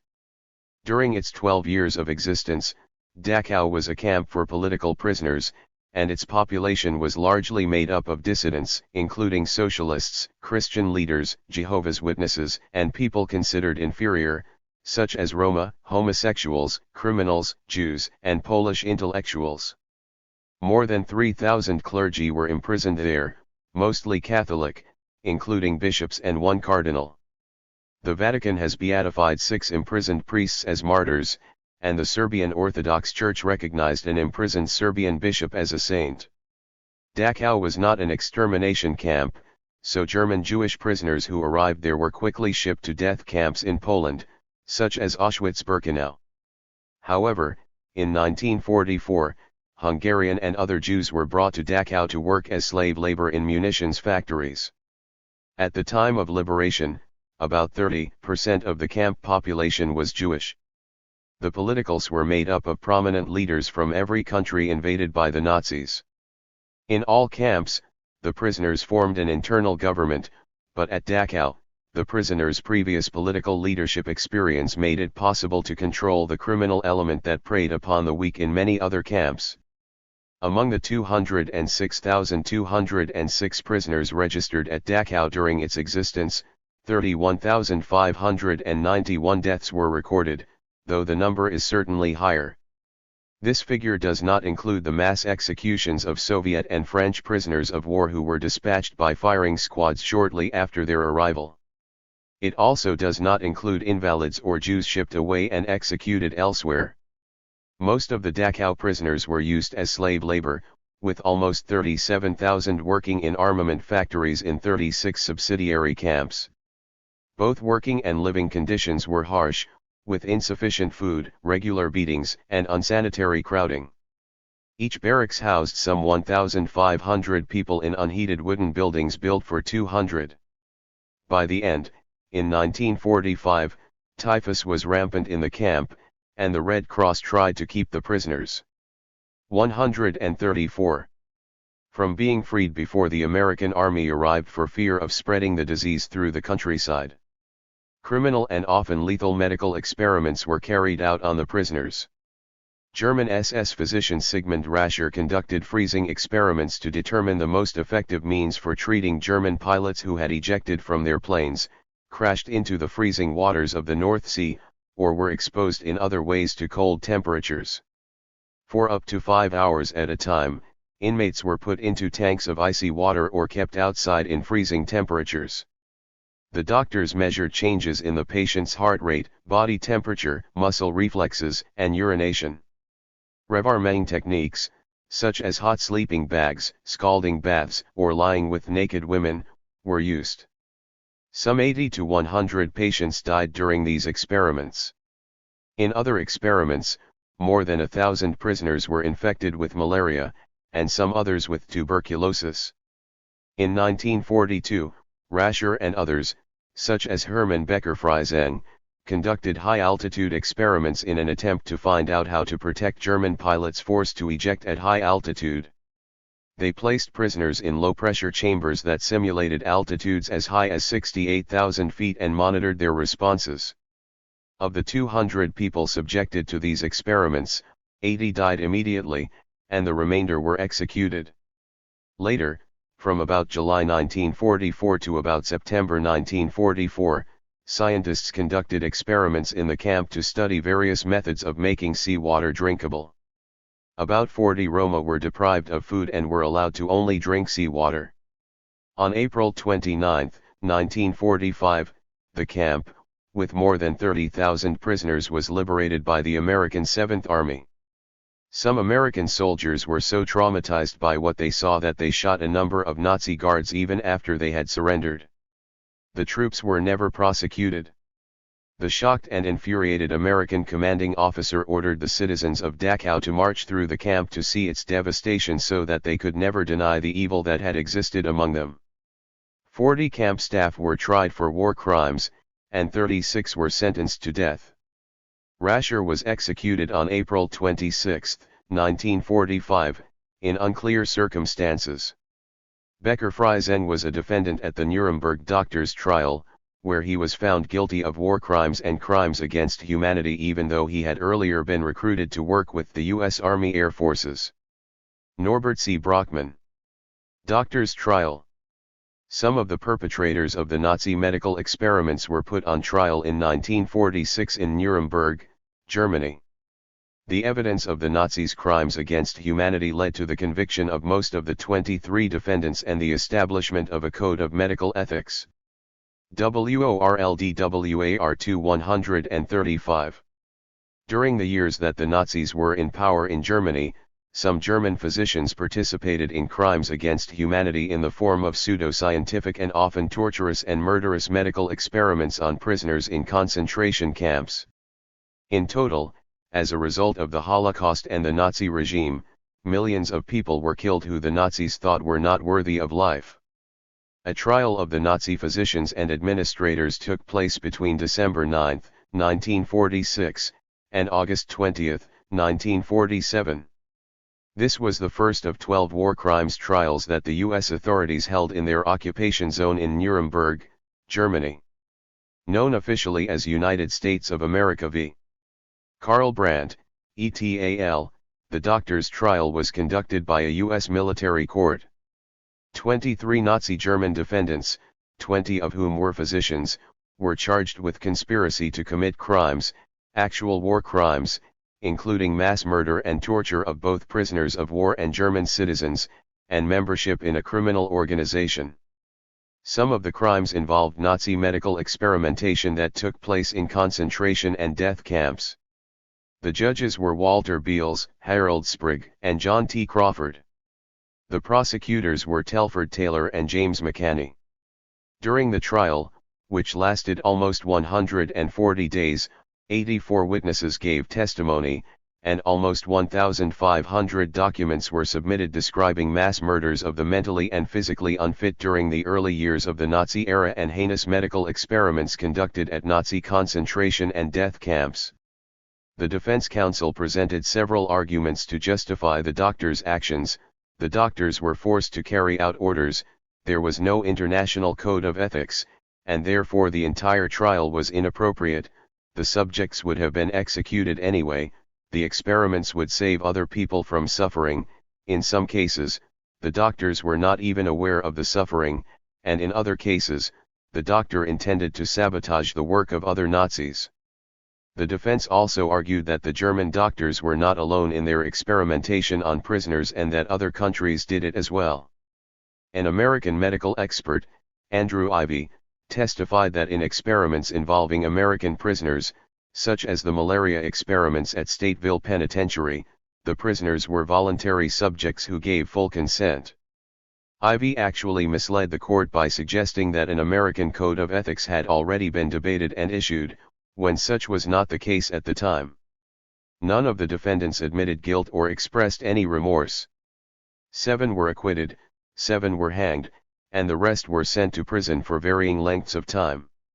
The defendants and their eventual sentence are as follows: Hermann Becker Friesen, Wilhelm Bakelbach, Kurt Blom, Victor Brack, Karl Brandt, Rudolf Brandt, Fritz Fischer, Karl Gebhardt, Karl Jenskin, Siegfried Handloser, Waldemar Hoven, Joachim Rogowski, Herta Oberhuser, Adolf Pokerny, Helmut Poppendick, Hans Wolfgang Romberg, Gerhard Rose, Paul Rostock, Siegfried Ruff, Konrad Schaefer, Oskar Schroeder, Wolfram Sievers, and George August Weltz.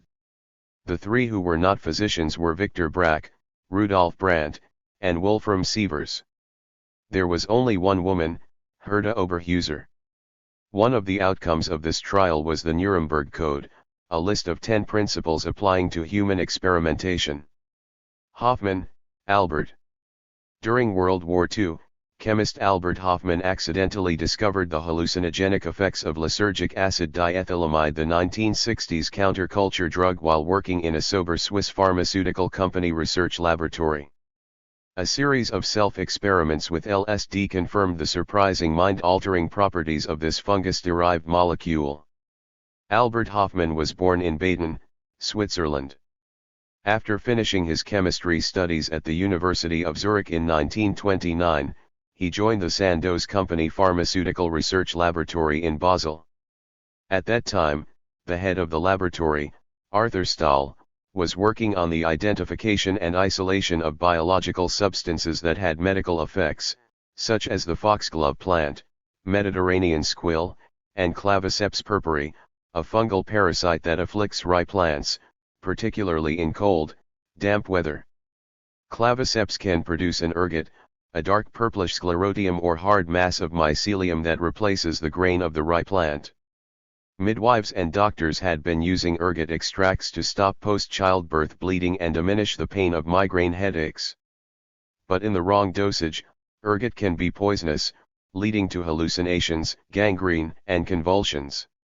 Ergot poisoning, for example, may have been involved in the set of painful symptoms known as St. Anthony's fire, a disease that occurred in the Middle Ages, and it has been implicated in the events surrounding the suspected witchcraft in Salem, Massachusetts, between 1692 and 1693. In 1918, Stahl isolated ergotamine, the first ergot alkaloid. Later, in the early 1930s, scientists at the Rockefeller Institute of New York isolated and characterized the nucleus common to all ergot alkaloids, lysergic acid. Other researchers showed that the compound in ergot that stopped bleeding, ergobacin, when broken down, yielded lysergic acid and propanolamine. Hofmann produced a new series of lysergic acid compounds he hoped would have useful or interesting pharmacological properties.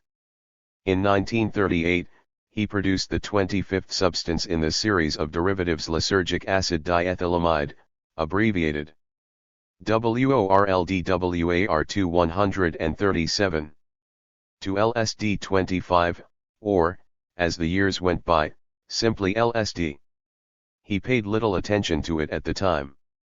5 years later, he returned to LSD-25.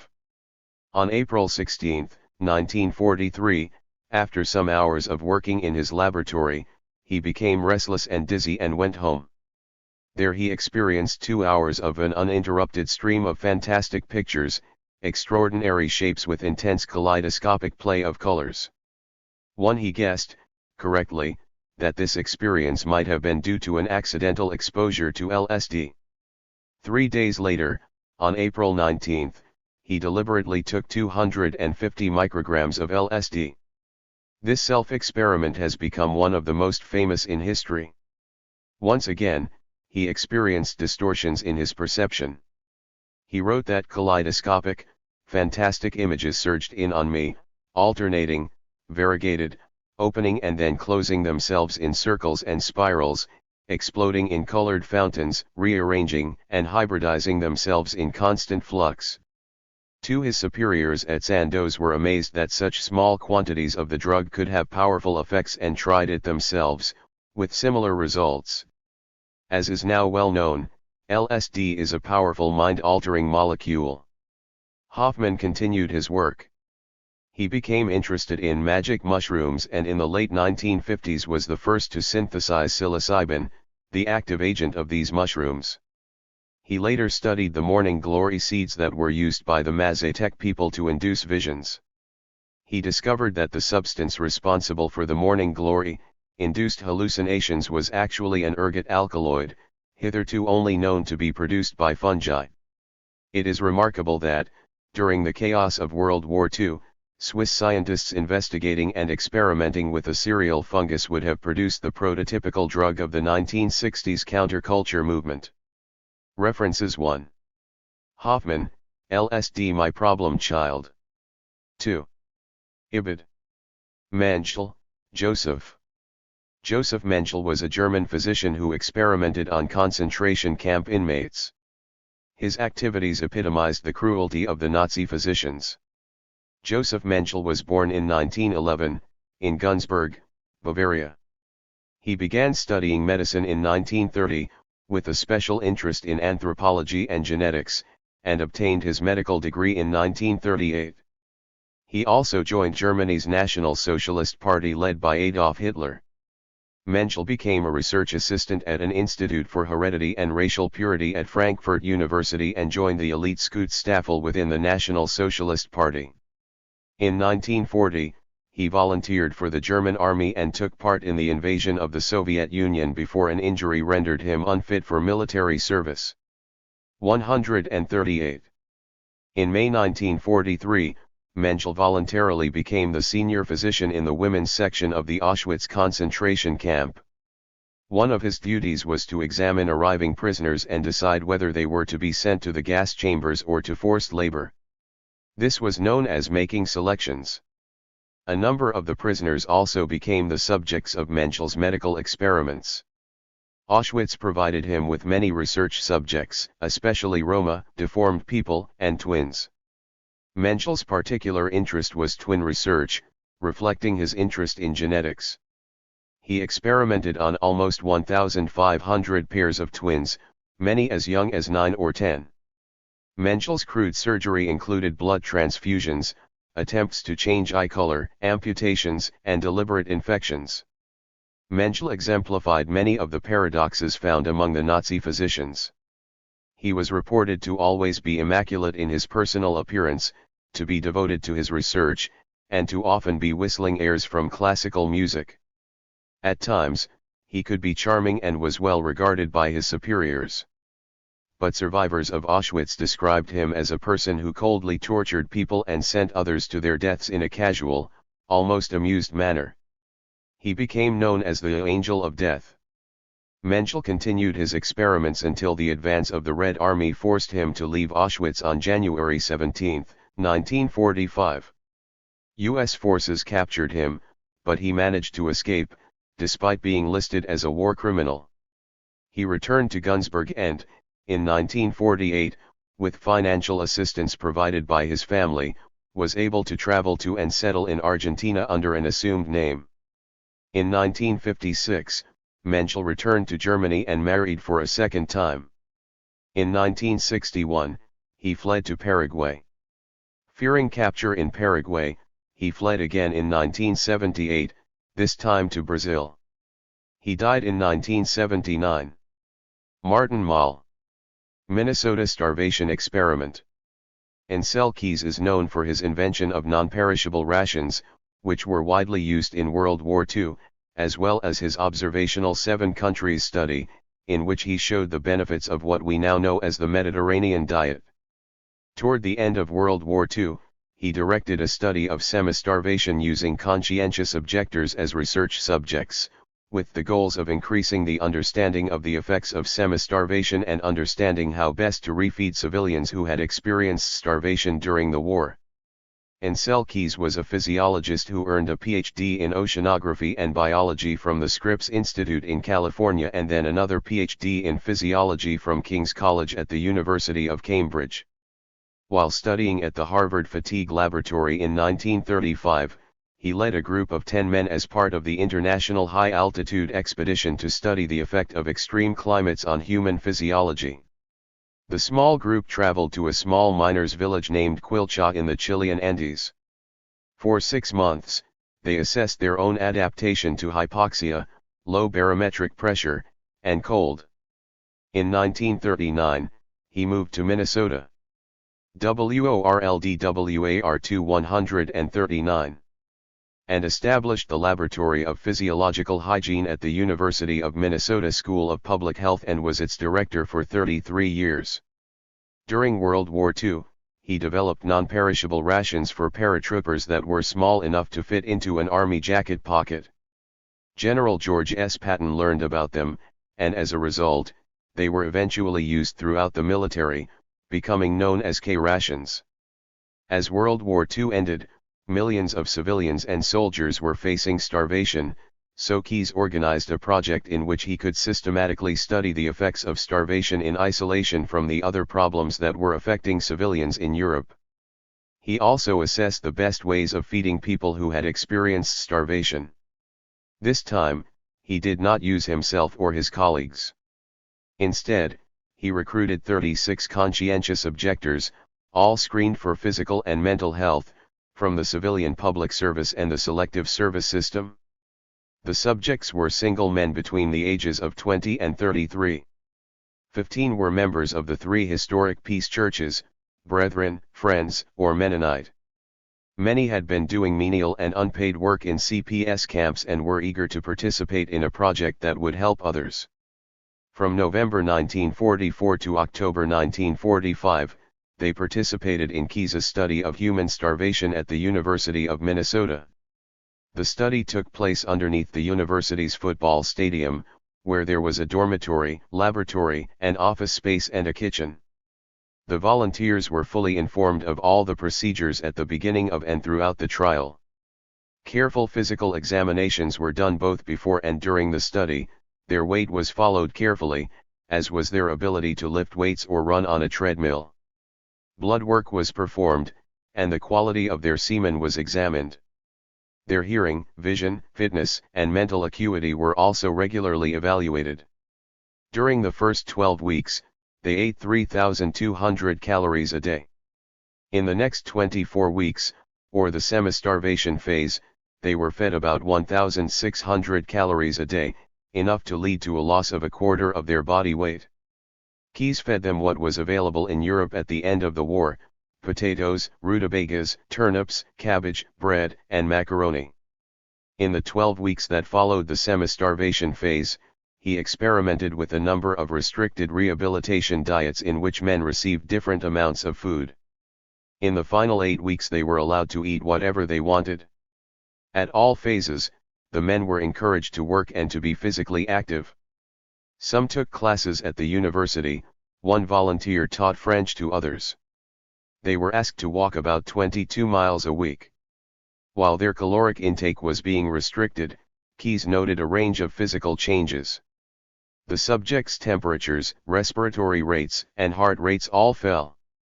Their ankles, knees, and faces became edematous, or swollen.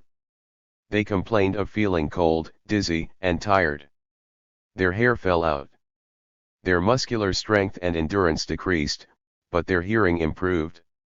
The men experienced psychological changes as well.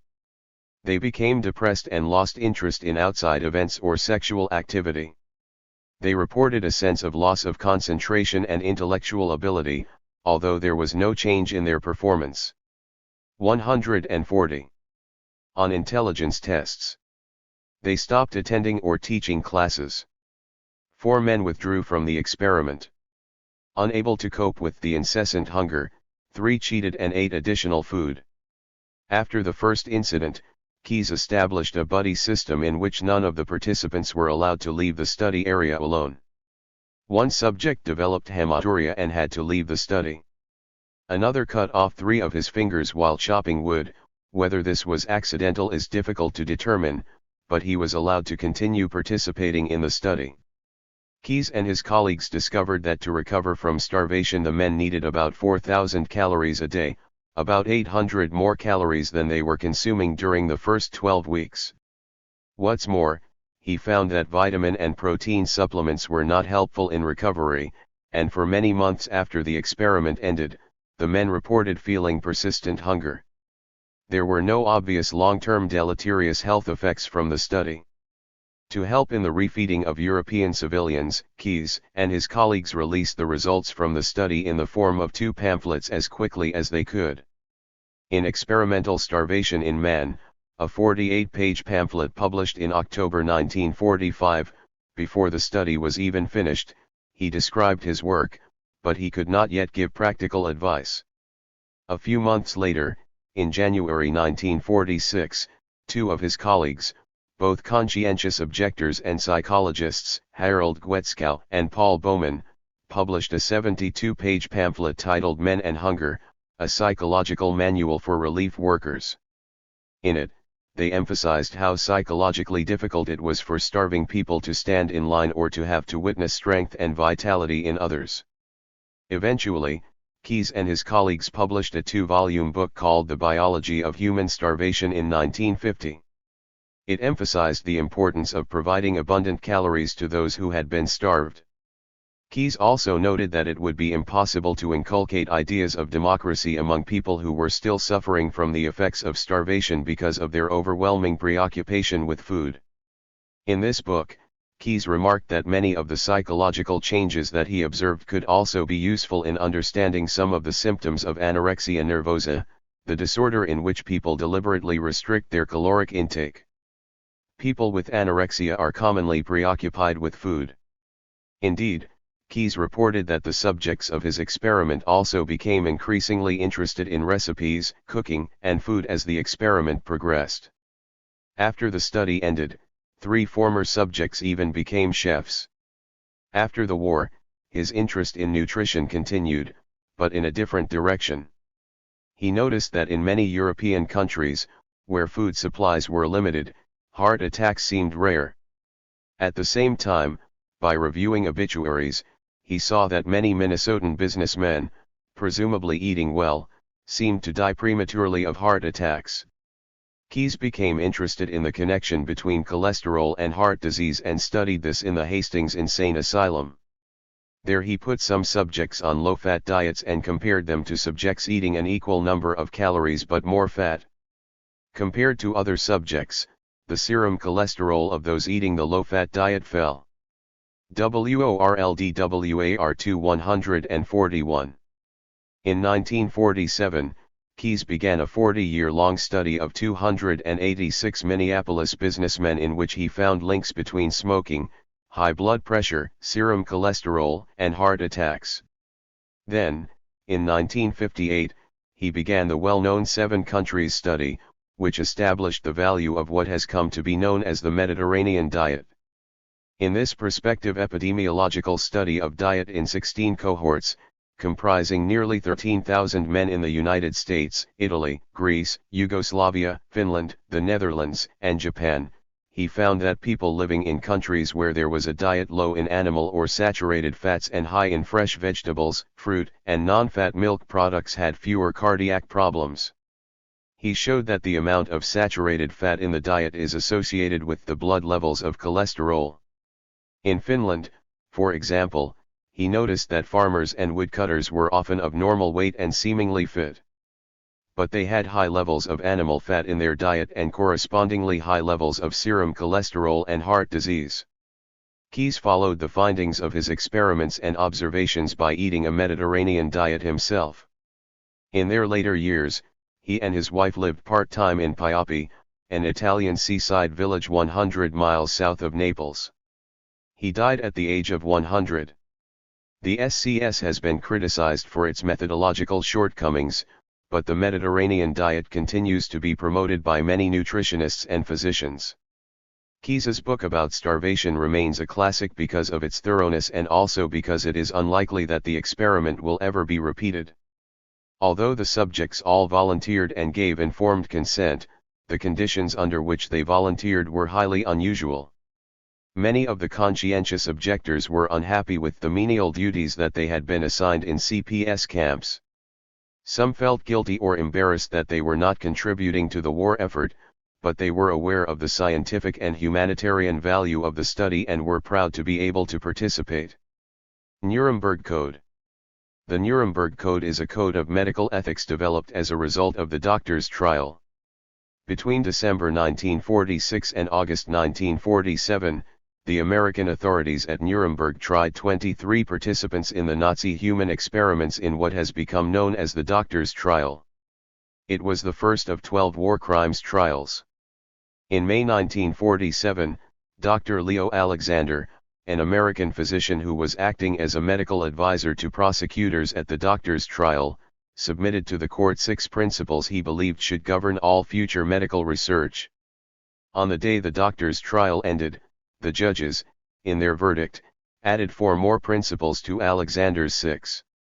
The resulting Nuremberg Code was one of the first documents that prescribed the norms of medical research involving human subjects. 142. The first principle of the Nuremberg Code, and the longest, begins by saying that the voluntary consent of the human subject is absolutely essential. The rest of the code, in brief, holds that those conducting the research must take all precautions to minimize or mitigate pain or injury to participants. Researchers must be willing to stop or interrupt experiments when participants appear to be in danger or pain. Participants themselves must be able to opt out of an experiment if they believe it necessary. Experiments must be structured to yield tangible results with wide applications. Experiments must not be random or unnecessary. Experiments must be conducted only by qualified scientists and physicians, and all experiments must be structured so that no permanent harm is inflicted on participants. Many nations subsequently adopted the Nuremberg Code to guide their own medical experiments, and the June 1964 Helsinki Declaration, which was based on the code, codified the principles for the international medical community. The Helsinki Declaration was written by the World Medical Association and has been continually revised over the years. Paul G. Pierre-Pauli Jr. Nutrition research in Canada's Aboriginal communities between 1942 and 1952, Canadian researchers performed nutrition experiments on malnourished Aboriginal populations in Manitoba and at 6 residential schools. The researchers used at least 1,300 Aboriginal people, most of them children, as subjects to investigate the effectiveness of vitamin supplements. In some cases, the people were intentionally fed poor diets.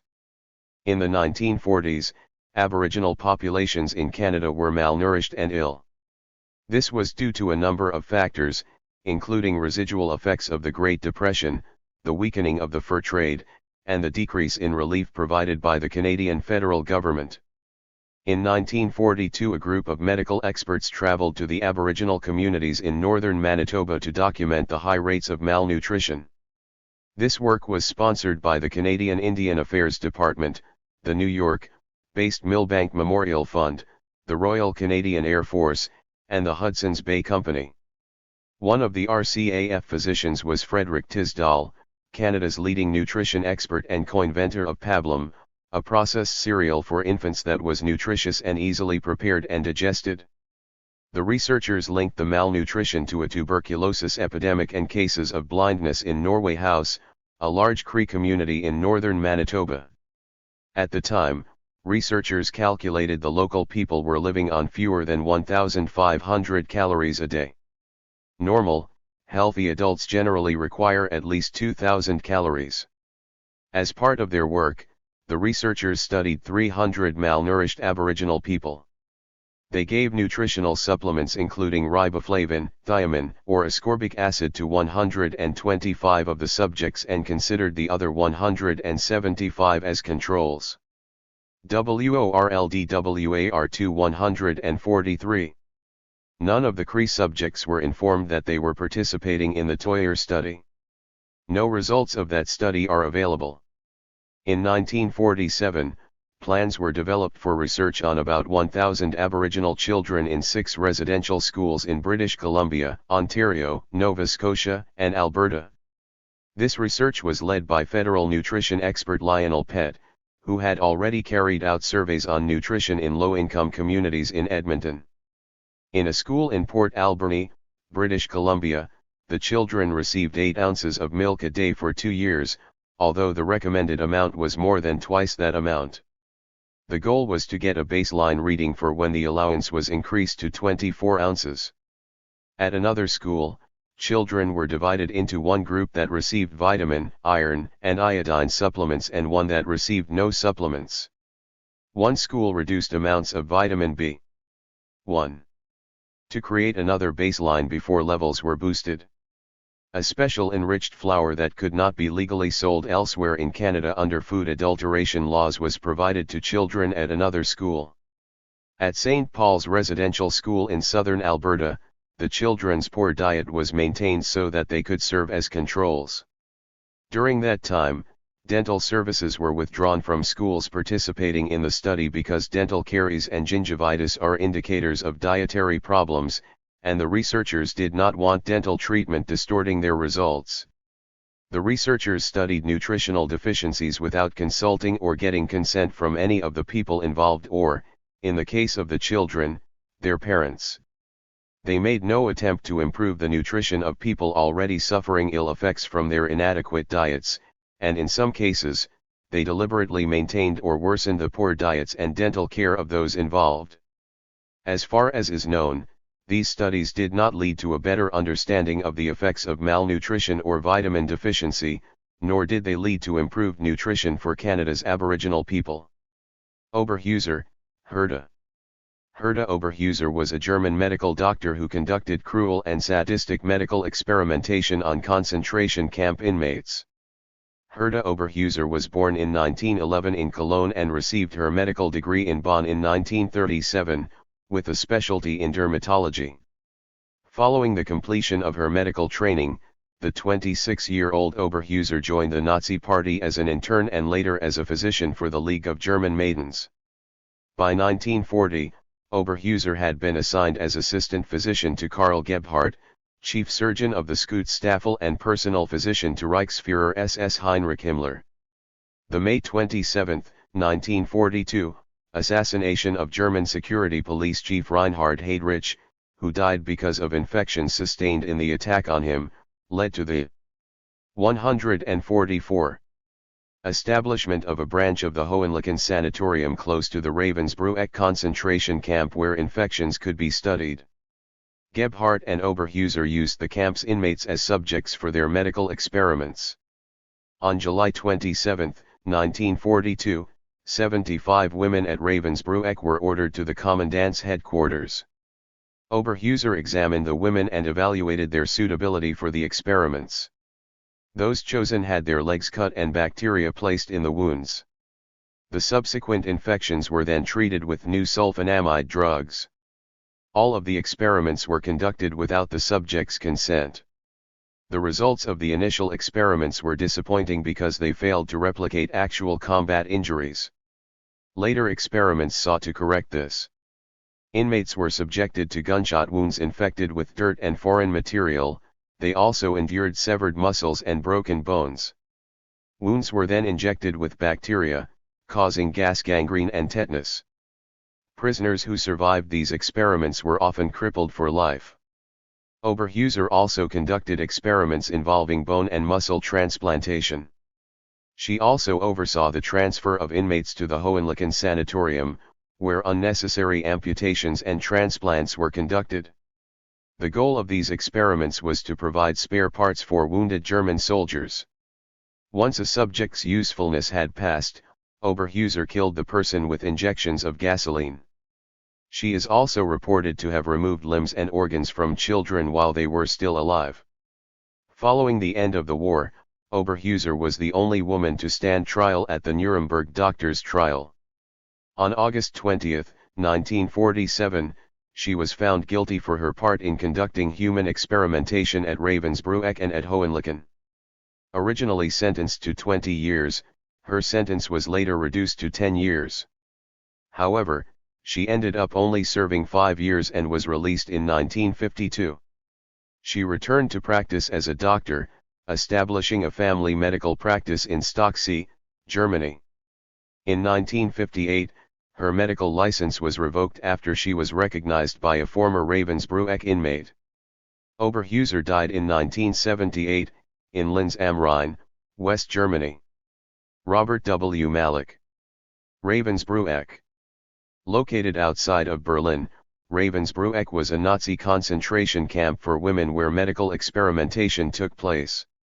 The Ravensbrück concentration camp was located 56 miles north of Berlin, Germany, on swampy land near the Havel River.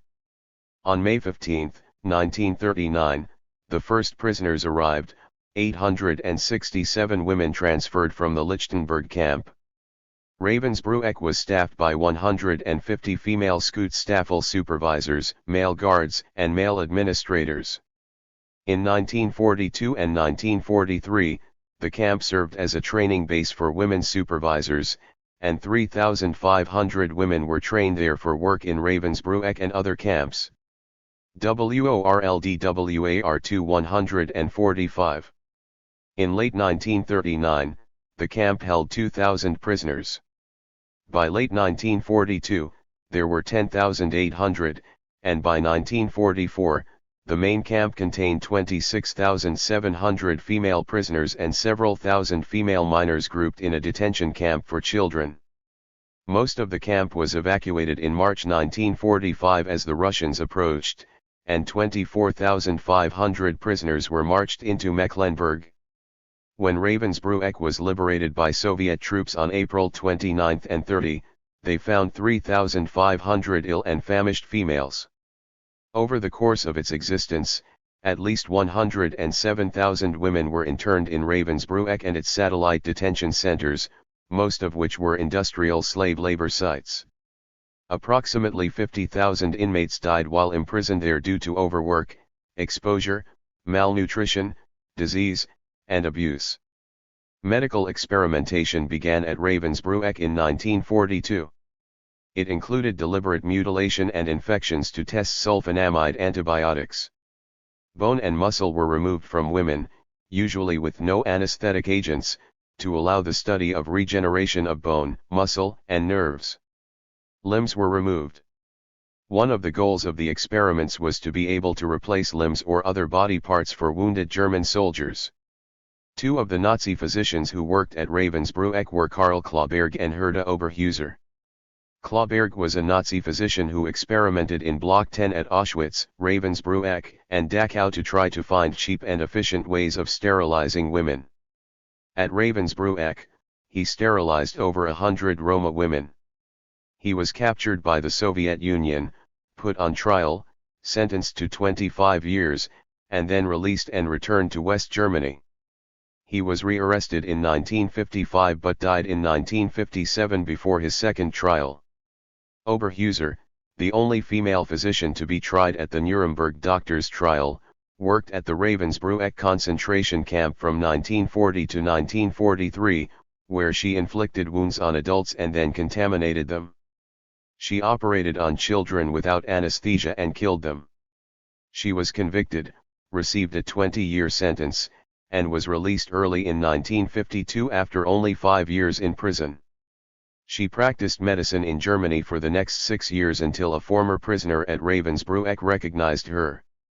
Her license to practice medicine was then revoked.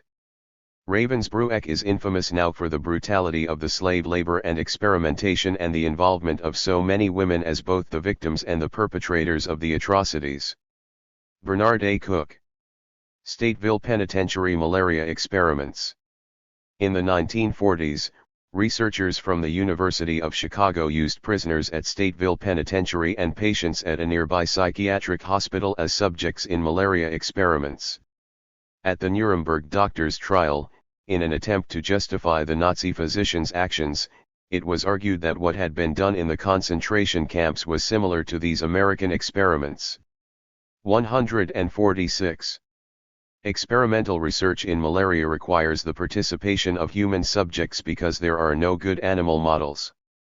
Beginning in 1944, the University of Chicago and the U.S. Army organized a series of experiments to investigate the illness in a clinical research unit at the Stateville Penitentiary, located about 30 miles from Chicago.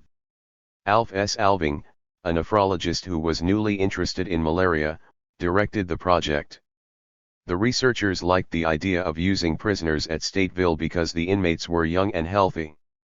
They also were captive, and so could be easily controlled and followed, which was ideal for this kind of study. Some of the prisoners said that they were pleased to help in the war effort. Alving and his colleagues wanted to test the efficacy and toxicity of anti-malarial medications. Over 400 prisoners provided blood for the Anopheles mosquitoes that are vectors for Plasmodia, the parasites that cause malaria. Other prisoners worked as technicians for the experiment. In the first studies, all of the subjects were white males who were expected to be in Stateville for at least 18 months. Researchers explained the purpose of the studies to the prisoners, and they signed consent forms, which read in part, "I assume all the risks of this experiment and declare that I absolve the University of Chicago and all the technicians and researchers who take part in the experiment, as well as the government of Illinois, the Directory of the State Penitentiary and every other official, even as concerns my heirs and representatives, of any responsibility." Many of the men hoped that by volunteering their sentences would be shortened, although this was not promised to them. In most instances, the prisoners were exposed to malaria via bites from infected mosquitoes. But in a few cases, mosquitoes were killed, and their salivary glands, containing Plasmodia parasites, were dissected, cut up, and suspended in a solution that was then injected into the prisoners' veins, under their skin, or into their lymph nodes. After they became ill, they received experimental treatments in the form of chloroquine, which Alving was studying at the time. Alving found that the state convicts tolerated and responded to it when it was administered once a week at low doses. In a separate incident, a strain of Plasmodium vivax, one of the parasites that causes malaria, was isolated from a patient who was thought to have become ill with malaria in New Guinea. This strain of malaria, known as the Chesson strain, was difficult to treat and was maintained by infecting psychotic patients at the Montino State Hospital in Montino, Illinois, with the parasite. In contrast to many other wartime studies, the experiments at Stateville were well publicized.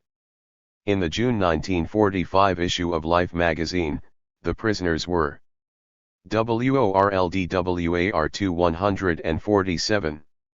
Described as voluntary subjects who were proud to be contributing to the war effort. Nathan Leopold, an infamous prisoner who, along with Richard Loeb, murdered 14-year-old Bobby Franks in 1924, was pleased with his participation and even wrote about the experience in detail in his autobiography, Life Plus 99 Years. The publicity, however, had an unexpected outcome in Germany. At the 1946 doctors' trial at Nuremberg, in an attempt to show that there was no internationally recognized code of ethics related to medical research, the defenders of the Nazi physicians compared the American use of prisoners at Stateville to the German doctors' experimentation on prisoners in the concentration camps. In Germany, Klaus Schilling, a physician who at one point had worked at the Rockefeller Foundation in Berlin and who had a lifelong interest in tropical diseases, had been testing anti-malaria vaccines in psychiatric patients in Italy beginning in the 1920s.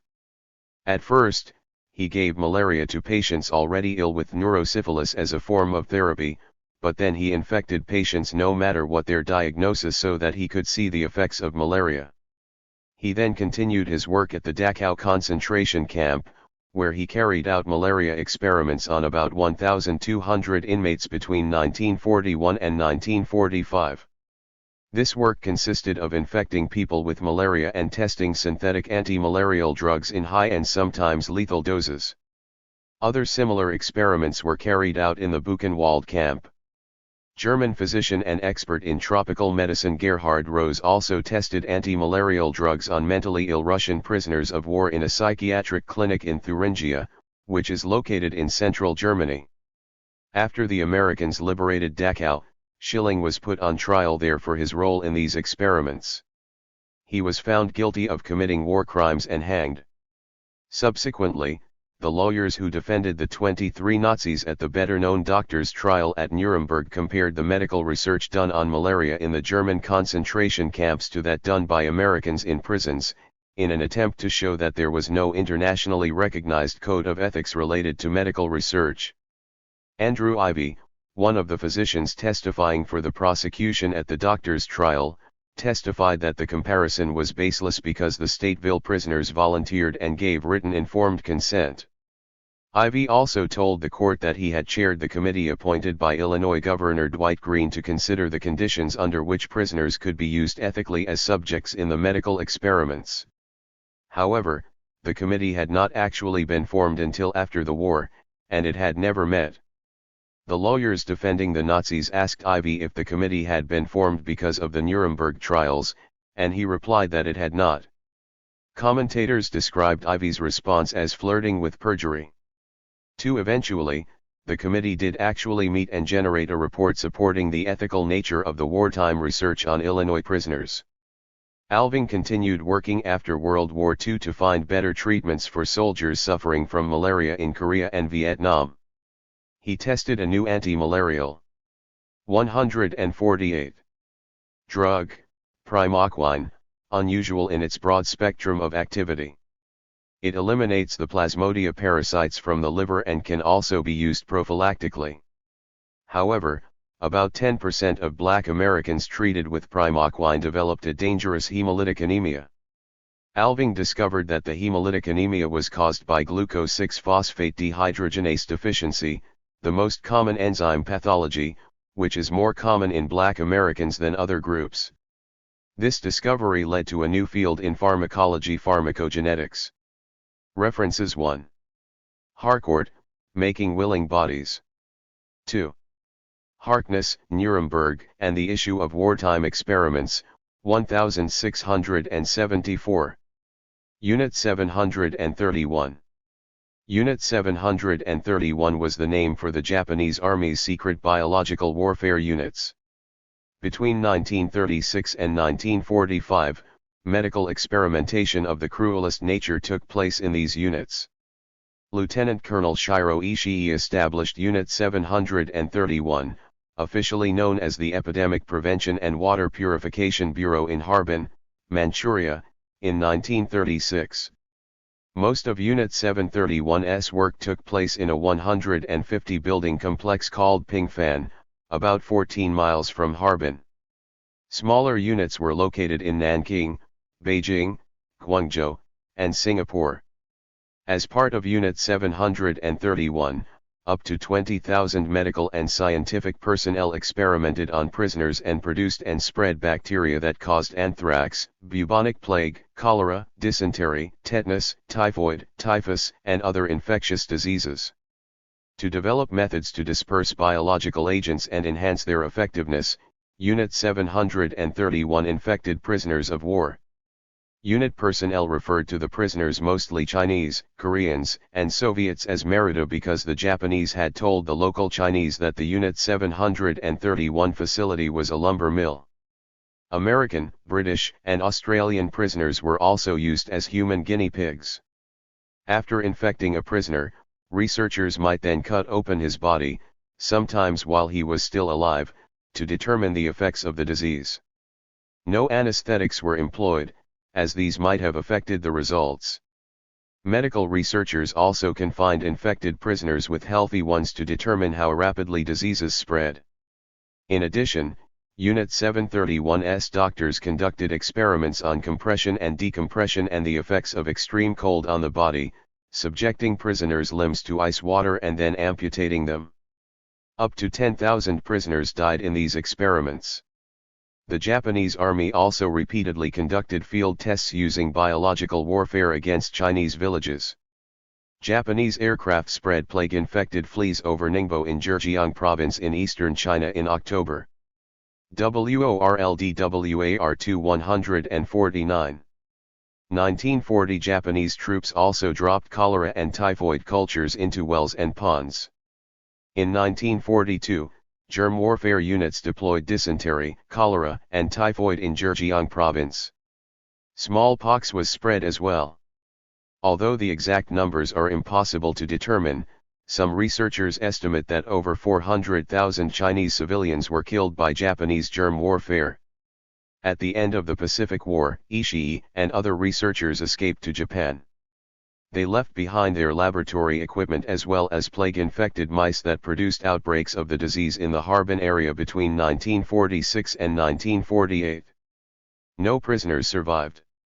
After the Japanese surrender, the United States did not bring Ishii and his colleagues before the International Military Tribunal for the Far East for their crimes. Instead, they were granted immunity in exchange for providing information on the experiments to U.S. authorities, which Washington considered invaluable in its own biological warfare program. The Soviet government did prosecute 12 members of the unit at Khabarovsk in December 1949, all of whom admitted their crimes. They were convicted and received sentences ranging from 2 to 25 years in a labor camp. Many of the Japanese physicians who worked in Unit 731 went on to have prestigious roles in universities and the newly established Japanese National Institute of Health. Kotani-ken. Documents.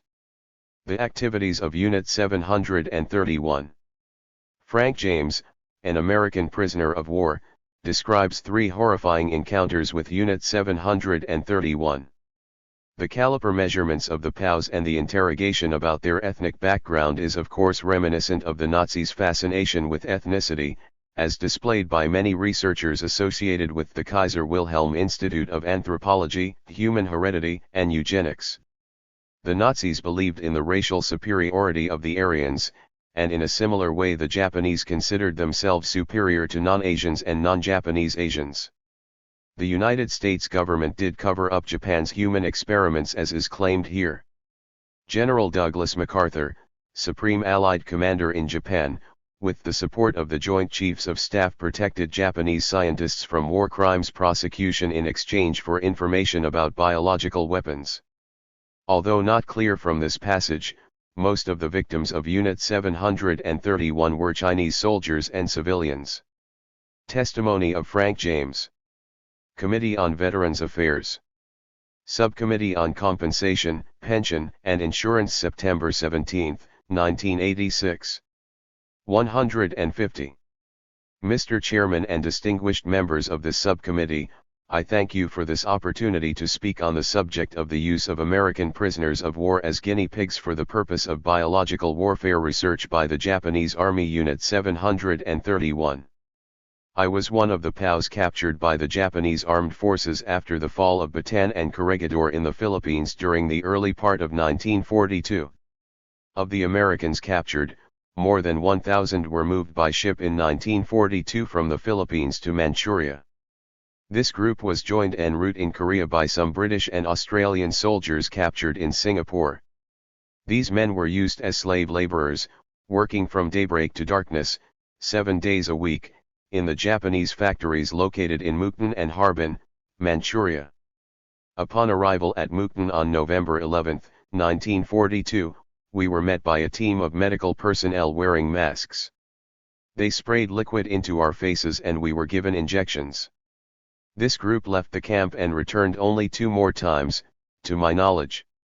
The following 3-month period after our arrival in Mukden, no medication was issued to the sick POWs. They were placed in 4 so-called hospital wards, with the worst cases placed in Ward 4, under the care of an Australian doctor, Major Brennan. Ward 4 had the highest death rate. During this 3 or 4 month period in the winter of 1942, some 300 American POWs had died, out of the original group that left Pusan. Over 200 of the dead at Mukden were stored above ground in an old wooden building during the winter months. As spring approached, the bodies began to thaw, so burial details were organized to thaw out the permafrost on the ground and dig graves for the dead. A team of Japanese medical personnel arrived with an autopsy table for taking specimens.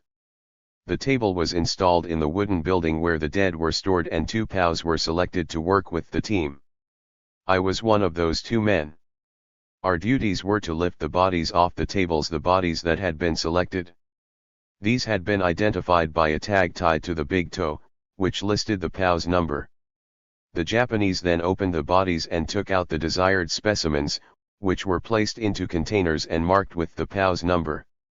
The specimens were taken away by the Japanese medical group. Later, the group returned to Mukden again to perform what seemed to be psychophysical and anatomical examinations on selected POWs. I was one of them.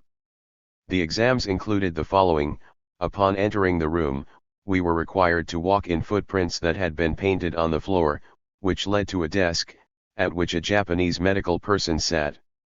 He observed us as we walked. We were also asked questions about our national origin, and American was not accepted as an answer. It had to be Scot, or French or English or whatever the ethnic background was. I remember being asked whether I was getting enough steak, and I answered, "What's that?" WORLDWAR 2151. The medical person also measured my head, shoulders, arms, and legs with calipers, and asked many questions about the medical history of my family. The impact of being used as a guinea pig for biological weapons testing may never be known unless the documents that Unit 731 turned over to the American occupation forces under General MacArthur in exchange for immunity from prosecution at the War Crimes Tribunal are released. Medical information pertaining to the health of each POW should be released to him, his doctor and the Veterans Administration. In summation, Mr. Chairman, I appreciate the opportunity to be heard before this august body. I can assure you that I am as patriotic an American as can be found in our wonderful United States of America. I have always taught my daughters to be thankful that our founding fathers had the foresight to create a lasting nation, founded upon the common man and ensuring his personal rights, including the pursuit of happiness. Yet the evidence I have given today might sound vindictive. That is not my purpose, although I admit to feeling anger about what I have learned since the war about the dealings of MacArthur and his staff on this matter. I request that whatever documents pertaining to myself and other POWs, and the research into the immune system, be released. I am specifically desirous of obtaining the photograph taken of me by Unit 731, in early 1943. At that time, I had lost all body hair, weighed about 80 pounds and wore only a sweater. Above my head was a sign with my POW number 1294.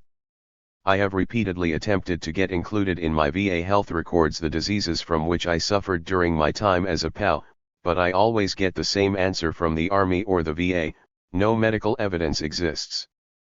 So, by God, if there is documentation about the health of an American POW with the MUCTON number of 1294, I want help to dig this information out. 1243 days of my life are a void in the official medical records. To this day, I can still see those half-frozen, half-thawed intestines of the bodies that the Japanese medical personnel opened on that autopsy table. Thank you very much for this opportunity to speak.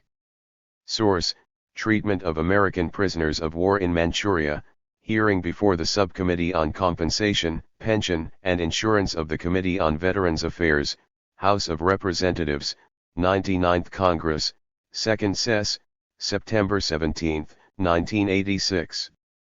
The Nuremberg Code.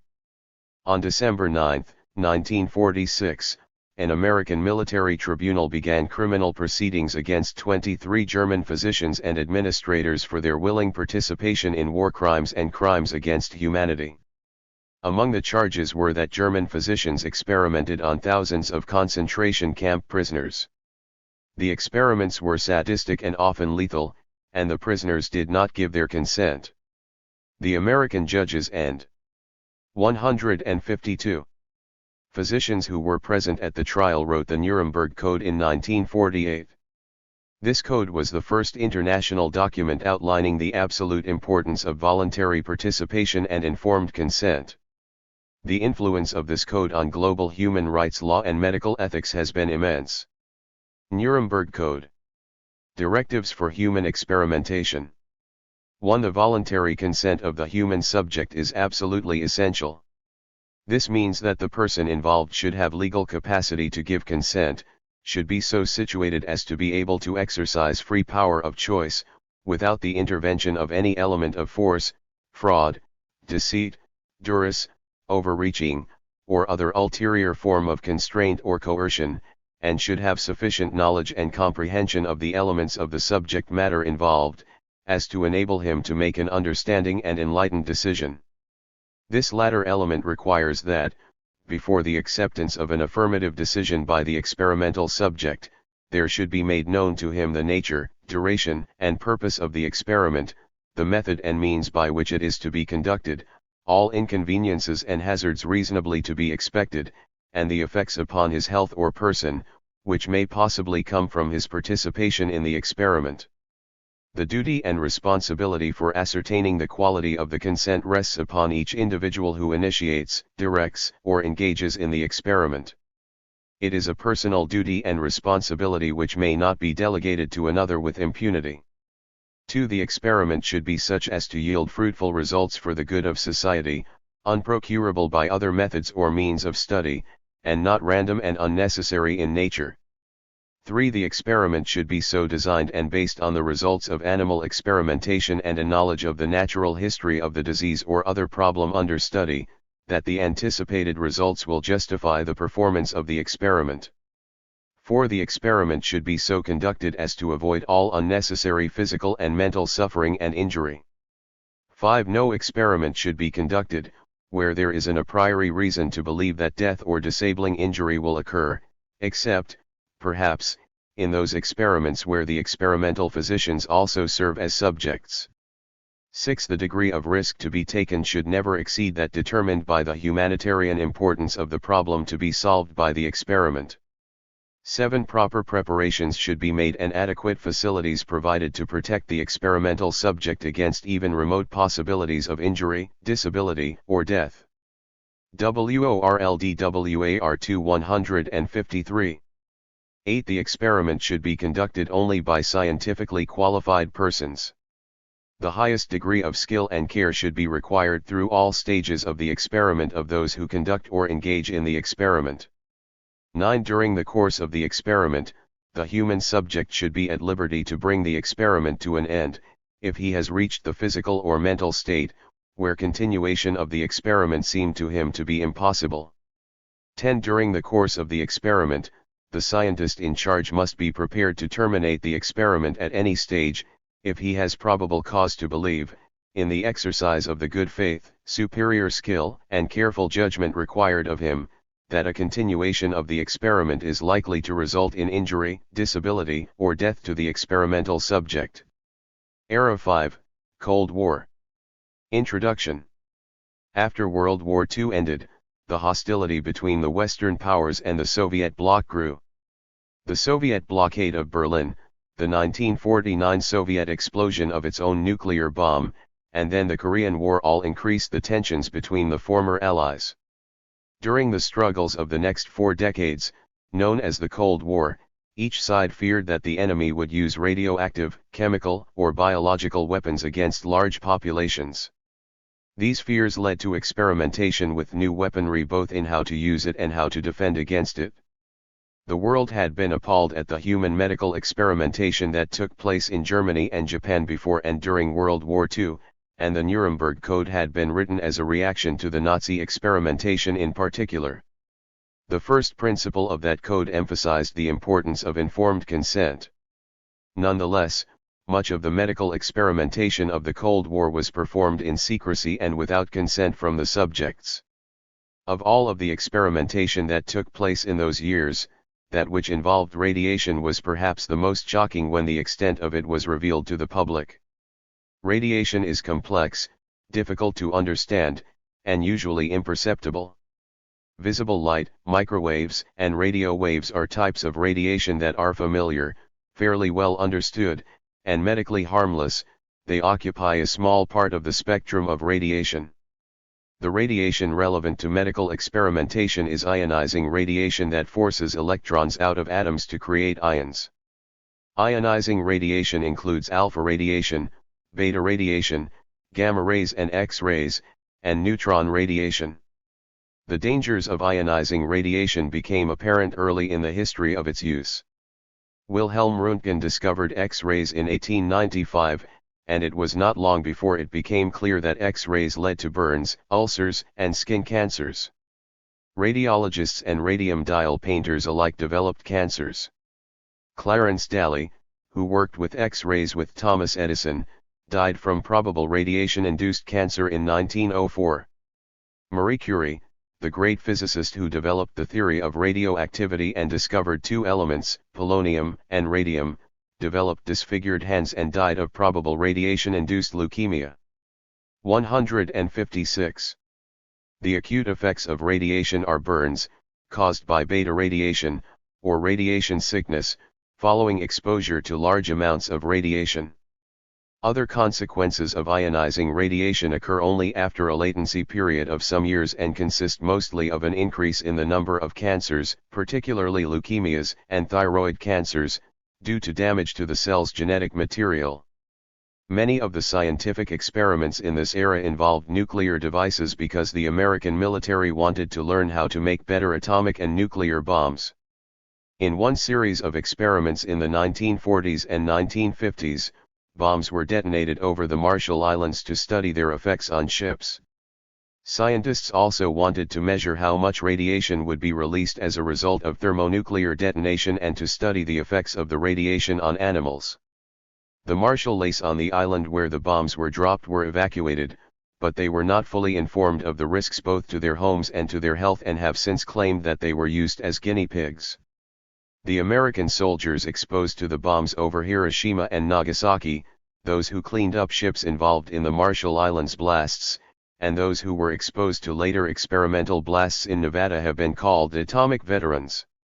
Some research during the Cold War period used radiation as a medical tool. For example, physician John Lawrence worked closely with his brother, Ernest Lawrence, a physicist, to devise medical treatments using radiation or radioisotopes to treat cancers. The use of total body irradiation to treat cancer was seen as helpful at first, and is still used today at times, but also became controversial when some physicians in Cincinnati were accused of using it experimentally, perhaps with the goal of testing radiation's effect on the body rather than treating cancer. The Manhattan Project, the effort to build an atom bomb before the Germans did, exposed thousands of scientists and workers to the possible dangers of radiation. Scientists conducted animal experiments to try to understand how radioactive substances acted in the body, but different animal species responded differently. It became clear that human experiments were needed. Plutonium, a new radioactive element, was involved in the manufacture of the atom bomb. Physician Joseph Hamilton, working at the University of California at San Francisco and at Berkeley, and others injected plutonium into people without informing them so that researchers could better understand the medical effects of exposure to this little understood element. Thousands of people were exposed to radiation in other studies. The exact number and the harm suffered are difficult to determine, however, because of the poor record-keeping and the deliberate secrecy of many of the experiments.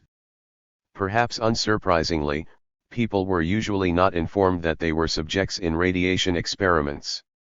The experiments were kept secret so as not to alarm the subjects or the public but also to avoid lawsuits. One set of experiments on nutrition, in contrast, was not hidden. In 1946, the Manhattan Project, shortly to be subsumed by the Atomic Energy Commission, announced an isotope distribution program as a top priority. Radioisotopes 157 were used as tracers in medical experiments. The program was designed in part to polish the image of the AEC. Radioisotopes were made available at low cost to researchers and free of charge altogether for cancer research. Nutrition scientists were quick to see the value of radioactively tagged food, which could help them study the absorption of various nutrients. The amount of radiation needed for such studies seemed so small that the researchers did not think that they needed to tell the subjects that they were participating in experiments. Experiments done on school children, pregnant women at Vanderbilt University, and boys at the Fernald School in Massachusetts had not been secret, but the subjects had not been informed. When these studies were publicized by Eileen Wellsome and other journalists, they did not seem as innocent to the general public as they had seemed to researchers a few years earlier. Other experiments carried out during the Cold War years concerned biological and chemical warfare. Researchers were looking for drugs that could be used as truth drugs or incapacitants.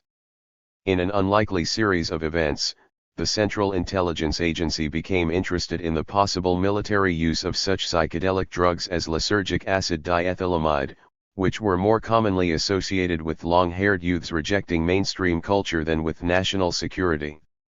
Most subjects in these experiments did not give informed consent and were deceived in multiple and repeated ways. Yet, there were documents outlining principles of ethical research and the importance of informed consent. The Judicial Council of the American Medical Association wrote in 1946 that experimentation on humans must be preceded by experimentation on animals, that the human subject should give consent, and that the experiments should be carried out with proper medical protection and management. In April 1947, Carol Wilson, general manager of the AEC, wrote 2 letters articulating the ethics of research on human subjects, explaining that there must be a possibility that a patient could be helped by the research. 2 doctors had to document that the patient understood and agreed to the experiment. Research on patients could only proceed if there was a chance that it could help the subject. Informed consent from the patient and next of kin had to be complete and written, and consent could be rescinded. While the impact of these two letters is not clear, they do provide evidence that the ideas of informed consent are not that new. Notably, Wilson used the term informed consent perhaps for the first time in the history of written regulations of experimentation. In 1953, Secretary of Defense Charles Wilson issued a memorandum known as the Wilson Memorandum, again insisting that subjects had to sign consent and that the signature had to be witnessed. He added that the research had to be approved of by the Secretary of Defense and that prisoners of war could not be used. The secrecy of the experiments of this time and the disappearance of records suggest that at least some of the researchers knew that the experiments were ethically questionable. Some have argued, despite the letters and memorandum mentioned above, that the research ethics of the past were different from those of today and that earlier. 158. Researchers should not be held to modern standards. In the past, most physicians worked in a paternalistic way, seldom telling patients what they, the doctors, felt would not be helpful and what might upset them. Physicians carrying out experiments or treatments alike rarely explain them in detail to the subjects or their patients. The report from the AMA, moreover, was hidden in a long committee report in the Journal of the American Medical Association. It is doubtful that many people read it. The guidelines issued by Carol Wilson of the AEC were not promulgated. Finally, the Wilson Memorandum was actually a secret document. Many military personnel involved in medical experiments did not even know of its existence. Apologists for the researchers have also argued that these experiments rarely caused harm and that the secrecy was warranted because they were carried out in the midst of great and justifiable concern about the safety of scientists, soldiers, and the citizenry. In addition to the large amounts of research on radiation, dramatic advances were made in vaccine development during these years. The National Foundation for Infantile Paralysis, one of the first patient advocacy groups, organized a large experiment, perhaps the largest of its kind, with the killed polio vaccine prepared by Jonas Salk. Other experts, namely polio expert Albert Sabin, used a weakened live vaccine and worried that the NFIP and Salk were acting too quickly and putting people at risk. Salk's vaccine worked well, but when the vaccinations were scaled up, this in itself not fully appreciated at the time became a different type of experiment. Killing the virus in small lots is easier to do than killing it in large lots, and the mistakes that the pharmaceutical companies made led to some cases of paralysis and even death. Vaccine experiments, as with the earlier radiation experiments, were often carried out on institutionalized children. Such children were also used in investigations of ringworm, acne, and thyroid hormones. It was some decades before the basic principles of the Nuremberg Code were accepted by researchers. The World Medical Association met in Helsinki in 1964 and issued guidelines based on the Nuremberg Code. A distinction was made between therapeutic experimentation and research with no immediate clinical benefit, and guardians were allowed to give consent on behalf of individuals who could not understand the issues involved. The medical community was slow to take these ethical concerns seriously. In the late 1960s, physicians Henry Beecher and Maurice Papworth described how some English and American physicians were continuing to experiment on subjects without gaining their consent. In 1972, the public at large was shocked to learn about the Tuskegee study of untreated syphilis, in which Black Americans with syphilis were either not treated or undertreated for their illness, which was supported by the United States Public Health Service. There was a wide gap between the medical and non-medical communities in how they understood the importance of consent. The National Research Act in 1974 mandated the formation of institutional review boards and established the National 159 Commission for the Protection of Human Subjects of Biomedical and Behavioral Research that issued the influential Belmont Report, suggesting that all human experimentation had to be founded on respect for persons, beneficence, and justice. In the 1960s and 1970s, prisoners were widely used in research, with about 90% of all pharmaceutical research being done on prisoners. This fact came to the attention of a civil rights activist of the time, Jessica Mitford, who wrote a scathing expose of the American penal system in a book titled Kind and Usual Punishment, The Prison Business. One chapter was devoted to experiments on prisoners. She pointed out that the prisons were so poorly and inhumanely run that sometimes being a medical guinea pig meant an improvement in living conditions. Some prisons and prison doctors made a lot of money from experimentation. Mitford described the work of one physician who used prisoners in Oklahoma, Arkansas, and Alabama for drug and blood plasma studies in mostly unregulated conditions. In one prison in Alabama, almost a third of the subjects studied developed viral hepatitis compared with 1% of other prisoners. Mitford's revelations led the National Commission to write a report in 1976 highly critical of research in prisoners. Federally funded research using prisoners was effectively banned in the United States in 1978. Experiments continued to be carried out on vulnerable populations. One of the most important changes in the way that people treated sex and family life was the introduction of the oral contraceptive pill. The clinical trials experiments of a sort that established the pill's safety and effectiveness were carried out on poor women, many illiterate, in Puerto Rico, because the trials could never have been carried out on the mainland.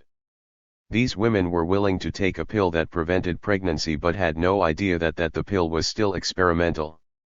In sum, the horrors of the German concentration camps did not substantially affect the researchers of the Cold War, who saw the Nazi physicians as sadistic and themselves as scientists intent on making medical discoveries or protecting their countries. Yet, the combination of rapid technological advances in radiation physics, vaccine and antibiotic development and the availability of large numbers of potential subjects in prisons and other institutions meant that human experimentation was taking place on an altogether unprecedented scale and not always with the greatest of care for the research subjects. Timeline 1945 to 1947 American scientists investigating medical effects of nuclear bombs inject plutonium into 18 people without their consent. 1945 to 1963 Harris Isbell conducts experiments on mind-altering drugs at the Lexington narcotic farm. He is partially funded by Ultra, a secret project run by the Central Intelligence Agency. 160. 1946 The Manhattan Project, a program with the goal of producing nuclear weapons for the Allies, begins to distribute medical isotopes to researchers with the aim of showing that radioactivity can be used for medical as well as military purposes. 1946 The Judicial Council of the American Medical Association declares that human subjects of experimentation must give consent, that experimentation on humans must be preceded by experimentation on animals, and that the experiments should be carried out with medical protection and management. 1946 to 1948 Physicians working for the United States Public Health Service expose uninformed Guatemalan citizens to sexually transmitted diseases. 1946 to 1949 Researchers at Vanderbilt University give 700 pregnant women radioactive iron to test iron absorption in pregnancy. 1946 to 1953 The Massachusetts Institute of Technology and Quaker Oats collaborate in giving members of the Science Club at the Fernald State School in Massachusetts cereal containing radioactive iron and calcium in order to study the absorption of these minerals. 1946 to 1958 The United States Army detonates bombs in the Marshall Islands, beginning with Operations Crossroads in 1946, in which bombs are detonated over the Bikini Atoll in the Marshall Islands and in a lagoon, the first of 66 peacetime nuclear explosions in which the amount and effect of released radioactivity is examined. 1947 Carol Wilson, General Manager of the Atomic Energy Commission, writes that there must be a possibility that a patient can be helped by the research. Two doctors must document that the patient understood and agreed to the experiment. Research on patients can only proceed if there was a chance that it could help the subject. Informed consent from the patient and next of kin has to be complete and written, and the consent can be taken back. 1947 English physicians organize the first major double-blind trial by assigning patients with tuberculosis to active treatment with streptomycin, or bed rest, using random numbers. 161. 1950 The United States Navy sprays Serratia and Bacillus germs over San Francisco as a way of testing the country's susceptibility to biological warfare. 1952 Jean Delay and Pierre Dennecker use chlorpromazine as a single drug to treat a man with mania, the first time that a drug has been shown to have antipsychotic properties. 1953 to 1973 Project Ngultra, a secret program of the Central Intelligence Agency, experiments with mind control, sometimes on unsuspecting American and Canadian citizens. 1953 to 1957 Physicians at the Massachusetts General Hospital collaborate with the AEC in administering uranium to comatose patients. 1953 Secretary of Defense Charles Wilson issues a secret memorandum known as the Wilson Memorandum, again insisting that the subjects have to sign consent and the signature had to be witnessed. Research has to be approved of by the Secretary of Defense, and prisoners of war cannot be used. 1954 to 1973 Conscientious objectors who are Seventh-day Adventists join Operation Whitecoat and participate in medical experiments rather than become combatants. 1954 Jonas Salk and the National Foundation for Infantile Paralysis organize a large clinical trial in the United States to test the Salk polio vaccine, a killed polio vaccine. 1954 to 1956 Chester Southam injects elderly and terminally ill patients at the Jewish Chronic Diseases Hospital with live cancer cells to test their immunity without obtaining informed consent. 1956 to 1971 Saul Krugman and colleagues infect children at the Willowbrook State School in New York with hepatitis viruses. There are concerns about the adequacy of the consent and the ethics of the experiments. Their work leads to important advances in the understanding and treatment of hepatitis. 1957 to 1961 Ngultra funds some of the brainwashing experiments of Donald Ewan Cameron, a psychiatrist who is the director of the Allen Memorial Institute in Montreal. 162. 1960 to 1972 Eugene Senger at the University of Cincinnati conducts total or partial body irradiation of patients with cancer in conjunction with the Department of Defense. 1961 to 1963 Timothy Leary organizes the Harvard Psilocybin Project and conducts experiments with the psychoactive substance with 32 prison inmates in Concord, Massachusetts, and 20 theology students and professors attending a Good Friday service at the Marsh Chapel of Boston University. 1963 to 1971 Carl Heller and Alvin Paulson irradiate the testicles of prisoners in Oregon and Washington with the support of the AEC. 1964 The World Medical Association, meeting in Finland, passes the Helsinki Declaration addressing research ethics. 1966 Henry Beecher, an American anesthesiologist and medical ethicist, describes 22 medical experiments carried out by American physicians, without consent, in an influential New England Journal of Medicine article. 1967 In Cape Town, South Africa, Christiaan Barnard transplants a heart from a young woman killed in a car accident into a middle-aged man suffering from heart disease, and he lives for 18 days. This is the first heart transplant. 1967 Maurice Papworth, an English physician and medical ethicist, writes Human Guinea Pigs, Experimentation on Man, describing experiments carried out in England and the United States that had no therapeutic reason or informed consent. 1968 The Ad Hoc Committee of the Harvard Medical School to examine the definition of brain death, headed by Henry Beecher, defines death as the cessation of brain function. 1972 Gene Heller of the New York Times describes the Tuskegee study of untreated syphilis and shocks the public. 1973 Jessica Mitford writes a book, Kind and Usual Punishment, The Prison Business, about abuses taking place in American prisons, including unethical medical experimentation. 163. 1974 The National Research Act creates the National Commission for the Protection of Human Subjects of Biomedical and Behavioral Research, also known as the National Commission, and requires that research projects funded by the Department of Health, Education, and Welfare be reviewed by institutional review boards and, in 1979, that all federally funded research be reviewed by IRBs. 1975 to 1976 The Rockefeller Commission and Church Committee investigate the activities of the CIA, including the secret program Gultra. 1979 The National Commission prepares the Belmont Report, or Ethical Principles and Guidelines for the Protection of Human Subjects of Research, outlining 3 basic principles for ethical research: respect for persons, beneficence, and justice. 1984 Barry Marshall drinks Helicobacter pylori to prove that this bacterium can live in the stomach and cause ulcers, and in 2005, along with J. Robin Warren, receives the Nobel Prize in Physiology or Medicine.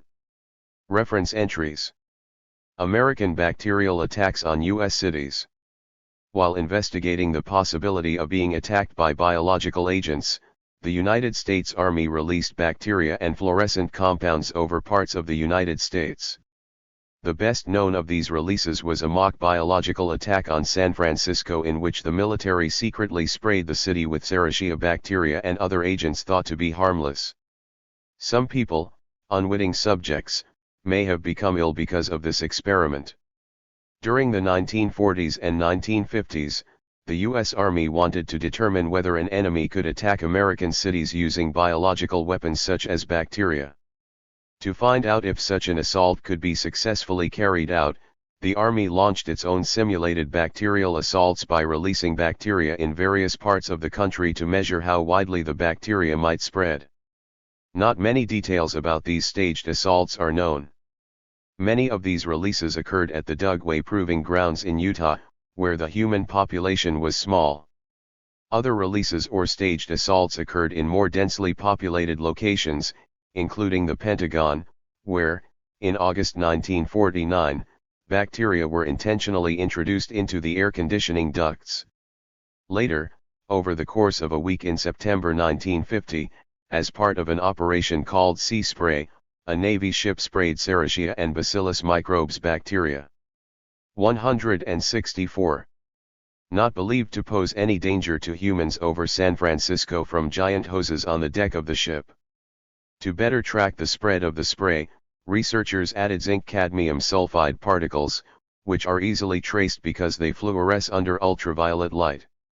The mist of bacteria was hidden by the San Francisco fog. 2 weeks later, 11 men and women were hospitalized in San Francisco with fever and other symptoms, which was subsequently diagnosed as pneumonia caused by exposure to bacteria believed to be Serratia marcescens. 1 person died. Doctors reported this unusual outbreak in a medical journal. Although the San Francisco attacks were the most dramatic, in other parts of the country Army researchers conducted similar mock attacks without the cover of Bay Area fogs. Bacteria were released in cities in the Northeast and along the Pennsylvania Turnpike. Zinc-cadmium sulfide particles released over the Midwest were transported, presumably by winds, as far east as New York State. As far as we know, no civilians were aware of or harmed in these exercises. In May 1965, the Army released Bacillus globigii at Washington's National Airport and its Greyhound bus terminal. More than 130 passengers carried the bacteria to almost 40 cities throughout the United States in the next 2 weeks. In 1966, military researchers spread Bacillus subtilis in the New York City subway system by dropping bacteria-filled light bulbs onto the tracks in stations in Midtown Manhattan.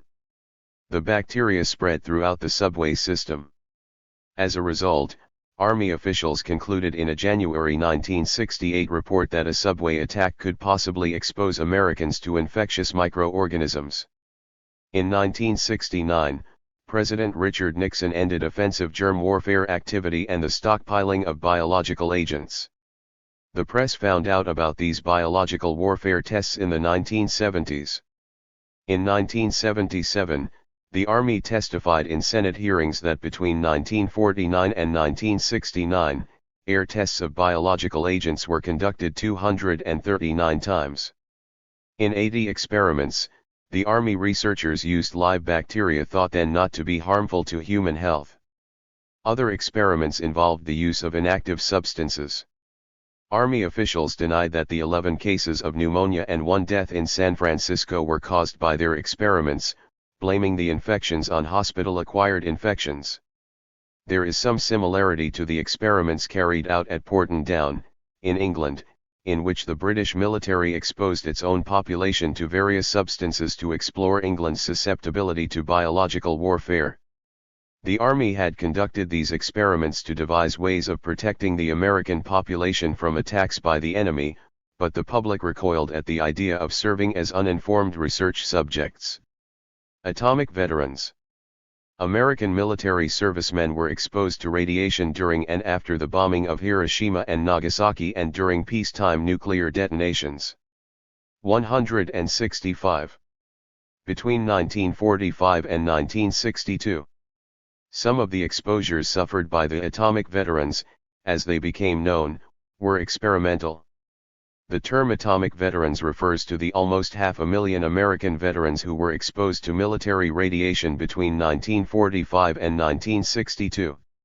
200,000 American World War II veterans took part in the occupation of Hiroshima or Nagasaki after the August 1945 bombing or were prisoners of war in this area before 1946. Another 200,000 military personnel participated in above-ground nuclear tests between 1945 and 1962 designed to investigate the effects of nuclear bombs. About 2,000 to 3,000 of this latter group were subjects of research, some of it medical. One of the first such post-war exposures took place during Operations Crossroads, a series of peacetime nuclear detonations at Bikini Atoll in the Marshall Islands in 1946. The first detonation of a nuclear bomb there took place on July 1, 1946. One of the purposes of the detonation was to see what happened to ships in the Bikini Lagoon. Just 6 days after the explosion, 4,900 military men were assigned to clean or decontaminate the ships. They were warned about the dangers of radioactivity, although it is not clear how effectively the warnings were delivered. A few wore radiation monitors, most of which did not work, and a few wore protective clothing. On August 10, Colonel Stafford Warren, the chief of the Radiological Safety Section of the Joint Task Force for Operation Crossroads, insisted, against the wishes of the Navy, that the decontamination work be stopped because of the unexpected extent of the contamination of the ships and the danger it posed to the servicemen. While not technically subjects of medical research, these military personnel later came to feel that they had unknowingly participated in experiments in which their health could have been harmed. More nuclear tests were carried out at the Nevada National Security Site, an unpopulated area in Nevada set aside for the testing of nuclear devices. At the NNSS, the military conducted a series of exercises named the Desert Rock Exercises between 1951 and 1957. Desert Rock exercises were designed to test the knowledge and attitudes of soldiers to nuclear explosions, while other exercises examined the medical effects of the blasts on the soldiers. Some of the NNSS medical studies investigated flash blindness, which is the temporary or permanent loss of vision that occurs when a person is exposed to an extremely high-intensity light flash such as that which occurs during a nuclear blast. This loss of vision is sudden and can be hazardous, particularly for pilots who may be blinded in mid-flight. In these studies, the military personnel were informed about the reasons for the tests and may have volunteered to participate. In 1951, during Operation Buster Jangle at the NNSS, which included the exercise known as Desert Rock I, subjects flew 15,000 feet above and 9 miles away from 3 detonations so that the effects of the explosions on their vision could be tested. A year later, during Operation Tumbler Snapper, 12 subjects witnessed 166 detonations from a trailer 10 miles away. Half of the subjects wore protective goggles. 2 subjects in the group who did not wear goggles developed retinal burns. In 1953, these tests were repeated. No records of consent exist, but some of the participants do remember providing written consent. As a result of these experiments, protective eyewear was improved. Another group of NNSS experiments involved about a dozen pilots flying through a mushroom cloud, the large cloud that forms as a result of a nuclear explosion. This kind of experiment was known as cloud penetration and was done because the unmanned drones that had previously been used to obtain air samples after a blast were found to be ineffective. General Ernest A. Pinson, who directed these experiments, insisted on flying through the clouds himself. In 1955, during Operation Teapot, the first deliberately planned early cloud penetration, the pilots swallowed capsules that measured internal radiation and then flew into clouds immediately after the detonation of a nuclear device. In the subsequent Operation Red Wing in 1956, the pilots did not use the usual filters in the plane so that they could measure the effects of inhaling particles from the unfiltered ambient air.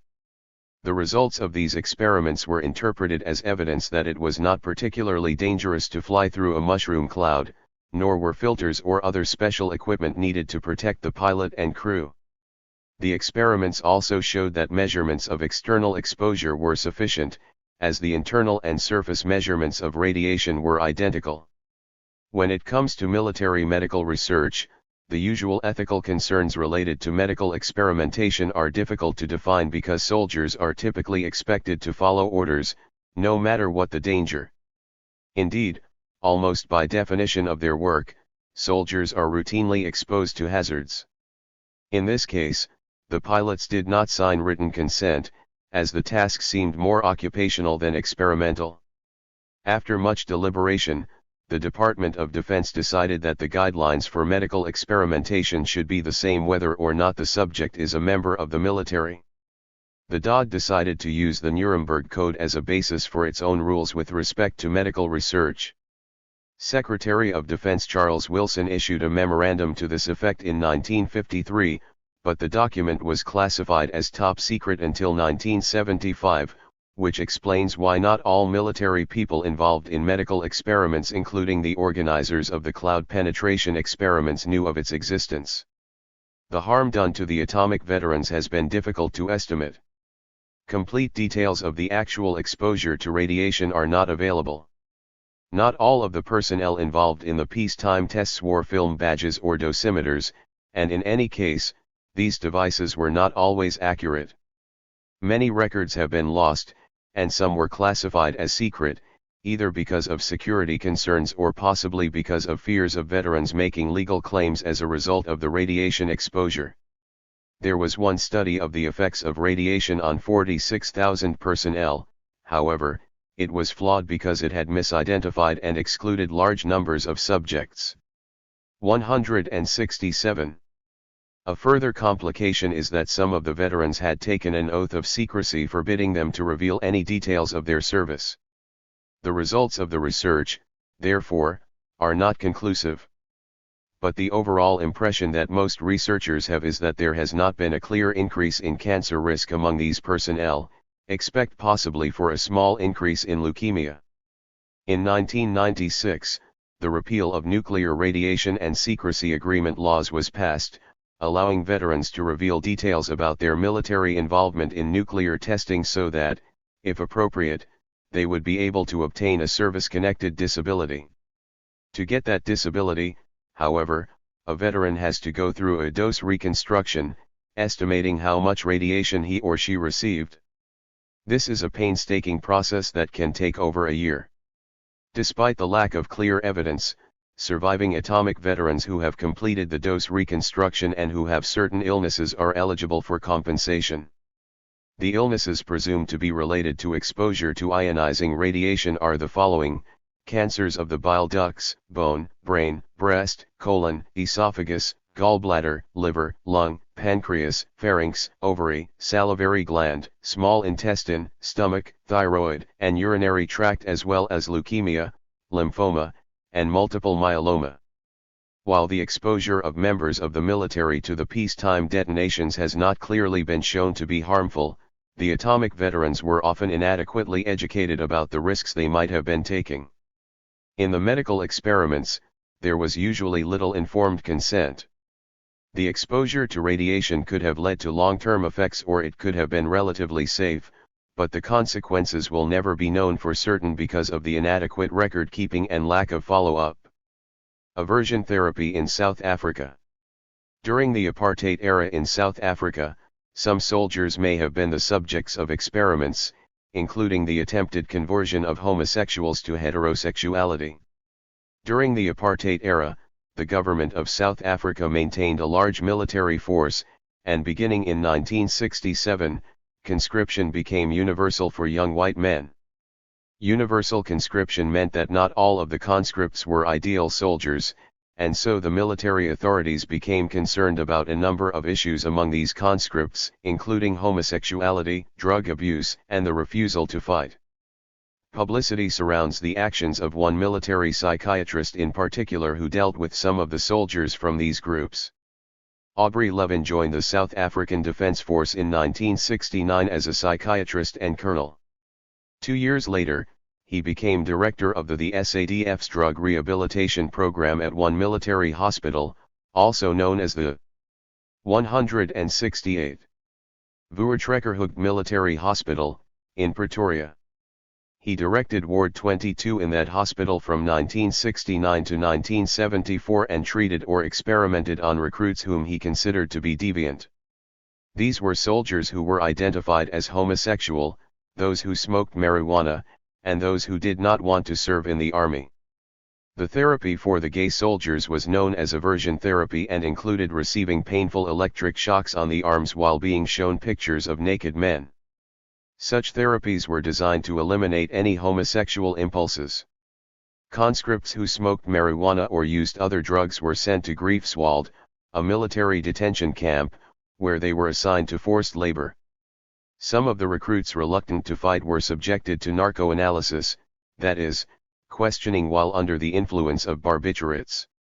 Between 1971 and 1989, Levin is reported to have arranged for as many as 900 homosexual soldiers, mostly 16 to 24-year-old males, to be subjected to gender reassignment surgeries, usually against their will. Some are reported to have died, and often the surgery was reported to have been incomplete. The soldiers were discharged with no follow-up and with little ability to complete or reverse the process. Little is known about what happened to the people reported to have undergone these procedures. Levin was a well-established and respected psychiatrist in South Africa. For some years, he was also the director of mental health in the Department of Health Services and Welfare and professor of psychiatry at the University of the Orange Free State. In 1994, the apartheid era ended in South Africa with the election of Nelson Mandela as president. A year later, the South African government created a Truth and Reconciliation Commission to investigate violence and human rights abuses under apartheid. At that time, Levin left the country and moved to Canada, where he worked as a psychiatrist. In June 1997, the Health and Human Rights Project submitted a report to the TRC naming Aubrey Levin as a key figure in the torture of gay men in the military as part of a military scheme to reprogram gay recruits with electric shock treatment. The nature of the work done on Ward 22 is not clear. Some of the recruits are said to have deliberately claimed that they were gay so they did not have to serve in the army, and some may actually have wanted gender reassignment surgery. Aversion therapy was not supported by all of the South African military or the psychiatrists there. Indeed, some military officers and psychiatrists in South Africa were openly gay at that time. Some have suggested that the work was carried out to ensure that white men continued to procreate. Little can be said about the work's contribution to advancing medical science because no publications are known to have arisen from it. In general, it has been perceived as punitive to those who may have been subjected to it. When questioned about his South African work, Levin admitted to using what he called mild electric shocks in some cases.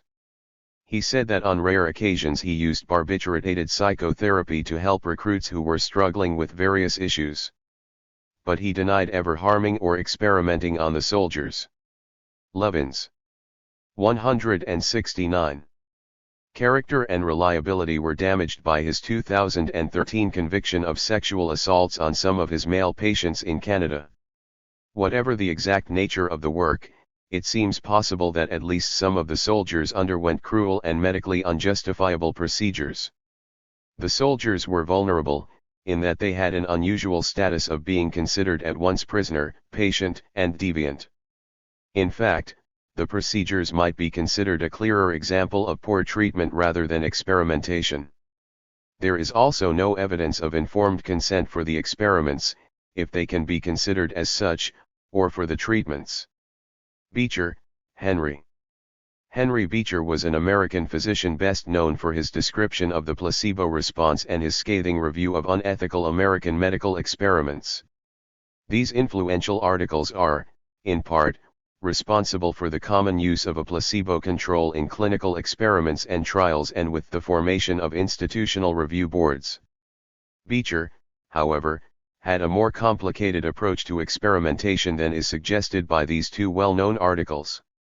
He had little faith in institutional reviews or rules, and in his earlier years, he collaborated with doctors who had worked in concentration camps and also experimented with mescaline and lysergic acid diethylamide on unwitting subjects for the Central Intelligence Agency. Harry Unangst was born in Kansas and changed his name to Henry Knowles Beecher in his 20s. He studied at the University of Kansas and did his medical training at Harvard Medical School. He also studied for 4 years in the physiology laboratory of Nobel Prize winner Augustus Krogh in Denmark, returning to Boston in 1936 to become an anesthesiologist at the Massachusetts General Hospital. During World War II, he served as a physician in North Africa and Italy, where he treated over 200 soldiers with serious wounds. He noted that few of the wounded asked for pain relief, so he became interested in how a person's psychological state might affect his or her perception of pain. In 1947, 2 years after the end of the war, the chief of the United States Medical Intelligence Branch sent information to Beecher about experiments carried out at the Dachau concentration camp using the cactus-derived hallucinogen mescaline and experiments at the Mauthausen concentration camp with the hallucinogen lysergic acid diethylamide.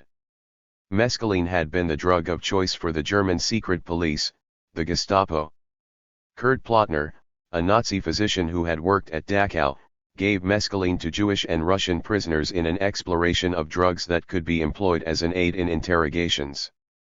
Beecher became interested in this area of research. Beecher worked for the European Command Interrogation Center at Camp King in Germany. Also at Camp King were soldiers who had worked with the 170 Gestapo and former Nazi physicians, including Kurt Blom. Blom, who had been tried but acquitted of war crimes, was part of Operation Paperclip, the program in which German scientists worked for the United States after World War II, so that the Soviet Union could not benefit from their expertise. He, along with other former Nazi doctors and Americans, interrogated Soviet defectors and double agents. In 1951, Beecher began to pursue secret research for the American military, and possibly the Central Intelligence Agency, testing both mescaline and LSD on subjects without their knowledge. He described their resulting paranoia and panic. He carried on this work in secret for over a decade. Although there is no evidence that Beecher worked directly with Blom, he did work with General Walter Schreiber, the former medical chief for the Wehrmacht who had experimented on concentration camp inmates. Beecher described him as helpful. Beecher published very little about his work with LSD. It was only after much of the CIA and other military documentation was declassified that scholars became aware of the extent of this work. Beecher also pursued research on his observation that wounded soldiers were able to withstand injuries without asking for pain relief. How much pain a person suffers from a wound is affected not just by the severity of the wound but also by the person's state of mind. The stress of battle can cause a person to ignore what in other situations might be experienced as agonizing pain. Another state of mind, quite different from that associated with the traumas of war, is the belief that one is receiving assistance. Beecher investigated the surprising effects of a placebo, a drug with no physiological activities. In an influential 1955 article, he reviewed 15 studies and found that a third of patients improved with the placebo. He made the important point that placebo reactors, as he called the subjects who responded to placebo, are not those with imaginary pain. Placebo can relieve pain arising from clear physical causes. He also noted that placebo can even cause adverse side effects and lead to measurable physiological reactions, such as a decrease in the production of gastric acid. Experiments are now often done in a double-blind manner with a placebo control, due in part to the argument of this influential article. Beecher's work also played a role in the creation of the institutional review boards, which are committees established by institutions to review research. In 1959, he published an article in the Journal of the American Medical Association about the questionable research ethics of physicians. Then, in 1966, he published his most influential article in the New England Journal of Medicine, Ethics, and Clinical Research. In this article, he described 22 examples of American medical experimentation that had been done without consent that put the patients' lives at risk.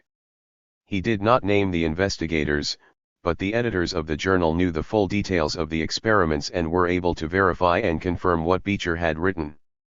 The research had been carried out at prestigious and respectable institutions. Beecher blamed the unethical work on the amount of money involved and the professional ambition of the physicians.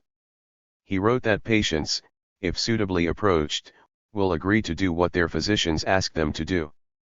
In the studies that he described, however, it seemed unlikely that the subject or the guardian 171 would have agreed to the experiment if the physician had informed him or her clearly of the risks involved.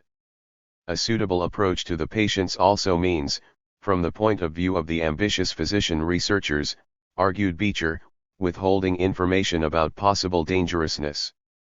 In one study he mentioned, children described as mental defectives or juvenile delinquents were given a new antibiotic to treat their acne so that possible liver dysfunction caused by the antibiotic could be assessed.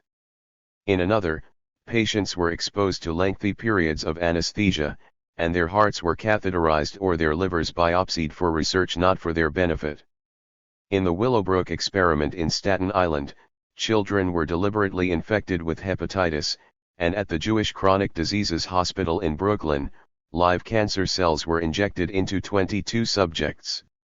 This article and other publications, such as Maurice Papworth's book Human Guinea Pigs, Experimentation on Man, played a part in the formation of federal regulations concerning human experimentation that mandated signed informed consent and the formation of institutional review boards. But the result was not what Beecher wanted. He did not think, for example, that the Nuremberg Code was either necessary or helpful.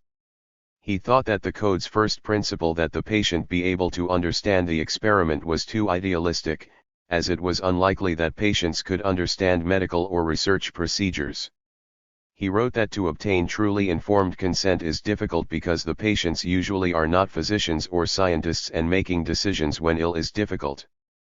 Also, the hazards of any experiment may not be known with any certainty. Nor did Beecher believe in regulation. He thought that physicians should be ethical and that regulation itself could not guarantee such behavior. Beecher wrote that the answer was to rely on the safeguard provided by the presence of an intelligent, informed, conscientious, compassionate, responsible investigator. It is difficult to reconcile Beecher's concerns about ethical experimentation with his history of collaboration with physicians who had worked in the concentration camps and his secret work with mescaline and LSD on subjects without their knowledge, work that we only know about because the formerly secret government documents have been declassified.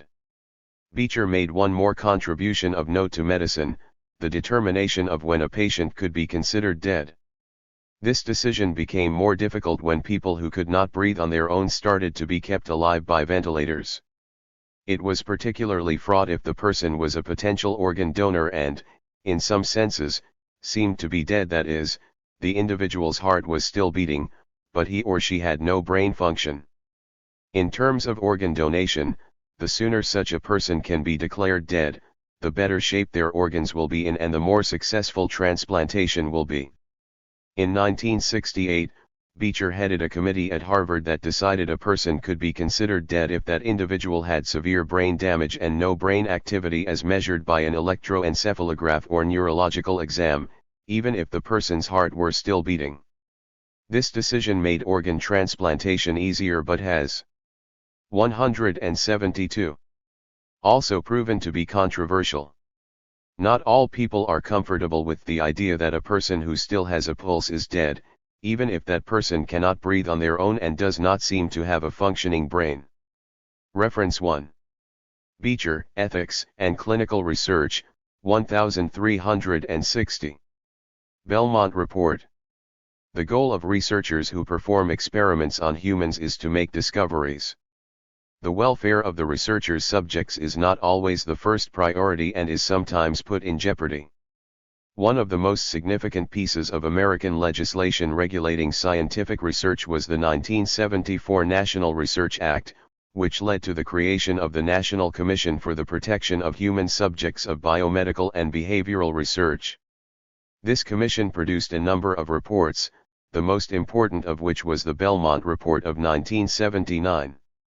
Following the revelations concerning the Tuskegee study of untreated syphilis, in which Black Americans with syphilis were either not treated or inadequately treated, and after concerns about fetal research were raised in the Kennedy hearings of 1973 and in articles and books written by physicians detailing unethical human experimentation, the Nixon administration passed the National Research Act of 1974.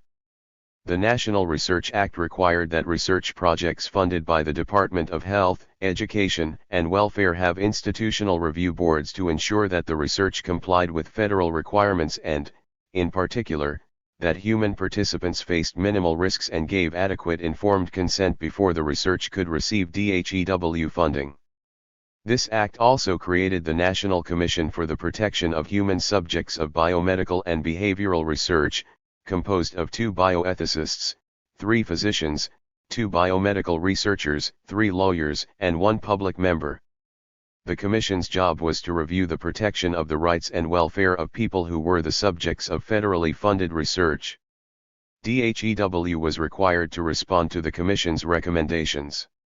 Over the course of its existence, from 1974 to 1978, the Commission prepared 17 reports. The first one, in 1975, was about fetal research. In 1976, it considered the question of research in prisoners and commented on the poor conditions in prisons and the potential for abuse of authority. This report, issued in 1978 as Subpart C, was controversial because it placed so many restrictions on the use of prisoners in medical research that this practice was effectively banned. In 1978, the Commission issued a report on IRBs, expanding the 1974 regulations that required IRBs for DHEW-funded projects to regulations that required IRBs for all federally funded research projects. 173. The Commission was also asked to prepare a report about the ethics of research. For 3 days in February 1976, it met at the Belmont House, a conference center of the Smithsonian Center located in Elk Ridge, Maryland. The Commission continued to work on this report over the next 2 years, finishing in June 1978. It was published in 1979 and is now known as the Belmont Report or Ethical Principles and Guidelines for the Protection of Human Subjects of Research, probably the Commission's most important product. The Belmont Report addressed the boundaries between practice and research and the necessity of obtaining informed consent. And, most importantly, it outlined 3 basic ethical principles that must guide all research. 1. Respect for persons. People should make their own decisions. If a person is not capable of doing that, or has, in the words of the report, diminished autonomy, he or she should be protected. Even those who are incapable of making their own decisions should give their assent to the study, while their healthcare proxy should give the informed consent with the person's best interest in mind. 2. Beneficence. Human subjects should not be harmed, and the research should maximize benefit and minimize risk. 3. Justice. Benefits and risks of research should be distributed fairly. The Commission noted that in the 19th and early 20th centuries, the burden of serving as research subjects fell unfairly on the poor. The Commission warned against selecting people to be subjects based on convenience or the vulnerability of the subject. Studies should, when possible, include people of all ages and from a range of ethnicities and circumstances. Boston Project.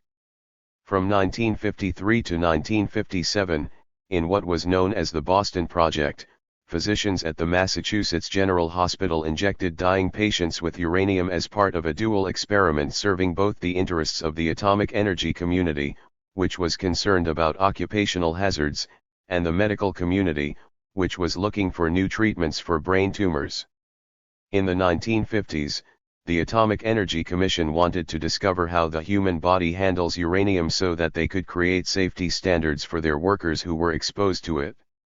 To do so, the Health Physics Division at the AEC Oak Ridge National Laboratory in Tennessee paired with neurosurgeon William Sweet at the Massachusetts General Hospital.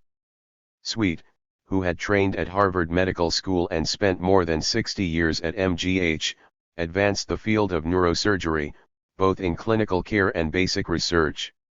He was one of the co-inventors of the first human positron imaging device, a forerunner to positron emission tomography, or PET scanning.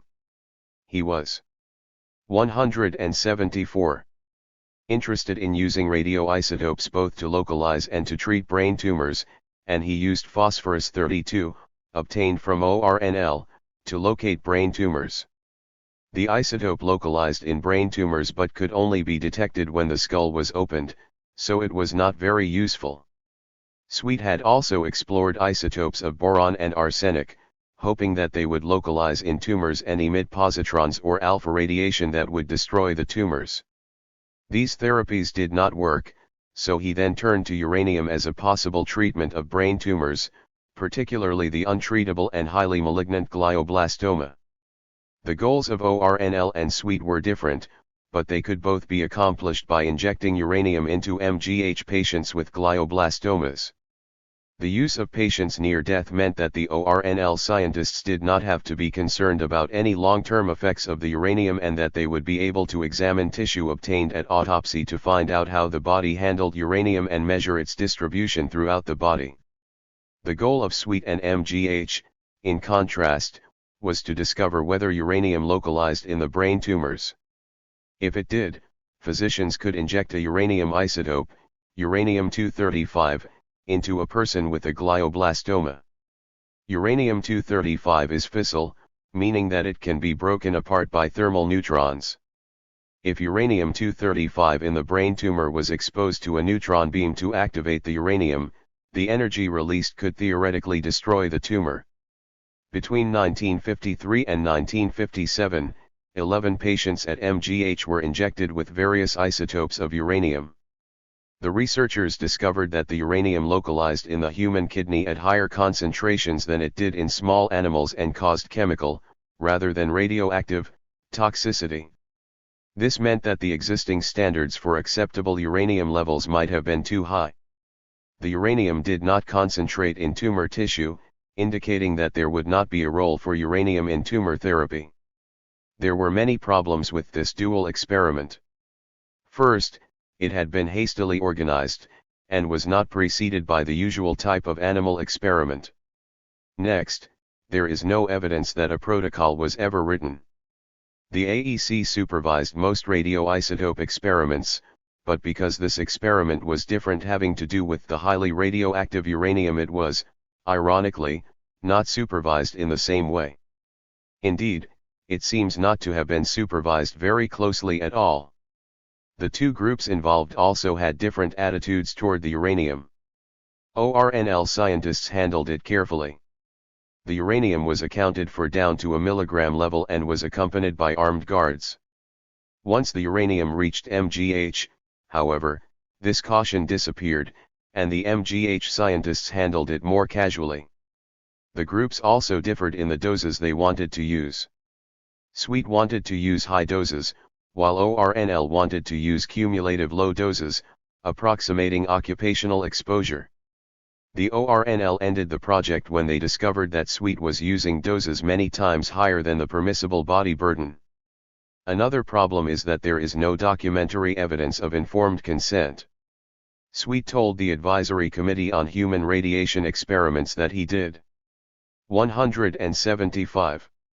Obtain consent from the patients or their families and that he had given them all the information that he had about the experiment. But no evidence exists to support his claim. Additionally, the experiments were not well conducted. In the first few experiments, the stopcocks in the injection tube did not work correctly. With the last 3 patients, the patient seemed to excrete more uranium than was reported to have been injected. Finally, the selection of the patients was flawed. Although all of the patients were supposed to have been terminally ill and to have a malignant brain tumor, at least one of the 11 patients in the experiment did not have a brain tumor. This man had been brought into the hospital unconscious and had a subdural hematoma, not a brain tumor. He was given uranium and might have suffered from some kidney damage as a result. One other patient recovered and went home. The families of 3 patients refused to allow autopsies, so we cannot be certain of the diagnosis in these cases. The idea of a single experiment answering the questions of 2 quite different sets of investigators was appealing, but it turned out to be unworkable. Not much was learned from the administration of radioisotopes into ill patients. Whether the patients or their families actually did give consent or whether the patients were harmed remains unknown. Cameron, Donald Ewan. Donald Ewan Cameron was the director of the Allen Memorial Institute in Montreal, a psychiatric research center. He used intensive electroconvulsive therapy and drug-induced comas in a form of brainwashing. Some of his work was funded by the Central Intelligence Agency. Donald Ewan Cameron was born in Scotland and graduated from Glasgow University with his medical degree in 1924. He studied at the Phipps Institute in Baltimore with renowned psychiatrist Adolf Meyer and then spent a year studying in Zurich. In 1929, he moved to Canada and became director of admissions at the Brandon Mental Hospital in Brandon, Manitoba. While there, he treated the patients with the methods of the time, including malaria therapy, insulin shock, and lobotomies. After 7 years, he accepted a position as Director of Research at the Worcester State Hospital in Massachusetts. After another 2 years, he moved to Albany, New York, where he became Professor of Neurology and Psychiatry at Albany Medical College. In 1943, the Rockefeller Foundation helped to establish a psychiatric institute affiliated with the medical school at McGill University in Montreal.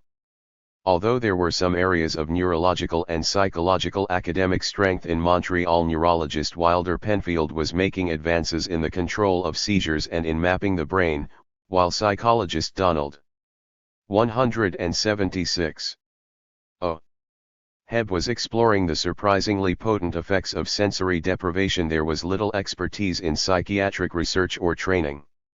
The only English-speaking psychiatric facility was a large asylum at Verdun.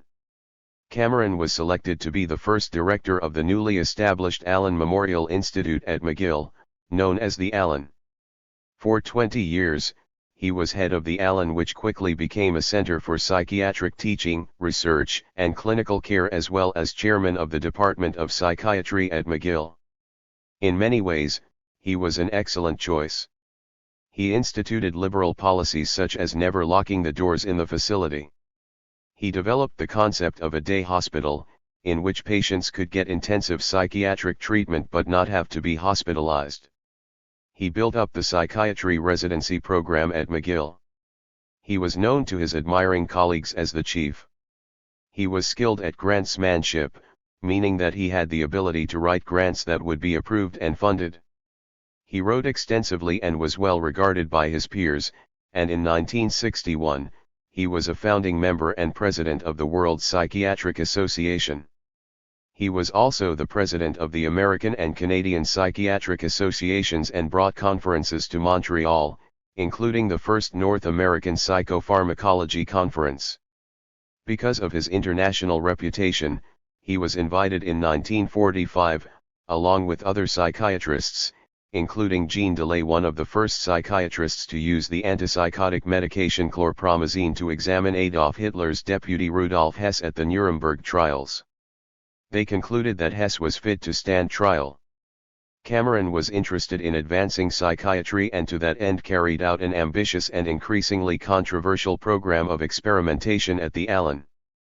In the early 1950s, he began to use some relatively new technology of the time, audio tapes, to speed up what he saw as the tedious process of psychotherapy. He taped psychotherapy sessions and then repeatedly played a patient's statements back to him or her. When this technique didn't produce results, he began to use more aggressive techniques, including electroconvulsive therapy. At that time, most patients with depression were treated with ECT 2 or 3 times over a period of a few weeks. However, some psychiatrists had started experimenting with ECT at a higher frequency.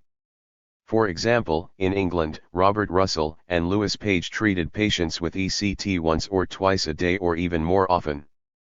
Cameron adopted this Page-Russell technique, which is also known as regressive ECT, because the person undergoing the ECT treatments becomes confused to the point of being incontinent and needing to be fed. Cameron called the results annihilation.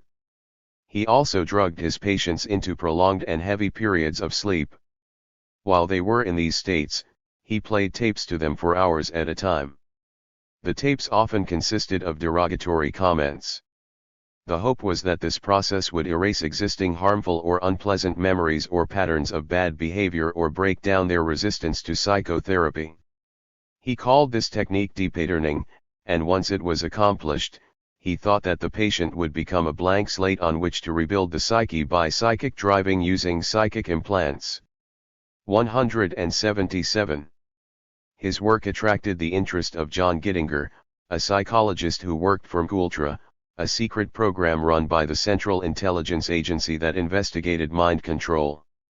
The goal of MKUltra was to investigate mind control, or brainwashing, both to be able to defend Americans against enemy agents and also to obliterate memories among CIA agents who no longer needed to know military secrets or who might be defectors. Gittinger asked a colleague to suggest to Cameron that he apply for funding from the Society for the Investigation of Human Ecology, a front for the Central Intelligence Agency. Cameron, always looking for financial support for his research, asked the SIHE to support his work in investigating the effects of repetition of verbal signals and devising ways to inactivate the person while he or she was exposed to psychic driving. The CIA approved his application for funds in February 1957 and paid Cameron about $19,000 a year for 4 years, beginning in 1957. His work was known as Subproject 68 of MKUltra. Cameron performed many experiments on patients at the Allen in the guise of treatment. He took Hebb's work on sensory deprivation much further than Hebb had done. In Hebb's experiments, graduate students volunteered to spend time in sensory deprivation rooms. The subjects wore goggles and earphones. The students could not bear the isolation for more than a few days before becoming so distressed that the isolation, originally intended to last for weeks, was ended. On one occasion, Cameron put a 52-year-old woman who suffered from anxiety in a box for 35 days, where she was subjected to prolonged sensory isolation. He experimented with lysergic acid diethylamide, paralytic drugs, and electroshock. He attempted to depattern over 50 patients by combining electroshock therapy and drug-induced coma-like states with psychic driving. Some people were put to sleep for 1 to 2 months, with taped messages being played for hours at a time, being woken only to eat or to relieve themselves. Cameron's work was not kept secret, either from his colleagues or the public. He openly described his treatments to the physicians who referred patients to him. He told the popular press that he was using brainwashing techniques on his patients, not to extract secrets from them or to indoctrinate them into carrying out sinister tasks but to help them.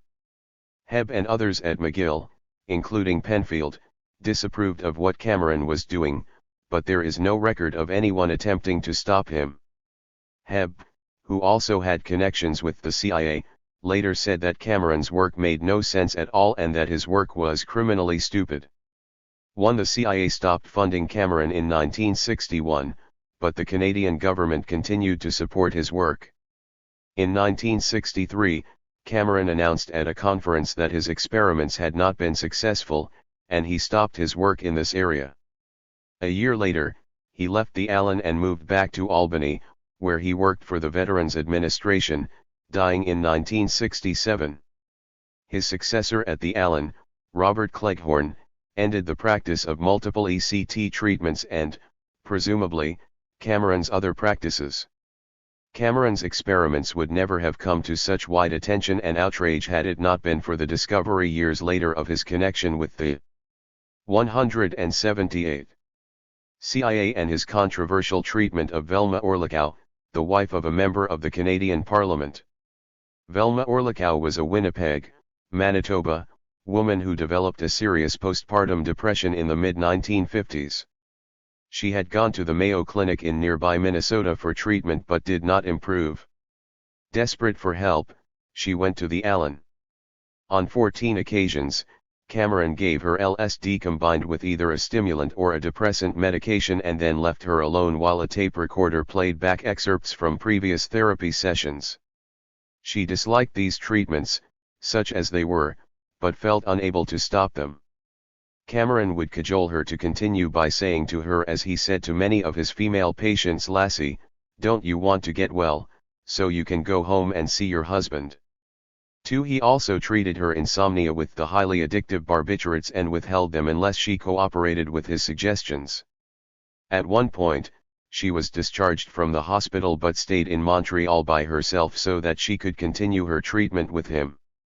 After returning home to Winnipeg, she made a suicide attempt and returned once again to the Allen.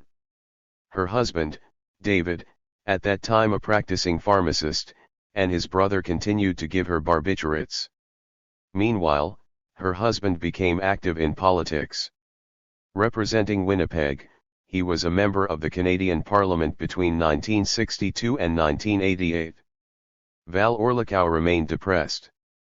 While they were living in Ottawa, they periodically drove across the border to Lake Placid, New York, where Cameron lived so that she could continue seeing him. She did this until he ended his treatment with her in 1967. Afterward, she remained depressed and unable to lead an active life. In the late 1970s, David Orlikow read an article in the New York Times about the recently discovered mind control activities of the CIA. He discovered that one of the physicians who had received funding from the CIA was Cameron. Val Orlikow was horrified to realize that Cameron might have been experimenting on her without her knowledge or consent and with the involvement of the United States government. As a result, the Orlikows found a Washington-based attorney, Joseph Raw, a political activist and civil rights lawyer. Raw was willing to sue the CIA, claiming that it had been negligent in funding these harmful experiments. The case was complicated, however, because the years in which Orlikow had been treated by Cameron did not correspond with the years he received SIHE funding. However, 8 other patients had stories somewhat similar to Orlikow's, and their years of treatment corresponded with Cameron's SIHE funding. They joined her as plaintiffs. One man who had gone to the Allen for treatment of alcoholism was treated with barbiturates and put to sleep for 36 days. Another who had a complaint of leg pain was diagnosed as having a psychosomatic disorder. He was depatterned with intensive electroshocks and LSD and put into a drug-induced sleep for 23 days. A young doctor was admitted and depatterned with electroshock treatments and barbiturates. Following these experiments, many of the patients suffered from severe amnesia, and at least one person was diagnosed with a severe organic brain syndrome. The Canadian government did not 179 wholeheartedly support the Orlikow suit, fearing perhaps the political repercussions of backing a challenge to the CIA. The CIA, for its part, did not want to admit to anything. During the hearings that ensued, psychiatrists testified as to the non-therapeutic nature of Cameron's work.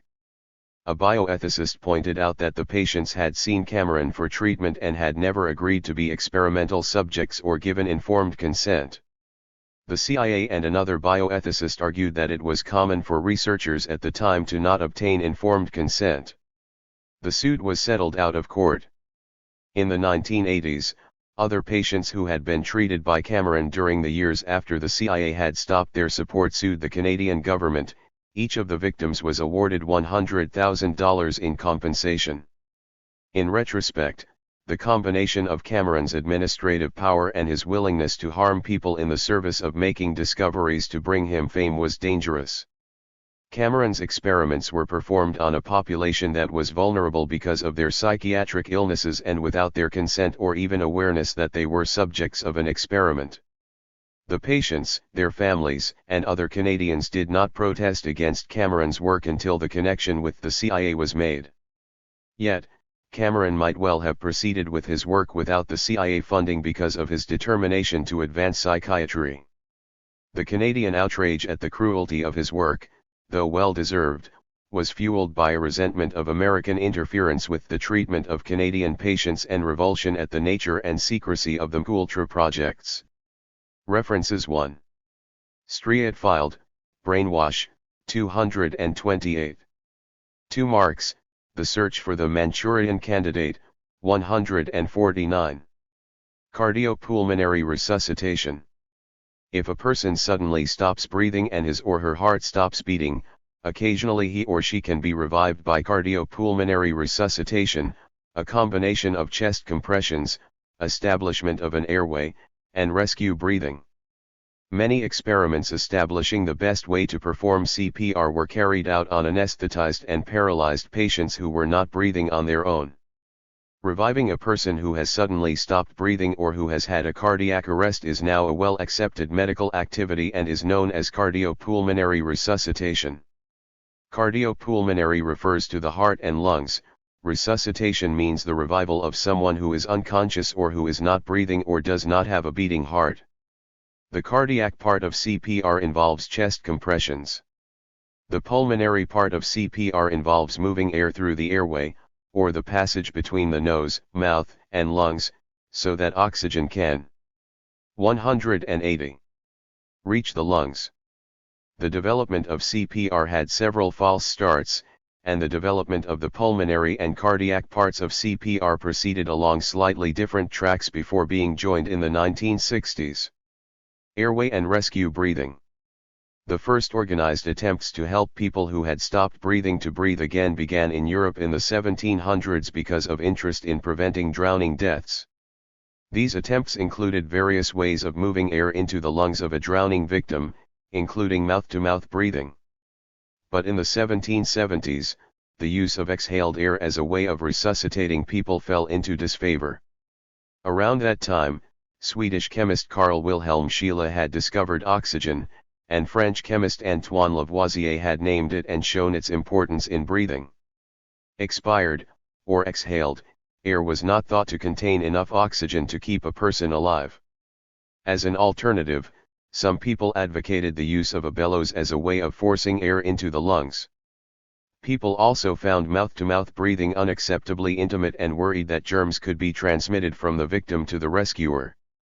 There were sporadic accounts of mouth-to-mouth breathing rescues. Midwives long used this technique on newborn babies who failed to breathe. With the invention of anesthesia in the mid-1800s, anesthetists sometimes supported an overly sedated and non-breathing patient with expired air through an endotracheal tube. But mouth-to-mouth, mouth-to-tube, and other kinds of rescue breathing remained uncommon until the mid-20th century. In 1861, a young English physician named Henry Robert Sylvester developed a mechanical way of moving air in and out of the lungs of a person who had stopped breathing. He put the person on his or her back and then lifted both arms upward to cause inspiration and, applying pressure, folded the person's arms on his or her chest to cause the person to exhale. Colonel Holger Louis Nielsen, in Denmark, invented a different version of artificial respiration in which the person lay face down. These resuscitation techniques and other variations were used for the next 100 years to revive people. During a poliomyelitis epidemic in Minnesota in 1946, patients with spinal bulbar paralysis caused by poliomyelitis were ventilated with tank respirators, or iron lungs. If the equipment failed, the paralyzed person was unable to breathe. Anesthesiologist James Elam often performed mouth-to-nose or mouth-to-mouth respiration to keep the patients alive for up to 3 hours at a time. In 1954, Elam expanded on this work and performed a number of experiments with postoperative patients. The patients were deliberately kept paralyzed for a longer period than they would have been otherwise so that the experiment could be carried out.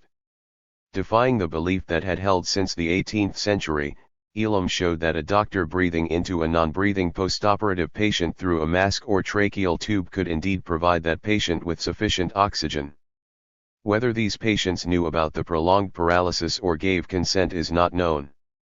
Later, he began to work with Peter Safar, another anesthesiologist. In 1956, Safar, Elam, and other colleagues, including Martin McMahon, chief of the Baltimore firefighters, began a series of experiments on volunteers. On weekends, they used operating rooms at the Baltimore City Hospital to determine the effectiveness of mouth-to-mouth ventilation compared to the Sylvester and Holger Nielsen techniques. They worked with rescuers and volunteers. Most of the rescuers were non-medical people, including a 10-year-old boy, a 70-year-old person, Boy Scouts, Safar's wife, and firefighters. The volunteers were physicians, medical students, and one nurse. Some of them volunteered several times. The volunteers agreed to undergo the actual resuscitation. Although no mention is made of written consent, the volunteers, all medical personnel, understood what they were undergoing. The researchers anesthetized and paralyzed the volunteers for several hours. The paralytic medication stopped them from breathing but did not affect their hearts. Then the rescuers practiced resuscitating them. The experiments were filmed. Safar and colleagues showed that artificial breathing worked best when the rescuer extended the person's neck and pulled the jaw up, using the techniques today known as head tilt and jaw thrust. These maneuvers prevent the tongue from falling into the airway and obstructing it. Professionals performing the Sylvester or Holger Nielsen method achieved poorer results than the rescuers, untrained in medicine, performing mouth-to-mouth or mouth-to-airway ventilation. Safar and Elam measured carbon dioxide and oxygen levels in both the volunteers and rescuers and once again showed that the rescuers' expired air contained enough oxygen to oxygenate another person sufficiently to keep that person alive. Meanwhile, Archer Gordon, a cardiologist, had been evaluating methods of artificial respiration for some years. He experimented on corpses from the wards of Cook County Hospital in Chicago and concluded that a modified Nielsen procedure was the best and that mouth-to-nose or mouth-to-mouth was too difficult to teach. Later, Elam convinced Gordon to test his conclusions by more experiments. Gordon experimented with mouth-to-mouth techniques on infants and small children who had been put under general anesthesia for circumcision and indeed became convinced of the superiority of mouth-to-mouth ventilation. He joined Elam and Safar in working to convince others of the rediscovered benefits of mouth-to-mouth rescue breathing. Chest compressions.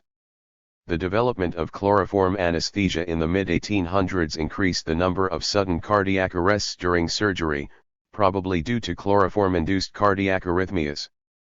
In the late 1800s and early 1900s, Friedrich Maas, a German surgeon, and George Washington Cryle, an American surgeon, revived people whose hearts had stopped during anesthesia, by performing closed. 182. Chest compression in humans.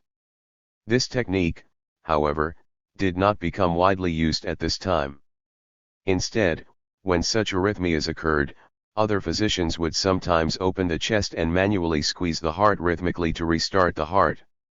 This major medical intervention, known as open chest cardiac massage, was impossible outside of an operating room.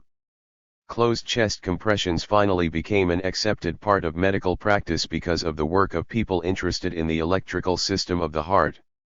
This system organizes irregular rhythmic pumping. William Bennett Cowenhoven was an electrical engineer who, together with another electric engineer, Guy Knickerbocker, and physician James Jude at Johns Hopkins University, was studying fibrillation, or an irregular heart rhythm. Cowenhoven, Knickerbocker, and Jude explored ways of defibrillating, or shocking, the heart back into a regular rhythm. In 1958, when working with dogs, they forcefully applied heavy defibrillation paddles to the chest of a dog, and even before applying a current, a pulse in the femoral artery appeared. This accidental or serendipitous observation led to the rediscovery of chest compressions. Further experimentation in dogs answered such questions as how fast, where, and how deep to press. Chest compressions help to circulate blood throughout the body, even when the heart is not pumping. Pushing down on the chest forces blood through the heart and to the rest of the body.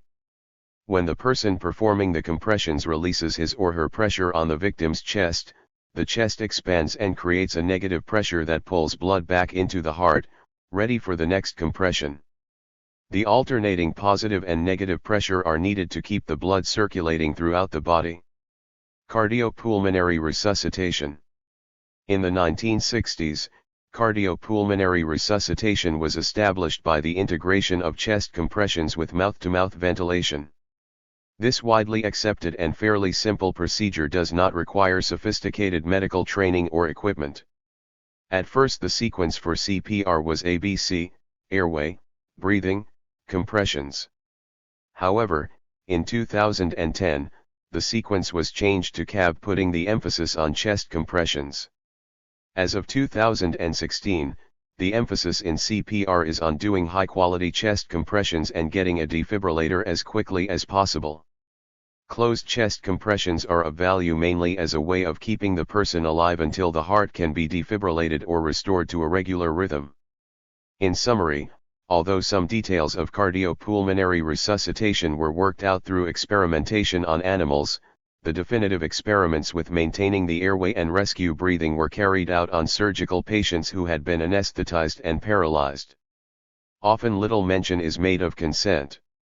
Other experiments involved lay people, including Boy Scouts, practicing on paralyzed volunteers who were medical professionals and did understand what they were undergoing. CIA and mind control.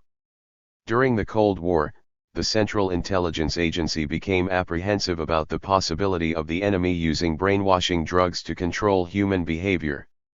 The CIA conducted a series of secret experiments, as part of a project called Gultra, to gain its own expertise with mind control, or brainwashing. During the Cold War, the U.S. government was concerned about the possible use of brainwashing drugs by countries such as China and the Soviet Union. Government officials wondered whether Hungary's Cardinal Joseph Mindszenty had been brainwashed by the Russian communists and whether American prisoners of war in North Korea had been brainwashed by their Chinese captors. Both Mindszenty and the American POWs had confessed to crimes that they had almost certainly not committed. With the goal of understanding how various drugs might control human behavior, the Central Intelligence Agency, directed by Allen Dulles, established Project Bluebird in April 1951. Bluebird became known as Artichoke on August 20, 1951, and then Gultra in April 1953. Gultra was led by Sidney Gottlieb, an American biochemist who was interested in anything that could change a person's thinking. In particular, he was intrigued by the psychedelic agent lysergic acid diethylamide because of its powerful effects on the mind. At one point, Gottlieb recruited a well-known New York magician, John Mulholland, to prepare a manual to teach CIA agents how to slip LSD or other drugs into drinks of enemy agents to incapacitate them. LSD is ideal for these purposes because it can be used in small quantities and is colorless, odorless, and tasteless. The CIA organized secret experiments to determine the possible effectiveness of psychedelics and other drugs in the use of brainwashing. The CIA tested LSD and other drugs on many people, such as narcotics addicts, federal prisoners, terminally ill cancer patients, and college students, without their consent. In 1953, Gottlieb surreptitiously gave LSD to CIA agent Frank Olson while investigating reactions to the drug, and a short while later, Olson fell from a hotel window and died. Whether his death was related to the LSD and whether it was murder or suicide continues to be debated. Over the course of its existence, Gultra worked with about 80 institutions, including universities and prisons. Two prominent psychiatrists at the New York State Psychiatric Institute, supported by CIA funds and interested in the effects of mescaline, treated a depressed patient with increasing doses of derivatives of this psychedelic agent. He died as a result of the experiment. 184. Another institution involved in these experiments was the Lexington Narcotic Farm in Kentucky, established in 1935 as an addiction treatment center. Research was carried out at a part of the farm known as the Addiction Research Center. From 1945 to 1963, ARC's director was Harris Isbell, a respected medical scientist who worked for Coulter. As part of the Coulter experiments, about 300 patients were given LSD, often in high doses and for lengthy periods of time to test its effects. Perhaps the most infamous mind control experiments conducted with the help of the CIA were those done by psychiatrist Donald Ewan Cameron in Canada. For 20 years, he carried out experiments at the Allen Memorial Institute, the main psychiatric hospital at McGill University in Montreal. Cameron held many prestigious positions in psychiatry, including the presidency of the World Psychiatric Association and the American and Canadian Psychiatric Associations. He developed the concept of psychic driving, which fascinated the CIA. He thought that he could erase existing memories and rebuild the psyche completely. Coulter paid over $60,000 to support his work at the Allen Memorial Institute, which included experiments with LSD, paralytic drugs, and electroshock. He put subjects into drug-induced comas and played tape loops of noise or repetitive statements. His patients were unaware that they were experimental subjects and instead thought they were receiving psychiatric treatments to help their conditions. After Coulter stopped funding Cameron, the Canadian government supported his work. In the 1980s, patients who had been treated by Cameron sued the Canadian government. Each of the victims was awarded $100,000 in compensation.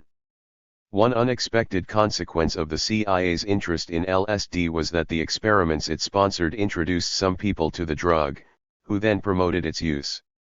In 1960, Stanford University student Ken Kesey was paid $75 to take part in some CIA-funded and Stanford-organized LSD experiments at the Veterans Administration Hospital in Menlo Park. He liked his experiences with LSD, dropped out of his Stanford writing program, became an attendant at the VA hospital, and wrote successful novels, including One Flew Over the Cuckoo's Nest and Sometimes a Great Notion. He also formed the Merry Pranksters, a group of people who drove across America under the influence of various drugs, and organized a series of parties known as acid tests. Tom Wolfe described these parties in his 1968 book The Electric Kool-Aid Acid Test. Many details of these experiments will probably never be known. Gottlieb retired from the CIA in 1972, noting that his work had not been useful. In 1973, Richard Helms, then the CIA director, destroyed many Coulter records. But despite the destruction of files and the secrecy of the work, details began to emerge in the 1970s. In the mid-1970s, two governmental agencies investigated the activities of the Central Intelligence Agency, including Coulter. These investigations came about because, in December 1974, the New York Times reported that the Central Intelligence Agency had carried out illegal activities during the 1960s. In 1975, in response to these reports, President Gerald Ford, 185, established the President's Commission on CIA Activities within the United States. The commission issued a report later that year in which it described abuses by the CIA, including mail opening and surveillance of domestic dissident groups and some issues relating to the assassination of President John F. Kennedy. The commission briefly discussed the activities of Coulter. The second body was an 11-member Senate committee, chaired by Frank Church of Idaho, officially known as the United States Senate Select Committee to Study Governmental Operations with Respect to Intelligence Activities, and unofficially known as the Church Committee. The committee reviewed the files of the Rockefeller Commission and then went on to review files from the Federal Bureau of Investigations, CIA, Internal Revenue Service, and other federal agencies. Members of the committee interviewed 800 people and conducted over 250 hearings. The committee issued 14 reports in 1975 and 1976. Both investigative bodies were aware of the existence of Coulter, but because most of the records had been destroyed, little of value emerged from these investigations. There was enough evidence, however, for the Church Committee to condemn the project because of its covert use of uninformed citizens as research subjects. More details were revealed when John D. Marks, a former State Department officer, using the Freedom of Information Act, obtained boxes of Gultra records that had mistakenly not been destroyed because officials thought that they contained only financial records. Marks also conducted many interviews of his own and wrote a 1978 book detailing Gultra activities, Search for the Manchurian Candidate, the CIA and Mind Control, The Secret History of the Behavioral Sciences, a comprehensive account of the CIA's experiments. There is no evidence that the Gultra experiments were of any practical use or ever used against American enemies. Declaration of Helsinki. The World Medical Association was established in 1947. At its 1964 assembly in Helsinki, it issued the Declaration of Helsinki, a modified form of the 1947 Nuremberg Code addressing research ethics, and the first attempt of the international research community to regulate itself. Many revisions have followed. The Nuremberg Code, written in 1947 in reaction to the crimes committed by the Nazi physicians before and during World War II, outlined the ethical aspects of human research. The code was admired, but it had little impact in the few years after it had been written. Many physicians felt that the Nuremberg Code was addressed to barbaric physicians and had little relevance for them. Yet, during the next 2 decades, some physicians continued to perform research studies of an ethically questionable nature. 186. The World Medical Association, established in 1947, is an international association that represents national medical associations. The WMA is primarily interested in medical ethics, public health, and the professional freedom of physicians. In 1948, it issued the Declaration of Geneva, outlining the ethical duties of physicians. In 1964, during its assembly in Helsinki, Finland, the WMA addressed one of the areas of confusion in the Nuremberg Code, whether or not the rules applied in the same way to both healthy volunteers and ill subjects. Many doctors had claimed that they were surely allowed to differentiate between patients and research subjects and to have more freedom with respect to the former. To resolve this confusion, the Declaration of Helsinki created 2 categories of research: clinical research combined with professional care and non-therapeutic clinical research. In the first case, physicians only had to get consent when consistent with patient psychology. 1. In the words of Helsinki, in the treatment of the sick person the doctor must be free to use a new therapeutic measure if in his judgment it offers hope of saving life, re-establishing health, or alleviating suffering. 2. For research without clinical care, fully informed consent was needed. In both categories, Helsinki allowed a legal guardian to give consent for a subject who was unable to give informed consent. To some, this was considered a move away from the insistence of the Nuremberg Code that the subject himself or herself give consent. To others, it meant that groups of people formerly denied the possibility of participating in research now had that opportunity. Since 1964, the Declaration of Helsinki has been amended 7 times, most recently in October 2013. The first revision, in 1975, doubled the length of the 1964 version and clearly stated that control groups should receive the best proven diagnostic and therapeutic method. 3. This statement has been used to criticize the use of placebos or less effective treatments in studies in third world countries. Others have suggested that this requirement is too rigorous and does not acknowledge the real-world situation that many people simply have no access to the best therapies. The 1975 Declaration of Helsinki also addressed some elements of ethical research missing in the Nuremberg Code in that it mandated attention to preservation of confidentiality. The 1975 version also stated that concern for the interests of the subject must always prevail over the interests of science and society.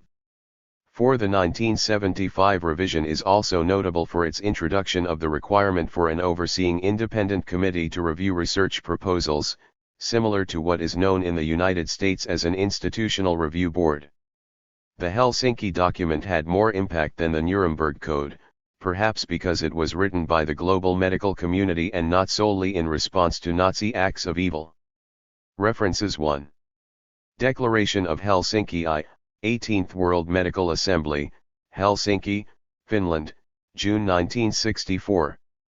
In Onas and Grodin, The Nazi Doctors, 331-333. 187. 2 Ibid. 3 Declaration of Helsinki II, 29th World Medical Assembly, Tokyo, Japan, October 1975. In Onas and Grodin, The Nazi Doctors, 333-336. 4. Ibid. Development of chlorpromazine. Before the development of chlorpromazine, there was no effective treatment of psychotic illnesses. A fortunate experiment by a French surgeon anesthetist led to the discovery of the first antipsychotic agents.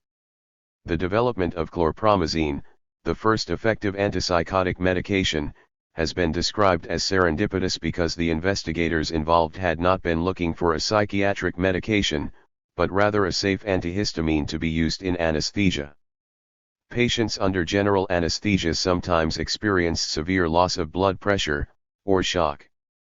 Because histamine lowered blood pressure, it was hypothesized that the release of histamine was the cause of anesthesia-related shock. It was then a natural next step to postulate that antihistamines could prevent surgical shock. By 1945, the Rhône-Poulenc laboratories in France had synthesized clinically useful antihistaminic molecules. Paul Charpentier, a Rhône-Poulenc chemist, used a phenothiazine molecule to synthesize promethazine, later known in the United States as Phenergan.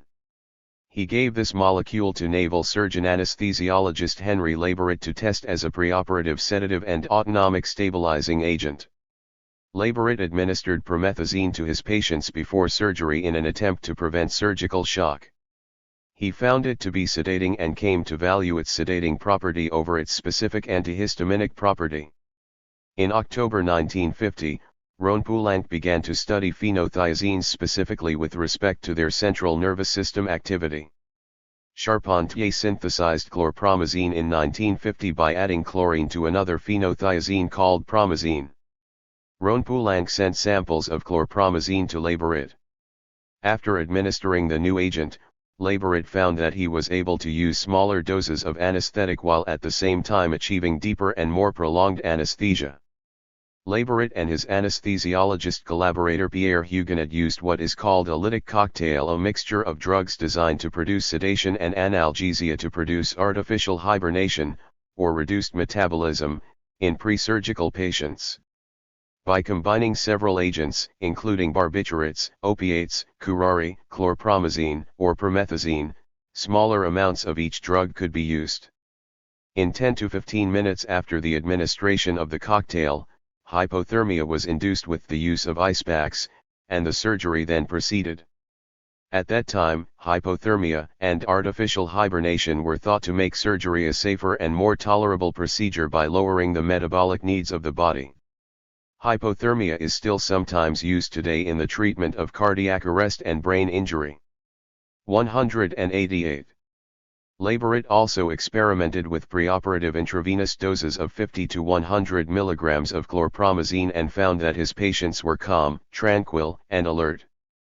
Despite his original interest in these drugs as anti-shock agents and potentiators of anesthesia, Laborit appreciated the significance of the patient's disinterestment in his or her surroundings and concluded that chlorpromazine might have uses in psychiatry. This surgeon anesthetist's experiment would turn out to be a key event in the history of psychopharmacology. Psychiatrists at the military hospital where Laborit worked took advantage of the sedative and apparent anti-anxiety effects of the new drug to potentiate the effects of a barbiturate to successfully treat a young man diagnosed with acute mania.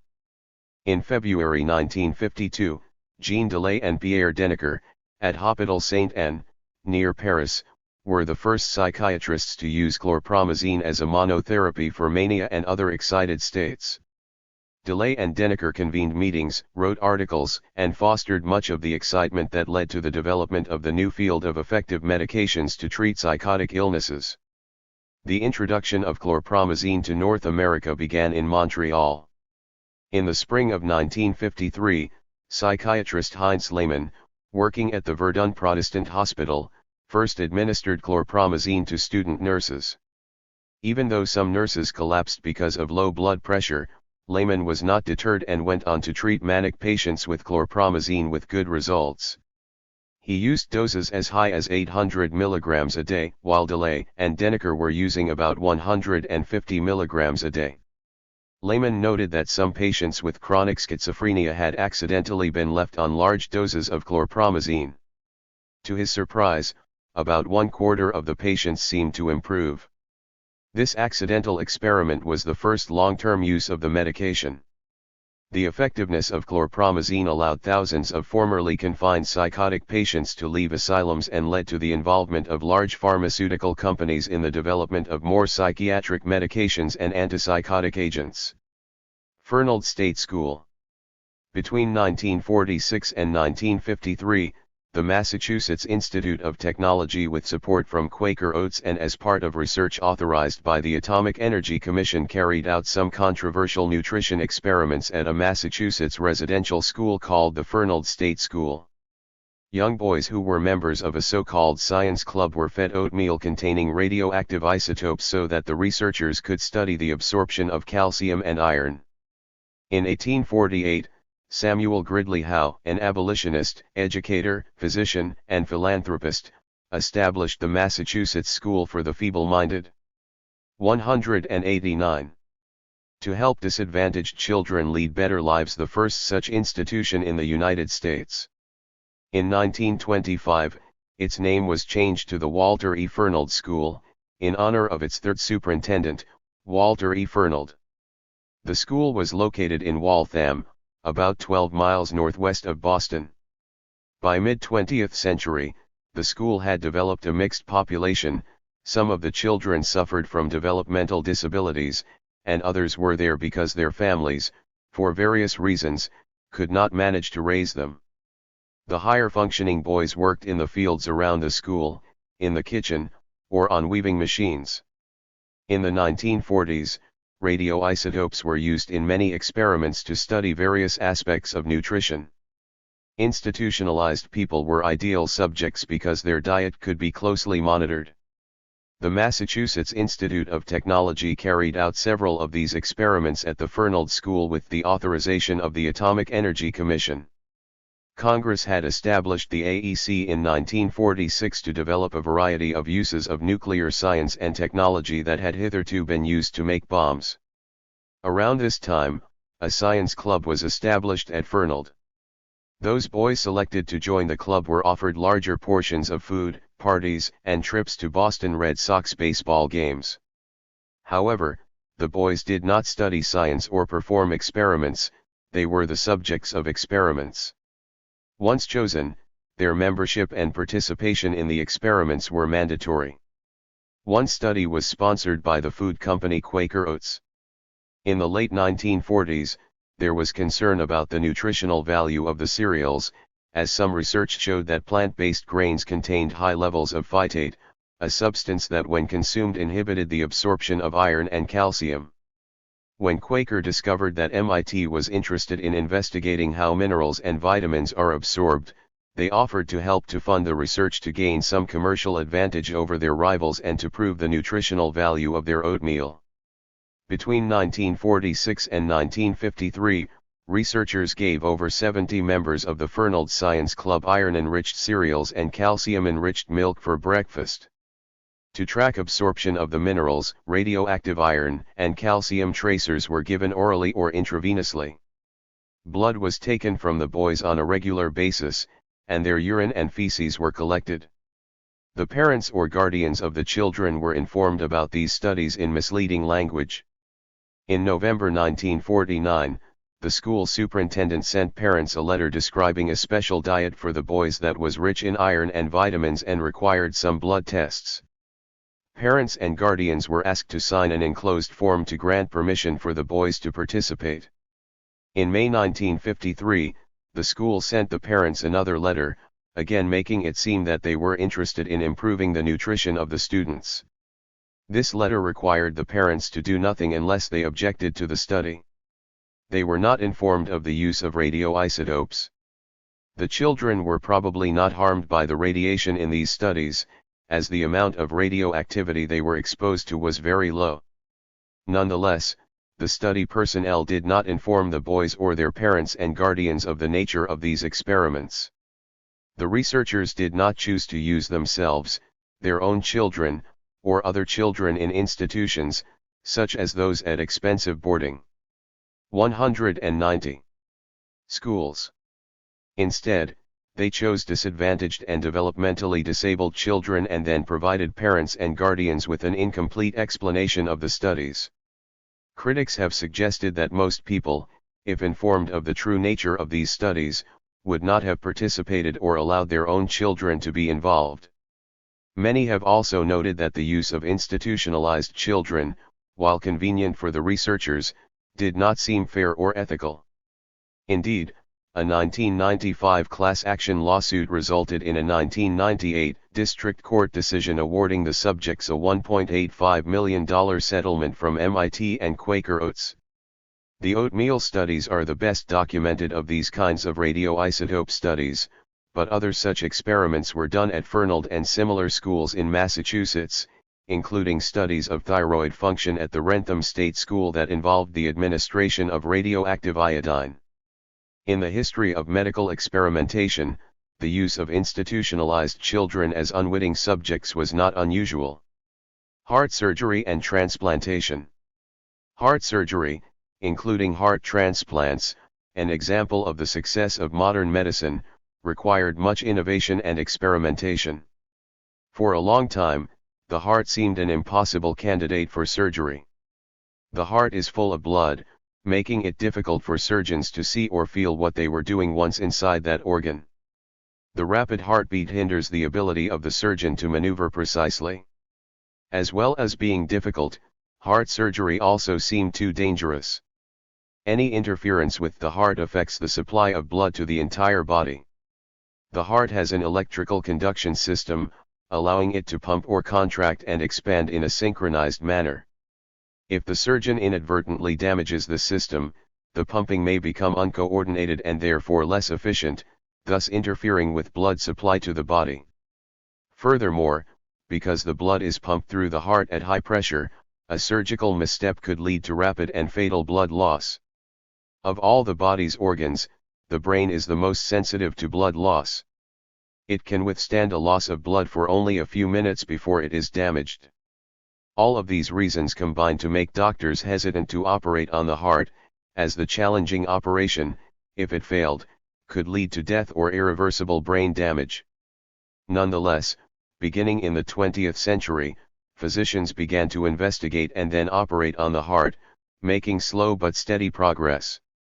Werner Forssmann was the first person to put a catheter into the heart, carrying out the procedure on himself in 1929. Dwight Harkin, a military surgeon during World War II, removed shrapnel from the hearts of wounded soldiers and then repaired stenotic mitral valves. His work showed that cardiac surgery was indeed possible. 191. The next advance in cardiac surgery was a dramatic operation at Johns Hopkins on a blue baby, born with the tetralogy of Fallot, a congenital heart condition with 4 anomalies in the structure of the heart. This complex set of problems interferes with the normal oxygenation of blood and leads to the baby's looking cyanotic, or bluish. The condition had been described by Steno in Denmark in 1673, Fallot in Marseilles in 1888, and definitively by Maud Abbott in Canada in 1936. Abbott was encouraged by William Osler, the great Canadian clinician and one of the founders of the Johns Hopkins Medical School, to organize the specimens at the McGill Medical Museum in Montreal. She became the curator of that museum and wrote Atlas of Congenital Heart Disease in 1936, in which she described over 1,000 cases of congenital heart disease. In this book, she linked the physical findings made during life with the findings at autopsy. In 1944, cardiac surgeon Alfred Blaylock, surgical technician Vivian Thomas, and cardiologist Helen Taussig at Johns Hopkins successfully treated a baby with this condition. Using Abbott's atlas to understand the anatomy of the baby's faulty blood supply, the Johns Hopkins team joined the subclavian artery to the pulmonary artery and thus improved blood flow to the lungs, allowing the blood to become properly oxygenated. The success of what became known as the Blalock-Thomas-Taussig shunt stimulated more cardiac investigations and surgery. Cardiologists developed clever techniques and machines to allow open heart surgery to proceed safely, even while the heart was not pumping blood. For example, Walton Lillehei, a Minnesota cardiac surgeon, operated on babies while their blood supply was connected with another person's circulation. This was known as cross-circulation. Blood flow was routed from the patient to the donor's femoral vein and lungs, where it was oxygenated and then returned to the patient's carotid artery. Wilfred Bigelow, a Canadian heart surgeon, then showed that cooling the body would allow the brain to survive the decreases in blood flow caused by heart surgery for longer periods of time. Bigelow established a hypothermia research unit at the Banting Institute in Toronto and performed the world's first open heart surgery on a dog using the principle of hypothermia. Surgeons Clarence Dennis, John Gibbon, and Robert DeWall worked with Lillehei and developed a series of heart bypass machines that allowed surgeons to operate on a relatively bloodless heart while a machine nearby circulated and oxygenated the body's blood. A heart bypass machine has to pump blood vigorously enough so that the blood reaches all parts of the body, but not so vigorously that the red blood cells are damaged. The blood must be oxygenated but cannot contain any gas bubbles that would interrupt blood flow in the smaller vessels. Some of the early machines involved membrane oxygenation, others used anti-foam agents from dairies and tubing from beer and dairy plants. 192. Sometimes, however, the heart was so damaged that transplant, or replacement of the entire organ, seemed the only option. One of the most significant surgical advances in the history of medicine has been the ability to transplant organs from one person to another.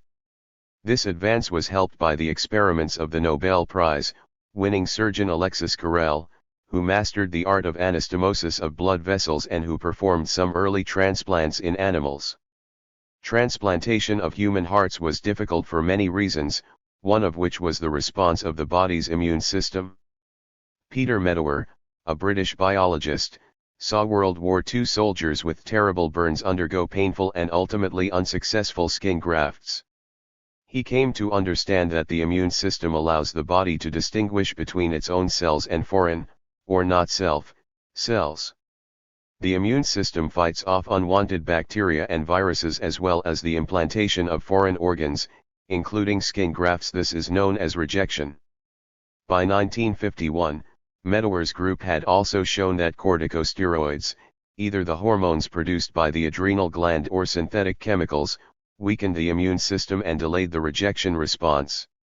Many surgeons came to Minnesota to learn about cardiac surgery and possible approaches to transplantation from Lillehei and his team. One student was Christiaan Barnard, a South African cardiac surgeon, who studied at Minnesota from 1956 to 1958. In 1967, in Cape Town's Groote Schuur Hospital in South Africa, Barnard performed the first human heart transplant. Barnard transplanted the heart of a young woman who had died in a car accident into a 58-year-old man with serious heart disease due to coronary artery disease. 18 days after the transplant, the patient died of pneumonia, probably due to the immunosuppressant drugs used to combat rejection. Barnard's work created worldwide excitement, not least among other cardiac surgeons. In 1968, cardiac surgeon Norman Shumway performed the first human-to-human heart transplant in the United States. In that year, surgical teams performed over 100 transplants. As heart transplantation evolved and developed, so too did the definition and understanding of death. In the past, death was understood to occur when the heart stopped beating. The removal of a beating heart from a body, therefore, was considered to be murder. For physicians, the problem was that if a heart were removed from a body more than a few minutes after it stopped beating, it was less likely to be healthy enough to be transplanted into another human. But, beginning in the mid-20th century, the refinement of artificial ventilation and the development of intensive care units meant that, with the help of machines and medication, a person's heart can beat for a period of time in the absence of brain activity.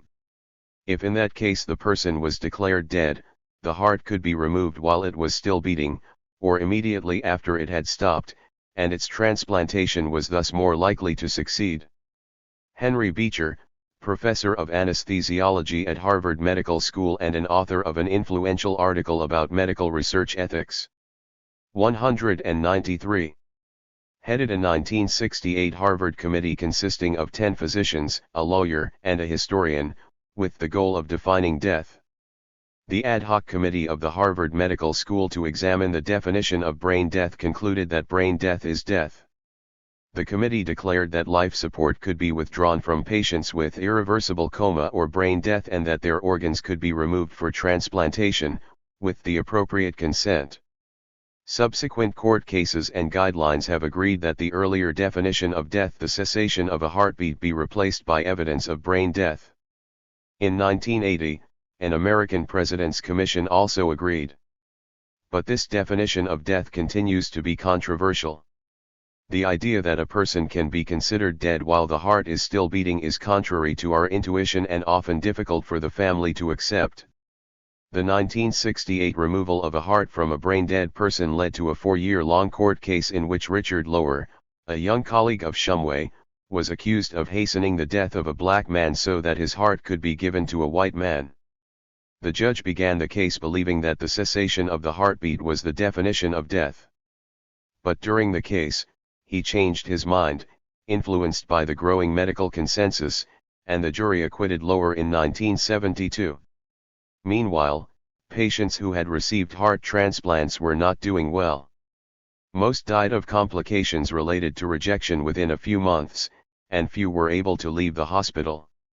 Cardiac surgeons thus reduced the number of transplants, and in 1971, only 10 were performed. Powerful immunosuppressant medications were needed to allow the recipient to accept the donor heart, but these same medications were associated with many complications, including susceptibility to infections. That same year, cyclosporin, a substance isolated from a fungus, was discovered to be an antifungal agent. In 1976, its ability to suppress the immune system without excessive toxicity was discovered. In the 1980s, solid organ transplantation entered the cyclosporin era with better results. Worldwide, over 5,000 cardiac transplants are now performed annually. The ability to perform cardiac transplants depended on advances in operative techniques and the development of new medications. The first transplants in humans were therapeutic experiments, in the sense that the outcome was unknown. Surgeons tried out untested or unproven procedures on people who had no expectation of survival otherwise. The experiments were designed both as a desperate last resort but also to further experience and knowledge in the transplant field. An unexpected outcome of these transplants was their contribution to the discussion surrounding the definition of death. Irradiation of prisoners' testicles. Physicians irradiated the testes of prisoners in Oregon and Washington for a decade to investigate the effects of radiation on the male reproductive system. 194. One of the many concerns arising from the use of atomic bombs in the Cold War was the effect of radiation on the male reproductive system. The immediate concern of the Atomic Energy Commission was the health of the workers in the bomb industry who were inevitably exposed to radiation. The National Aeronautics Space Agency was also concerned because astronauts are exposed to more radiation in space than on Earth. The testes are particularly sensitive to radiation, which can slow down or stop sperm cell production or increase the rate of mutations. Carl Heller, an endocrinologist, had been conducting hormonal experiments at the Oregon State Prison in Salem and submitted a proposal to the AEC to study the effects of X-rays on testicles. C. Alvin Paulson, a student of Heller's, proposed a study of the effects of radium on testicles at the Washington State Prison in Walla Walla. The AEC reviewed and approved both proposals. Between 1963 and 1971, 67 convicts at the Oregon State Prison in Salem had their testicles radiated and underwent multiple biopsies. Vasectomies were done so that the men would not pass on any radiation-caused mutations to their children. The prisoners volunteered for the experiment and were paid for each procedure. Apparently, the subjects were informed of the risks of skin burns or pain, but they were not clearly told about the increased risk of cancer that goes along with radiation though. As the studies proceeded, Heller sometimes told prisoners that there was a chance of tumors. Prisoners also assisted in the experiments, serving as nurses and technicians. Officials at the Salem prison became uneasy about Heller's work, in part because Heller established close relationships with some of the prisoners, writing letters on their behalf, even taking one to live in his home. Heller irradiated his last subject in 1971. In 1973, all experiments were stopped at the Salem State Prison after an administrator read an Atlantic Monthly article by Jessica Mitford about unethical prison research. Later, when these experiments were investigated by the Advisory Committee on Human Radiation Experiments, Heller's wife told the committee that he had suggested that workers and astronauts have testicular biopsies performed before they were exposed to any risk of radiation so that later on biopsies could be done to estimate how much radiation damage occurred. This suggestion was not acted upon. Paulson carried out similar studies in Washington state. Beginning in 1963, 64 convicts at the state prison in Walla Walla had their testicles irradiated. Many were also later vasectomized. In 1969, the chief of the Research Review Committee of the Department of Institutions at Washington stopped Paulson's research, citing troubling inconsistency between the work at Walla Walla and the principles outlined in the Nuremberg Code. In both settings, there were no detailed protocols and a lack of informed consent. Convicts gave a variety of reasons for subjecting themselves to this radiation. In most cases, it was probably for the money, but some talked about volunteering to make amends for their crimes and to help humanity or because they did not. 195. Want children. There has been no follow-up on the health of the prisoners in either study. The ACRA reviewed these studies and described Heller and Paulson as showing sensitivity to some ethical issues, but noted that the two physicians did not follow the rules of the AEC, which mandated that subjects exposed to radiation be fully informed volunteers. Nonetheless, ACRA described the studies as groundbreaking and did not think that the amount of radiation to which the prisoners were exposed would lead to an increase in the risk of cancer of more than 0.04%.